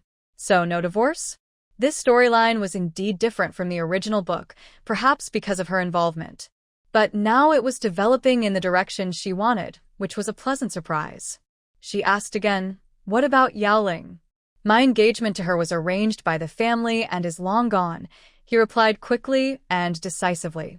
From what she had heard last time, Lin Xiumei was sure that He Zhang really didn't like Yaoling.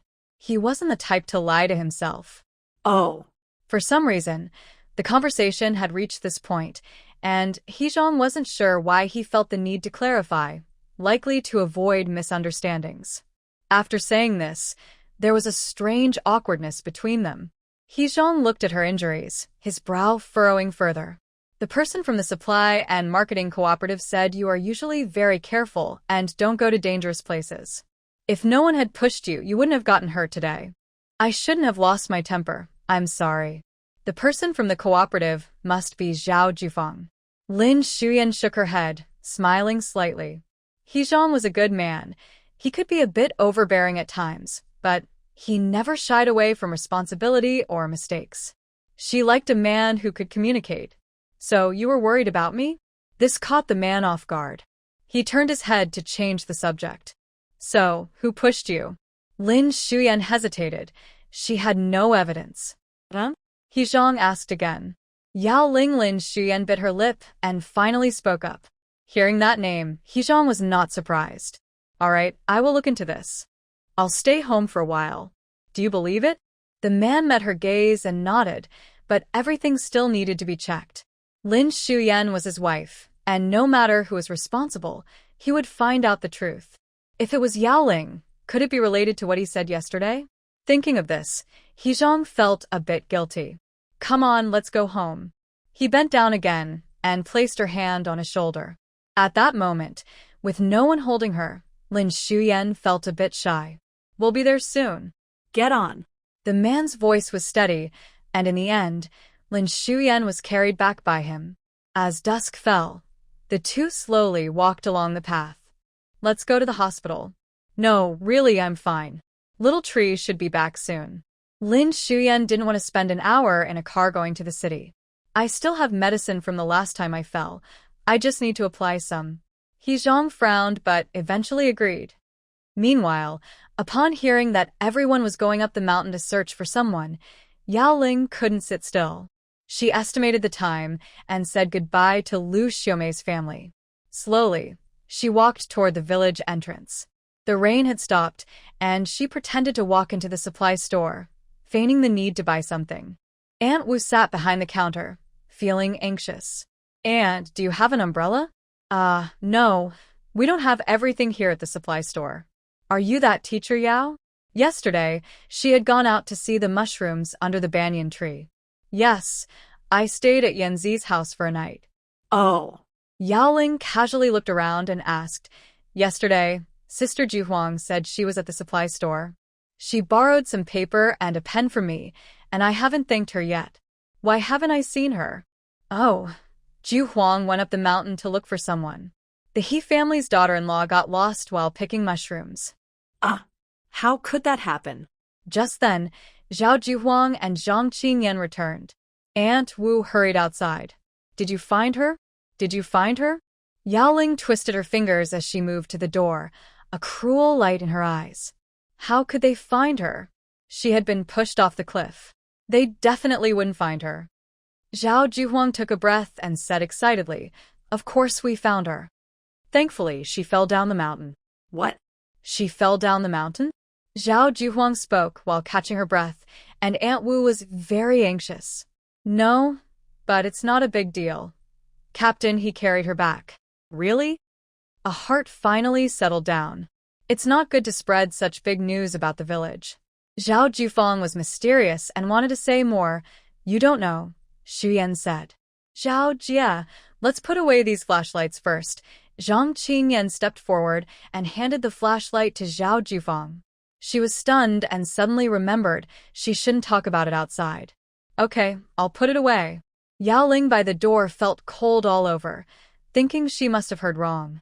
Lin Xuyan didn't die. He Zhang saved her. How could she not be dead? Why is she alive? She clearly fell from such a high and steep place. How could she not die? Zhao Jufang held the flashlight and headed back to the supply and marketing cooperative. She was startled by Yaoling's gaze as she passed by the door. "Oh," quietly standing there. "Teacher Yao, what are you doing?" Yaoling didn't hear her and quickly left, clutching her bag. Aunt Wu turned back and said, "She said she came to thank you for borrowing something yesterday." Strange. Zhao Jufang shook her head and hurried inside.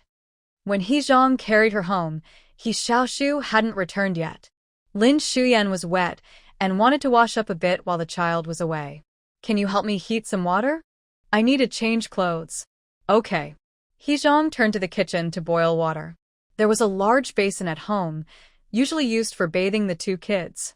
While washing, Lin Xuyan mixed a bucket of warm water, then squatted in the basin, pouring water over herself. While He Zhang was out, she searched the cabinet for clean clothes. Her wounds were numerous and couldn't touch water, so she could only wipe them with a towel. He Zhang was quick and soon brought back a bucket of hot water, adding some cold water to get the right temperature. After hesitating, he asked, "Do you need help?" "No, I can do it myself."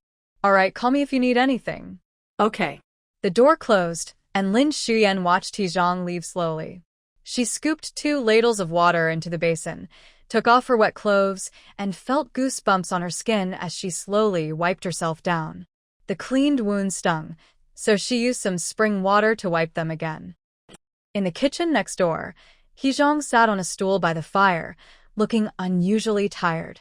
His tall figure leaned against the wall, with a hot towel covering his knee. Upon closer inspection, his legs seemed to tremble slightly. When the towel cooled down, he removed it and opened his eyes, returning to his usual stern appearance. Lin Xuyan had finished washing up and changed into clean clothes, feeling much more comfortable. He Zhang came over to pour out the water, and then went to get some medicine. "Come here, let me apply the medicine." Lin Xuyan sat on the edge of the bed and rolled up her pant leg. Her calves were covered in scrapes, red and swollen from her recent injury. Just as she was about to grab the medicine, the man crouched down with a cotton swab in hand. "We need to disinfect it first." Ouch. That hurts." Before Lin Xuyan could react, the alcohol was already on her wound, making her tear up and pull her leg back. He Zhang held the cotton swab firmly, pausing for a moment, just to disinfect. Was it really that painful? Seeing her tearful expression softened his tone. It's necessary to disinfect. Lin Xiumei thought to herself. With the healing water, it wouldn't be a problem, sob sob. However, the man didn't know that, and he meticulously disinfected every spot on her leg. Her skin was fair under his hand. Used to seeing men in the army, he thought it was unusual for someone to have such delicate skin. Just a little pressure left marks. After finishing her legs, he pulled up her sleeve, revealing more scrapes on her arms, along with wounds from branches. Zhang focused on treating her, and when he looked up after finishing, he saw her sitting on the bed with wet eyelashes and tears on her chin. The cotton swab fell to the floor, and he felt a bit at a loss. Lin Xiumei sniffled. It hurts so much. Sorry, I'll be gentler. He lowered his head again, only to realize he had already finished with her arms and didn't know what to do next. Finally, he reached up and wiped away her tears. His palm was slightly calloused, but warm and dry. Lin Xiumei was stunned, forgetting to cry. He Zhang stood up. Is there anywhere else? Thinking about telling him she needed more medicine, Lin Xiumei hesitated. He Zhang seemed to read her mind. No lying. Sigh. On my back. She couldn't use the healing water there either, so disinfecting it would have to do. She slowly turned around, and he brushed her hair to the side, pulling her shirt down a bit. Looking at her smooth back, he felt a slight tremor in his throat. I'll pull your shirt down a bit. He was referring to her undergarment, not her outer clothing. Okay. His hands, usually steady, trembled slightly as he tugged at the white fabric. Lin Xiumei felt embarrassed, her face turning bright red. There was a bruise on her back, but thankfully only one wound. He composed himself and pressed gently on it. Does this hurt a lot? Not too bad. As soon as the words were spoken, the alcohol was applied again, causing Lin Xiumei to shiver. Could you at least give me a warning? When she finally finished treating her wound, He Xiaoshu returned and was startled by her appearance, hesitating at the door. Aunt, what's wrong with you? This was the first time the child called her that, and Lin Xiumei paused before replying that she was fine. Fubao is with Grandma Gao. Xiaoshu, please go bring her back. Okay, the child said, dropping her backpack and running out. In the evening, He Zhang made steamed rice and had a simple meal with a mushroom meat sauce Lin Xiumei made yesterday. When Fubao returned, she was holding a little rabbit, looking very upset. Aunt usually comes to pick up Fubao early, but today it took a long time. Even the little rabbit couldn't cheer Fubao up. She sat on the bed and snuggled close to Lin Xiumei, refusing to be held by anyone else. Whimper. Sniff. She reached out her little hand, wanting to touch but hesitating, blowing gently on Lin Xiumei's injury. Lin Xiumei's heart softened. With such a child, she couldn't bear to ignore her. Fubao is so good. It's okay, and doesn't hurt anymore. When Fubao had injuries, Lin Xiumei would sometimes on them, saying it would make the pain go away, and the child learned to do the same. After blowing for a while, Lin Xiumei felt dizzy and managed to talk to the child for a bit. By the time He Zhang returned to clean up the dishes, she had already fallen asleep. Her left cheek was scratched, and she was sleeping on her right side, forgetting to lie back in her own spot. He Zhang simply picked her up and moved her to the outside, letting the two children sleep on the inside to avoid them kicking her injury. Her body felt light, and as he held her, she unconsciously snuggled closer, but didn't wake up. He Zhang cleared his throat softly and covered her with a blanket. At night, it started to rain outside, pattering against the window. Both children were asleep, lying under the same blanket. He Zhang lay in the middle, not covered by much, while the person beside him breathed softly, half of her small face buried in the blanket. It was quiet, but each breath felt like it was right next to him, bringing a slight warmth. He usually had a good routine, going to bed early and waking up early. But now, he couldn't fall asleep. He recalled what Lin Xiumei had said earlier. It was Yaoling who pushed her down the mountain. If it really was her, he would personally take her to the police station. He Zhang frowned, feeling it was because he had caused trouble for Lin Xiumei and couldn't help but turn to look at her. The room was dimly lit. After a while, someone sleeping let out a soft sound, their fingers tightening around the blanket. Lin Xiumei had a nightmare, reliving the moment of being pushed off a mountain. This time, she dreamed she really fell off a cliff, the wind howling in her ears, and below her was an endless abyss. She was very scared but couldn't make a sound. Suddenly, she felt warmth in her hand, and a voice whispered in her ear, "It's okay. Don't be afraid. It's just a dream." He Zhang. She murmured, and he heard her clearly. The next day was the weekend, and He Xiaoshu didn't have to go to school. When Lin Xiumei woke up, her head felt dull and painful. It seemed she had a nightmare last night, but then everything was fine. Yay. Fubao, with a sweet voice, came over, hugging a little rabbit close to Lin Xiumei. She smiled and sat up, realizing she was sleeping on the outer edge. Did she sleep outside last night? She had no memory of it. Who? Fubao watched her in a daze, then leaned into on her arm, tilting his little head to look at his aunt. Lin Xiumei snapped back to reality. "Where are your brother and uncle?" Fubao looked confused, and then turned to look outside the door. He Xiaoshu just came back with 2 bowls of rice, placed them on the table, and hurriedly ran out to bring back steamed eggs and mushroom meat sauce. When he reached the bedside, he awkwardly said, "Eat. It's time for breakfast." Lin Xiumei got up from the bed and glanced at the food on the table. The steamed egg looked tender, with a bit of pork fat still not melted, garnished with green onions. "Did Xiaoshu make this? It looks delicious." He Xiaoshu pursed his lips, his voice barely audible. "Uncle went to the city. He said he would bring lunch back. I said I could cook." "That's impressive.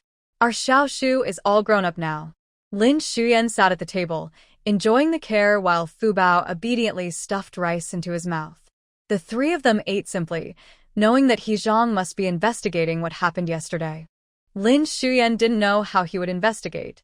Only she had seen what happened that day.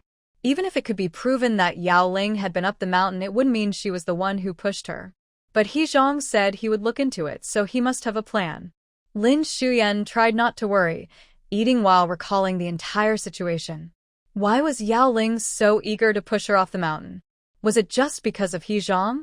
In her past life, Yaoling never acted directly, even waiting many years for He Xiaoshu to take action. She was a scheming person, always hiding behind others and using them. There must be a reason why she couldn't bear to live another day. Unable to find clarity, Lin Xiumei sighed and turned to meet He Xiaoshu's gaze. The child quickly lowered his head, pretending to eat. She could see the concern in his eyes and softly said, "Xiaoshu, Auntie is fine now." "You're not fine. You're bleeding here," he said, puffing out his cheeks slightly, pointing to the side of his face and then to his arm, where Lin Xiumei was injured. "Why did you go up the mountain to earn money?" "I can earn money for you in the future." The child's words were a bit pouty, his eyes fixed on the bowl. Lin Xiumei felt a warm rush in her heart, remembering how he had called her auntie yesterday, which made her even happier. "Xiaoshu, if Auntie doesn't leave anymore and stays with you and Fubao forever, would that be okay?" "Really?" The child's eyes lit up, and he looked up at her in disbelief, then shook his head. "You're lying. You said you were going to leave last time." Lin Xiumei put down her chopsticks and said seriously, "Last time was due to a misunderstanding with your uncle. I really won't leave anymore. Don't you like that?"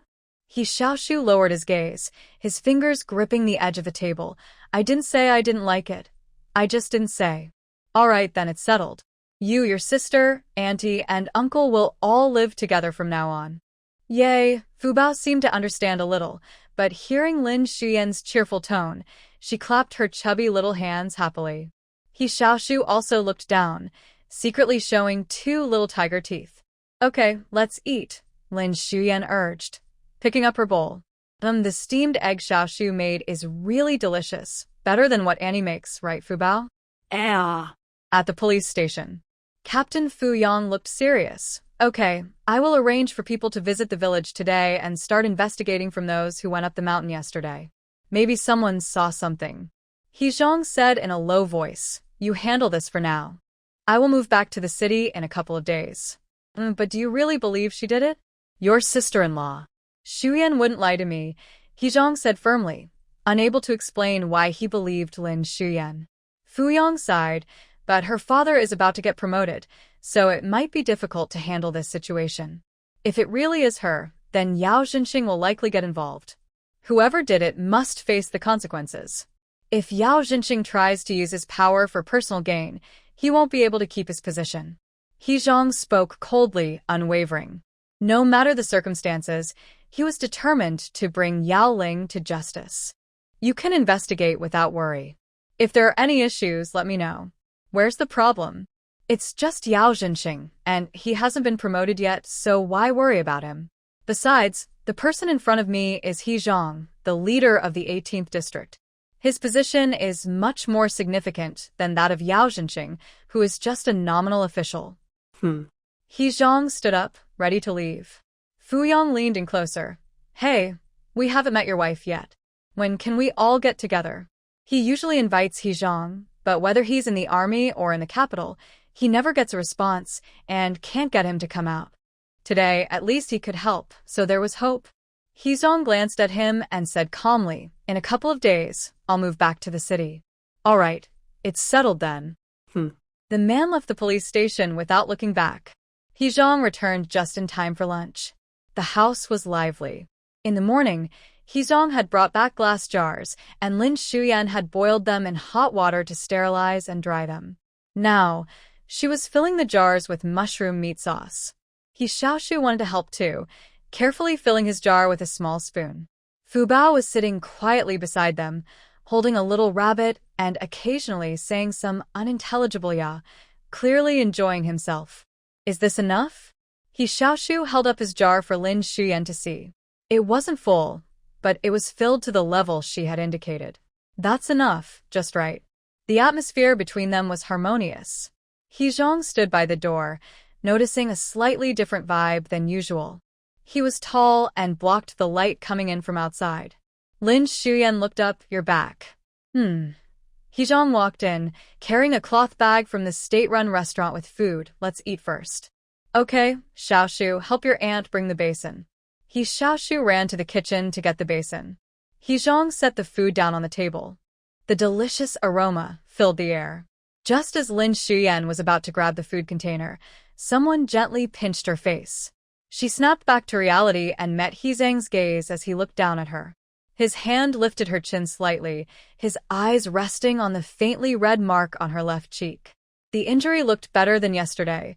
The swelling had gone down, and it seemed to be healing. "It looks better. We'll put some medicine on it later. I brought some from the hospital." He leaned in closer, and Lin Xiumei blinked, feeling a bit flustered as she looked into his deep eyes.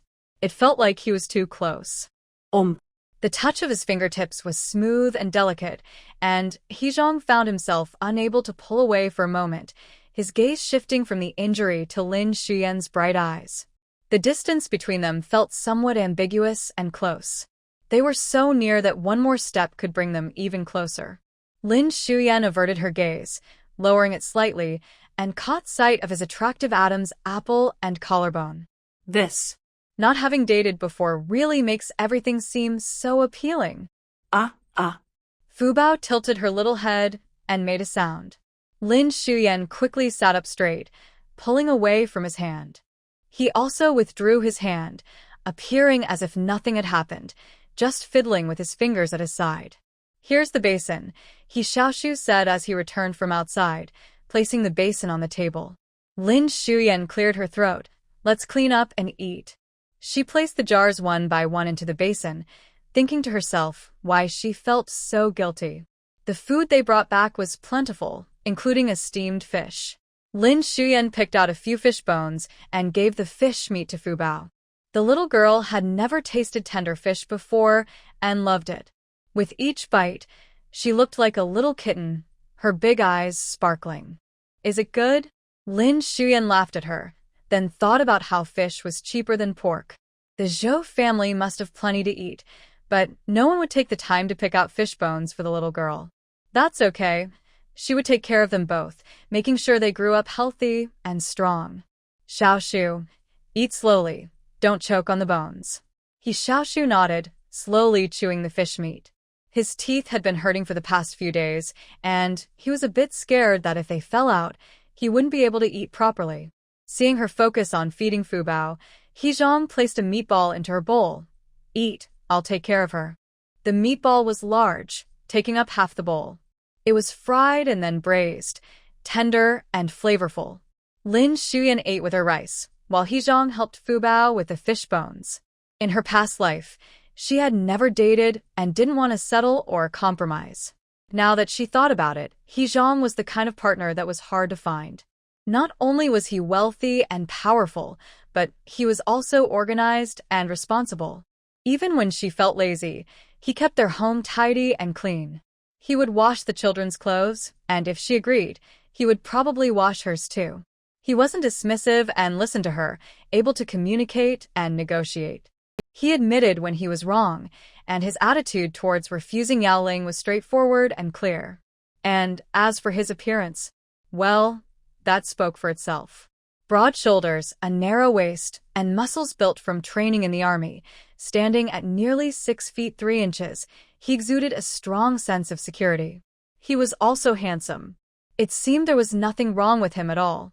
Perhaps because she was born in a place that values flowers, Lin Xiumei felt a deep respect and trust for soldiers. She was lost in thought, forgetting to eat, and smiled with her lips pressed together. Then, a gentle tap on the table brought her back. The man frowned slightly and urged, "Eat." Caught looking at someone else, Lin Xiumei startled and quickly focused on her food. She wondered if she would ever learn to take care of herself. After dinner, He Xiaoshu cleaned the dishes while she packed the mushroom meat sauce. Fubao was full and lay sprawled out, looking sleepy. Lin Xiumei pulled a little blanket over him. She wanted to say she had nothing to do in the afternoon, but then He Xiaoshu dropped a big piece of news. "Let's move to the city. There's a vacant apartment in the city that's almost ready. We can move there today." He was concerned about leaving Lin Xiumei alone in the village since he had a mission ahead. Also, for some reason, he really wanted her to know he could provide a good life for her. His sense of masculinity showed itself in subtle ways, eager to be expressed. Lin Xiumei didn't mind. She had no relatives in this village or anywhere else. Moving to the city would definitely be better, with electricity and easier shopping. Selling something there would also help earn money. "Sure, I'll go wherever," she said with trust in her eyes, adding, "as long as I'm with you, Xiaoshu and Fubao." Her words warmed He Zhang's heart, and he was glad he had asked young Xiaoshan to arrange the apartment.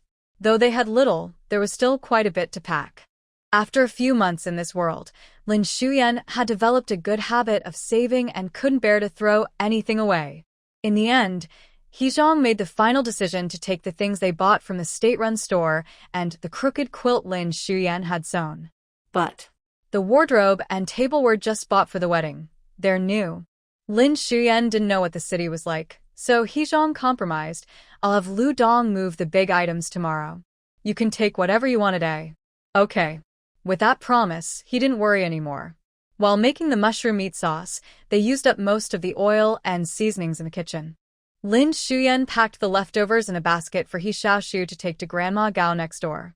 Once everything was organized, He Xiaoshu made a trip to the car first. People at the village entrance watched curiously as he carried blankets and a basin, but they didn't dare approach him because of his cold demeanor. The clothes from the wardrobe were taken out. He Xiaoshu said there was no need to take the old clothes, as winter was coming soon, and they could buy new ones then. Lin Xiumei agreed, thinking that these old clothes were a model of thriftiness. They had been patched up and worn for many years, and she didn't even know which sister had left them behind. The 2 children had been left at the door with no clothes, only the 2 new sets Lin Xiumei had bought for them. On the other hand, He Zhang's clothes were clean and neatly folded in a corner. Lin Xiumei took them out. All wore white shirts. Despite being a cold and stern person, he looked handsome in a white shirt. She gently brushed her hand over the fabric. Underneath, there were a few envelopes and documents, which she placed untouched by the bed and put them together in a cloth bag. After tidying up, Fubao woke up, sitting dazed in the middle of the Kong, looking at the big and small bags of things, a bit confused. Fubao is awake. "We're going out now." Fubao looked at the door, then turned back to Lin Xiumei. Come on, get up and take your little rabbit with you. Fubao obediently picked up the little rabbit and walked over to Lin Xiumei, snuggling against her. The three of them waited for He Zhang to come back, but before he arrived, Grandma Gao from next door came over first. She dropped off a basket of eggs, saying they were for the children, and then left. Lin Xiumei was used to her quirky temper and smiled as she accepted them. He Zhang quickly returned, carrying things in one hand and holding Fubao in the other, while Lin Xiumei only carried a light bag of clothes. The four of them left the old house. Lin Xiumei's injuries were serious, but not too severe. They looked worse than they were. At the village entrance, Zhao Jufang and a few others were watching. When they saw the family coming, they all came out of the village committee, sensing they were moving away. Xiuyan, where are you going? How are your injuries? Lin Xiumei set down her things and replied warmly, Aunt Wu, Sister Zhao, we're moving to the city. Thank you for taking care of us during this time, and I'm sorry for causing trouble yesterday. Aunt Wu looked at her.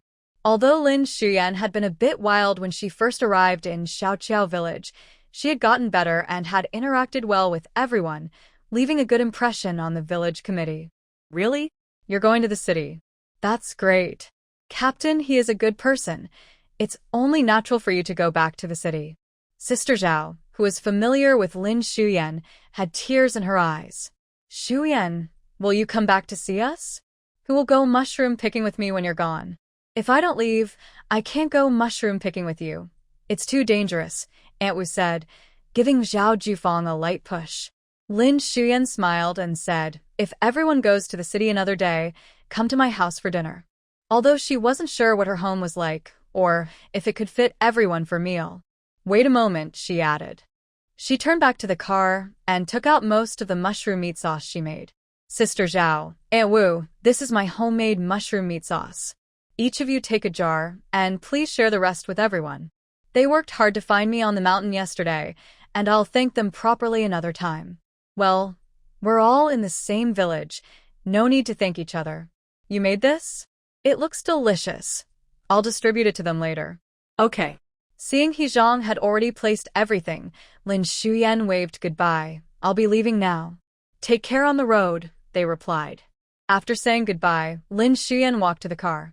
Come sit in the front, it helps with motion sickness, He Zhang said as he rolled up his shirt sleeves in the driver's seat. Lin Xiumei didn't refuse and reminded He Xiaoshu to take care of his sister since her arms were hurt and she couldn't hold the child easily. Drive slowly. Okay, He Zhang replied, and the car drove out of the yard, turning onto the road to the city. The scenery outside blurred by, filled with rice fields and forests, and the yellow dirt road unique to this era. Lin Xiumei found it hard to describe her feelings. She had come to this unfamiliar time, hoping to escape the connections from her past life and enjoy some peace alone. Now, not only was there a man beside her, but also two little ones behind.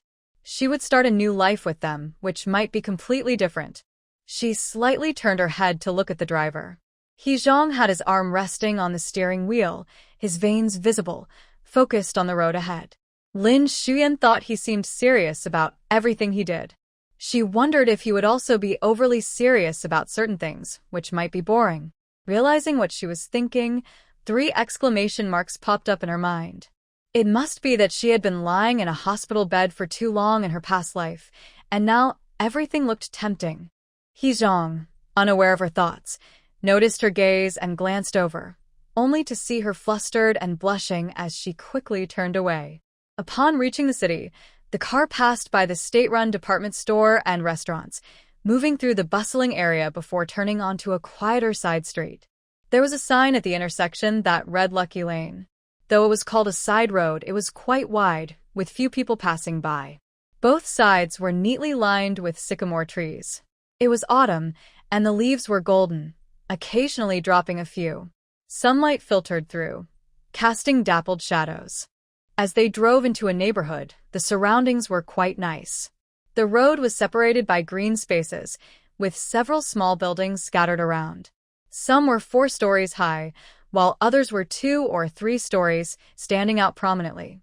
Lin Xiumei felt a bit disconnected, suddenly moving from the old house in Xiangqiao village to this place. Indeed, every era has its wealthy people and prominent families. Just like in modern times, as an ordinary person, she couldn't experience the life of billionaires. The world is inherently divided. It seems everyone is equal, but in reality, there is no true equality. Fortunately, she could live in such small buildings in modern times, so it wasn't too surprising.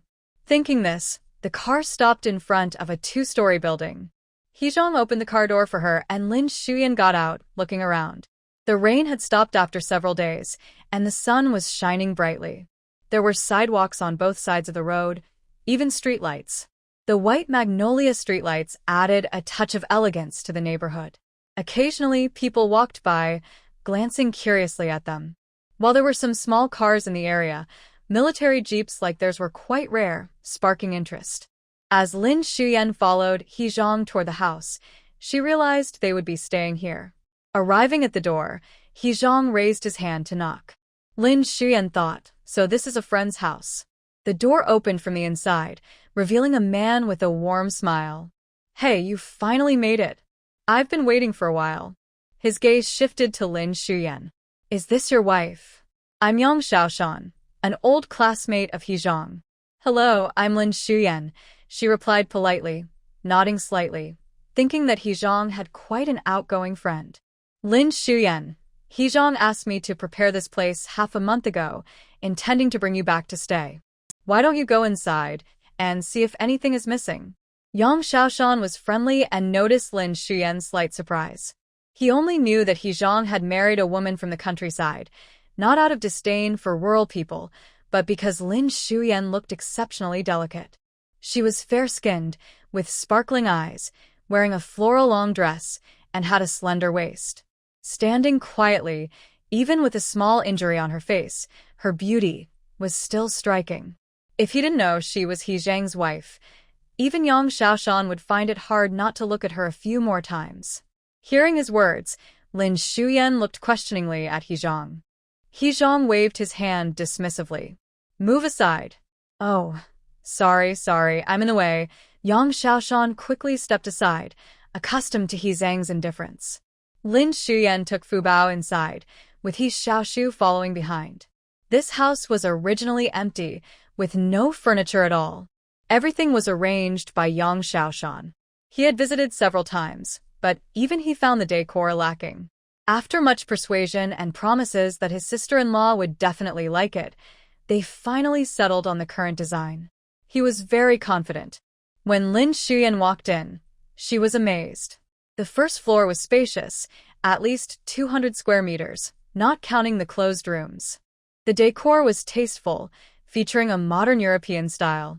The sofa combined redwood and leather, making it look stylish rather than old-fashioned. The light-colored furniture had intricate European patterns, and the carpets were all new. Overall, the place felt vintage yet high quality. Lin Xiumei looked around and genuinely liked it. She placed Fubao on the sofa and asked, "Can I go upstairs to take a look?" He didn't understand why she asked that and simply replied, "You can check if anything is missing." Lin Xiumei lifted her dress and happily ran up the stairs. The second floor had 4 rooms, a study, a master bedroom, a guest room, and one unused room that overlooked the living room below. To her surprise, the master bedroom had its own bathroom. While it's not uncommon for city homes to have bathrooms, this one had a large bathtub as well. Lin Xiumei realized she hadn't taken a bath in ages and felt incredibly happy. There was a large full-length mirror on the wardrobe, and she noticed that none of the rooms showed signs of anyone living there. She wondered if they were supposed to be shared with friends. But the master bedroom was probably meant for someone special. She ran back downstairs, bouncing down the steps. He frowned, walked slowly. She had just fallen down a hill yesterday. Lin Xiumei quickly slowed her pace. He Xiong, the upstairs is beautiful. Her eyes sparkled like a child who just got candy. It was the first time he saw her like this, and his heart skipped a beat. I'm glad you like it. Yang Xiaoshan noticed the change in He Zhang's expression when he saw the girl so happy. It was a rare sight, and he couldn't help but smile. He quickly chimed in, "Sister-in-law, this furniture is all the latest trend." A lot of it was specially brought from the south. That big wardrobe? You know, He Zhang almost made me get you a redwood wardrobe. Wouldn't that have looked amazing? Lin Xiuyan looked at He Zhang and couldn't help but laugh at his straightforwardness. It looks great, but isn't this your house? When Lin Xiuyan entered, Yang Xiaoshan was already inside, and she naturally thought the house belonged to him. Wow, I can't afford to live here. It belongs to my big brother He. Lin Xiuyan was a bit surprised and suddenly thought, what am I doing picking mushrooms? The god of wealth is here. She didn't know how valuable the house was, but seeing that Yang Xiaoshan was well-dressed and couldn't afford it made her think it must be very expensive. He Zhang didn't mind. The house was left to him by his mother and had been empty for a long time. He Xiaoshu and his sister came out of the kitchen. "Aunt, there's a refrigerator." When he shouted, Fubao also exclaimed, pointing towards the kitchen. Their aunt had mentioned many times that it would be great to have a refrigerator to buy more meat, and now there was one in the kitchen, a big one. He Xiaoshu recognized it from their grandfather's house. Lin Xiuyan immediately forgot about He Zhang and Yang Xiaoshan. Really? Let me take a look. She looked so happy, just a few years older than He Xiaoshu. With no one in the living room, Yang Xiaoshan moved closer to He Zhang, looking at him meaningfully. Wow, a rare sight. I told you some people who say they won't divorce really won't. He Zhang glanced at him coldly and said, "Are you bored? If you are, go bring my stuff in from the car."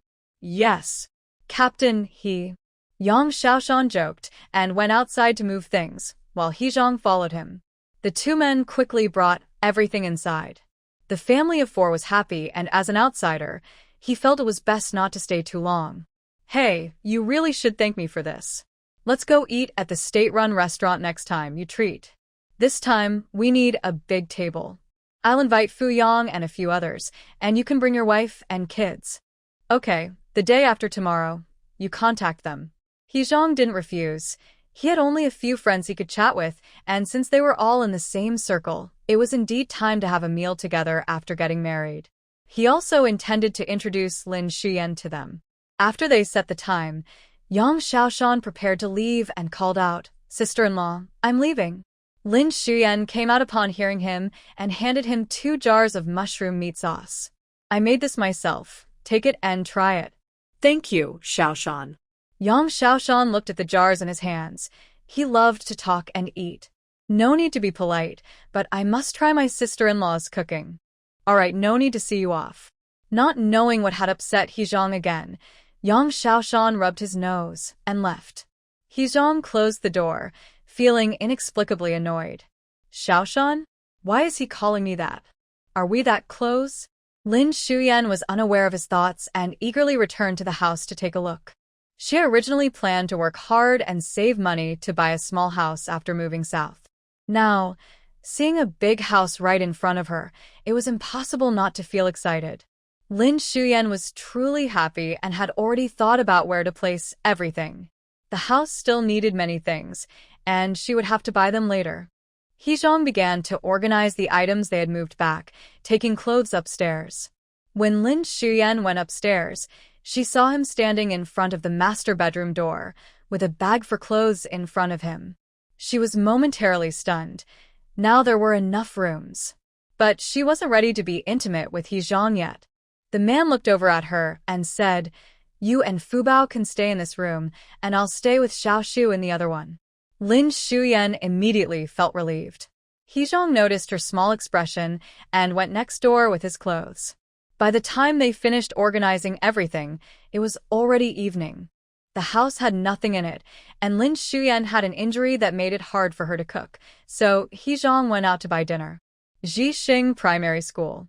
Yaoling lay in bed, feeling very hot. She had developed a high fever since returning yesterday.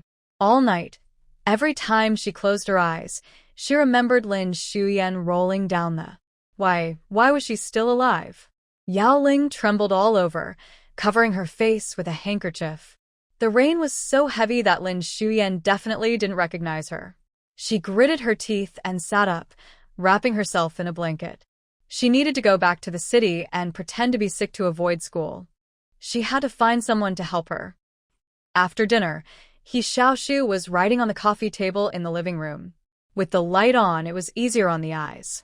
Lin Xiumei was very eager to use the upstairs bathroom. After dinner, she felt restless. He Zhang was sitting on the sofa reading a document, and she bit her lip as she glanced at Fubao beside her. He Zhang, how do I get hot water? I want to give Fubao a bath. She saw the shower head upstairs, but didn't know how to get hot water at this time. He Zhang put down the document. I'll help you. He picked up Fubao and took them upstairs. The shower was not complicated to operate, but it took a while for hot water to come out. The bathroom was quite large, but He Zhang seemed a bit cramped standing inside. Lin Xiumei went out to get Fubao's clothes. When she returned, He Zhang was just about to come out and blocked the doorway. Don't wash, you have an injury. She knew he would be concerned about her. Lin Xiumei cleverly replied, I'm giving Fubao a bath. Fubao exclaimed, Yay. He nodded and stepped outside. The bathroom door closed, and soon the sound of water could be heard. He stood in the room, not rushing to go downstairs, staring at the large bed for a moment before walking over to take the quilt that Lin Xiumei had sewn to the next room. Before leaving, he glanced at the white wardrobe. Was the red not nice? Lin Xiumei was giving Fubao a bath, blocking the tub so she could stand inside and rinse off. Wow, Fubao smells so good after her bath, all clean and white. Fubao responded with a playful sound. Yes, it's great. Andy wants to take a bath too. They were speaking in a playful manner, but compared to before, Fubao was showing more emotions. Although she couldn't speak, her tone had more ups and downs. After washing Fubao, she changed her into a clean, soft long-sleeve shirt. Lin Xiumei felt a little tempted and carried Fubao to the bed outside, giving her a little bunny toy. Be good, Fubao. Wait while Auntie gets ready. Then she grabbed some clean clothes and went into the bathroom. Lin Xiumei couldn't resist taking a bath. If He Zhang asked, she would just say she was freshening up. Plus, she wanted to do something she had been thinking about for a while, adding spring water to the bath to help heal her wounds, which might even help her recover faster. She secretly filled the tub with water, adding a petal of snow lotus, which not only helped heal but also improved skin. Drinking spring water every day had already made her skin fair, but the snow lotus would surely enhance the effect. Lin Xiumei was willing to invest in herself. Having lived again, she wanted to enjoy life and use good things for herself. After soaking for over 10 minutes, she started to feel a bit uncomfortable. Looking down, she noticed the water had turned murky. She didn't bathe every day, but she did wipe down. There was no way she could be that dirty. Upon closer inspection, her originally fair skin seemed even clearer, as if all the impurities had been washed away. Lin Xiumei felt a surge of joy. It was amazing. She quickly got out of the dirty water, drained the tub, and rinsed herself from head to toe. There was a mirror in the bathroom, and she wiped away the steam to see herself under the warm yellow light, looking as refreshed as after a good scrub. She felt completely relaxed, and her skin looked soft and smooth. Knock, knock, knock. A man's voice came from outside. Are you bathing? No. Not at all. Her immediate response sounded suspicious, and Lin Xiumei hurriedly grabbed her clothes and opened the door. A man leaned against the doorframe, not expecting her to open the door suddenly. The petite figure bumped into his chest. The bathroom was wet and slippery, and Lin Xiumei started to fall backward, but was caught by someone at her waist. He had strong arms, and her body, just out of the shower, felt warm and smelled faintly of soap. They stood there awkwardly. He slightly bent down, his shirt unbuttoned at the top, revealing a strong chest. Lin Xiumei didn't mean to look, it was just the angle. The warmth of his hand on her waist felt almost too hot, and she managed to stammer, I am just wiping off, I didn't wash. He didn't like people lying, but didn't call her out on it. Instead, he helped her stand steady, and said, I came to tell you that Fubao took the little tree down to play. With him so close, Lin Xiumei felt embarrassed, her back heating up like she was being pricked by needles. Got it, I'll go down too. She bent down and slipped out from under his hand, letting her hair fall as she went downstairs. Later that night, lying on the soft bed, Lin Xiuyan felt incredibly happy. She rolled around with Fubao, but the little girl was already sleepy and curled up to fall asleep. He mentioned he would take her shopping for clothes and other things she needed. Lin Xiuyan felt great. Her living standards were improving, and she didn't feel burdened by spending his money since he would be her man in the future. Of course, in a physical sense, he wasn't quite that yet. Yaoling took the bus back to the military family area. Xue Hanghua looked at her daughter, who appeared weak and sick, feeling both heartbroken and angry. Why did you insist on going to the countryside? Look at what happened now. Why are we chasing after He Zhang? You're already married and still have 2 dependents. Yaoling sat on the sofa, not wanting to hear her mother's nagging, rubbing her aching forehead. Mom, can you help me set up a meeting with Meng Xiaoqi? I want to see him. In her past life, Meng Xiaoqi had liked her a lot, even to the point of obsession. At that time, he was just a deputy commander working under her father. Yaoling later realized that he had noticed her after she visited the military base a few times. What? You want to meet Xiao Meng for a blind date? Yes. Why? Because Meng Xiaoqi was a tough person. If he dared to act against her in the past, it showed he was someone to be reckoned with. Now that he liked her and listened to her, Yaoling thought it would be useful to take advantage of him for her plans. She glanced at Xue Hanghua again. I'll take a few days off. I won't be going back to school for now. Xue Hanghua smiled, thinking her daughter had come to a realization. All right, I'll tell your dad to have a word with Xiao Meng. Okay, I'm going upstairs to rest.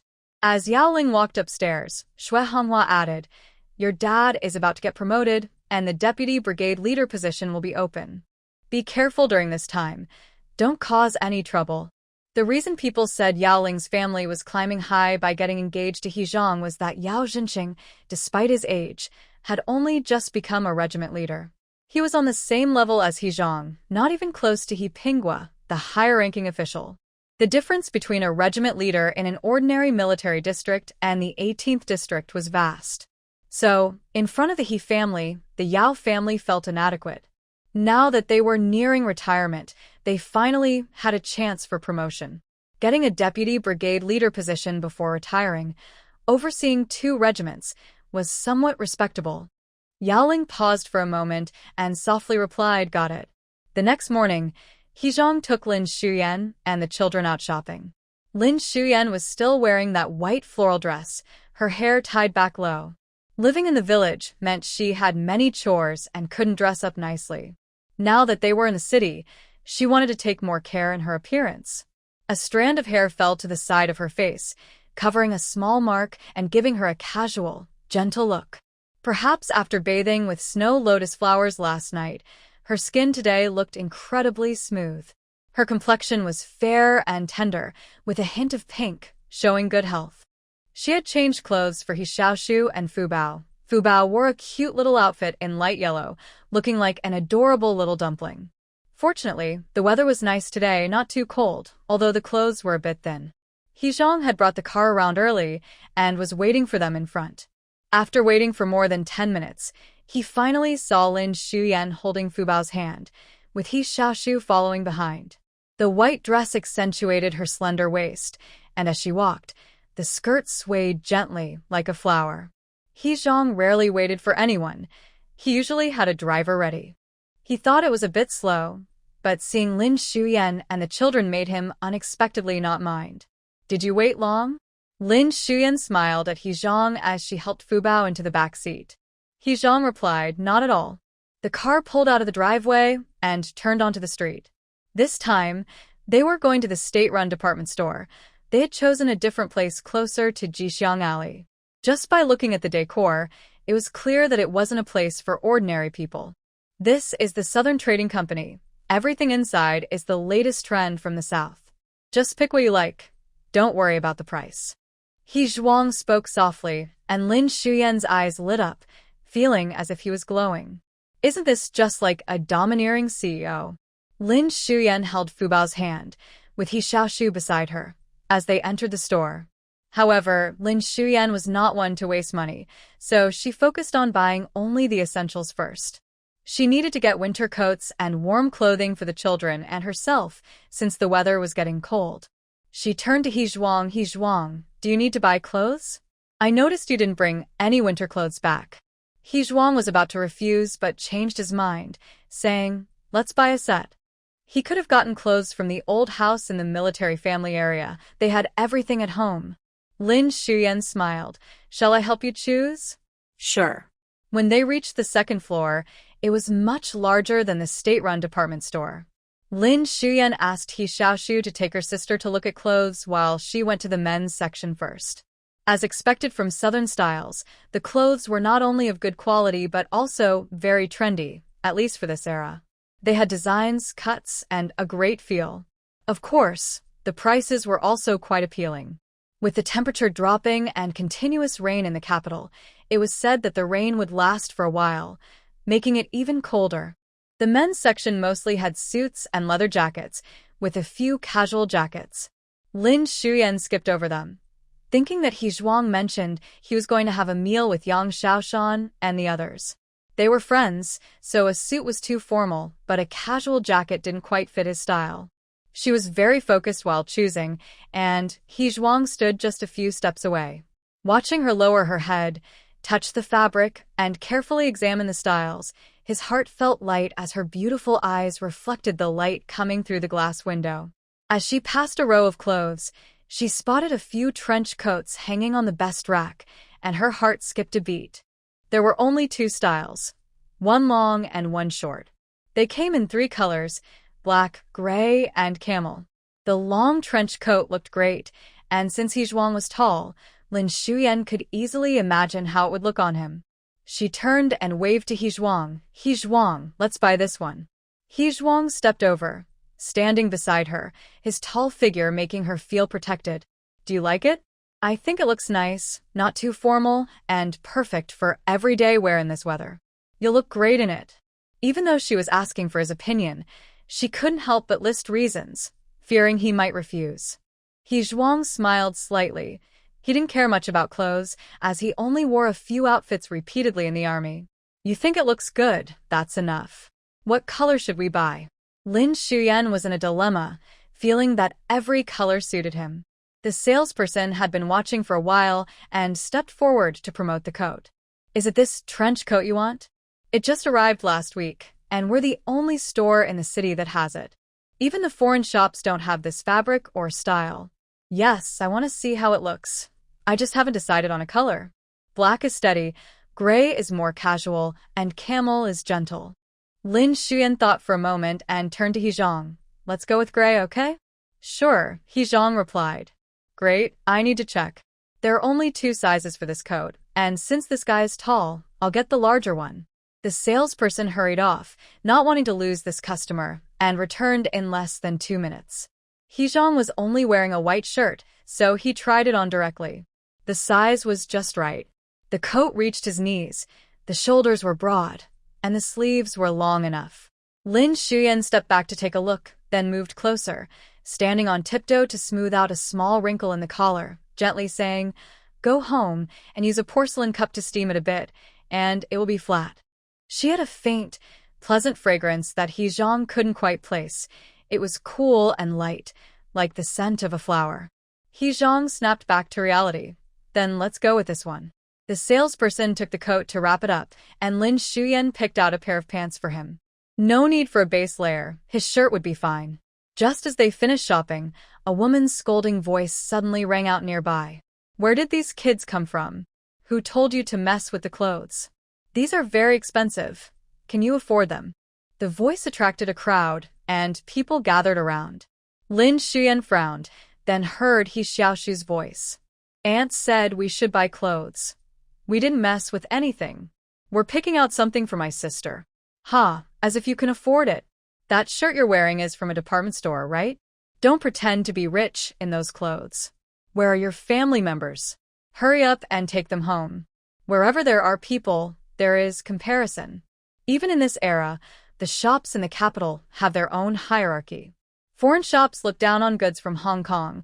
Hong Kong shops look down on Southern merchants, and Southern merchants look down on state-run department stores. The salesperson felt that being in a Southern shop was at least better than a state-run department store. During this time, the The two children had been cared for by Lin Xiumei and were no longer as cautious and fearful as before. He Xiaoshu remembered that aunt had said when they hadn't done anything wrong, she and uncle would always stand by their side. He was not afraid at all and looked up at the salesperson. Fubao just held onto his brother's shirt, wide-eyed, clutching a small red dress tightly. Seeing the children like this, the salesperson became even more disdainful, saying, "Some people have no manners, just go. Hurry up and leave." The people nearby couldn't take it anymore. Is it really that serious for a child to hold a piece of clothing? What kind of person are you? That was rude. The salesperson felt a bit angry, but didn't want to offend the customers. Well, that dress is dirty now. If you want to buy it, I won't ask you to leave. With that, everyone fell silent. Where is it dirty? What do you think is dirty about the child? Tell me clearly. A clear voice came through. The two children were always clean, and Lin Xiumei was furious. She pushed through the crowd to protect the children, like a hen guarding her chicks. She glared with her beautiful eyes. What? Is the Southern Trading Company yours? Why do you act so superior? What proof do you have that my children are dirty? The salesperson was speechless, her face turning sour, but when she saw Lin Xiumei's dress, which looked like it was from a state-run store, she thought she was just trying to show off. Our items are expensive, and you can't touch them if you don't buy. Lin Xiumei laughed coldly. Yes, the items are expensive, but the value is in the items, not in you. Just because you work here doesn't make you better than others. You must apologize to my children today. She spoke softly but firmly, not backing down. He Xiaoshu felt a pang in his heart when he heard my children and reached out to hold Lin Xiumei's hand. Lin Xiumei turned to give the child a reassuring look. The salesperson raised her voice, thinking it was impossible to apologize to a few poor people with so many watching. However, the people around began to murmur, "Yes, apologize to the children. The salesperson's salary isn't high, can you even afford to buy?" Exactly, I thought the girl was educated. She makes perfect sense. Hurry up and apologize. Looking down on others, who knows what she thinks of us? He Zhang stood nearby, calmly asking the person who had brought them the clothes to call the manager, observing the situation. The salesperson, now feeling uneasy, tried to slip away. "I don't want to deal with you. I have to work. Buy if you want." Stop. He Zhang's deep voice made the salesperson freeze in her tracks. In the distance, Yang Xiaoshan jogged over. What was going on? This person came to buy something without saying a word to him. Hearing the salesperson had argued, Yang Xiaoshan touched his forehead, hoping he hadn't offended anyone, especially He and Luo. What happened? He Zhang's sister-in-law. Hey, little tree and Fubao. His voice grew softer, feeling guilty and on the verge of tears. Yang Xiaoshan was in charge of purchasing and managing at the Southern Trading Company, holding real power. Seeing him, Lin Xiumei was slightly surprised but quickly felt it wasn't her fault and spoke calmly. This salesperson said our child had dirty hands and would soil the clothes, telling us to leave if we couldn't afford to buy anything. She also said the child wasn't taught properly. Am I not a person just like He Zhang? Her words were filled with sarcasm, clearly upset. Yang Xiaoshan chuckled nervously. What do you mean by you and we? Sister-in-law, please don't be angry. He turned serious. Liu Jinhua, it's you again. I already warned you last time. If you act disrespectfully again, you won't have this job anymore. Go to the back and clean up. You can leave for today. Yang Xiaoshan looked at He Zhang, shrugging helplessly. It's my fault for not managing things well. Whatever the child wants today, it's on me. The salesperson Liu Jinhua looked stunned. Please, Mr. Yang, I didn't mean to. I can't lose this job. In this day and age, working at the Southern Trading Company made many people envious. Her life with her husband wasn't great, and losing her job would make things worse. Mr. Yang, please. Not wanting to disrupt everyone shopping, Yang Xiaoshan quickly walked to the back, and the salesperson followed him. Lin Xiumei called out to her, Liu Jinhua, you still haven't apologized to my child. Yang Xiaoshan stopped, and Liu Jinhua, feeling pressured, approached the group and apologized to the child. Everyone dispersed. The issue was resolved, but Lin Xiumei wasn't in the mood to shop anymore. Worried that the salesperson's comment about not being taught might upset her child, she forced herself to cheer up and crouched down to comfort the child. Unexpectedly, He Xiaoshu handed Fubao a little dress. "Annie, my sister likes this dress. Is it pretty?" Lin Xuyan's eyes flickered as she looked at the dress in his hands and took it. "It's beautiful. Our Fubao loves red. What about you, little tree? You like blue, right?" He Xiaoshu nodded and took her hand. "Let's go choose some clothes." "All right, let's go buy," He Zhang added, helping her to stand up. Lin Xuyan became happy again and happily took the children to buy clothes. He Zhang looked at her, then at He Xiaoshu and Fubao, and found it strange how the whole family seemed to share emotions. When she was happy, the children were happy, and when she was not, the children were also gloomy. When they came out of the Southern Trading Company, they carried many bags, and Lin Xuyan looked pained. They bought several outfits and a lot of yarn. The children needed sweaters for winter.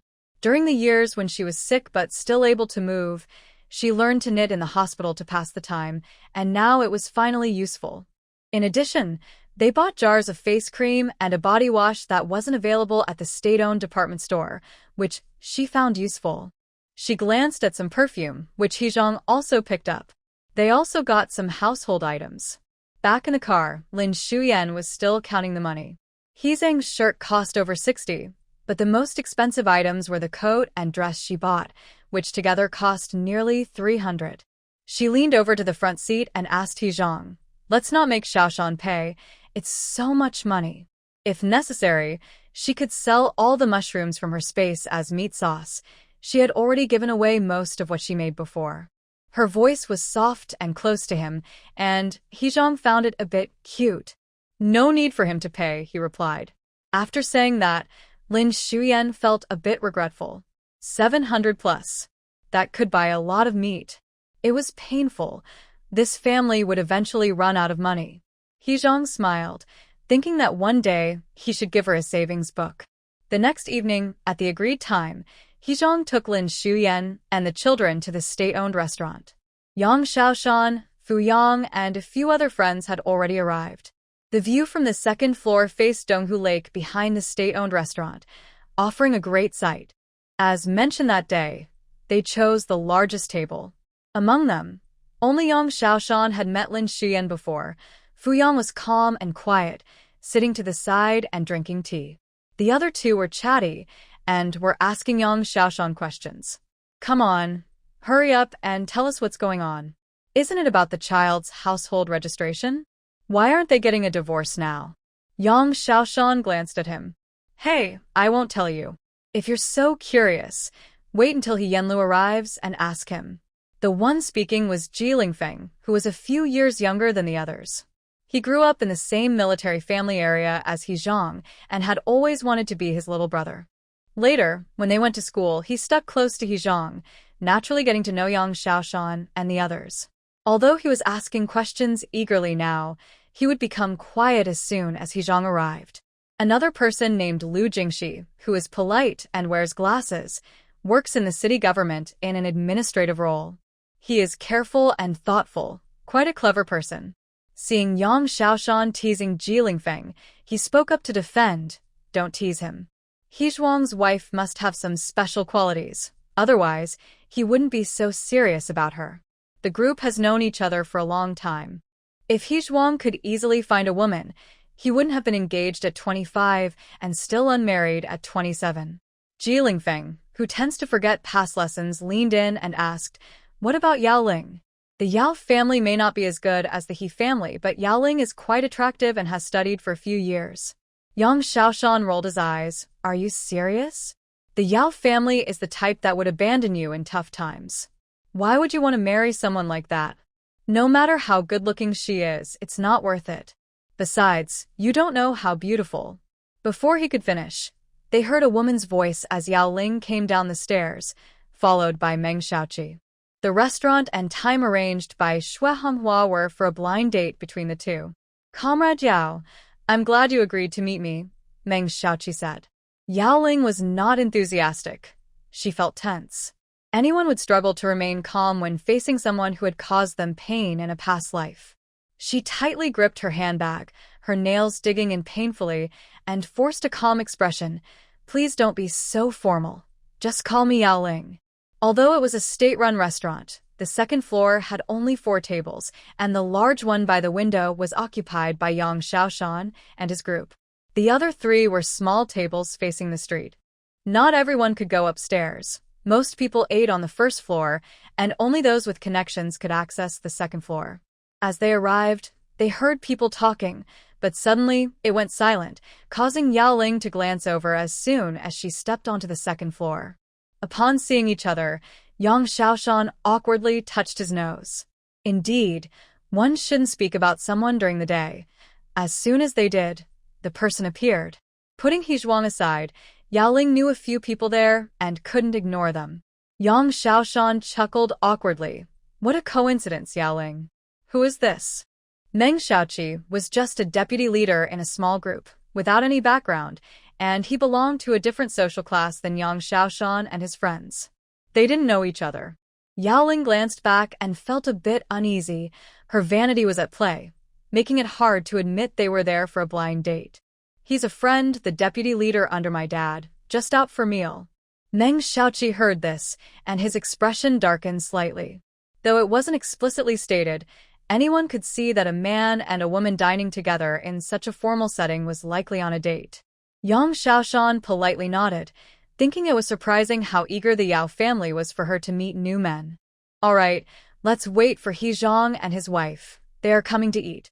In the past, Yaoling and He Zhang were only engaged, and no one ever called her sister-in-law. Thinking about their relationships, Yaoling felt a bit jealous. That country girl Lin Xiumei didn't deserve to be called sister-in-law by these people. She thought He Zhang was just bringing Lin Xiumei to the city for a visit and had no idea they had already moved there. Yaoling pretended to be casual, saying, "It's rare for Lin Xiumei to come to the city, so you all should order a few more dishes. She probably hasn't been here before. I saw her a few days ago, and they only had a little mushroom sauce at home." Of course, she hadn't seen Lin Xiumei eat mushroom sauce. It was just that when she went to find He Zhang, Lin Xiumei mentioned making mushroom sauce with the mushrooms they collected. Everyone enjoys fresh food, but country folks turn it into sauce, which is salty and not worth eating. At this point, everyone looked a bit displeased, disapproving of Yaoling's attempts to belittle Lin Xiumei.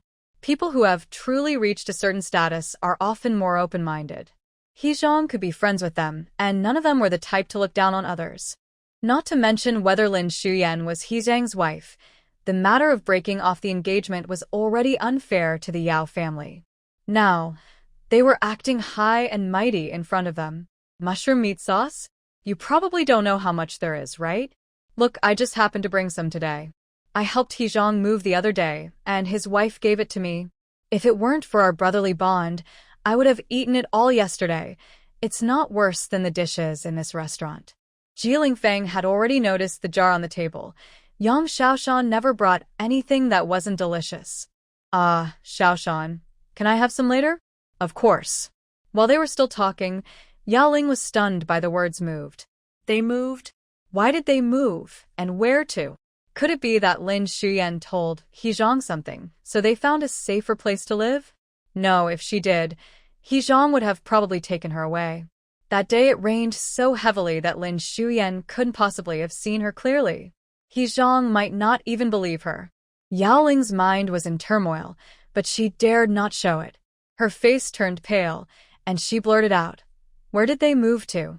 Yang Xiaoshu was about to say they moved to the Sioux Garden community to tease her when he was interrupted by Fu Yang, who had been silent.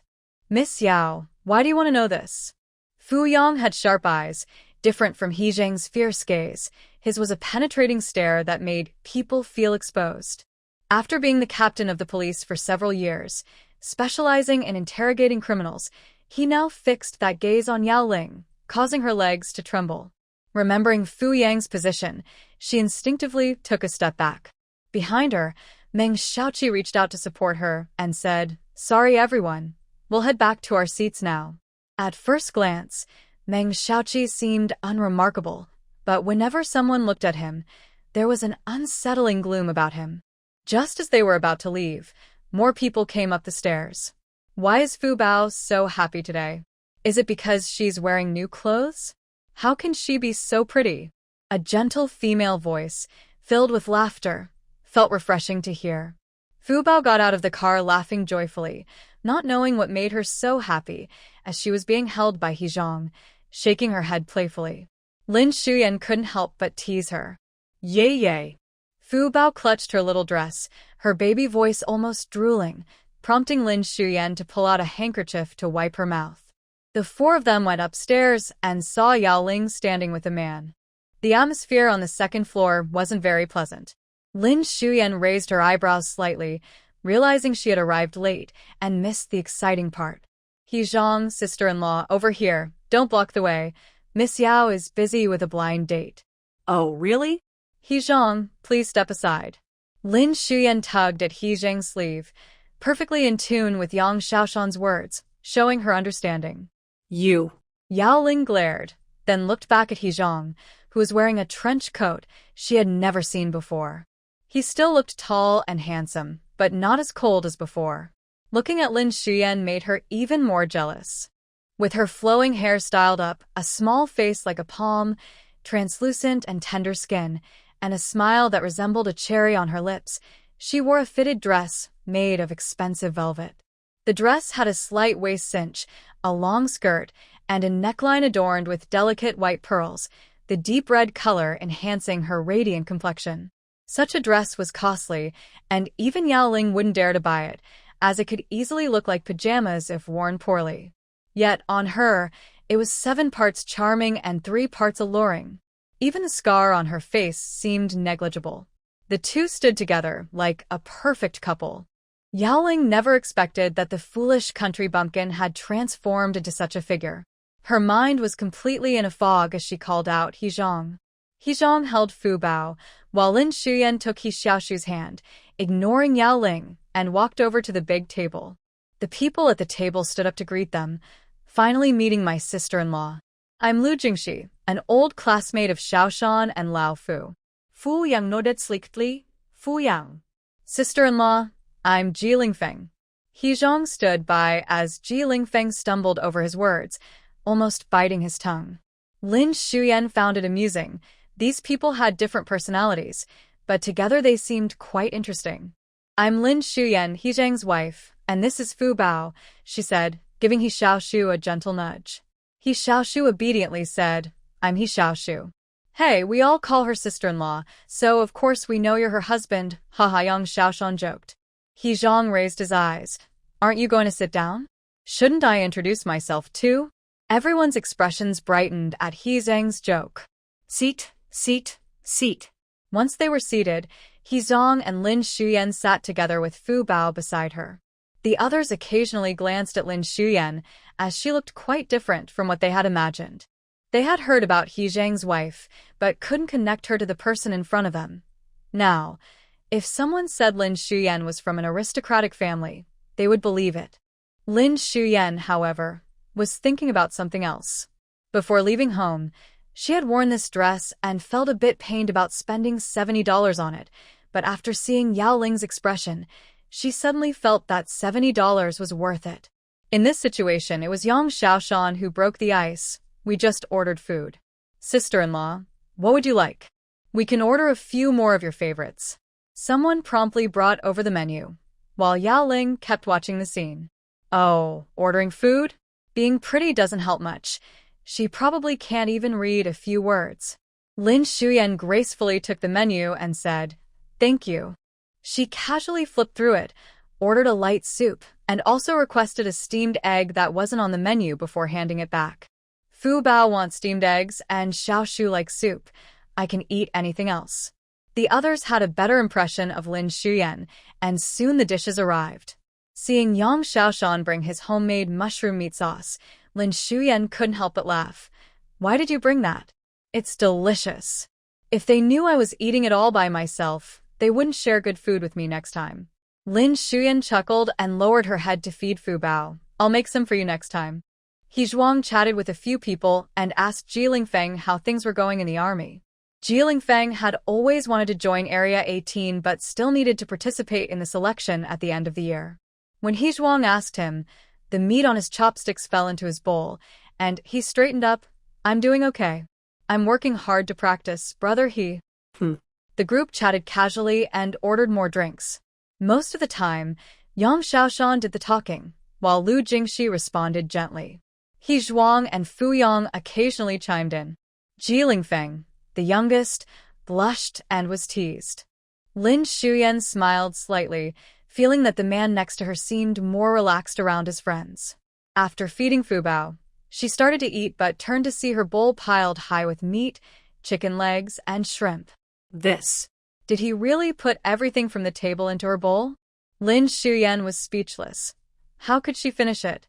Just as she hesitated to pick up her chopsticks, another piece of deboned fish was added to her bowl. The man continued talking with them, casually placing food into her bowl as if it were natural. She whispered, He Zhuang, I can't finish this.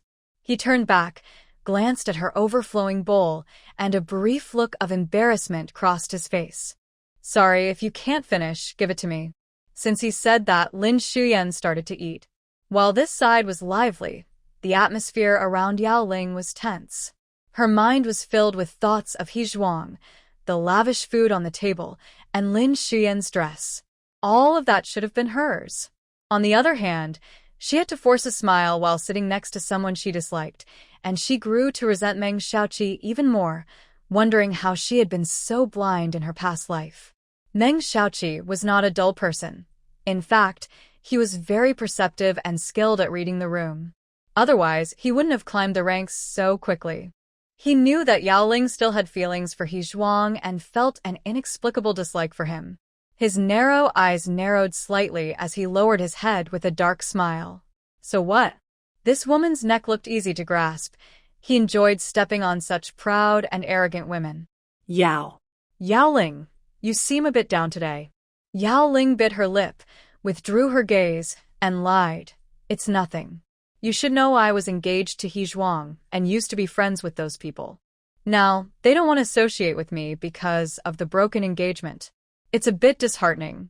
Don't be sad. There's no need to get close to those who don't share your values. Thank you. Remembering she still needed to use him, Yaoling suppressed her irritation and managed to respond. Struggling to finish the food in her bowl, Lin Shuyan looked at the last meatball and felt she couldn't eat it anymore. She thought about throwing it away, but felt it would be a waste. Can't eat anymore? As the chopsticks reached over to take it, Lin Shuyan didn't react in time.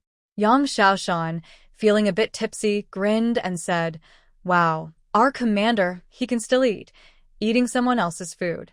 Alcohol gives people courage, and only at this moment did he dare to joke about He Zhuang.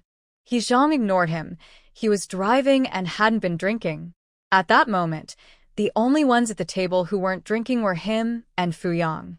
Even Lin Shuyan had managed to drink half a cup, but since she didn't know her limits, she only dared to take a sip. Yang Xiaoshan went to tease Ji Lingfeng, while He Zhuang leaned over to say something to Fu Yang. Fubao drank sweet corn soup, and Lin Shuyan guessed the little girl needed to go to the restroom, so she told He Zhuang. He Zhuang casually glanced at Yaoling's table and nodded for her to go. By now, the second floor was packed with people, and the chatter was lively. Fu Yang asked, Are you really letting her go? Is it okay? It's fine. Here, she won't dare to do anything. When Yaoling waited outside after coming out of the restroom, it was expected. Lin Shuyan held Fubao and helped her wash her hands.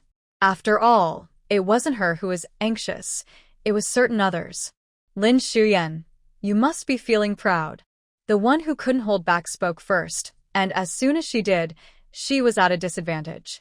Lin Shuyan slowly finished drying Fubao's hands with a cloth before turning to Yaoling, proud of what? You took my place and took everything that belonged to me. Yaoling gritted her teeth. Lin Shuyan looked at her calmly. Your place? If I remember correctly, it was the Yao family that called off the engagement. You. Suppressing her inner hatred, Yaoling remembered what she wanted to say. She hesitated for a moment, and her attitude suddenly changed. I heard you fell off a mountain. Are you okay? Oh, so now you care about me? As you can see, I'm fine. But how did you find out? Yaoling clenched her fists, her palms sweating. That day, I was at He Yanyan's house, and when I was leaving, I heard the villagers talking. Oh, how did you fall? Yaoling's probing was obvious. Lin Xiumei furrowed her brow, seemingly deep in thought, then looked a bit troubled. I can't remember. I just feel like someone pushed me, but I hit my head and can't recall much. Can't remember? Realizing her voice was too high, Yaoling quickly lowered it, secretly feeling pleased that she couldn't remember, so He Zhang had no idea. Then she thought viciously, what if her memory came back? She needed to act fast. Meng Xiaoqi didn't seem easy to fool today. She had to come up with another plan. Let's go home. A cold voice came from the hallway. Lin Xiumei looked up and saw a tall man waiting there. She smiled at him and walked over. He Zhang took the sleeping child from her, and they left together. What about them? Xiaoshan and Lingfeng got drunk. They're being taken home. Okay. Lin Xiumei smiled. Everything was going well tonight, including running into Yaoling. It seemed she had been struggling these past few days. She feared Yaoling might act soon, and once she did, it would be hard to hide her tracks. They got into the car. Lin Xiumei and the children sat in the back seat. He Xiaoshu showed her what he had, and there's a little cake. A little cake? Lin Xiumei hadn't had a real dessert in a long time, and her eyes lit up. A few minutes later, the car stopped in front of the house. It was already night, and the streetlights on Yulan Road were shining with a gentle breeze. He Zhang carried the sleeping child downstairs. She was snoring softly. Once inside, Lin Xiumei wiped the child's face and tucked her in. She took out her pajamas from the wardrobe, carefully placing the long dress by the bed. She was bare.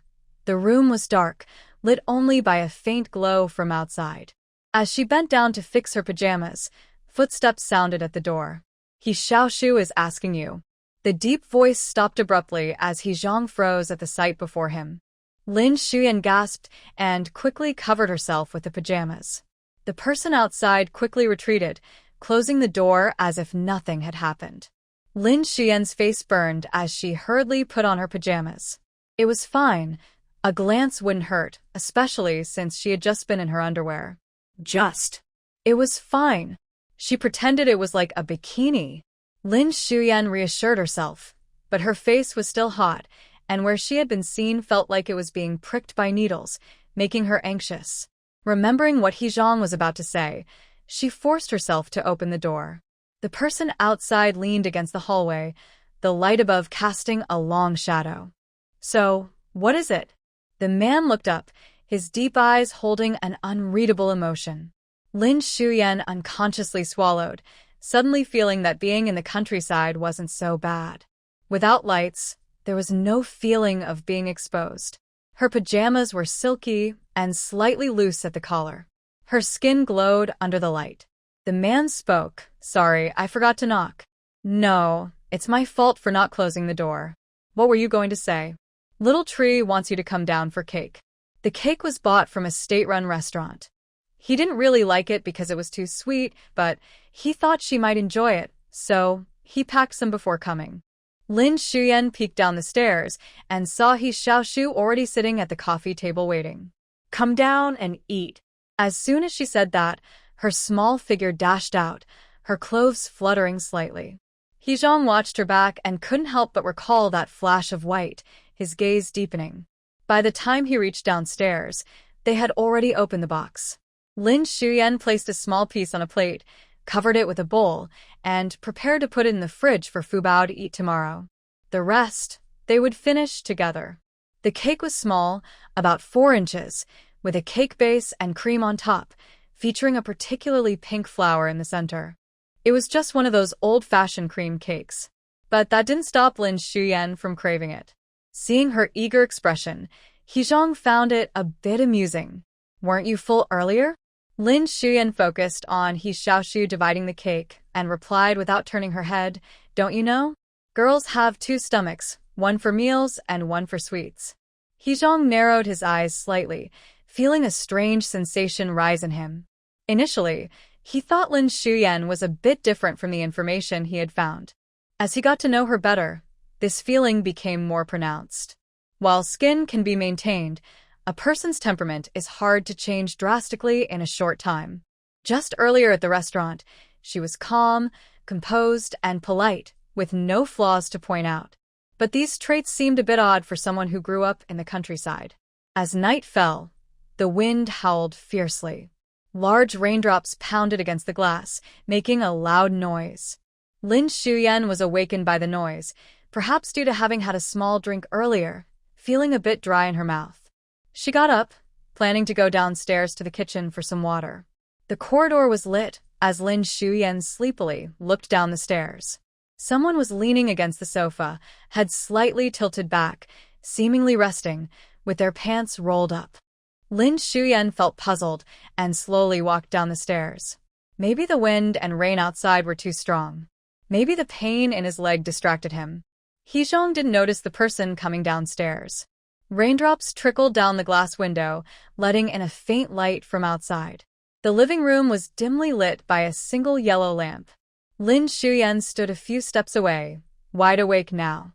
She was unconsciously drawn to the man, who looked different from his usual alert self, dressed in black pajamas. He appeared slightly tired and relaxed, with his eyes closed and brows slightly furrowed. His long eyelashes cast a small shadow on his face, which had a strong profile and a bit of sweat on his forehead. Lin Xiumei's gaze dropped, and she noticed a towel resting on his left knee, still warm. On the coffee table there was a thermos and a basin. He Zhang, she said softly, and the man slowly opened his eyes. After a moment of surprise, he returned to his usual cool demeanor. "Did I wake you?" His deep voice was a bit hoarse. Lin Xiumei stepped closer, bending down to look at his leg. "No, are you okay? Does your leg hurt?" She reached out to touch the towel, which was indeed warm, and the skin at the edge of the towel was slightly red. "Nothing serious, just an old problem," he said, casually removing the towel, but she caught his hand. "Why does it hurt?" Lin Xiumei examined him closely, her delicate brows furrowing as her eyes sparkled with concern. She gently touched his knee, noticing it was a bit swollen and the surrounding skin was tight. She knew how well He Zhang could endure pain, and if he needed a warm towel, it must be more than just simple discomfort. When she touched him, He Zhang instinctively held her hand, feeling the cold and ache without the towel. He felt a bit irritated. "It's fine. You should go to sleep." He wasn't good at accepting care from others and disliked showing his vulnerable side. Lin Xiumei shot him a glare, ignoring his resistance. "You shouldn't ignore your pain. It needs to be treated," she said, concerned about health issues since she had been ill before. He Zhang chuckled at her seriousness. "You're not a doctor. I've been to the hospital. They couldn't help. Just need to be careful." Lin Xiumei looked at his leg again, wondering if it was chronic pain. What caused it? "Does it only hurt here?" She pulled her hand away and placed it on his other knee. "Does this side hurt?" He Zhang's voice was low. "It's okay. Years ago, I had to crouch in the snow for a few days during a mission, and it started then. It only hurts when it rains, so it's not a big deal." He rarely spoke this much, showing a bit of patience. "Okay" meant it hurt. Lin Xiumei understood him perfectly. After squatting in the snow for a few days, no matter how lightly she spoke of it, she knew that it was a task that almost cost her life. "Wait, I'll go boil some water again." "No need to trouble yourself," He Zhang said, holding her hand and glancing at the clock, which showed it was already 2 o'clock. Lin Xiumei felt a bit angry. She couldn't stand seeing someone neglect their health. Your body is important. If you don't treat small illnesses, they can turn into bigger ones. You need to take it seriously. With that, she picked up the thermos and headed to the kitchen. He Zhang watched her stormy back, his expression unclear. He pinched the bridge of his nose. Even his family didn't know about this. The water was boiling, and Lin Xiumei felt helpless. The frostbite from the snow would hurt on rainy days. It was probably something like rheumatism. The pot was filled with spring water, and Lin Xiumei remembered the snow lotus flower in her space. The small golden words on it mentioned rheumatism and external bleeding, so it should be effective. But she thought it might be too effective and give He Zhang a clue, so she decided not to use it all at once. First, she would use the spring water to relieve the pain. Raindrops tapped against the glass as she waited for the water to boil, glancing outside. Suddenly, she recalled the day she fell down the mountain. It was also raining heavily. He Zhang had carried her all the way. Later, when he went to the kitchen, he walked very slowly. Her eyes felt warm, and something was stuck in her throat. Lin Xuyan's heart raced, pounding harder than the sound of the rain. She didn't know how to describe this feeling. Was she moved? Yes. Did her heart flutter? Also yes. The first time she saw He Zhang, she knew he was her type, with height and looks that matched her taste. Unfortunately, at that time, she felt bound by the storyline and subconsciously thought He Zhang belonged to Yaoling. But now, everything was different. That man outside was hers. So, what was there to hold back? The water boiled, and Lin Xuyan poured it into the thermos, took it outside, and emptied some cold water from the basin. Her petite figure swayed in front of He Zhang, who followed her with his gaze. Lin Xuyan placed the basin of mixed water on the table and grabbed an extra towel. "I'll give you a massage." She crouched down, trying to roll up the other side of his pants, but He Zhang beat her to it and rolled them up himself. "Just apply it for a while. You don't need to be busy." Lin Xuyan glared at him, her eyes a mix of annoyance and playfulness. "Fubao is much better behaved than you." "Much better behaved." "Behaved?" He Zhang felt a bit embarrassed and fell silent. Wringing out the towel, Lin Xuyan placed it on both of his knees. The towel was slightly hot, and her fair fingers turned a bit pink as she pressed on his left leg first. Once she stayed in the hospital for a long time and heard many things. At first, when she couldn't move her body, she had to go to the traditional medicine department for massage therapy every day. She saw people whose joints had deformed because of this illness, in so much pain that they couldn't move.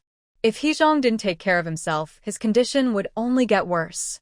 He was a soldier who had completed many difficult missions and shouldn't be left with so much pain and no one to care for him. Moreover, he was the uncle of Xiaoshu and Fubao, and also her husband. At first, it felt a bit awkward, but after a few minutes, they became more comfortable. Her fingers applied just the right amount of pressure, promoting blood circulation and relieving cold and dampness, slowly easing the pain. However, He Zhang's attention had shifted from the pain to her. His cold gaze was fixed on her as her small hands patiently massaged him. Her skin was smooth and warm, and her fingers were delicate. When had he ever been touched like this by a woman? "Is it more comfortable?" Lin Xuyan asked softly, switching to the other side after a while. His legs felt strangely warm and tingly, and the warmth from the towel spread throughout his body. He forgot about the discomfort. After a while, Lin Xuyan removed the towel to check her work. She touched his knee and noticed it wasn't as tight and swollen as before. The effects of the special water were gradual, but massaging the injured area would surely relieve the pain. Even without the snow lotus, daily massages with the special water would eventually help him heal. She tilted her head, observing carefully, and her hair occasionally brushed against his skin, causing a slight tickle. As she continued to massage, her mind wandered. The sensation was incredible. The strong muscles in his legs and arms. Cough, no need to think too much. Just by touching, she could tell his physical strength was exceptional. He had just showered, and there was still a fresh scent of soap on him. Lin Xuyan blinked, imagining how he would look in military uniform and boots. It really struck her aesthetic. "Have you had enough?" His hand caught hers. He was a normal man, and being touched so lightly without any reaction would mean something else was wrong. No. Lin Xuyan blinked, wondering why she felt so flustered. She quickly stood up, but after squatting for a while, her legs were numb. As she stood, she swayed to the side, and the man quickly caught her, pulling her into his arms. The warmth enveloped her, and the coolness of the autumn rain immediately faded away. The sound of rain pattered softly outside, but the warmth inside the room was rising. "I'm sorry, but I can't assist with that." The sound of the door closing snapped He Zhang back to reality. The scent that belonged to Lin Xuyan faded, but the warmth on his lips lingered. He almost lost control. This feeling was too unfamiliar. In his 27 years, He had never experienced a moment like this. He leaned forward, resting his hands on his legs. His broad shoulders were tense, muscles hidden beneath his skin, blood boiling. A strong urge pressed down in his chest and abdomen. It took a long time to calm down. After putting the baby to sleep, Lin Xiumei found it hard to relax. She stared blankly out the window, thinking that kissing didn't seem that meaningful. Did He Zhang not feel anything? Did he not like it? But just now, it felt like he was about to break her waist. She unconsciously touched her waist. He Zhang liked her. The female character in the book never even brushed against his sleeve, and until their divorce, He Zhang only felt disdain for her. But now, He Zhang worried about her safety, rescued her from the mountain, endured discomfort to carry her down, helped her with medicine, bought glass jars for her, served her food, and ate her leftovers. His hands around her waist were hot and trembling, with some indescribable reactions. Lin Xiumei was not oblivious. All she could say was, he had a will of steel. After all, the book said He Zhang avoided women and was cold-hearted. Lin Xiumei snorted softly. After rolling around on the bed a couple of times, she finally closed her eyes to sleep. The next morning, Lin Xiumei got up to make breakfast. He Zhang was not home. He Xiaoshu said he had gone out and would return in the evening. She wondered if he was hiding or had something to do. But Lin Xiumei felt relieved. The atmosphere had been intense last night, and facing him during the day would be a bit awkward.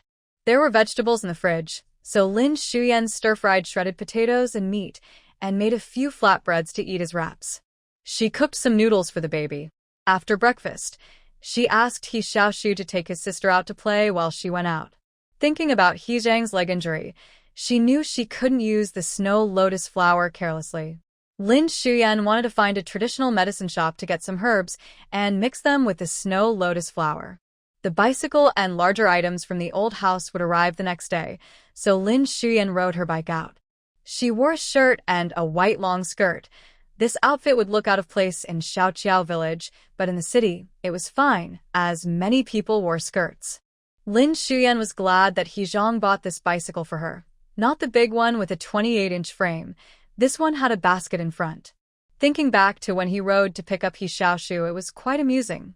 The leaves of the phoenix tree have fallen all over the ground, and no one has come to clean them up.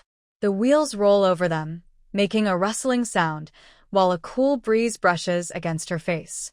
Her long hair flows freely, lifted by the wind. Occasionally, passers-by can't help but take a second glance. In her memory, there is a traditional medicine shop near the state-run restaurant, so Lin Xiumei slowly rides her bicycle to find it. After searching through 2 streets and asking for directions, she finally spots the shop at a corner. She locks her bike and takes her cloth bag inside. "What would you like to buy, comrade?" A voice comes from behind the counter. Lin Xiumei looks over and sees a young man. She had expected an older person to be in the medicine shop. "Hello, I would like to get some medicine." The man adjusts his glasses and begins to write something on paper, looking polite and scholarly. "What illness are you treating, and what are the symptoms?" My husband has knee pain. He got frostbite in the snow, and now his knee hurts on rainy days, with redness, swelling, and stiffness in the joints. Do you have any external medicine for this? It's hard to completely cure this kind of condition. It mostly requires regular care, so Lin Xiumei doesn't ask if it can be fully treated. The shopkeeper listens to her clearly and articulately states the causes and symptoms, which is often difficult for sick people to explain themselves. He looks up and pauses for a moment, slightly surprised by Lin Xiumei's appearance. She looks very healthy and vibrant, as if she understands how to take care of herself. Seeing he hasn't spoken, Lin Xiumei asks again, "Or, do you have medicine for foot soaks?" "Oh, we do." "Please wait a moment." "Doozy, prepare the medicine." "Okay." Coming right up, a young boy with a buzz cut, around 13 or 14 years old, responds from inside. He writes out the prescription and hands it to Doozy to prepare the medicine. This medicine bag should be taken home, soaked in hot water, and then used with a towel for 2 days. The excess can be used for foot soaks. Additionally, here is a box of ointment. When it hurts, rub it in your hands and apply it to the knee joint. Lin Xiumei takes note of everything and pays. The young boy quickly packs the medicine. After asking a few more questions about what to watch out for, Lin Xiumei leaves the traditional medicine shop. When she gets home, He Xiaoshu is writing at the coffee table and Fubao is scribbling with a short crayon. The crayons were bought by Lin Xiumei. A small box costs 1 yuan 50, but Fubao loves the colors. Fubao, Xiaoshu, are you hungry? He Xiaoshu shook his head and continued writing. When he focused, he resembled He Zhang, putting his heart and soul into everything he did. Last night's dinner was worth it. Yang Xiaoshan and the others brought gifts. However, she didn't see them as they were placed in the car before leaving. So, there was a chicken and plenty of meat in the fridge. On the coffee table in the living room, there was a piece of calligraphy, 2 bottles of red wine and famous straw-scented pastries from the capital. There was even a bouquet of flowers. Seeing that it was still early, Lin Xiumei found a glass vase, arranged the flowers, and placed it on the living room table. Then she went into the kitchen to prepare the herbs she bought. The herbal packets were wrapped in yellow square paper, 1 packet at a time. The other box of ointment had a refreshing herbal scent and a light green color. In the past, Lin Xiumei had only taken spring water from her space. This was her first time trying to take snow lotus flowers. Strangely, when Lin Xiumei thought about adding a petal of the snow lotus flower to the ointment, the originally pure white petal turned into a faint golden light and blended into the ointment. This was great. It saved her from thinking of other ways. As for the herbs, she could soak them in spring water when the time came. Slowly, she would be able to heal He Zhang's leg injury. After organizing the herbs, Lin Xiumei looked at the living room. Fubao was bored, lying on the sofa with her little belly up, while He Xiaoshu was still reading. Lin Xiumei took out some mushrooms from her space. She had gone out in the morning and said they were bought from outside. There were plenty of mushrooms for sale in the market at that time. Xiaoshu, did your uncle say when he would be back? He Xiaoshu looked over and replied in the evening. Didn't she tell her aunt this morning? Oh, Lin Xiumei nodded and started to make chicken soup. Fubao heard her voice, wiggled her little body, and ran to the kitchen door. She peeked in, watching Lin Xiumei busy at the counter. She was very quiet, her big, grape-like eyes blinking. Lin Xiumei bent down and picked her up. Fubao, what is this? In the big bowl was a chicken, and Fubao opened her little mouth, saying, Awu. Not awu, it's chicken. Today we are having chicken soup. Lin Xiumei took the opportunity to teach the child to speak. Fubao replied in a baby voice, Ow, and then looked out the window. She understood and didn't want to learn anymore. Lin Xiumei pinched Fubao's cheek and gave her the small cake from yesterday. Take this to your brother. Your aunt is making lunch. He Zhang had left early in the morning and was now returning from a contact point. There are 18 contact points in the capital, and He Zhang had collected the documents issued from above. After coming out, he turned and headed to the police station. As if he knew he would come, Fu Yang prepared a cup of tea and placed it on the seat across from him. This is for you. He looked the man up and down as he entered, sensing something different. What are you smiling about? He raised an eyebrow, his stern face showing a hint of confusion. Me? Is there anyone else here? He sat down, thinking Fu Yang was just joking. Last night, he couldn't stop thinking about that young woman, which kept him awake all night. His mind was in turmoil. Lin Xiumei had many issues, and even though the main conflict had ended, the underlying tensions were still complicated. This year, the 18th district had captured over 100 hidden spies and gangs, and he still had some matters to investigate. Thinking of Lin Xiumei, he couldn't help but recall her fragrance, her slender waist, and soft lips. He took a sip of tea to calm his racing thoughts, but his lips couldn't help but curve into a smile. He collected himself and said about that matter. After lunch, Lin Xiumei took a nap with the 2 children. Today, Fubao was unusually clingy to her brother, so she put him in the next room. Before long, the door downstairs opened. A tall man walked in and immediately noticed the fresh flowers on the table, adding a gentle touch to the room. The sweet aroma of chicken soup filled the air, and the light blue curtains fluttered slightly in the breeze. He walked upstairs and glanced at the bedroom. He found He Xiaoshu sprawled on the bed, while Fubao rolled around in the blankets. After a moment of silence, he found himself unable to resist walking to another door, where Lin Shuyan usually took her naps. The door was slightly ajar. He touched the handle and gently pushed it open. His gaze fell on the sleeping figure. She had changed into her pajamas, one smooth leg resting on the blanket. She was gentle and understanding with people and things, but He Zhang always felt there was a playful side to Lin Shuyan, even in her sleep, her face showing a childlike innocence. He paused for a moment, then quietly closed the door and headed to his study. In the military family area, Yaoling stepped outside. She was going to the girls' school to find He Xiaoyu.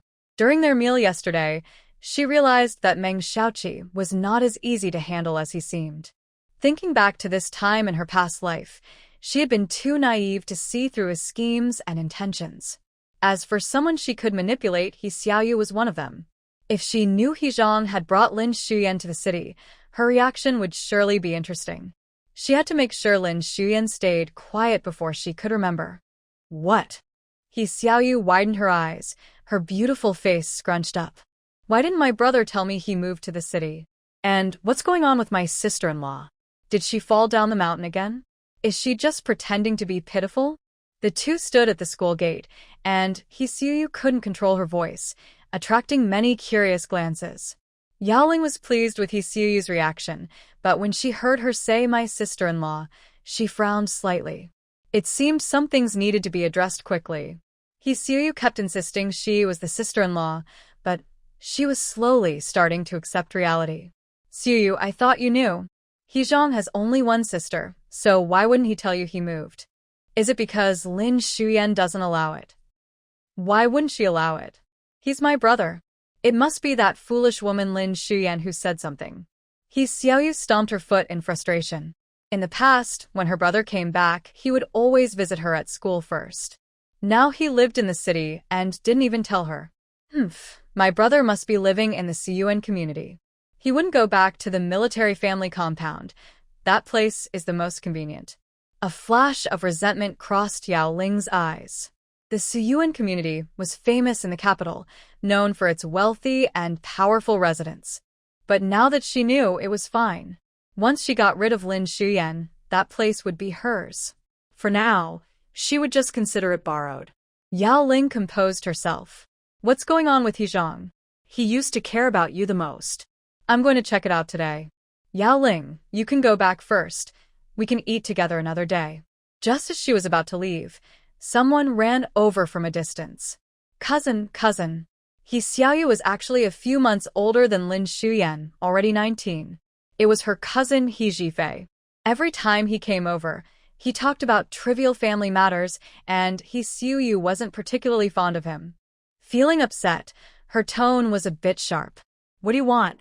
He Zhifei scoffed inwardly, but kept a flattering smile on his face. Cousin, my mom wants you to come to our house for dinner. Since her brother had moved to the city, He Xiaoyu was too lazy to go to Xiaoqiao village. She used to go to see Xiaoshu and Fubao. I don't have time. I have something to do. He Zhifei rolled his eyes. Well, if you don't want to go, that's fine. I don't feel like going back to the village either. As they spoke, Yaoling narrowed her eyes, intrigued by the man's casual demeanor and not in a hurry to leave. He Zhifei continued, Cousin, I actually came to tell you something else. Last time, I mentioned I would bring my bicycle back from school to give it to you. He Xiaoyu looked impatient. Where's the bicycle? A few days ago, my cousin came to my school with his wife and took it away. Why is it always Lin Shuyan? He Xiaoyu was already angry from Yaoling's words. The bicycle didn't really matter to her. She could just ask her brother for another one. But in her frustration, she wasn't pleased. He Zhifei, good at reading the room, quickly understood what was bothering He Xiaoyu. His sister-in-law didn't like his brother's wife. I told my cousin to bring it to school for you, but he said, the bike is for Lin Shuyan. It's useless for anyone else. He Zhifei mimicked his brother's tone, then turned away. He even kicked me. If my backside hadn't hurt for days, I would have told you sooner. Got it. You can go back now. I'll talk to my brother, He Xiaoyu said, stomping off in her little shoes, even forgetting to say goodbye to Yaoling, still fuming. There were many people at the girls' school entrance. The students here came from well-off families, wearing blue school uniforms and braiding their hair. He Zifei raised an eyebrow and whistled, scaring a girl into walking away. Ugh, boring. Not as exciting as my brother's wife. He waved his hand to leave, but turned back to see Yaoling looking at him. She was decent-looking, but not as pretty as his brother's wife. After seeing her last time, he had trouble sleeping for several nights. Hey, who are you? He Xiaoyu's friend? Yaoling looked at him with a half-smile. Are you He Yanyan's brother? Yeah. I stayed at your house a few nights ago. I'm He Zhang's ex-fiancé. He Zifei's eyes nearly popped out. Yaoling overheard his earlier words. So, you think about He Zhang's wife? What? I didn't say anything. I warn you not to spread rumors, He Zifei said, only daring to speak boldly. If He Zhang heard this, he wouldn't just lose his backside. He might lose his life. Yaoling scoffed. He Zifei, I'm here to help you. Don't you want to know what it's like to be with a woman? The rain came suddenly. Lin Xiuyan woke up, changed her clothes, and went next door to wake the kids. She had napped too long, and now she wouldn't sleep at night. The study door was slightly open. He Zhang was back. Wasn't he supposed to come home at night? Lin Xiuyan bit her lip and pretended to be calm as she walked over. Little tree, Fortune, time to get up, Lin Xiuyan said, picking up Fortune and nudging Little Tree. The bed in the second bedroom was quite large, and He Zhang always made the blankets neat like tofu blocks, but unfortunately, the kids had messed it up. The little girl was unsure whether to sleep or fight, her hair a mess, one side loose, and the other about to fall. She snuggled into Lin Xiuyan's arms, eyes half closed and soft against her. Lin Xiuyan's heart melted as she looked down and pinched the girl's chubby little face. What's wrong? Is our Fubao a little lazy? Ugh. Fubao shook her head, her tiny hair sticking to Lin Xiuyan's neck, making her giggle. Hee, get up quickly. Auntie is going to tie your hair with your favorite bunny hair tie. Wow. Fubao sat up straight, trying hard to open her big eyes, her little hands starting to mess with her hair, signaling she wanted it done. Meanwhile, He Xiaoshu got up and put on his jacket. Hearing that his sister was getting her hair done, he ran to their room to grab a comb. Lin Xiuyan helped Fubao with her hair while he folded the blankets. Though not as neat as He Zhang's, it looked pretty good. Listening to the noise next door, He Zhang tapped his pen lightly, not writing a single word. Bang, bang, bang. Bang, bang, bang. A loud knocking came from downstairs, and it sounded unfriendly. Lin Xiuyan heard the study door, and then the sound of a man going downstairs. She ignored it and continued doing Fubao's hair. Before long, an angry voice came from the living room. Brother, why didn't you tell me you moved to the city? Lin Xiuyan finished tying Fubao's hair and took her outside. The siblings were standing by the door, He Xiaoyu soaked from the rain, her hair dripping. He Zhang stood to the side, and Lin Xiuyan couldn't see his expression, but then she heard his cold, stern voice. Stand on the carpet. Don't let the water drip on the floor. He Xiaoyu's face was full of emotions, but she was afraid of He Zhang, so her body instinctively moved to the carpet. She almost cried. She was drenched, and her brother clearly didn't care about her anymore. People say, once a man has a wife, he forgets his mother, and it seemed he had forgotten his sister too. He Xiaoshu squatted on the second-floor hallway, holding onto the railing and looking down. Lin Xiuyan squatted down too, placing Fubao in front of her. Unsure of what to do, she decided to wait and see. Why didn't you tell me? Is that why you came here? He Zhang coldly glared at his sister. He Xiaoyu was 7 years younger than him. When she was born, He Zhang was already in school, and when she grew a little, he went to the army. When they were young, He Pingwa was busy, and He Zhang took care of them a bit, but after he went to the army, he completely let go. The little daughter of the leader is spoiled by everyone, which has made her act so recklessly and arrogantly. Now that he is back, she can't behave like this anymore. He Xiaoyu's eyes were red, I knew it. You married Lin Xiuyan, and don't care about me anymore. You took the bicycle away and didn't even tell me about moving to the city. You. He Zhang's voice was serious. The bicycle was meant as a gift for your sister-in-law. As for where we move, do I need to report that to you? He Xiaoyu isn't afraid of anyone in her family. Although He Pinghua is strict, she can act cute with him. But her brother makes her nervous. If it weren't for her pride today, she wouldn't dare to speak like this. That must have said something to you. You didn't marry Yaoling, but chose her. Now you listen to everything she says. Lin Xiumei was enjoying the gossip until it turned on her, almost choking on her own words, cough. She made a little noise, and He Zhang glanced over. Lin Xiumei nervously moved Fubao in front of her. Fubao, woof. Fubao went quiet again. He Xiaoyu also saw the few people on the second floor. You come down here, Lin Xiumei. What did you say to my brother? Now there was no way to hide. Lin Xiumei touched her nose and brought Fubao downstairs. What did I say? If it weren't for you, my brother wouldn't have told me you were living here. He Xiaoyu looked at the newly renovated house and felt even angrier. Lin Xiumei, coming from the countryside, had no right to live in such a nice place. And her clothes looked expensive too. She must be trying to trick her brother out of money. That's sly. Lin Xiumei could understand He Xiaoyu's feelings.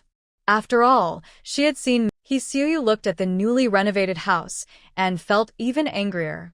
Lin Xiumei, coming from the countryside, had no right to live in such a nice place.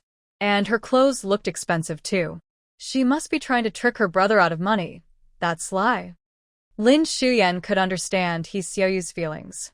The two had just gone through something last night, and now they unexpectedly locked eyes, both surprised. Lin Xiumei awkwardly looked away. Seeing them exchange glances, the two had just gone through something last night, and now they unexpectedly locked eyes, both surprised. Lin Xiumei awkwardly looked away. Seeing them exchange glances as if she were invisible made He Xiaoyu even angrier. I don't want this sister-in-law. I don't want this sister-in-law. He Zhang frowned and scolded coldly. He Xiaoyu, what kind of behavior is this? If you don't want it, then don't come here. If I hear that again, don't call me brother. His voice was low and cold, filled with anger. It seemed that He Zhang was usually very gentle with her. He Xiaoyu bit her lip tightly, tears streaming down her face. She felt embarrassed to cry in front of Lin Xiumei, so she quickly wiped her eyes and stayed silent. Lin Xiumei sighed. It was surprising how He Zhang treated his sister like a soldier, while she was quite stubborn. But remembering that He Zhang always supported her, it was hard to say she wasn't happy. He Xiaoyu choked on her words. I want to tell Mom. You scolded me, and you helped that woman. He Zhang's expression darkened further. Go ahead and tell her. Just don't stand here and be a nuisance. He was frustrated that his sister had come here without thinking, and he didn't understand when she had become like this. As he was about to say more, he felt a gentle tug on his sleeve and turned to look. Lin Xiumei raised her chin slightly, signaling him to leave. His gaze fell on her lips, and after a moment of silence, he picked up the little dog and walked toward the sofa. He Xiaoyu was still sobbing, her stubborn face turned toward Lin Xiumei with wide eyes. Have you cried enough? Want to wash your face? The rain suddenly started pouring, and it seemed He Xiaoyu had gotten soaked on her way here. She huffed and turned away, refusing to look at her, her feet firmly planted. Lin Xiumei wasn't being overly kind. She just thought it was better for He Xiaoyu to listen to her than to stand with Yaoling, causing trouble. Besides, she had always been good to both kids, as mentioned in the book.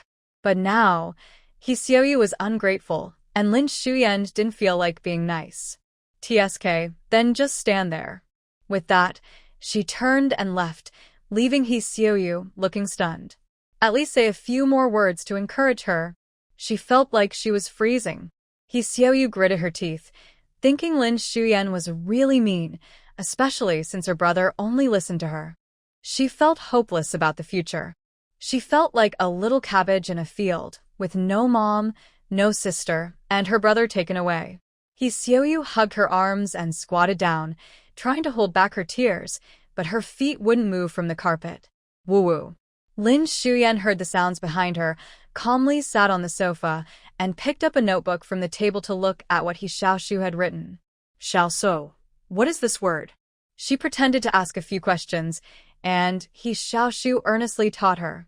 After a while, Lin Shuyan asked He Zhang about the little tree school, as if she had forgotten that He Xiaoyu was still standing at the door. At first, she thought the two of them would definitely feel awkward today, but with He Xiaoyu causing a commotion, it seemed like everything was back to normal.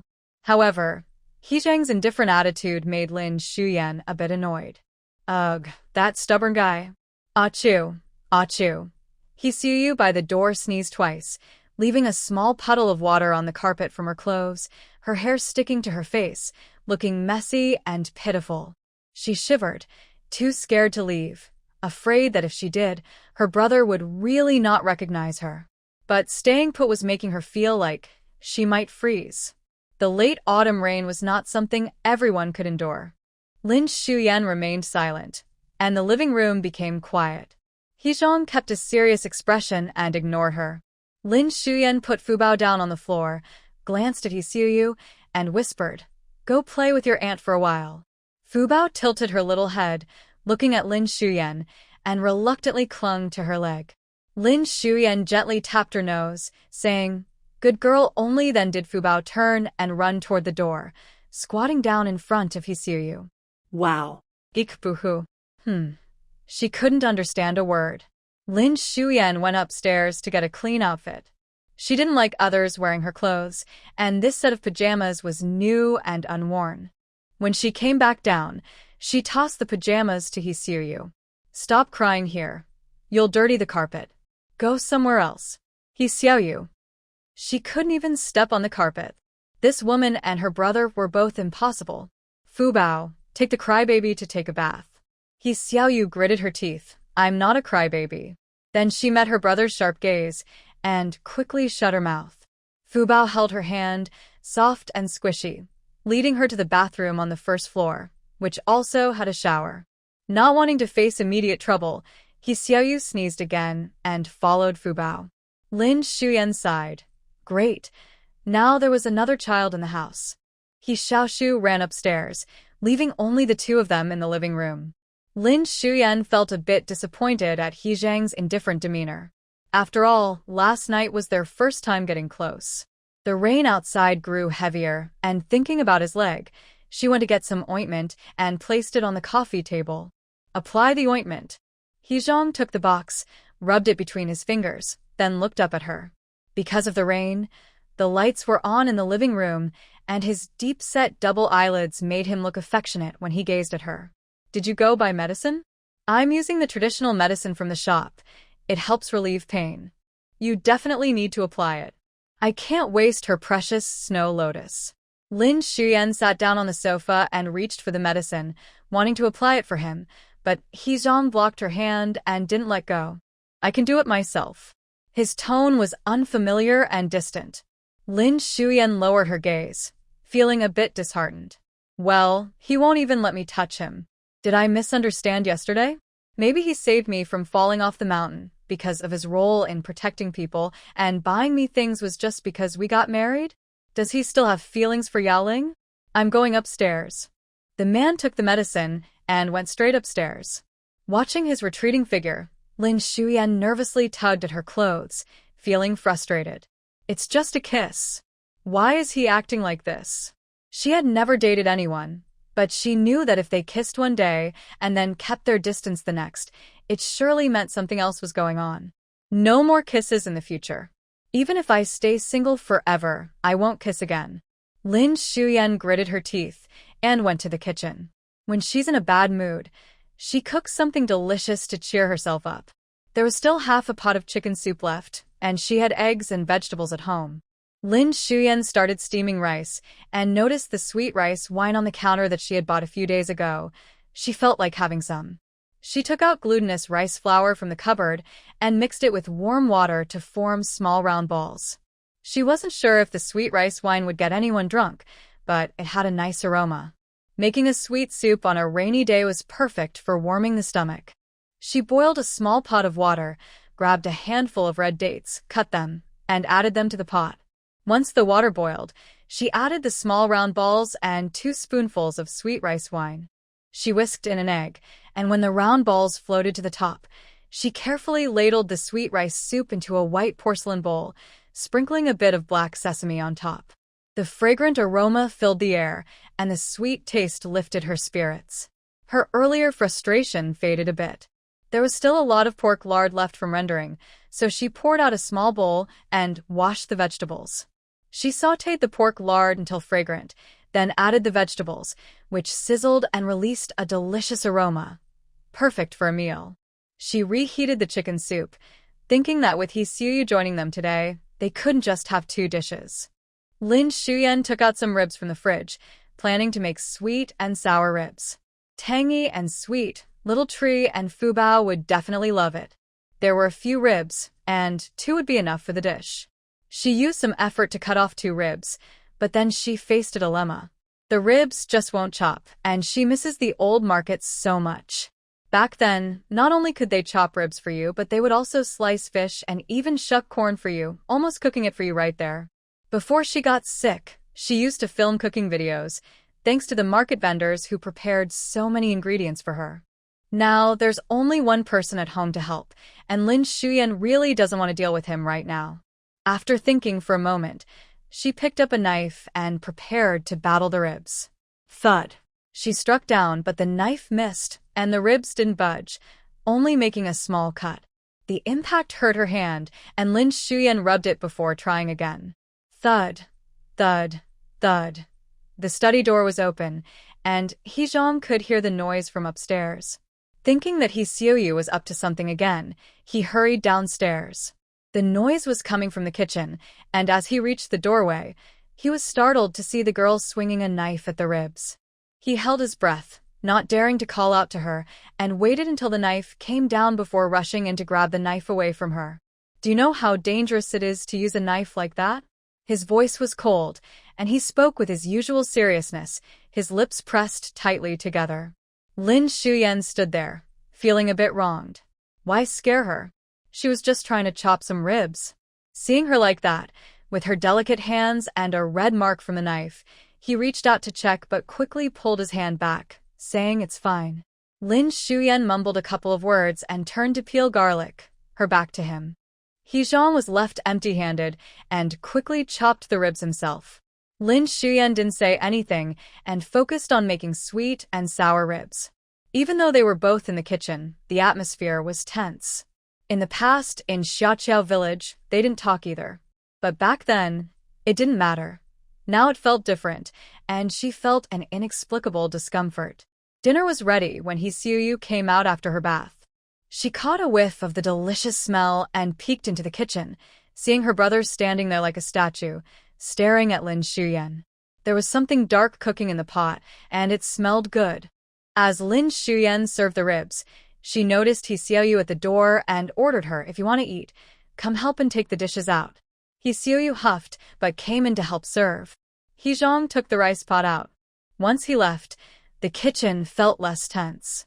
Liu Xiumei pouted. As she walked last to get the sweet rice balls, she saw someone flash by outside the window. On a rainy day, why are people not using umbrellas? She didn't pay attention and brought out the food. All the lights in the living room were on, and the dishes were on the table. The 2 little ones had already washed their hands and sat down. After taking a shower, He Xiaoshu had forgotten about her earlier tears and stared at the food on the table, starting to complain. What kind of ribs are these? They look so dark, can we eat them? Who puts glutinous rice balls and eggs together?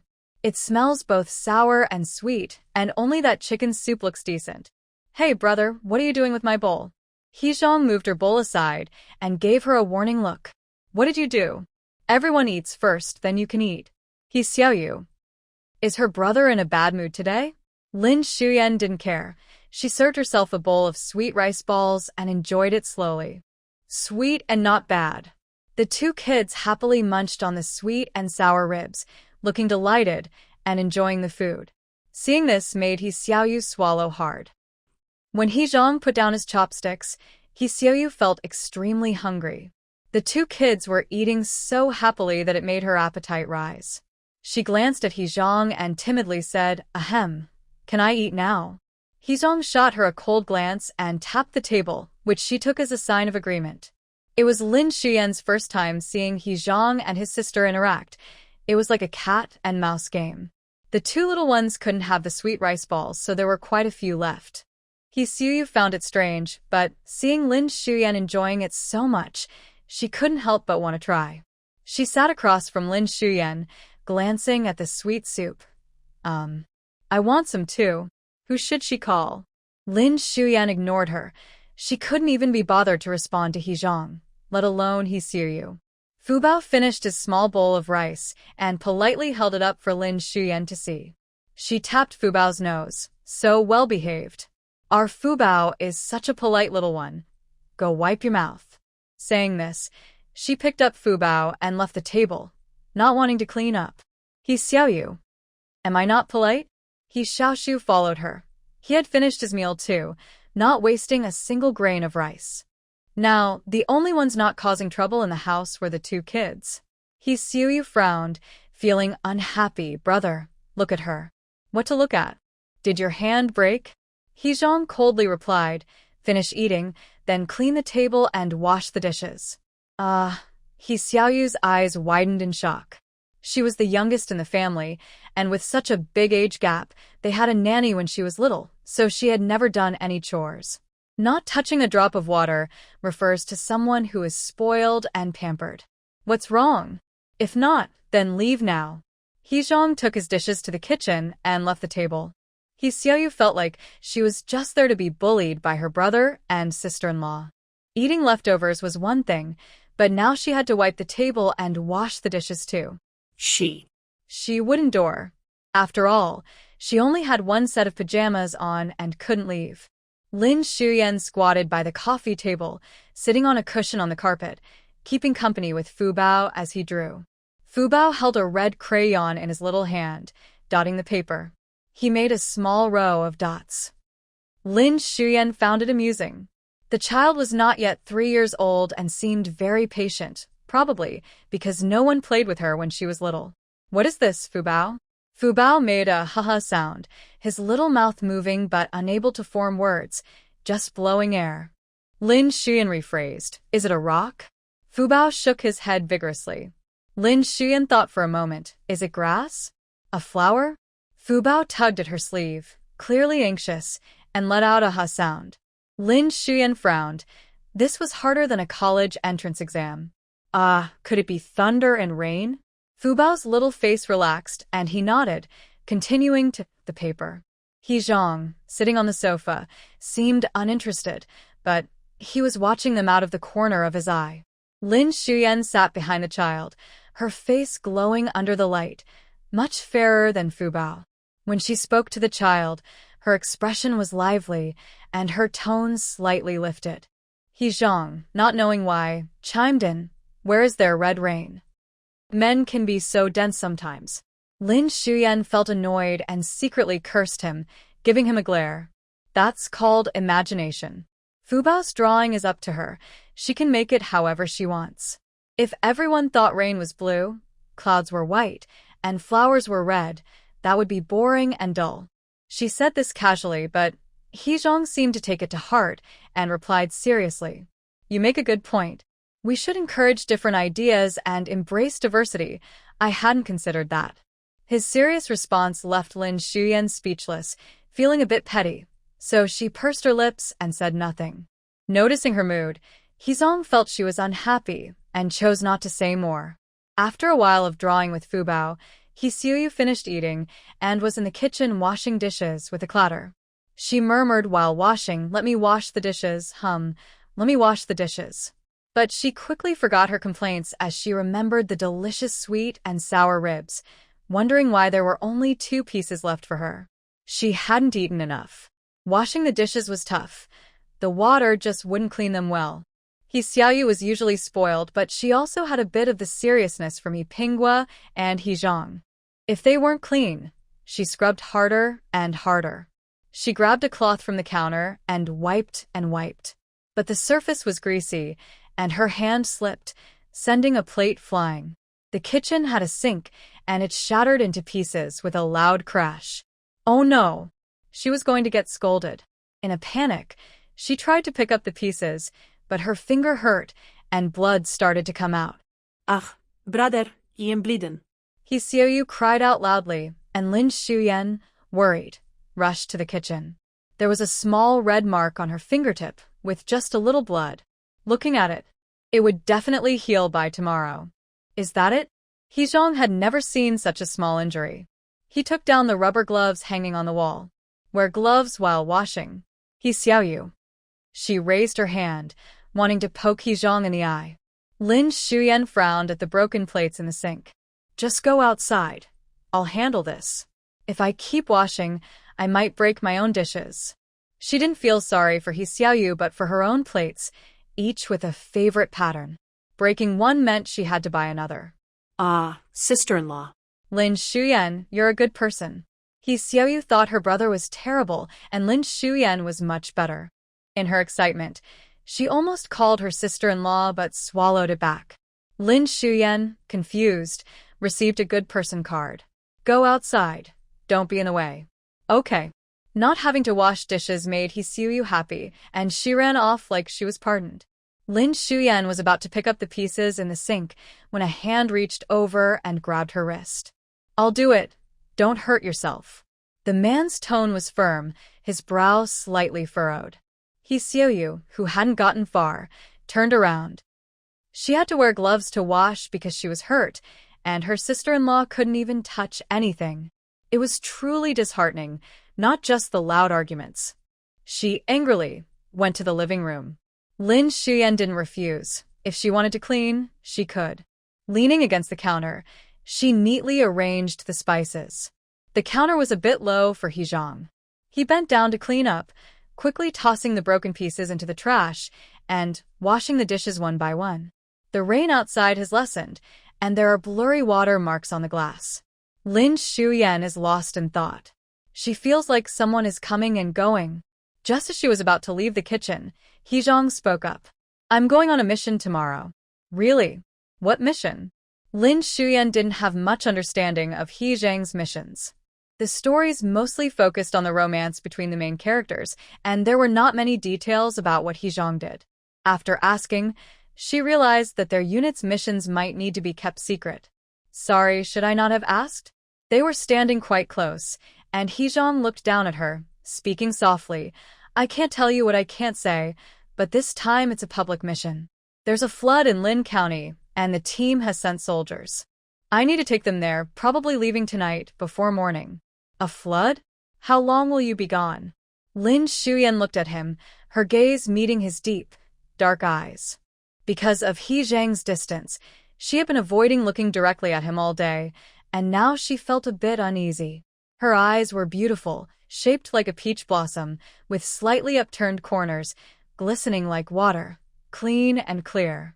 He Zhang unconsciously softened his voice. I'm not sure how long it will take. It depends on the situation there. I'll come back once it's resolved. Do you need me to pack anything? I can help. No need, He Zhang said, holding her back. I'll take care of it. Be careful while I'm gone, and if anything happens, remember to find Fu Yang. Do you know where the police station is? Lin Xiuyan nodded. She knew.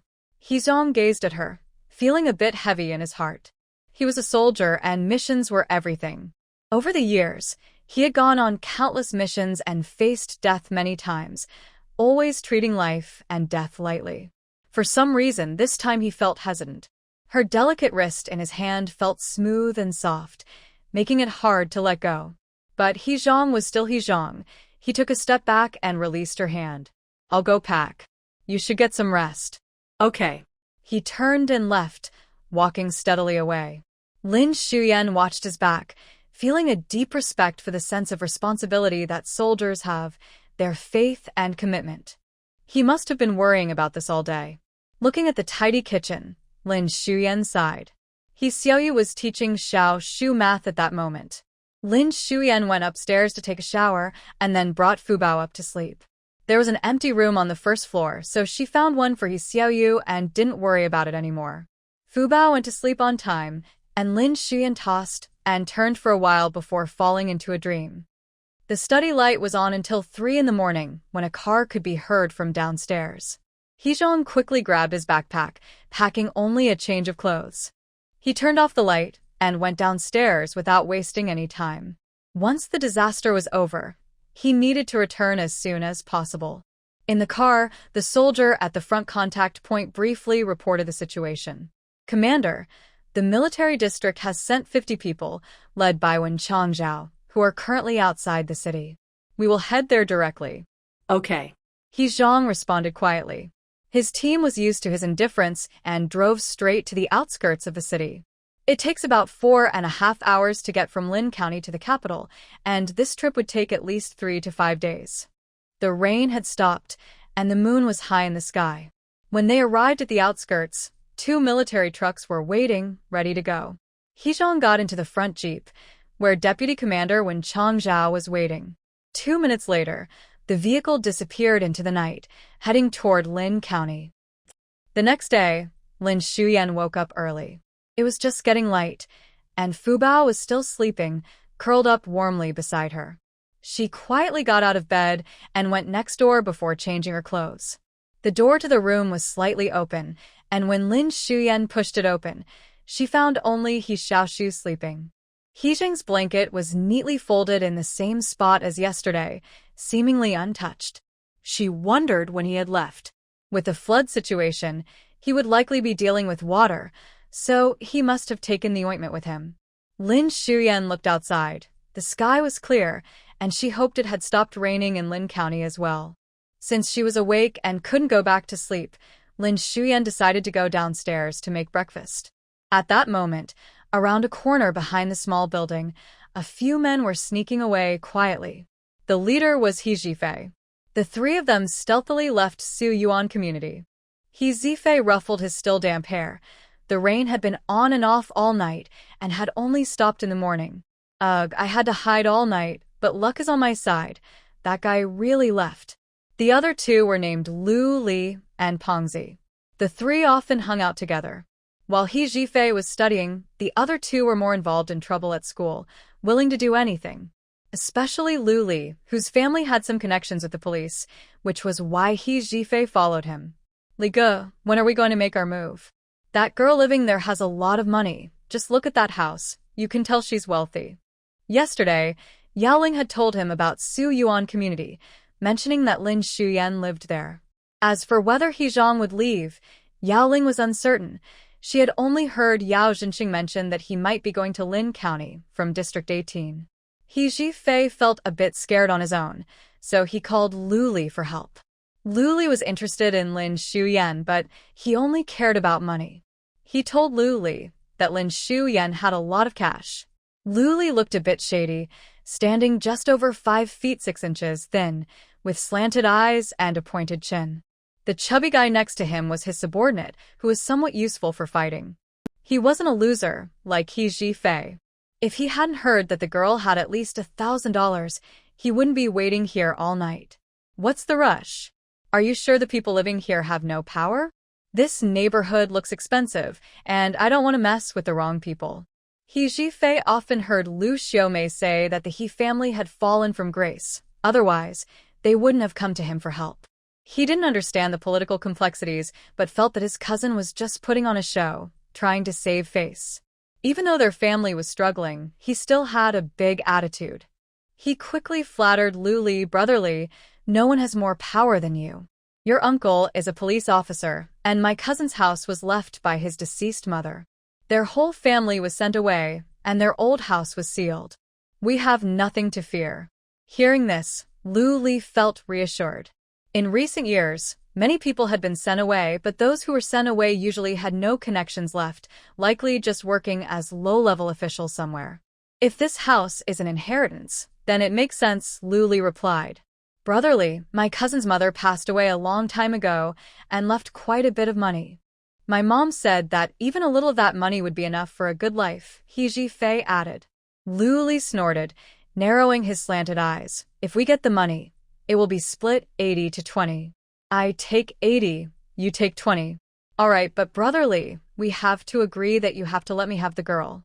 Do I really need a woman that badly? The chubby guy chuckled. Brotherly has plenty of women. He Fei felt pleased. No woman compared to the one he had in mind. When the time came, he could cover his face and do whatever he wanted in the dark. The three of them chatted as they walked and turned into an alley to grab some noodles. It was still early, and Liu Xiumei was kneading dough, planning to steam some buns. She covered the dough with a large bowl to let it rise while she prepared the filling. She toasted sesame seeds in a pan, then crushed them in a small stone mortar and mixed them with brown sugar to make sweet buns. Next, she prepared a filling of cabbage and pork, working quickly. Once the filling was ready, she tore the dough into pieces. The dough is made with spring water, and the buns or pastries are filled with the fragrance of rice and wheat.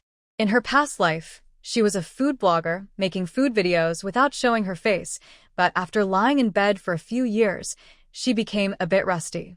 However, she's been working hard lately and is slowly getting back into it. As she wraps the filling in the dough, her slender fingers skillfully pinch the folds, quickly shaping a small, fluffy bun with a thin skin and plenty of filling. She places each bun into the steamer. Yang Xiaoshan is meticulous, even ensuring the steamer is ready. There are 2 layers, sweet buns on top and savory ones below, steaming away. With plenty of meat filling left, Liu Xiumei simply boils a pot of water, shapes the meat into meatballs, and adds some vegetables and mushrooms to make a simple soup. He Xiaoshu is awakened by the delicious aroma and heads to the kitchen without even opening her eyes. Sister-in-law, what delicious food are you making? Liu Xiumei is startled by the sudden voice, and He Xiaoshu realizes she accidentally called her sister-in-law, her face flushing with embarrassment. Liu Xiumei, what are you cooking? Liu Xiumei finds it amusing. Can she really recover from that slip? What? Did you have a meal last night and now want to mooch off me again? He Xiaoshu bites her lip. She is tempted. The smell is irresistible, especially after tasting Liu Xiumei's cooking last night. She thinks to herself that she has eaten many good things before, especially during festivals when there was always plenty of meat. But she wonders how Liu Xiumei's food can be so delicious. In front of good food, pride goes out the window. She didn't eat enough last night, and her stomach is now rumbling. He Xiaoshu pouts. Fine, I'll wash the dishes later. Okay, and you can wash the clothes too. I have to wash clothes too? Liu Xiumei is unyielding, showing that whether she helps or not, there won't be any food if she doesn't. Fine, I can wash them. I did it myself at school. First, go wake up Xiaoshu and the others. He Xiaoshu nods and turns back to say, my brother said he will be out for a few days.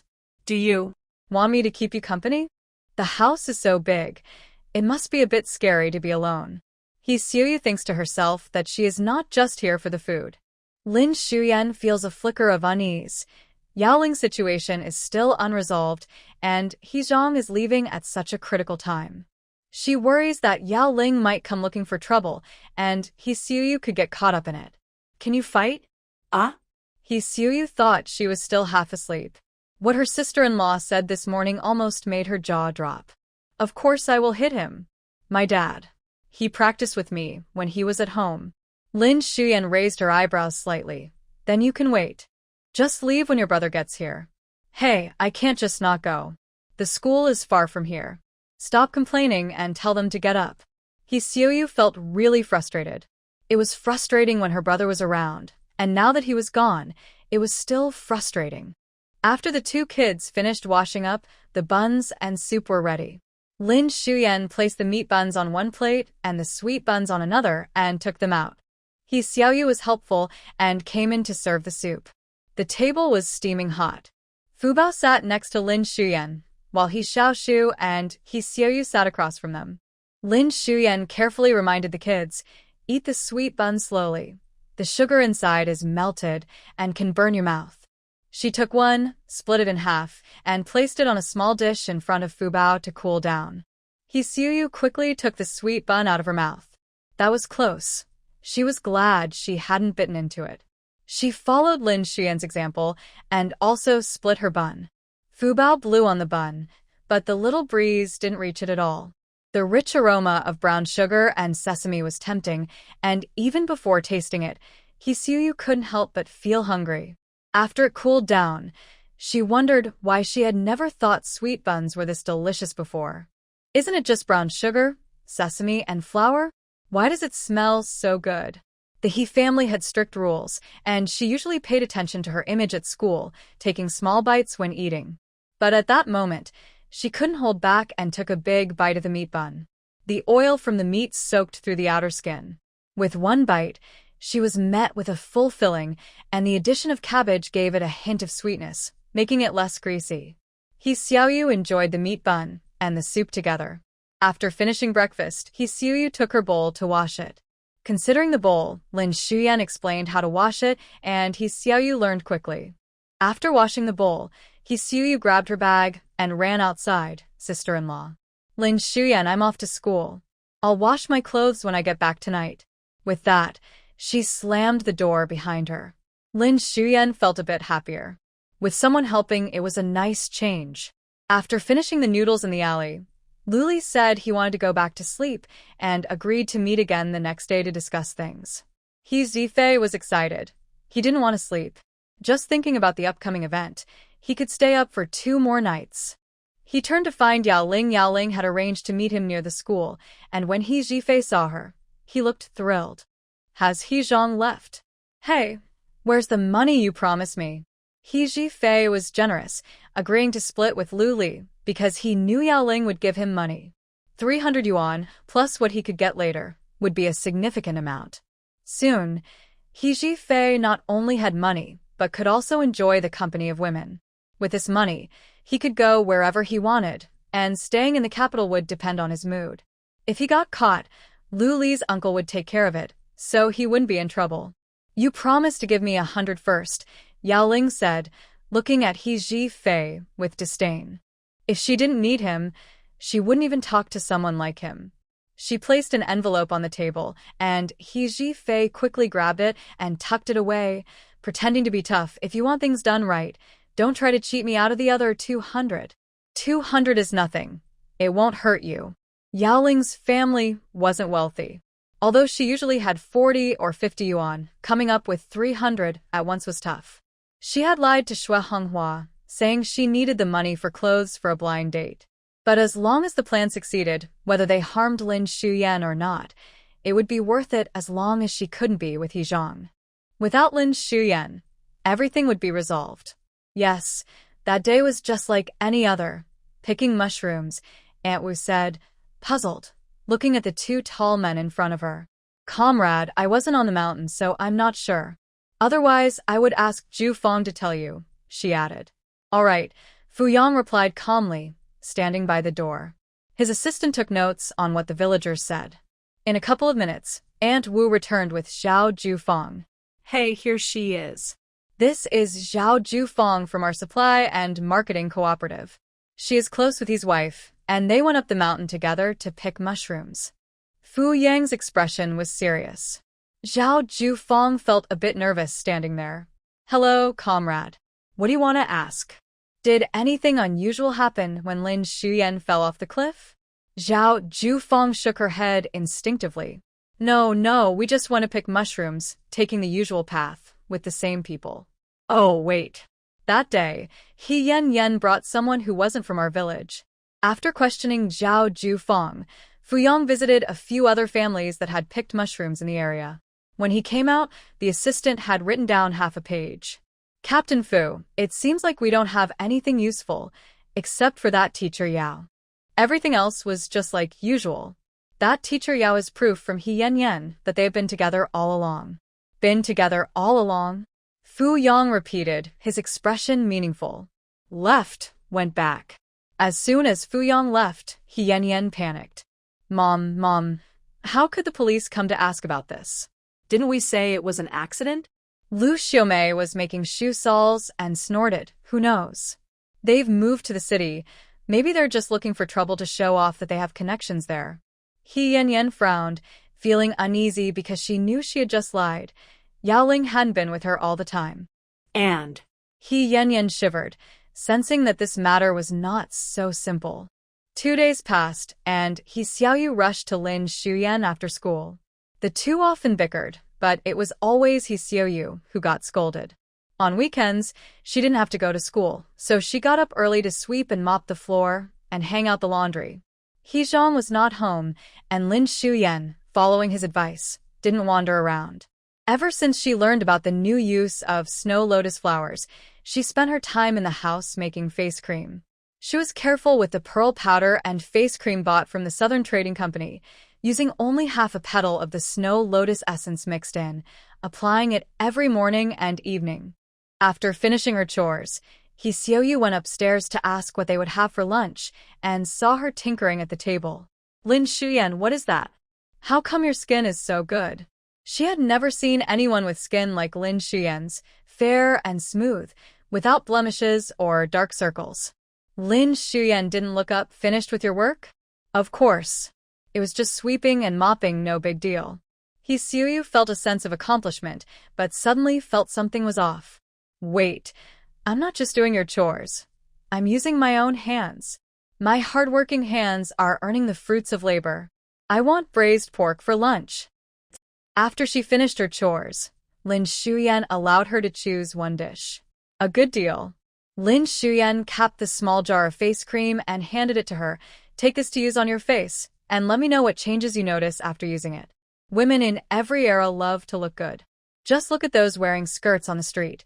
With the upcoming reforms, Lin Xiumei had the spirit water and snow lotus flowers and didn't want to waste them. After thinking for a while, she decided to invest some effort into skincare. Even if He Zhang had money, she wanted to shine on her own and realize her self-worth. He Xiaoshu picked up the small jar of face cream, which she had used before, costing 3 yuan. This doesn't work at all. At her age, she has good skin, but if she stays up late, she gets small red bumps, and her skin looks a bit yellow, not very fair. Most of He Xiaoshu's money is spent on face creams and makeup, so she often runs out of her monthly allowance. She comes over to eat and drink, partly because Lin Xiumei cooks delicious food, and partly because she is poor. When her dad was around, they weren't this poor, but now she has to ask He Zhang for money, and he is very stingy. Lin Xiumei said, if you believe me, use it. If not, give it back. After saying that, she reached to take it back, but He Xiaoshu dodged and said, Okay, I'll just try it. All right, we don't have any meat at home. If you want braised pork, go buy some, and also get some vegetables and milk candy. Fubao's favorite milk candy was finished. He Xiaoshu reached out. Money, I don't have any. Lin Xiumei gave her 5 yuan, saying, take Xiaoshu with you. He needs to pick out some notebooks. Okay. 5 yuan. There might even be some left. Remember to pay me back the change. He Xiaoshu was shocked. She stomped her foot in frustration, muttering, stingy, stingy. Lin Xiumei shook her head. You don't know a good thing. My snow lotus flower is very expensive. After leaving, He Xiaoshu took Xiaoshu and carried a cloth bag to the state-run department store. After browsing, they came out with 1 yuan and 30 cents left. She thought for a moment and said, Oh, Xiaoshu, we've spent all the money and we only have 30 cents left. That's not right.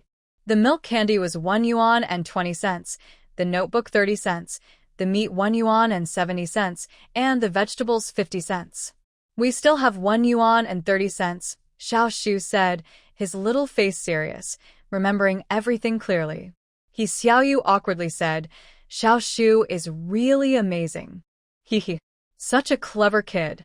The two of them carried their things back. From a distance, across from the state-run department store, Yaoling stood on the street, looking at their backs with resentment. Lin Xiumei is really capable. She can even get a young lady like He Xiaoshu to buy groceries. She had originally gone to school to find He Xiaoshu, hoping to indirectly ask about He Zhang's return. But her classmates said He Xiaoshu hadn't been staying at school lately, as if she was living at her sister-in-law's house. Frustrated, Yaoling decided to come here and try her luck. Unexpectedly, she saw the scene. Indeed, once you enter the He family, you become part of them. No matter how obedient He Xiaoshu is, she will always lean towards Lin Xiumei. She huffed and turned to leave. He Zhifei and Luli had been waiting outside the small building for 2 days. One morning, they almost bumped into Lin Xiumei, who was going out to clean the yard. Fortunately, I wasn't recognized, but I still feel this woman looks even more beautiful now. Wearing that dress, her skin is fair and delicate, and her hair looks great. Li Ge, let's take action tonight. If that man comes back, we might miss our chance. Lu Li also thought the timing was right. Fatty, get ready and bring the tools tonight. Got it, brother.